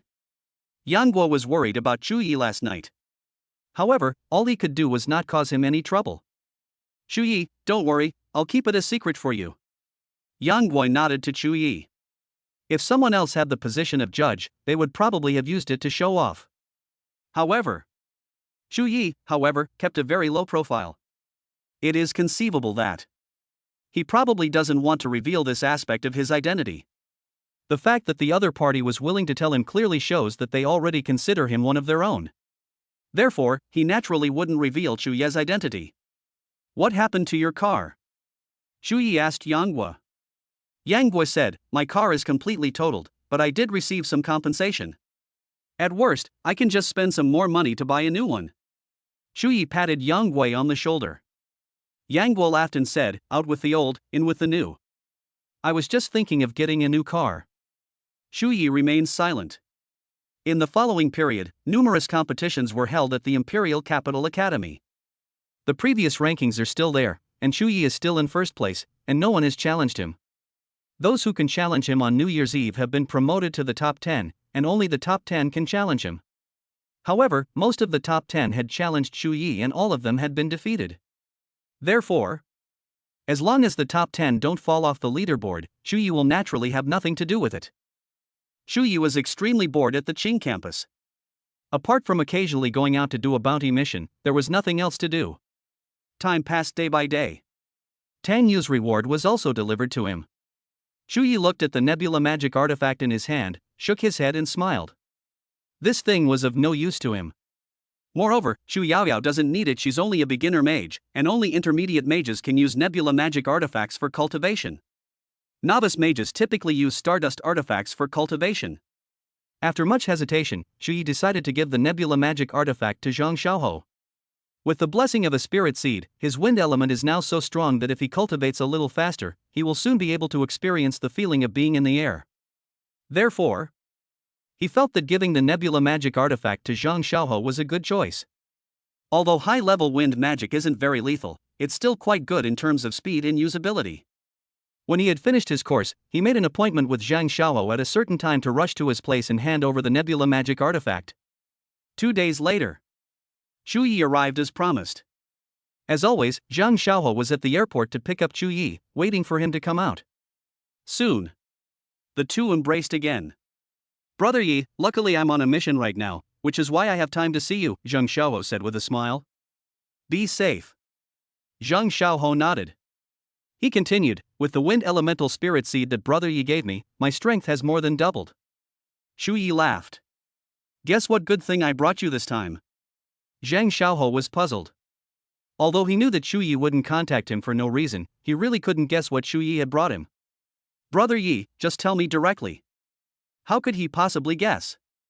Chu Yi smiled and pretended to take something out of his backpack. Then, he took the nebula magic artifact from the system space and handed it to him. When Zhang Xiaohou saw the nebula demon artifact, his eyes widened in surprise. Brother Yi, this thing. This is for you. Zhang Xiaohou was startled. Brother Yi, you should keep this nebula demon artifact for your own cultivation.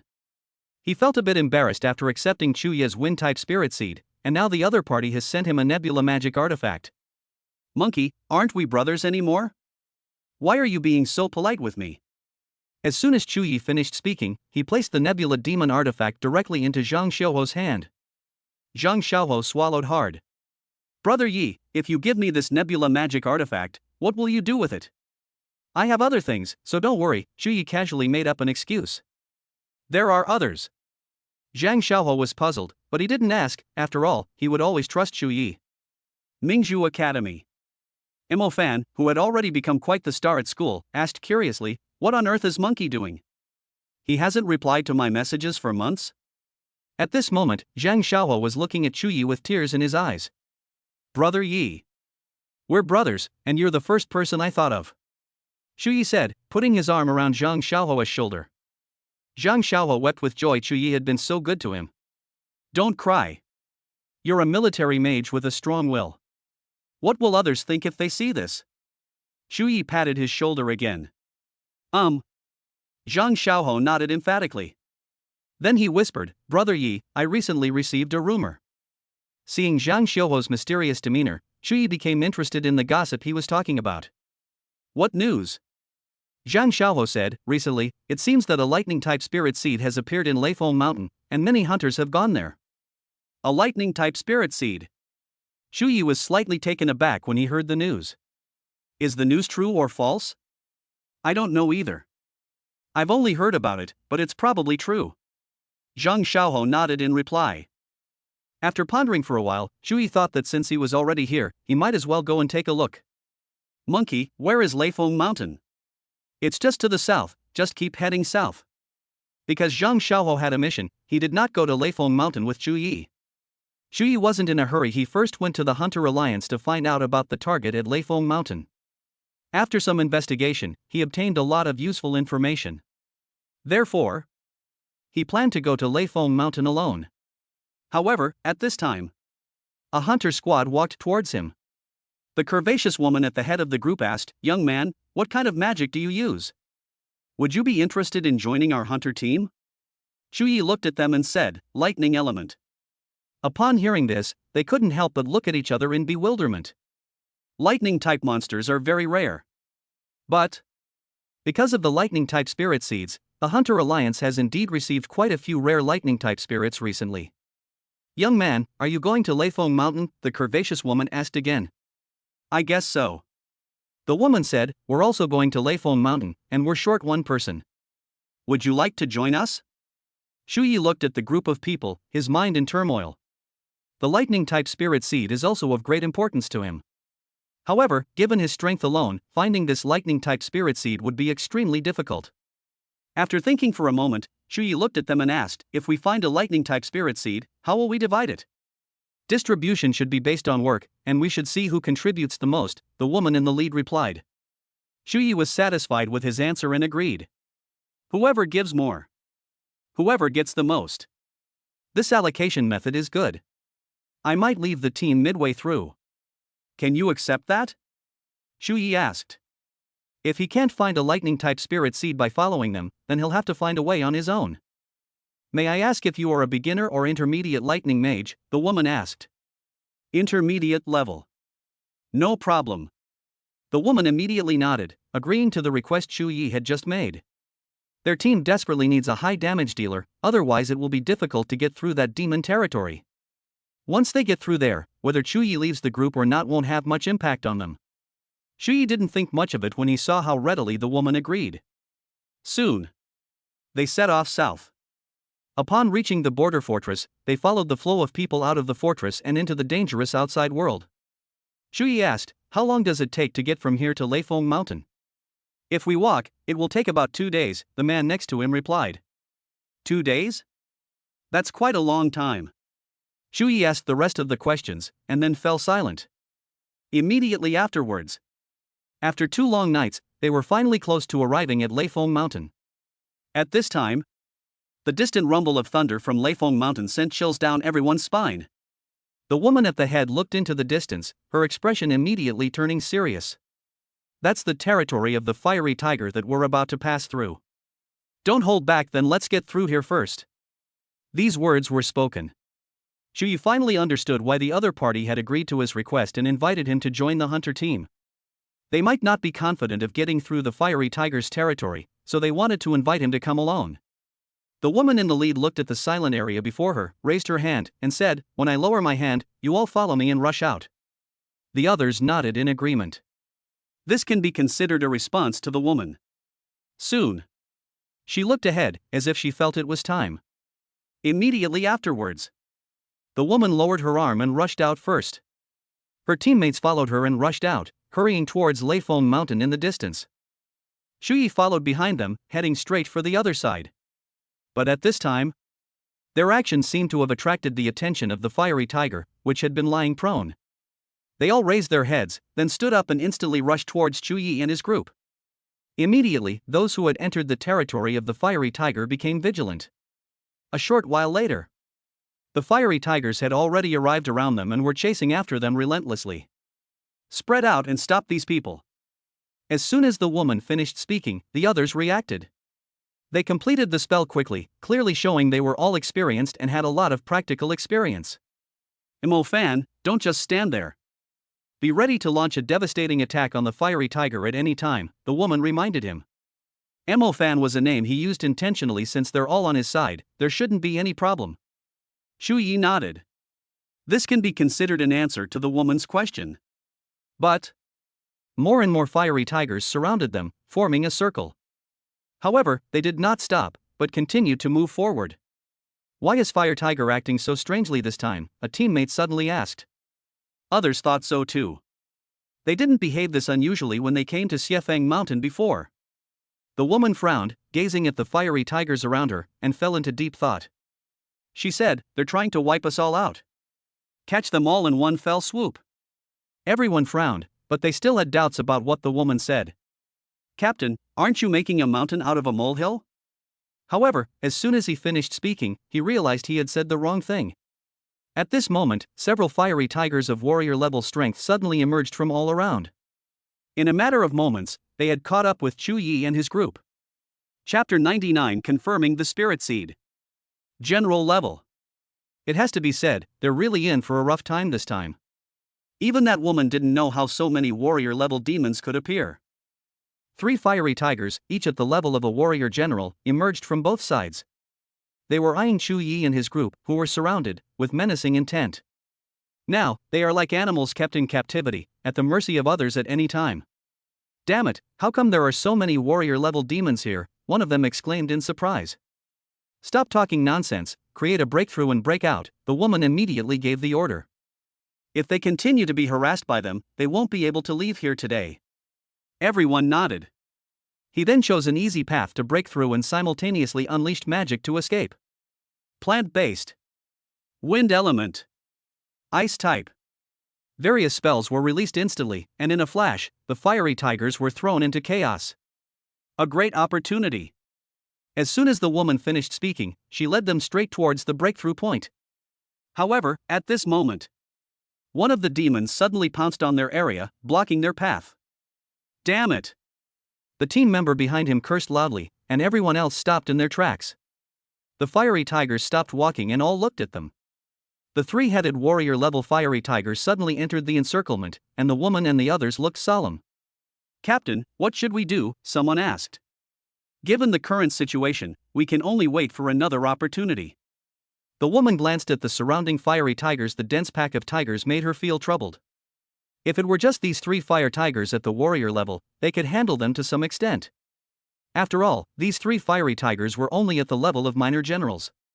But the surrounding servant-level fiery tigers, however, would cause them considerable trouble. One of them said, if the captain could become a high-level mage, he wouldn't have to suffer in silence anymore. Looking at the situation before him, Shuyi realized that he had no choice but to expose himself. "Let's attack together." As soon as he finished speaking, the person next to him was slightly taken aback. Immediately afterwards, as they watched Shuyi complete the fire element star map, a wave of heat suddenly swept over them. Fierce Fist. 9 palaces. Flames suddenly swept across the surroundings, and 9 pillars of fire shot into the sky in an instant. Shuya's teammates were stunned when they saw this, but they quickly came to their senses. They seemed to see a glimmer of hope. The woman from before was the first to react. He quickly completed his ice-type star map, and ice chains flew towards the surrounding fire tigers. In an instant, they immediately reversed the previously precarious situation. Fierce Fist. Earth Sha. Chu Yi was extremely familiar with the effects of fire magic. In an instant, raging flames erupted from the cracked ground like a giant wave. The warrior-level fiery tiger, which was standing still, was instantly engulfed by flames, and firelight erupted all around it. Flames flew everywhere. However, since these are all fire attribute demons, fire magic can affect them, but to kill them, even stronger magic is needed. Just as the surrounding fiery tigers were almost completely wiped out, a furious shout came from afar. The woman frowned and immediately said to Chu Yi and the others, "Get out of here right now." Chu Yi nodded immediately. He also heard a roar coming from afar. This is definitely a demon of the commander level. Without saying a word, the group quickly followed the woman away from there. The remaining fire tigers did not pursue them, as they were all quite injured. After leaving the territory of the fiery tiger, the woman stopped and turned around, suddenly letting out a sigh of relief. Fine. The same goes for everyone else. At that moment, a panting, obese man looked at Chu Yi. "You're pretty good, young man." He gave Chu Yi a thumbs up. If Chu Yi hadn't intervened, they might not have escaped this calamity. Only, to their surprise, wasn't Chu Yi a mid-level lightning elementalist? How come even fire-type characters are so strong? Mo Fan, you specialize in fire magic, right? The woman asked. Chu Yi's fire element is so strong that she thinks lightning element is only a secondary cultivation. Almost. Chu Yi himself didn't know what his major was, he just assumed whichever he was strongest at was his major. Almost. They looked at each other, not understanding what almost meant. However, escaping death also increased everyone's goodwill towards Chu Yi. What's more, Chu Yi just saved their lives. It can be considered a life-saving favor. "Let's go, let's keep going," the woman in the lead said again. Although they arrived at Leifeng Mountain, the mountain is so vast that finding a lightning-type spirit seed here would be extremely difficult. So, there's probably still an element of luck involved, otherwise, it would have taken forever. Chu Yi walked behind, knowing he could leave the group at any time, so he didn't have much contact or interaction with these people. The woman in the lead was named Huang Shang. She was not only the captain of the team, but also the strongest member of the team, with her ice magic reaching the third level of the intermediate stage. The chubby guy next to him who kept talking to him was called Fatty Tiger. The name sounded a bit childish, but he was actually a middle-aged man in his 40s. Fatty Tiger asked, "Brother Mo Fan, you're so young, you must still be in school, right?" "Yes." Chu Yi nodded. Fatty Tiger flattered, "No wonder, with your abilities you must be one of the best in the academy, right?" "I guess so." Chu Yi nodded again. The two continued chatting, but most of the topics were initiated by Fatty Tiger. Soon, the group finally entered the outer perimeter of Leifeng Mountain. Leifeng Mountain. The mountain ranges stretch endlessly, with Xiefeng Mountain at the very center. Therefore, this place was also named Xiefeng Mountain. Although a lightning-type spirit seed from Leifeng Mountain made a move, this is just speculation among many people. Finding lightning-type soul seeds usually requires specialized equipment. This is also why Chu Yi chose to join a hunter team. All I saw was, one of them was holding equipment, preparing to examine the surrounding environment. If there is a fluctuation of lightning elemental power, it means that a lightning-type spirit seed is likely nearby. Only, they searched many places, but still found nothing. Chu Yi knew, of course, that lightning-type spirit seeds couldn't be found so easily, otherwise, they would have been commonplace long ago. It was evening. The group chose a place to set up camp. Sitting by the campfire, Chu Yi looked at Fatty Tiger and asked, "Uncle Fatty, do you have any definite news about the spirit seed?" Fatty Tiger thought for a moment. Yes, there was a lot of thunder at Leifeng Mountain before, and many people who came to Leifeng Mountain heard it. Before us, something like this happened, and then someone found a lightning-type spirit seed in Leifeng Mountain. That's why so many people wanted to come to Leifeng Mountain to find lightning-type spirit seeds as soon as this news came out. As Chu Yi listened to what Fatty Tiger had to say, he had already gotten the answer he wanted. That means there is definitely a lightning-type spirit seed in Leifeng Mountain. Chapter 100 Thunder-Patterned Wolf Pack. Because Chu Yi was stronger than their captain, these people began to respect him. At the same time, he was also their savior, and they were still somewhat grateful to him. One night passed. They set off again and spent the morning testing at Leifong Mountain, but still found nothing. Fatty Tiger said, "What a pity. If those thunderclaps were still heard, we could definitely find the exact location." The lightning-type spirit seed can trigger a heavenly lightning effect, which is why there was a lot of thunder before. Only. All they had information about was that a spiritual seed had appeared on Leifong Mountain, but they didn't know its exact location. "Holy crap, it's raining," someone suddenly said. Shuyi raised his head and looked at the rain pouring down. His vision became blurred, and he couldn't see very far. "Captain, given this weather, should we continue searching?" Fatty Tiger asked. Looking at the situation before him, Huangshang thought for a moment and then said, "Let's search for another day. If we don't find anything, we'll leave Leifong Mountain immediately. The situation is extremely dangerous. They cannot see their surroundings and could encounter danger at any moment. Therefore, they must be 100% vigilant, otherwise they won't have time to react if they encounter danger." Just as they were about to set up camp after another afternoon of searching, a deafening clap of thunder suddenly echoed around them. "Thunder," someone exclaimed, standing up immediately. Huangshang and Fatty Tiger were in the same position, listening to the thunder. But the thunder only occurred once. They just missed it. They couldn't tell where the thunder was coming from at all. However, Shuyi, knew. Because of his own musical constitution, he is very sensitive to sound. "Over here," Shuyi said, pointing in a direction. Immediately, Huangshang and the others all looked at him. The former asked, "Mo Fan, are you sure?" Shuyi nodded. "All right, let's go now." As soon as Huangshang finished speaking, he led everyone over. Shuyi followed closely behind them. As night fell, a light rain began to fall. They were extremely vigilant with every step they took, daring not to be careless in the slightest.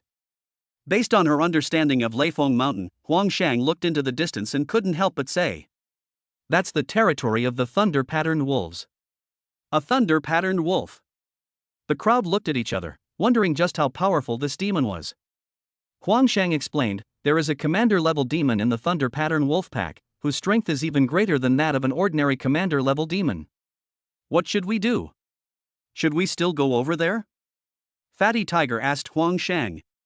"She's the captain. Whenever she gives the order, everyone else follows." Boom! Another clap of thunder sounded. At the same time, they also knew that Chu Ye's judgment was correct. Huangshang was also struggling with this decision. The thunder-patterned wolf is no weaker than the fiery tiger, especially in this kind of weather. It will only be more dangerous than before. But the thunder that had just sounded wasn't far from them, so this was an opportunity. Perhaps I can get the lightning-type spirit seed before others. A single lightning-type spirit seed is worth tens of millions. Such temptation was too much for her to resist. But, as the team leader, she had to consider the safety of her team members. "Do you all want to go?" Huangshang asked them. After exchanging glances, the others nodded and said, "Go." Huangshang nodded, "If we encounter danger, we will retreat immediately." The crowd responded. A short while later, they then headed towards the territory of the thunder-patterned wolves.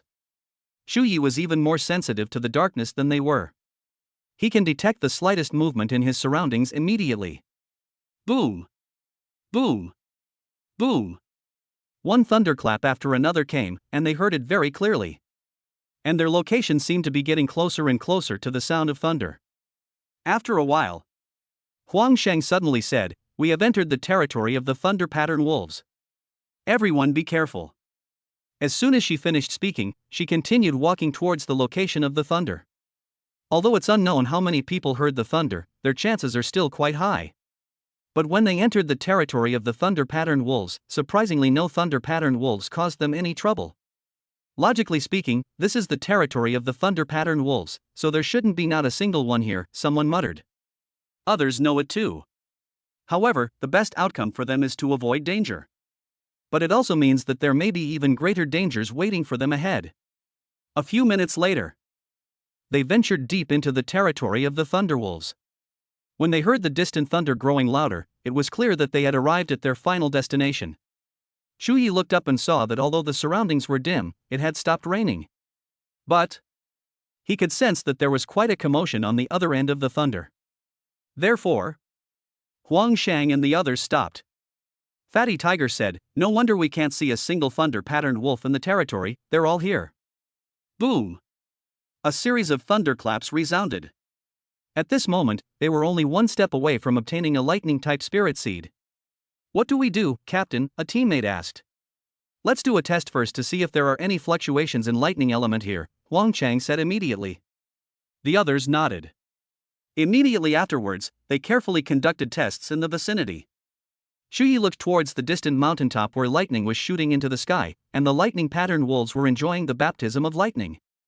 Streaks of white light flashed briefly in the blackness before striking the thunder-patterned wolves. It seems so. They are relying on lightning strikes to strengthen themselves. At the same time, Shu Yi also discovered a thunder-patterned wolf standing in the middle of the wolf pack, which was even larger than the other thunder-patterned wolves. This must be the commander-level thunder-patterned wolf that Huang Chang and the others were talking about. Shu Yi did not act rashly, wanting them to test whether there were any spirit seeds here before making any further plans. Soon. Then they made a sound, and the team member in charge of the testing excitedly said, "Captain, there's a fluctuation of lightning elemental energy here." Upon hearing this, everyone else looked over in surprise. They were lucky they encountered a lightning-type spirit seed after only a few days in. But the situation they faced was extremely perilous, and their small group was simply not enough to handle it.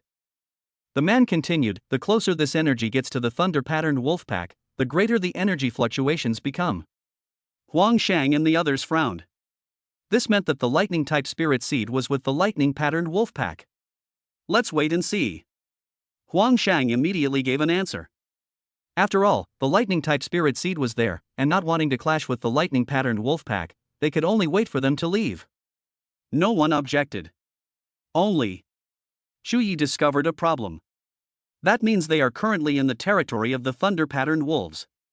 If the thunder-patterned wolves realize what's happening, wouldn't their situation be even more dangerous? However, there was also an element of luck involved. Huang Chang and his group were betting that the thunder-patterned wolf pack wouldn't discover them. Chapter 101: The Cicada Awaits. After much deliberation, Shu Yi said to Huang Shang, "Waiting here is too dangerous." Huang Shang frowned.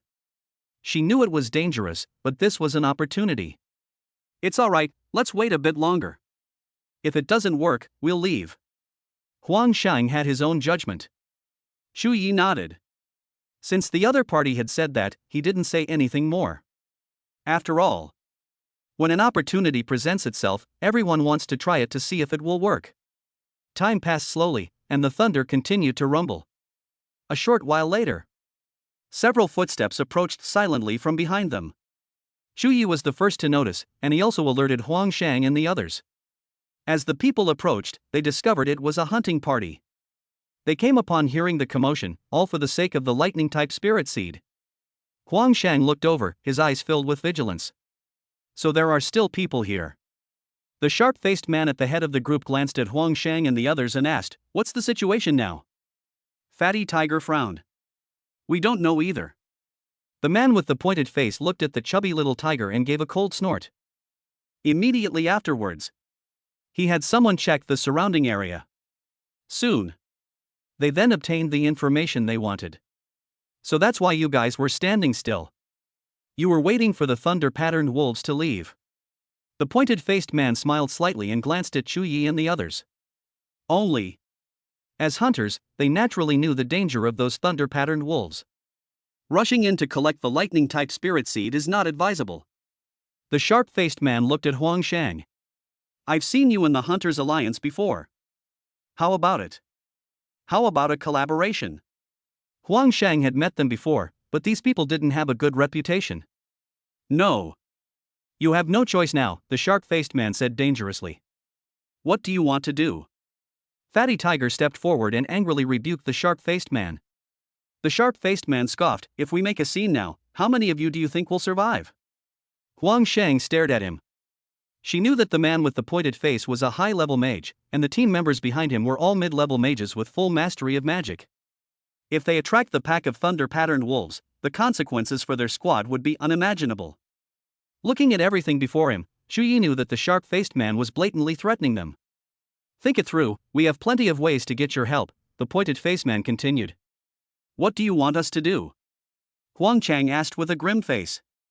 It's simple, you guys help us lure away the thunder-patterned wolves. Impossible. Fatty Tiger immediately refused, saying that leading the thunder-patterned wolves away would be suicide. Huang Shang also thought it wouldn't work. It was no different from sending someone to their death. Even in death, they shouldn't have died so unjustly. The man with the pointed face continued, don't get excited. We'll send 2 people with you to ensure you can successfully lure away the Raven Wolf pack. Huang Shang and Fatty Tiger frowned, exchanged a glance, and felt that there must be a conspiracy involved. The man with the pointed face said again, I'll give you 10 seconds to think it over. After 10 seconds, I hope you'll get the answer I want. Looking at the people in front of her, who were poised to attack, Huang Shang knew they had no other choice. Can. She nodded helplessly, and the other team members understood Huang Shang's decision. However, we'll only be responsible for running the task of luring the thunder-patterned wolves will be handled by your 2 men, Huang Shang said. No problem. The man with the pointed face smiled and glanced at his 2 subordinates behind him. The 2 nodded and gradually approached the high ground not far away. After a while, suddenly, flames erupted from the area where the thunder-patterned wolves were, accompanied by the howling of a sharp wind. In an instant, the howling of wolves rose from the other side, and a huge commotion suddenly came. Go. The man with the pointed face looked at Huang Shang and the others and said. Huang Shang didn't speak, but looked at his teammates. Where did Mo Fan go? Huang Shang noticed that one person was missing from the group. Fatty Tiger looked to the side, but Chu Yi, who had been standing next to him, had disappeared. What's wrong? The sharp-faced man asked, frowning as he looked at Huang Shang. Huang Shang remembered what Chu Yi had said before, that he might leave the team at any time, so there was nothing to worry about. With that in mind, she led Fatty Tiger and the others toward the location indicated by the sharp-faced man. They desperately wanted to leave, but with the sharp-faced man watching them from behind, they dared not entertain any other thoughts. Soon, the pack of thunder-patterned wolves arrived in haste, and Huang Shang and the others were drawn into the fray. Right now, Chu Yi hid in the shadows. He left the group quietly as soon as Huang Shang agreed. At the same time, Chu Yi was watching Huang Shang closely. When he saw the pack of thunder-patterned wolves chasing after them, he thought Huang Shang and the others could handle them, so he didn't offer any help. Immediately afterwards, Chu Yi returned to the man with the pointed face. The mantis stalks the cicada, unaware of the oriole behind. And now, he is the one who is unaware of the danger. The man with the pointed face watched as the large pack of thunder-patterned wolves was led away, and his gaze also fell on the commander-level thunder-patterned wolf in the center. Boss, there's only one commander-level enemy left.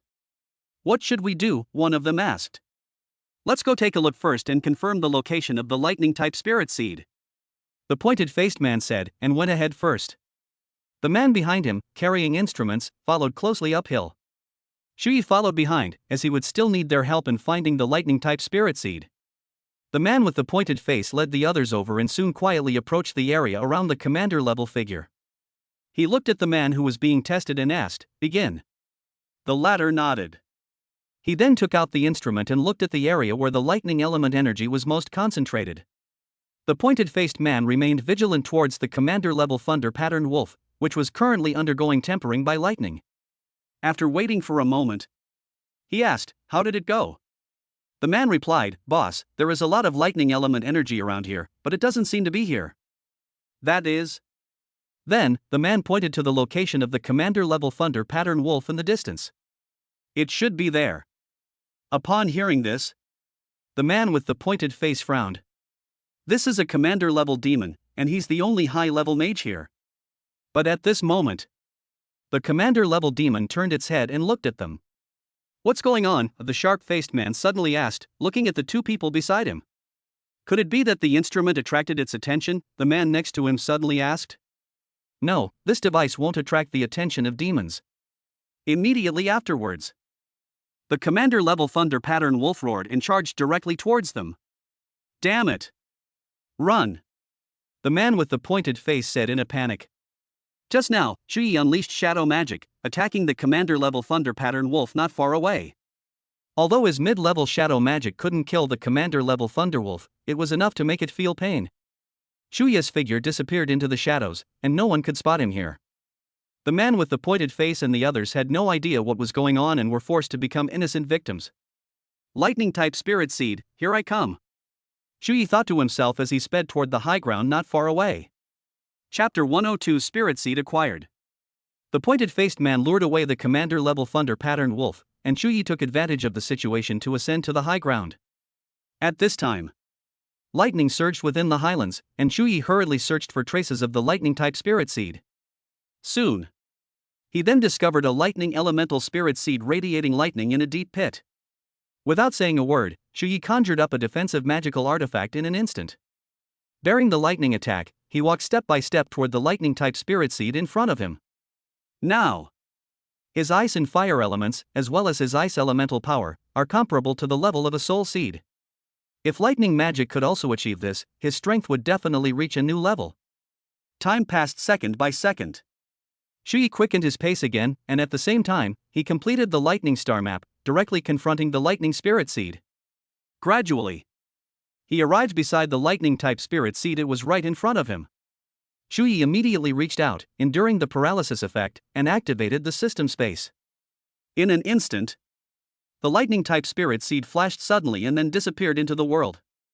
The surrounding lightning dissipated in an instant. Shu Yi breathed a sigh of relief as he watched the lightning-type spirit seed be subdued. "I've got the lightning-type spirit seed," he thought to himself, a smile spreading across his face.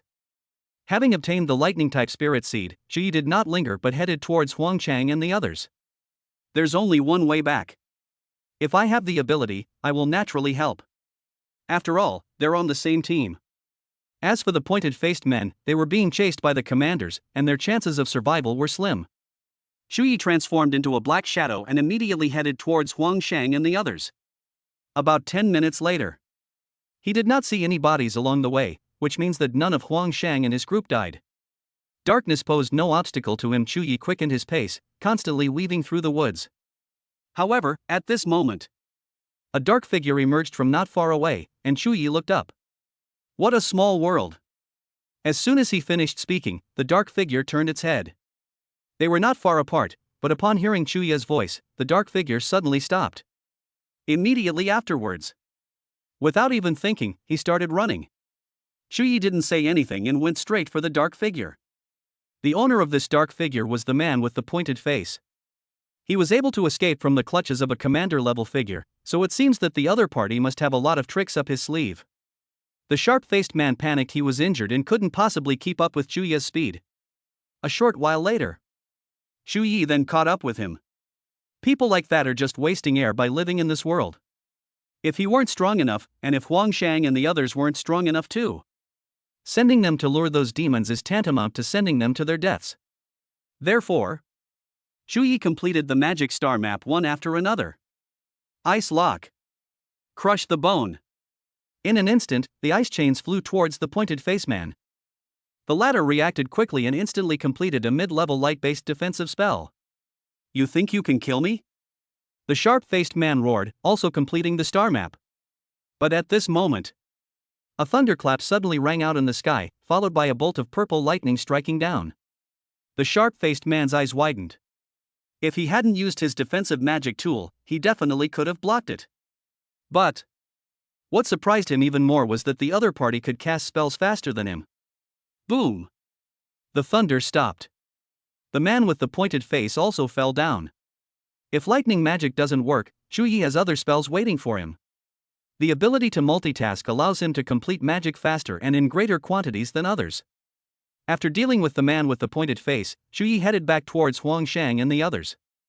Half an hour later, he saw Raven's wolf pack heading back, but he didn't know how they were doing. On an open space, the ground was wet, and they slumped on the ground, completely oblivious to how dirty it was. Finally, Fatty Tiger breathed a long sigh of relief. They had finally survived the pursuit of the thunder-patterned wolves. However, each of them had obvious injuries. Although not fatal, it may leave some long-term health problems if left untreated. Is everyone all right? Huang Shang asked, looking at everyone. Fine. They responded one after another. The two men who had been with them had already gone back, leaving them to deal with the pack of thunder-patterned wolves on their own. Fatty Tiger suddenly said, I just don't know where Mo Fan went. Huang Shang did not speak. At this point, they had no ability to go back and find Shu Yi. I just hope that one can hope for good fortune. But at this time, a figure suddenly appeared and came up behind them. This is Mo Fan. Fatty Tiger looked at Chu Yi and hurriedly said, "Are you all right?" Huang Shang nodded at him, "Not bad." Under the moonlight, Chu Yi looked at their injured appearance, and with a thought, he completed a healing spell. A short while later, their injuries healed slowly, which was quite miraculous. Mo Fan, you. Fatty Tiger stared wide-eyed at Chu Yi, hesitant to speak. Chu Yi nodded without saying anything more. They looked curious, but none of them asked Chu Yi. Huang Shang stared at Chu Yi's retreating figure, feeling that she couldn't quite understand him. Fire or lightning? There are also healing themes? He is a high-ranking mage. Huang Shan thought to himself, otherwise the other party would not have dared to leave the team quietly. After figuring it out, she pretended not to know anything, since she knew Chu Yi was doing it for their own good. If he wanted to hide it, there was no need for him to reveal his healing abilities. But the other party revealed themselves in order to help them treat their injuries. This gratitude. They will remember it. Because of the thunder-patterned wolf, they dared not linger and continued their journey even after dark. When daytime arrived, they finally sat down to rest and dry their wet clothes. As for the lightning-type spirit seed, they didn't want to mention it again, they just wanted to leave Leifeng Mountain immediately. A few days later, they returned to the fortress they had come from, and smiles finally appeared on their faces. Finally back. Fatty Tiger looked at the fortress in front of him, his mouth dry, and he was about to get a sip of clean water. Chu Yi said, "Captain Huang, now that we've arrived at the fortress, let's part ways here. I was planning to invite you to dinner, but if you have something urgent to attend to, we can reschedule for another time," Huang Shang said with a smile. Chu Yi nodded. Then he turned and left. He went to Leifeng Mountain to obtain the thunder-type spirit seed. Now that he has the seed, it's time to return to the capital. Back in the city, Chu Yi first called Chu Yaoyao, and then stayed here for another night. I boarded the plane the next day, ready to return to Beijing. He was returning to the capital on the weekend, so Chu Yaoyao was waiting for him at the airport. Soon, Chu Yi walked out from inside, and Chu Yaoyao waved to him. "Elder brother." Chu Yi smiled and walked towards her. He laughed and said, "You've gained weight again in just a few days?" "No way." Chu Yaoyao looked down at herself and didn't think she was fat at all. "All right, let's go back." Chapter 103 Gift of Spirit Seeds. After spending a few days at the Imperial Capital Academy, Chu Yi discussed with Yang Gui the idea of going to Shanghai for a few days. He then went to find Mo Fan and sold him the lightning-type spirit seed. He had inquired and learned that Mo Fan had recently killed the scaled demon mother and obtained its warrior-level essence. Chu Yaoyao wanted to go with him, but he refused. Cultivate diligently. Where are you going? His spatial abilities haven't even reached the intermediate level yet. Chu Yi followed Yang Gui on a plane to Shanghai, where Mu Nujio and Mu Yu were already waiting for them at the airport. A short while later, after getting off the plane, the four of them sat in the car. Yang Gui said, "Cousin, you must do your best to be hospitable as hosts. Don't worry, I'll arrange your itinerary in Shanghai." Mu Yu said, patting his chest. Yang Gui and Mu Yu sat in the front row, while Chu Yi and Mu Nujio sat in the back row. The two people in front were chatting, while the two people behind remained silent. Chu Yi spoke first. "How's school life lately?" "It's all right," Mu Nujio replied.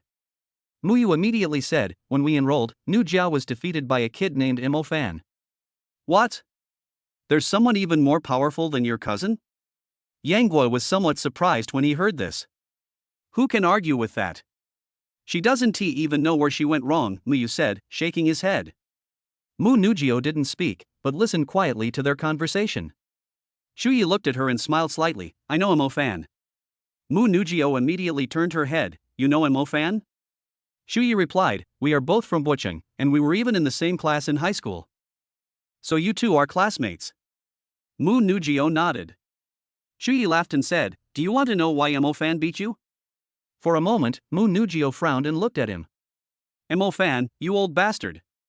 Chu Yi continued, "Come closer, and I'll tell you." Mu Nujio was skeptical, but she still brought her ear close to him.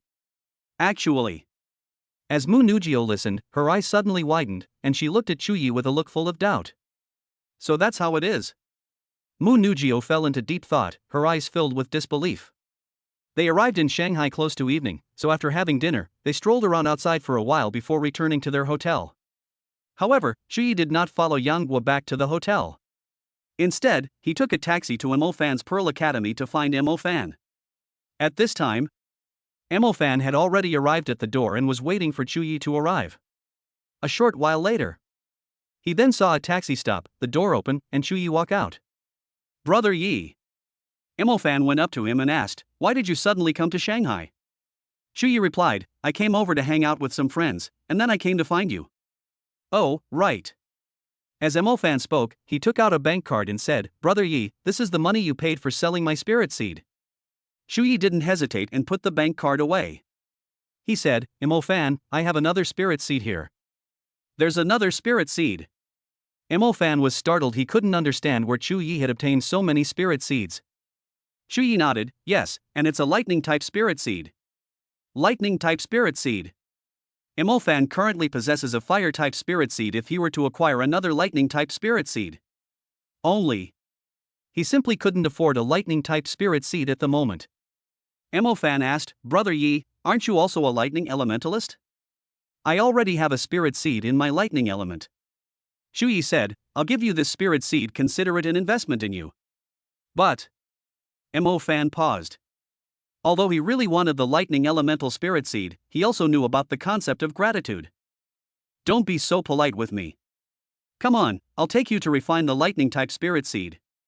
As soon as Xu Yi finished speaking, he put his arm around Mo Fan and walked outside. Lightning type spirit seeds are extremely volatile, so they can only be refined under specific conditions. Upon arriving at the Magic Association, Xu Yi had just reserved a private space for Mo Fan. "Brother Yi, I really..." Mo Fan hesitated, but Xu Yi pushed him in directly. "Money doesn't matter, you can give it to me if you want." As Xu Yi spoke, he took out the lightning type spirit seed. "Here you go with the lightning type spirit seed, refine it well." As soon as he finished speaking, he walked out of the room. Mo Fan watched the door close, then looked at the raging lightning type spirit seed, and felt extremely grateful. Xu Yi waited outside for Mo Fan inside to refine the lightning type spirit seed. After a long time, he suddenly sensed a change in his lightning element. Obviously, Mo Fan has already refined the lightning type spirit seed. A few minutes later, Mo Fan opened the door and came out. "Brother Yi, I've finished refining it." Xu Yi patted Mo Fan on the shoulder and said, "Very good." The two left the Magic Association and then returned to Pearl Academy. Xu Yi said, "Mo Fan, do you know where I can rent a place? I'm looking for a place to stay." "Brother Yi, are you also looking to rent a place? You want to too?" Mo Fan nodded, "Yes, I'm thinking of moving out soon." "That's great, the two of us can share an apartment." "Okay," Mo Fan agreed, "but we still need to find a place to live first." "My friends are also helping me look, so we should be able to find it soon," Xu Yi replied. "Is that so? Let me know if you find it." Mo Fan continued, "I just don't know which location you're looking for." "Since you're going to school, then find a house near Mingzhu Academy." Mo Fan said somewhat embarrassedly, "Brother Yi, wouldn't this be?" Xu Yi interrupted, "It doesn't matter where I live."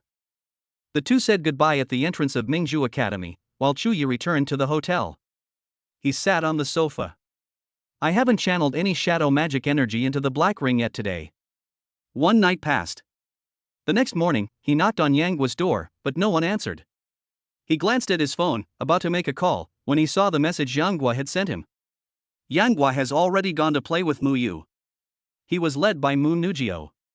Obviously, these two are creating opportunities for him. A short while later, Mu Nujio also sent him a message, saying that he was already waiting for her at the hotel entrance. When he got downstairs, he saw that tall, slender figure. "Have you been waiting long?" As soon as Xu Yi finished speaking, Mu Nujio, who was standing at the door, turned around slightly and said with a smile, "I just arrived too." Subsequently, the two walked out of the hotel. "Sister Mu." Just then, as the two were walking down the road, a voice sounded from behind them. Xu Yi and Mu Nujio turned around and saw a girl with her hair in a bun running towards them. The enormous, trembling creature was extremely eye-catching as it ran. "Rabbit, what brings you here?" Mu Nujio asked in confusion. The newcomer was Ai Tutu. He glanced at Xu Yi, then turned and asked, "Hey, Sister Mu, is this your boyfriend?" Upon hearing this, Munu blushed slightly, glanced at Chuyi, and said, "No. It's not." Chapter 104, Conquering Jiaojia. Sister Mu, you're blushing. AI Tutu covered her mouth and chuckled, then said, "Alright, I won't bother you anymore." As soon as he finished speaking, AI Tutu left this place. This was the first time Chuyi had seen AI Tutu in person, and he was indeed a behemoth. "She is my friend," Munugio said, watching AI Tutu leave. Chuyi nodded. A short while later, the two hailed a taxi and headed towards their first stop. The city center mainly consists of tourist attractions and museums about the history of magic. It was evening. The two strolled through the amusement park. They walked up to the Ferris wheel. Chuyi asked, "Want to go on the Ferris wheel together?" Munugio looked up and nodded gently. The two waited in line for a long time before it was finally their turn. "Let's go." As Chuyi spoke, he took Munugio's small hand and walked onto the Ferris wheel. The door was closed. Munugio glanced at Chuyi holding her hand, her heart pounding, her gaze fixed outside. "Is this your first time riding a Ferris wheel?" Chuyi asked. Munugio replied, "Yes, I rarely go out to play, I'm always cultivating." "No wonder." "No wonder what?" Munugio asked curiously. "No wonder he's so outstanding." Munugio smiled, of course, she felt happy to hear others praise her. At this moment, her tense mood also relaxed a little. It was dark outside, but the surrounding area was brightly lit, and the scenery in the distance was particularly beautiful. Munugio stood up, leaned against the window, and looked at the surrounding scenery without blinking. "Isn't it beautiful?" Chuyi also leaned against the window and looked outside. "Nice." Munugio answered, while also turning her head to glance at Chuyi. At this time, Chuyi also turned his head at the same time, and their eyes met. They looked at each other, their hearts pounding. Chuyi slowly approached, seemingly wanting to test the waters. At this moment, Munugio also came closer, their eyes were hazy, and their noses touched first. Soon, Chuyi held Munugio in his arms, and the two embraced. A soft, overwhelming sensation. The two became increasingly engrossed in each other's company. Munugio hugged Chuyi tightly, letting his little hands wander around. A few minutes later, Munugio opened her eyes, panting as she watched the Ferris wheel descend. She moved her little mouth and said, "We're going to descend." Chuyi opened her eyes, tidied up the other person's clothes with her small hands, and then withdrew her hands. The shepherdess's pretty face flushed slightly, and her heart was pounding. "Let's go down." Chuyi smiled, took Munugio's small hand, and walked out of the warehouse. It was getting late, so instead of exploring the amusement park, they returned to their hotel. Munugio escorted Chuyi to the door, and just as she was about to leave, Chuyi said, "Come in and sit for a while?" Munugio hesitated for a moment, then nodded. Chuyi smiled slightly and led her to the sofa. "Please sit wherever you like, I'll get you a glass of water." As soon as Chuyi finished speaking, he poured her a glass of warm water. Munugio held the water glass and looked around at the room. She asked, "Are you settling in well here?" Chuyi nodded, "It's alright, it doesn't matter where you live anyway." Suddenly, a torrential downpour began outside. "It's raining." Chuyi looked out the window. When they returned, thunder was already rumbling outside. "With such heavy rain, will you be able to get back?" Chuyi asked. Munugio glanced outside, then at Chuyi, and replied in a voice barely above a whisper, "Then let's not go back." Even though the sound was very soft, Chuyi could still hear it clearly. Chuyi smiled at Munugio, then sat down beside her. Munugio watched nervously as Chuyi slowly approached, and the two embraced again. Chuyi's restless little hands once again proved their worth. Gradually, the two removed their shackles. They embraced each other without restraint. This was Chuyi's first time, and today he could be considered to have broken his fast. But this was also Munugio's first time. Nothing was said that night. When Munugio woke up the next day, she was still fast asleep. Chuyi checked the time, quietly got up, and prepared to buy her breakfast. As soon as he stepped outside, he saw Yangbo coming out of the door. Yangbo looked at her, then smiled and looked at the door behind Chuyi, saying, "My cousin said that his cousin doesn't seem to have come home. I definitely didn't go back." As soon as Chuyi finished speaking, he turned and walked towards the elevator. Yangbo caught up with Chuyi, "Want to have breakfast? Let's go together." The two entered the elevator. Yang Guo hurriedly asked, Brother Yi, did anything exciting happen last night? Shu Yi looked at him and said, I didn't expect you to have such a secretly passionate side. Yang Guo pursed his lips. Don't try to change the subject. Tell me quickly. Shu Yi laughed and said, Yang Guo, you're not still a virgin, are you? Upon hearing this, Yang Guo's expression changed, and he squinted at Shu Yi. What's wrong with being a virgin? Did she eat your rice? Virgin. Shu Yi listened to Yang Guo rambling on, and it was clear that the other party was getting anxious. They bought breakfast and went back to their floor. Shu Yi returned to his room, and when he opened the door, Mu Nujio was already awake. You're awake? Come and have breakfast. Mu Nujio nodded. She went into the bathroom to wash up, while Shu Yi took out the food and laid it out. Soon, the two sat together eating breakfast. The rain outside had stopped, and Shu Yi asked, Do you have classes today? Have. Shall I take you back to school? Mu Nujio's face flushed slightly when she thought about last night. The two left the hotel, hailed a taxi, and soon arrived at the gate of Mingzhu Academy. Just as they got off the bus, a person walked towards them. Brother Yi. The newcomer was Mo Fan, whose gaze fell on Shu Yi and Mu Nujio.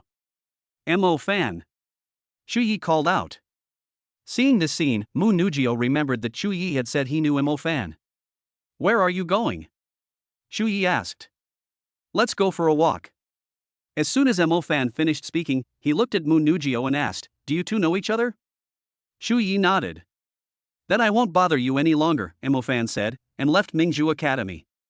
Time's almost up, hurry up and go in, or you'll be late, Shu Yi said to Mu Nujio. The latter responded, Shu Yi, I'd been discussing with my classmates that we might be going out for training. Could you come with us? Shu Yi nodded, okay, let me know the time when you go. Thanks. Why are you being so polite with me? After Shu Yi finished speaking, he hugged Mu Nujio and left a lip print on her delicate forehead. P.S. A portion of this chapter has been deleted. Chapter 105 Visiting Ning Shui. Leaving Mingzhu Academy. Shu Yi returned to the hotel. They spent the morning playing and then boarded their plane back in the afternoon. Upon returning to the Imperial Capital Academy, Chu Yaoyao found him. She said angrily, Why did you sneak off without taking me out to play? I'll definitely do it next time. Shu Yi smiled and took Chu Yaoyao to eat. Upon arriving at the cafeteria, the two ordered their food and found an empty table to sit down. How's your cultivation going? Shu Yi asked while eating. It's alright, I should be able to reach level 3 by the end of this semester, Chu Yaoyao replied. So fast. Shu Yi was genuinely surprised when he heard this. Just kidding. As the younger sister of the top student in the Qing campus, of course I can't be this pathetic, Chu Yaoyao said proudly. Shu Yi gave Chu Yaoyao a thumbs up. He continued, by the way, there's a lot of money in this card. See if there's anything you need to buy. Chu Yaoyao frowned, looked at the card, and asked, Brother, can I go with you? Shu Yi interrupted, No, unless you reach the intermediate level, you should stay in school. Chu Yaoyao nodded helplessly. Even though Chu Yi was a high-level mage, he felt that his strength was insufficient. After all, above high-level mages is super-level mages, and high-level mages are only of medium strength. After finishing the meal, Shu Yi is an invincible figure in the Qing campus, and he has always been ranked number 1 in the Qing campus. No one can shake his position. Even if someone challenges him, they will only end up failing. Those who challenged him were simply people who wanted to see his strength. Back in the dormitory, Yang Gui was cultivating. He had just returned to his dorm room when Tang Yu called him. Shu Yi glanced at Yang Gui, then walked out of the dormitory. Upon answering the phone, he said, Sister Yu, what brings you here? Tang Yu said, Do you still remember what happened in Bo City? Upon hearing about Bo City, Shu Yi frowned and asked, Is there any news about the Black Vatican? Tang Yu responded, confirming that it was indeed related to the Black Vatican. Recently, there seems to be a presence of the Black Vatican in Shanghai. Shu Yi asked, Have you found out their whereabouts? At the same time, he was also thinking about the current timeline. It seems like winter break is almost here, and Mo Fan will soon be starting the next semester. This is also the time for the Black Vatican members to make their move. We are currently conducting a secret investigation, and we believe we will obtain intelligence soon, Tang Yu said. Sister Yu, you didn't call me for no reason, did you? Shu Yi asked. You understand me best. After saying that, Tang Yu continued, I need you to protect Mo fans secretly. Xu Yi did not answer immediately. After thinking for a moment, he slowly said, okay. This mission posed no difficulty for him. If you can complete this task, you might even get a decent reward. After all, this is the Black Vatican. A single head can be worth a lot of money. I'll contact you then. For now, just focus on your studies. Not long after, Tang Yu then hung up the phone. Winter break arrived quickly. He rarely saw Mu Ningxue outside of class time during this period. Therefore, Xu Yaoyao suggested that they go to Mu Ningxue's house to take a look. So much so that they braved the snow-covered weather to come to Mu Ningxue's house. Before coming, Xu Yaoyao called Mu Ningxue, who was at home at the time. Ding dong. The bell rang, and Mu Ningxue came out and opened the door. Sister Ningxue. Xu Yaoyao, carrying fruit, hugged Mu Ningxue. Come in and sit down, it's cold outside. Mu Ningxue said, inviting them into the living room. The door was closed, keeping the chill out. Xu Yi entered the hall, and the warmth of the room gradually dispelled the chill from his body. As soon as the two of them sat down, Mu Ningxue poured them a cup of steaming hot water. Where is Uncle Mu? Xu Yi looked around the hall but did not see Mu Zhuoyun. He went to his family. As soon as Mu Ningxue finished speaking, she looked at them and asked, why did you decide to come today? Xu Yaoyao immediately said, my brother said he missed you and insisted on dragging me over to see Sister Ningxue. Upon hearing this, Mu Ningxue's gaze fell on Xu Yi. Brother, we're already here, why aren't you saying anything? Xu Yaoyao nudged Xu Yi. Cough cough. Xu Yi coughed lightly twice and looked at Mu Ningxue, asking, how's your cultivation going lately? Good. Mu Ningxue nodded. Xu Yaoyao pouted, are you hungry, Sister Mingyue? I'll have my brother cook for you. Mu Ningxue looked at him again. Xu Yi nodded. It's almost dark. You probably haven't eaten yet. Where's the kitchen? Mu Ningxue did not refuse Chu Ye's kindness and pointed to the kitchen, saying, it's over there. As Chu Yi stood up and was about to go to the kitchen, Xu Yaoyao behind him said, Sister Ningxue, I have a wound on my hand. Why don't you go and help my brother? Mu Ningxue then stood up as well. It was just her duty to help out. Xu Yi glanced at Xu Yaoyao and couldn't help but give her a thumbs up in his heart. Immediately afterwards, the two of them went into the kitchen. Mu Ningxue washed and prepared the vegetables, while Chu Yi was in charge of cooking. Xu Yaoyao stood at the door, looking at the two old married couple, and took a picture of them. She then immediately posted it in the discussion group of the Imperial Capital University. Soon, the photo caused a huge uproar, and many people were heartbroken when they saw it. Although they all knew that Chu Yi and Mu Ningxue had a good relationship, they didn't expect that they would actually go to each other's homes. And they even cooked together. After a long while, a large table of food was brought to the table. Mu Zhuoyun happened to return from outside and witnessed the scene. Mu Zhuoyun asked with a smile, who made this? I could smell the aroma as soon as I got to the door. My brother and sister Ningxue made this together, Xu Yaoyao said. Mu Zhuoyun smiled with satisfaction, I didn't expect Ningxue to be able to cook. Mu Ningxue said, I was just helping out. Chu Yi cooked all these dishes by himself. Mu Zhuoyun looked at Chu Yi with an expression that suggested he was a good young man. Now that the food is ready, let's hurry up and eat, or it will get cold. Mu Zhuoyun made no attempt to be polite, inviting them to sit down and then distributing bowls and chopsticks to everyone. After a while, they enjoyed their dinner together. Let's take a picture, Xu Yaoyao suggested. No one else had any objections. And so, photos of the four of them reappeared in the discussion group of the Imperial Capital University. I know who this person is Mu Ningxue's father. Holy crap! Xu Ye's gone straight to meeting the parents. I admit it, I'm envious. Xu Yaoyao smiled as she looked at the messages sent in the group chat. Then, he put his phone away. What are you looking at?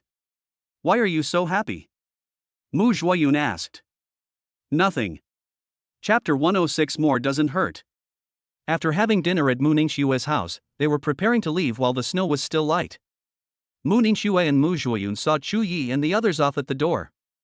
Mu Zhuoyun smiled and said, Xu Yi, why don't you and Yaoyao come over for dinner on New Year's Eve? Upon hearing this, Xu Yaoyao immediately said, thank you, Uncle Mu. My brother and I will definitely come. Mu Ningxue looked at Chu Yi, and that was indeed what she thought, since Chu Yi and Chu Yaoyao were spending the new year alone together. And she was almost the same. Thank you, Uncle Mu. Chu Yi said goodbye to the two and took Chu Yaoyao back home. In the days that followed, Chu Yi studied his black thumb ring. Bedroom. Yan Gui was cultivating when he saw Chu Yi return from class. He asked, "Do you have any plans for winter break?" Perhaps. What do you mean by maybe? I might accompany Jiaojiu on her training trip, Chu Yi said, remembering that Mu Nujio had invited him last time. In that case, I won't bother you any longer. You're going to gain experience too? Yes, if you want resources, you have to improve yourself. Yang Gui said, getting out of bed and going out to get some food. Chu Yi sat down and was about to input magic energy when Mu Nujio sent him a message. Mu Nujio, Chu Yi, are you free during winter break? Chu Yi, yes. Mu Nujio, we've set the time, get ready. Mu Nujio told him the time, which was a few days after the winter vacation, when they would go to Dabi Mountain. The Dabi Mountains are not far from Shanghai, it only takes a few hours to get there and back. Mu Nujio asked him to meet her in Ming City in the Dabi Mountains, and he needed to see what means of transportation he could use to get there. Time flies. A few days passed in the blink of an eye. There are no flights from the capital to Ming City, so Chu Yi took a high-speed train and transferred several times before finally arriving in Ming City. Perhaps because of the Dabi Mountains nearby, Ming City, which was originally a fourth-tier city, has become a second-tier city in the blink of an eye. Therefore, many hunters like to come to the Dabi Mountains because it is less dangerous than other places. For so long, the Dabi Mountains have been free from demonic disturbances, making them a paradise for the family. Mu Nujio chose this place because it was relatively safe.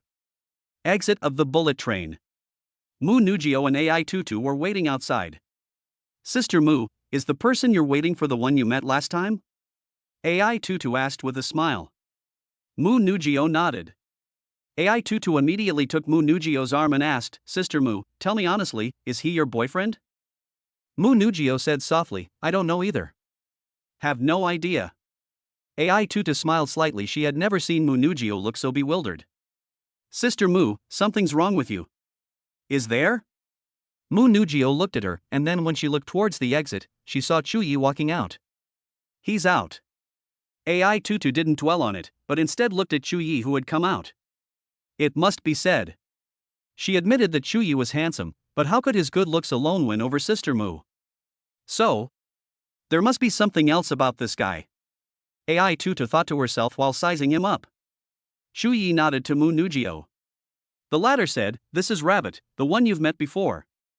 Hello, Chu Yi. Chu Yi extended his arm in greeting.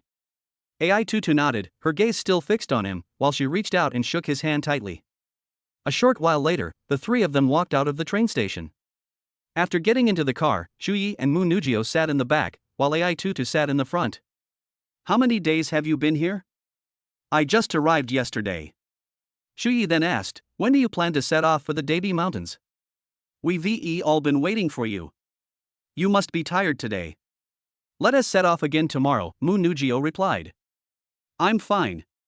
If you're in a hurry, we can leave today. Chu Yi was telling the truth. Ai Tutu overheard the conversation behind the two people and sensed something fishy. Chu Yi reached out and put Mu Nujio's small hand into his pocket. Are you cold? Fine. Mu Nujio blushed and looked away in a panic. A moment later, they returned to the hotel. Ai Tutu got out of the car first, and at the same time, she saw Chu Yi and Mu Nujio getting out of the car hand in hand. She squinted and said, You two aren't here on your honeymoon, are you? Mu Nujio's pretty face turned even redder. Chu Yi and his two companions entered the hotel, where Mu Nujio had already prepared a room for them. Upon reaching the door, Mu Nujio said, You must be tired too. Rest for a while, and we'll go buy you something to eat. No need for all that trouble, just order takeout, Chu Yi said, opening the door with his room key. Would you like to come in and have a seat? Chu Yi looked at them, while Mu Nujio glanced at Ai Tutu. Then I'll head back first. Ai Tutu pouted, not intending to be a third wheel. Chu Yi welcomed Mu Nujio in, and the two looked at each other before embracing tightly.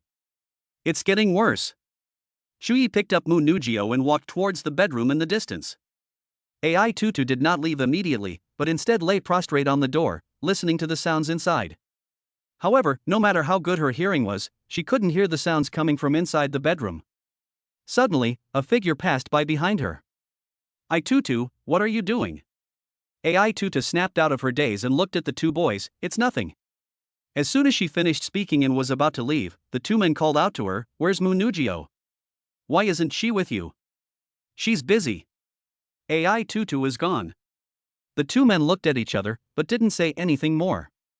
Inside the room, a series of delicate sounds came from within. After a long time, they were both lying down, with Chuyi holding Munugio in his arms. Munugio blushed and didn't respond. Suddenly, Chuyi rolled over. Until evening, Ai-Tutu and the others were on the second floor. They had ordered a table full of food and were waiting for Chuyi and Munugio. "Ai-Tutu, where did Munugio go? Why hasn't she come yet?" someone asked. "She went to pick someone up," Ai-Tutu said casually. She couldn't very well say that Sister Mu had spent the whole day in Chuyi's room, could she? "Picking someone up? Who are you picking up?" someone asked, puzzled. "His name is Chuyi, but you probably haven't heard of him," Ai-Tutu replied, glancing at her phone.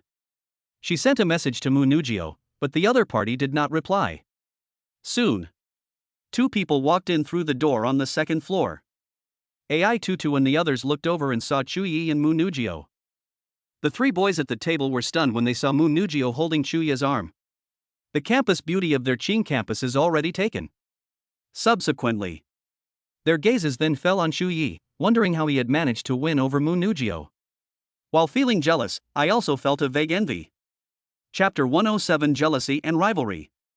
Munugio, who is this? Upon seeing the two of them approach, one of the boys sitting at the table suddenly asked a question. His name is Chuyi, a student at the Imperial Academy, and also our teammate in the Debi Mountains. Munugio explained. "Hello." Chuyi gave a brief greeting, and then they sat down in the two empty seats.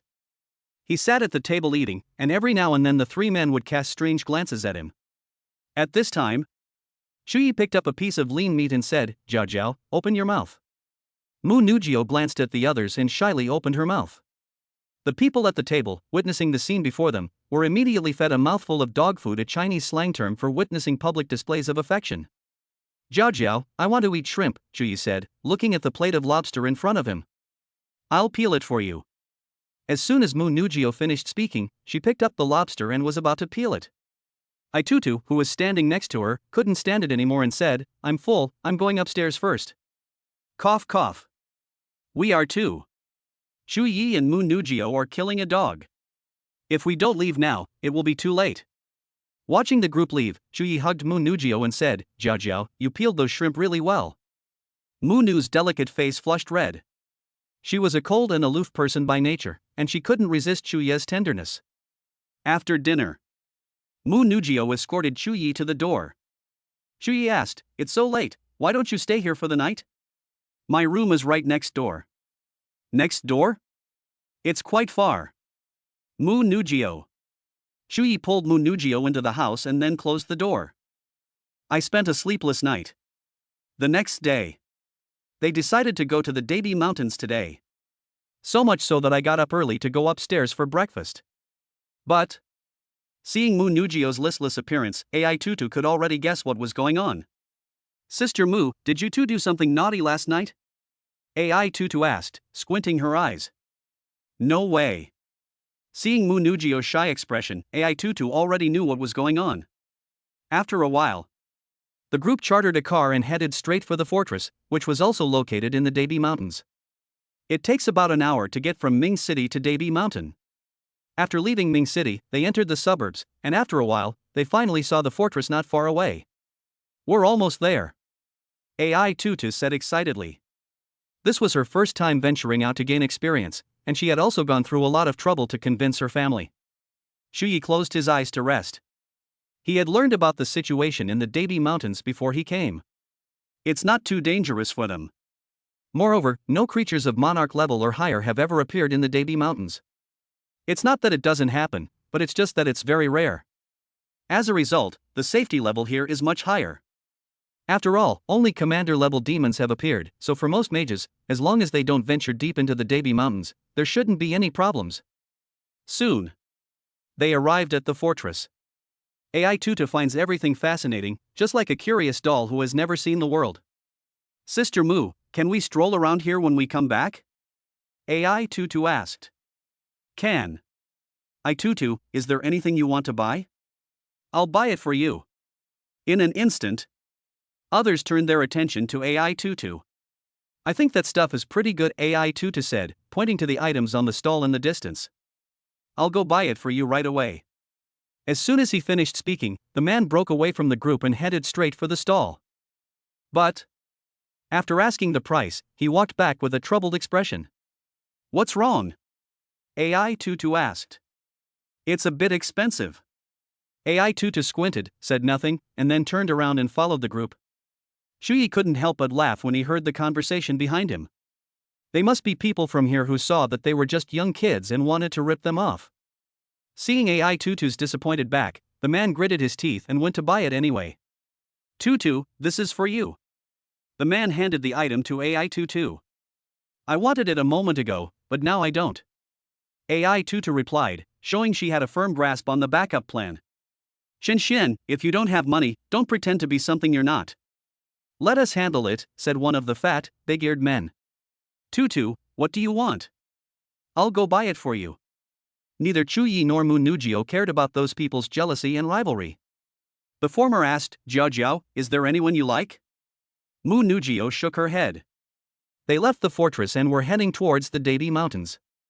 Apart from AI Tutu, who lacked experience, the three boys who came with him had experience going out. That's why they ended up in Mu Nujio's group. It was evening. Several people sat around the campfire to keep warm. The weather was very cold at this time. They cooked food, and each of them served themselves a bowl to ward off the chill. It will take 2 more days to get to Debi Mountain from here. We'll need to stay out for a few more nights, Mu Nujio said, looking at the map. Just then, several footsteps approached hurriedly. They looked up and saw a hunting party coming towards them. They looked at Chu Yi and his group and asked, Are you also going to the Debi Mountains? You were eavesdropping on our conversation, one of the boys stood up and shouted angrily. We just happened to be passing by, and we just happened to overhear it. The scarred hunter in the lead looked at the campfire. Can I share a light? He asked. Mu Nujio looked at Chu Yi, wanting to hear his thoughts. The latter nodded. Can. Mu Nujio answered, and then saw the other party send someone to gather firewood, preparing to start a fire next to them. Mu Nujio and the others were on guard against these people, and they could react quickly if anything seemed amiss. Chu Yi sized them up. These people were not an ordinary hunter team. They sensed that the scarred man was different. He was calm and composed, giving people a very steady feeling. This guy, he is very likely a high-ranking mage. Once the other party had started a fire, Chu Yi withdrew his gaze, patted Mu Nujio on the shoulder, and signaled her not to be too nervous. I'll keep watch tonight, you all go and get some rest, Chu Yi said. AI Tutu didn't say anything, and pulled Mu Nujio into the tent. The other 3 men clearly didn't trust Chu Yi, and one of them stayed behind with him. Chu Yi didn't care. He sat by the fire, his gaze fixed on a group of people in the distance. Hey bro, what department are you in? Suddenly, the boy next to me spoke up and asked. Chu Yi turned his head, and the person was Chen Xian, the boy who had bought things for AI Tutu earlier. Fire element, lightning element. Chu Yi answered, but Chen Xian's eyes widened. Thunder and fire. What's wrong? It's alright, this is the magic system I've always wanted. As Chen Xian spoke, a hint of disappointment flashed in his eyes. Chu Yi didn't say anything. Chen Xian continued, I was quite talented in my high school in awakened fire magic, but after coming to Pearl Academy, I realized that fire magic is also quite mediocre.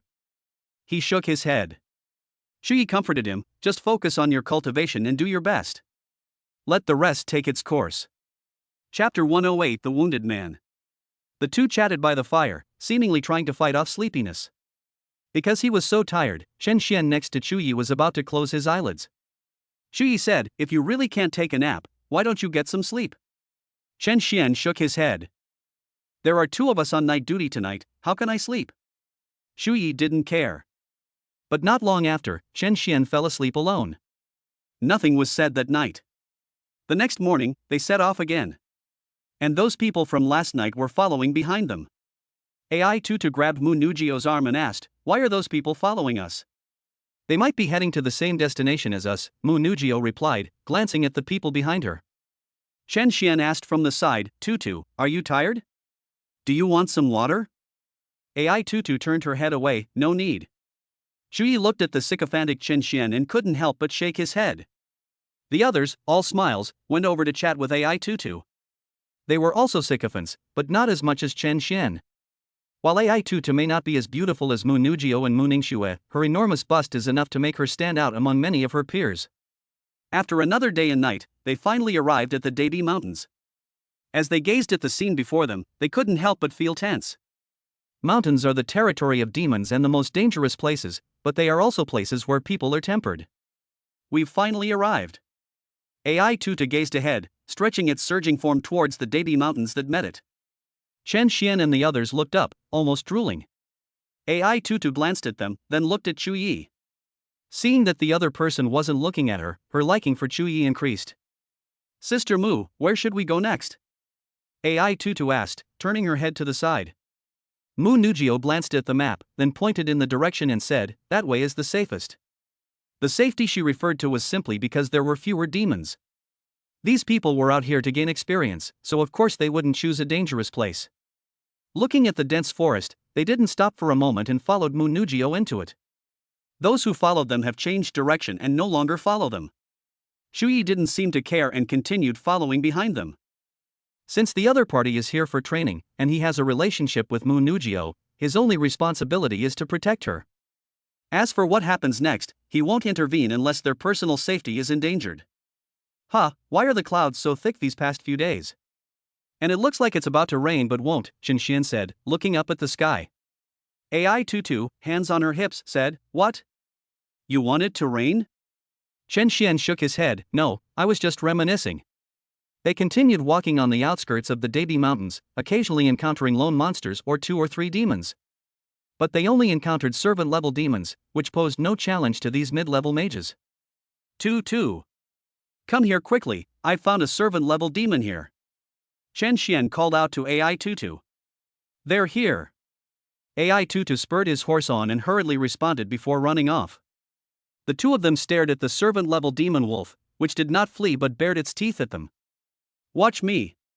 As soon as AI Tutu finished speaking, she instantly completed her plant-themed star trail. Vine. Restraint. Several vines immediately sprouted from the ground around the demon wolf and tightly bound it together. "Chen Xian, hurry up!" AI Tutu shouted, and Chen Xian completed the magic star map. Fierce Fist. Boom! Flames erupted, instantly engulfing the demon wolf.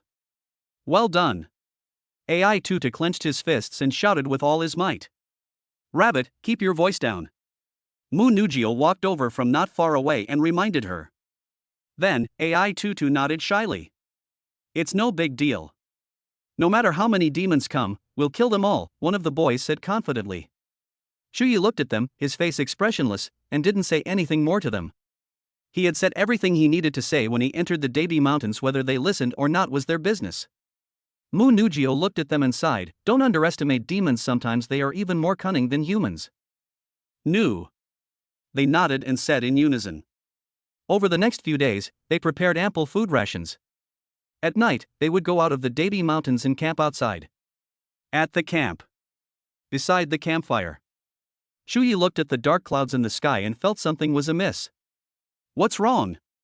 Mu Nugio asked. Shuyi did not answer immediately.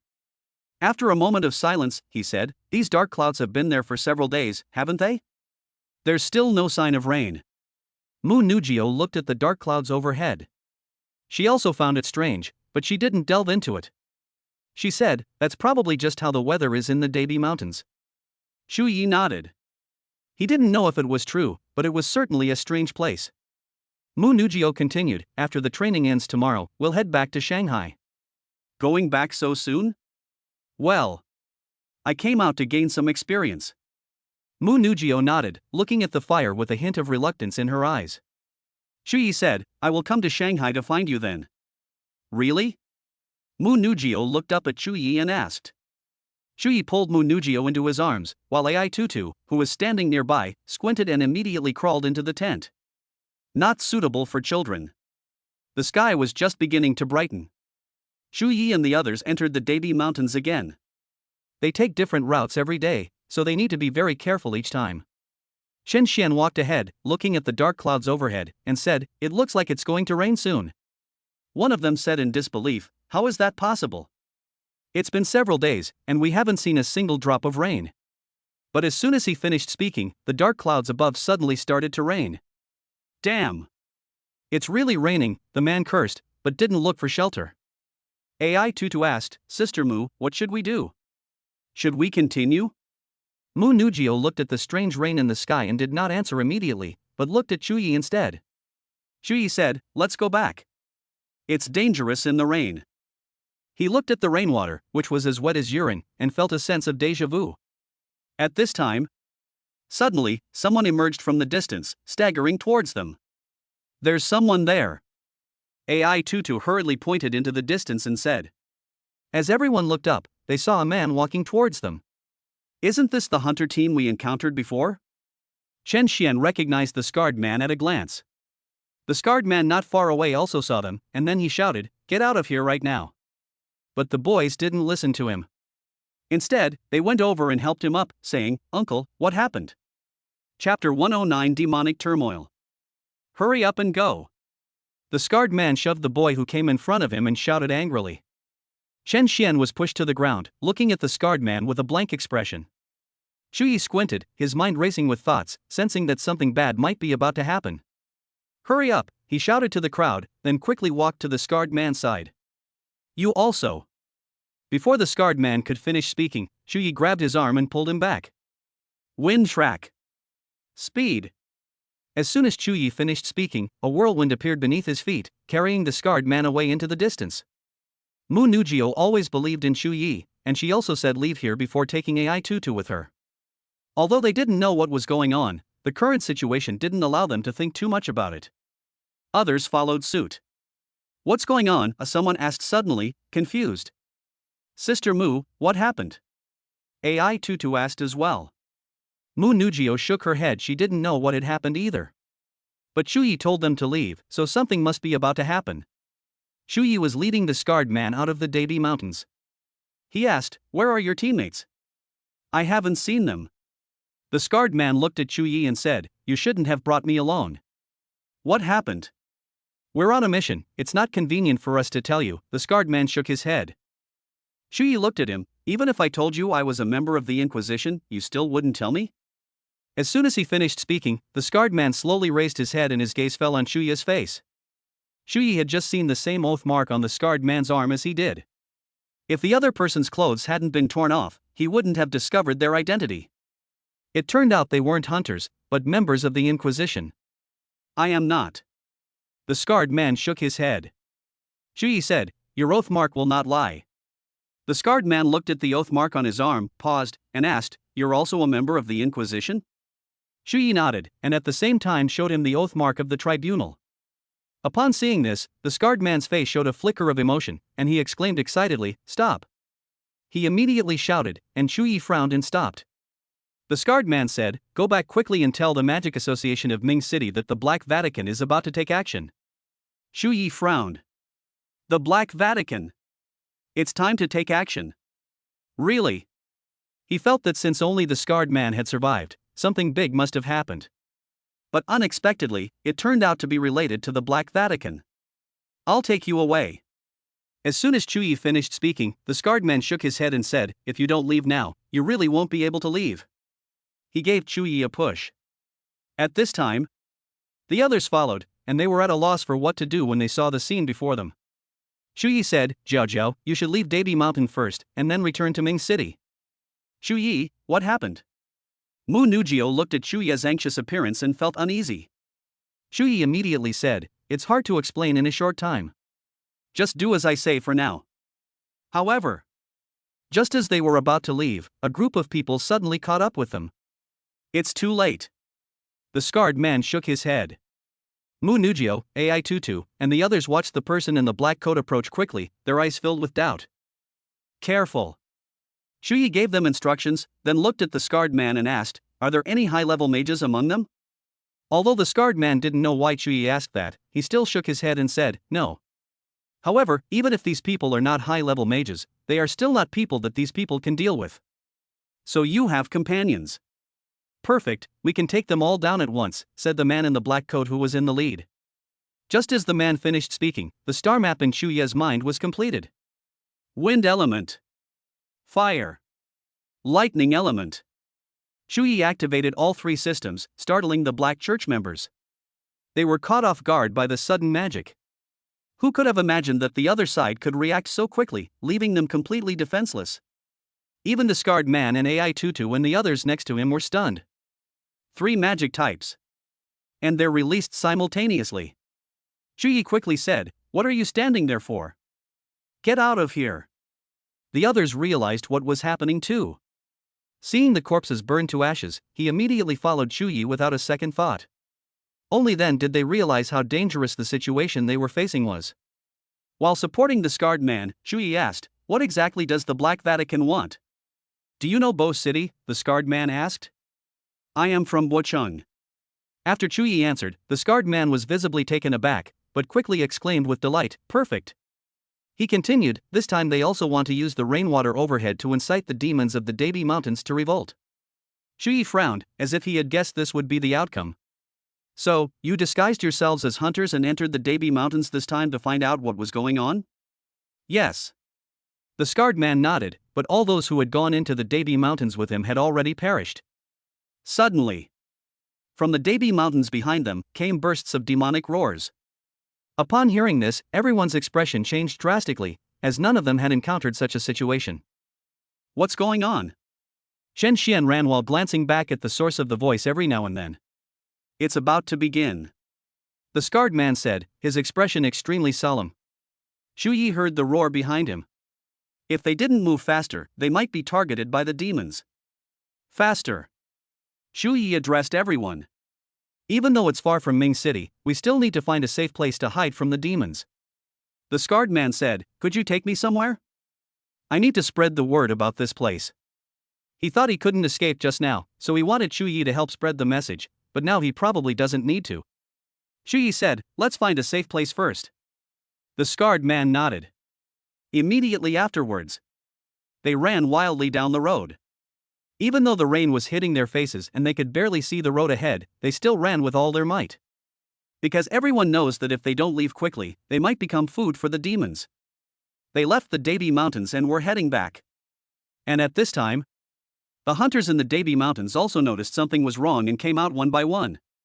The situation in the Dabi Mountains is extremely dangerous now, with demons rampaging and anyone staying inside is certain to die. Shuyi and his group were the first to emerge, and the other hunters followed suit. Meanwhile, within the Dabi Mountains, demons were constantly running outwards, pouring out of the mountains. The rain kept falling, and it seemed like it wouldn't stop for days and nights. Chapter 110 Ming City Crisis. Shuyi and his companions found a place to hide from the demons and hurriedly headed towards a distant cave. After settling Mu Nugio and the others in, Shuyi looked at the scarred man and asked, "What are you going to do next?" The scarred man glanced at the situation outside and suddenly said, "I need to go to Dawn Mountain to spread the word about what happened here." Their mission in the Dabi Mountains was to conduct reconnaissance. If they encountered any emergencies, they could use signal flares to notify others. They need to reach Dawn Mountain, where the signal flares they release will be seen. Shuyi knew about Dawn Mountain when he arrived. From their current location, they are not far away. Shuyi glanced at the demons who hadn't yet caught up, then said to the scarred man, "Let's go." The scarred man nodded. Mu Nugio looked at Shuyi with a worried expression and asked, "Where are you going?" "You guys hide here while we go find reinforcements, otherwise we won't be able to leave this place at all," Shuyi said. If all the demons from the Dabi Mountains were to rush out, they would be in a dilemma. After all, by then, the surrounding area would be full of demons, and they would have no choice but to stay in the cave. Fortunately, there was a cave where we could hide, otherwise, I really wouldn't know what to do. Shuyi didn't waste any more words. He led the scarred man straight towards Dawn Mountain. We walked out of the cave. Shuyi would frequently look behind him, and if any demons were chasing after him, he would have no choice but to give up. He can do what he can, but he will not do it if his life is threatened. After all, everyone has selfish motives. Soon, They did not encounter any demons on their way here. However, they encountered many hunters on their journey. They were all running at breakneck speed, not daring to stop for even a moment. Shuyi brought the scarred man to Dawn Mountain, where the latter took out his signal flare. Immediately, he pointed upwards and suddenly pulled the fuse of the signal flare. Call out. In an instant, a signal flare shot into the sky, and a red firework exploded in the air. But it didn't dissipate immediately, it seemed to be imprinted in the air and lingered for a long time. Shuyi ignored him and said to the scarred man, "Let's go back." At the same time, he could already sense the commotion of demons behind him. The scarred man said, "Why don't you just leave me here? I've already completed my mission anyway. Don't say such discouraging things." As soon as Chuyi finished speaking, he hurriedly led him away. Danger as it may be. If someone can just abandon another person so easily, especially someone who cares about the city and is dedicated to their duties, he, Chuyi, couldn't do it. Hearing the commotion behind him, Chuyi knew clearly that the demons were really coming. Come out. In an instant, the star moonwolf from Chuya's black thumb ring appeared before them. This is... The scarred man stared at the dark figure in front of him, momentarily stunned. Come on up. Without wasting any more words, Chuyi pulled the scarred man onto the star moonwolf. Walk. Upon receiving the order, Star Moonwolf immediately stood up and hurriedly headed towards Moon-Nugio and the others. The scarred man sat on the back of the Star Moonwolf, looking at Chuya's profile with a puzzled expression. Lightning element. Fire. Wind element. Now. There's even a summoned beast. The scarred man exclaimed in surprise, just how many magic systems does this guy have? He turned his head and looked around. The sounds of the commotion were fading into the distance. Soon, they returned to the cave. Sister Mu, why don't we continue back along the same route? AI Tutus suddenly asked. It will take 2 days to get back, and we'll have to keep traveling. My body will definitely not be able to handle it. Moon-Nugio continued, moreover, there will be demons chasing us from behind. Under such circumstances, hiding is the safest option. Upon hearing the explanation, AI Tutu nodded. A short while later, Shuyi returned from outside, and Moon-Nugio went up to him. Are you all right? Shuyi shook his head. Shen Xian walked over and asked, what's the situation outside? The demons have emerged from the Debi Mountains. Shuyi continued, we're taking refuge here for now. As for what happens next, we'll see. Someone asked, but what about our food? We don't have much food left at all. Shuyi looked at him, then eat sparingly and hold out until then. Mingshi. At this time, the military mages on the fortress were gazing at the red light in the distant sky. These signals, coming one after another, have already attracted the attention of many people. What's the situation over there? Suddenly, a figure fell from the sky. Upon seeing that the visitor was the military commander, the officer on the fortress immediately said, we have already sent men out to gather information about the Debi Mountains. The military commander looked into the distance, and soon a few more people arrived at the fortress wall. Ling Juanxi, what happened? The person who came was an elder of the Hunter Alliance. Also present were high-ranking members of the Magic Association and the chief judge of the Tribunal of Ming City.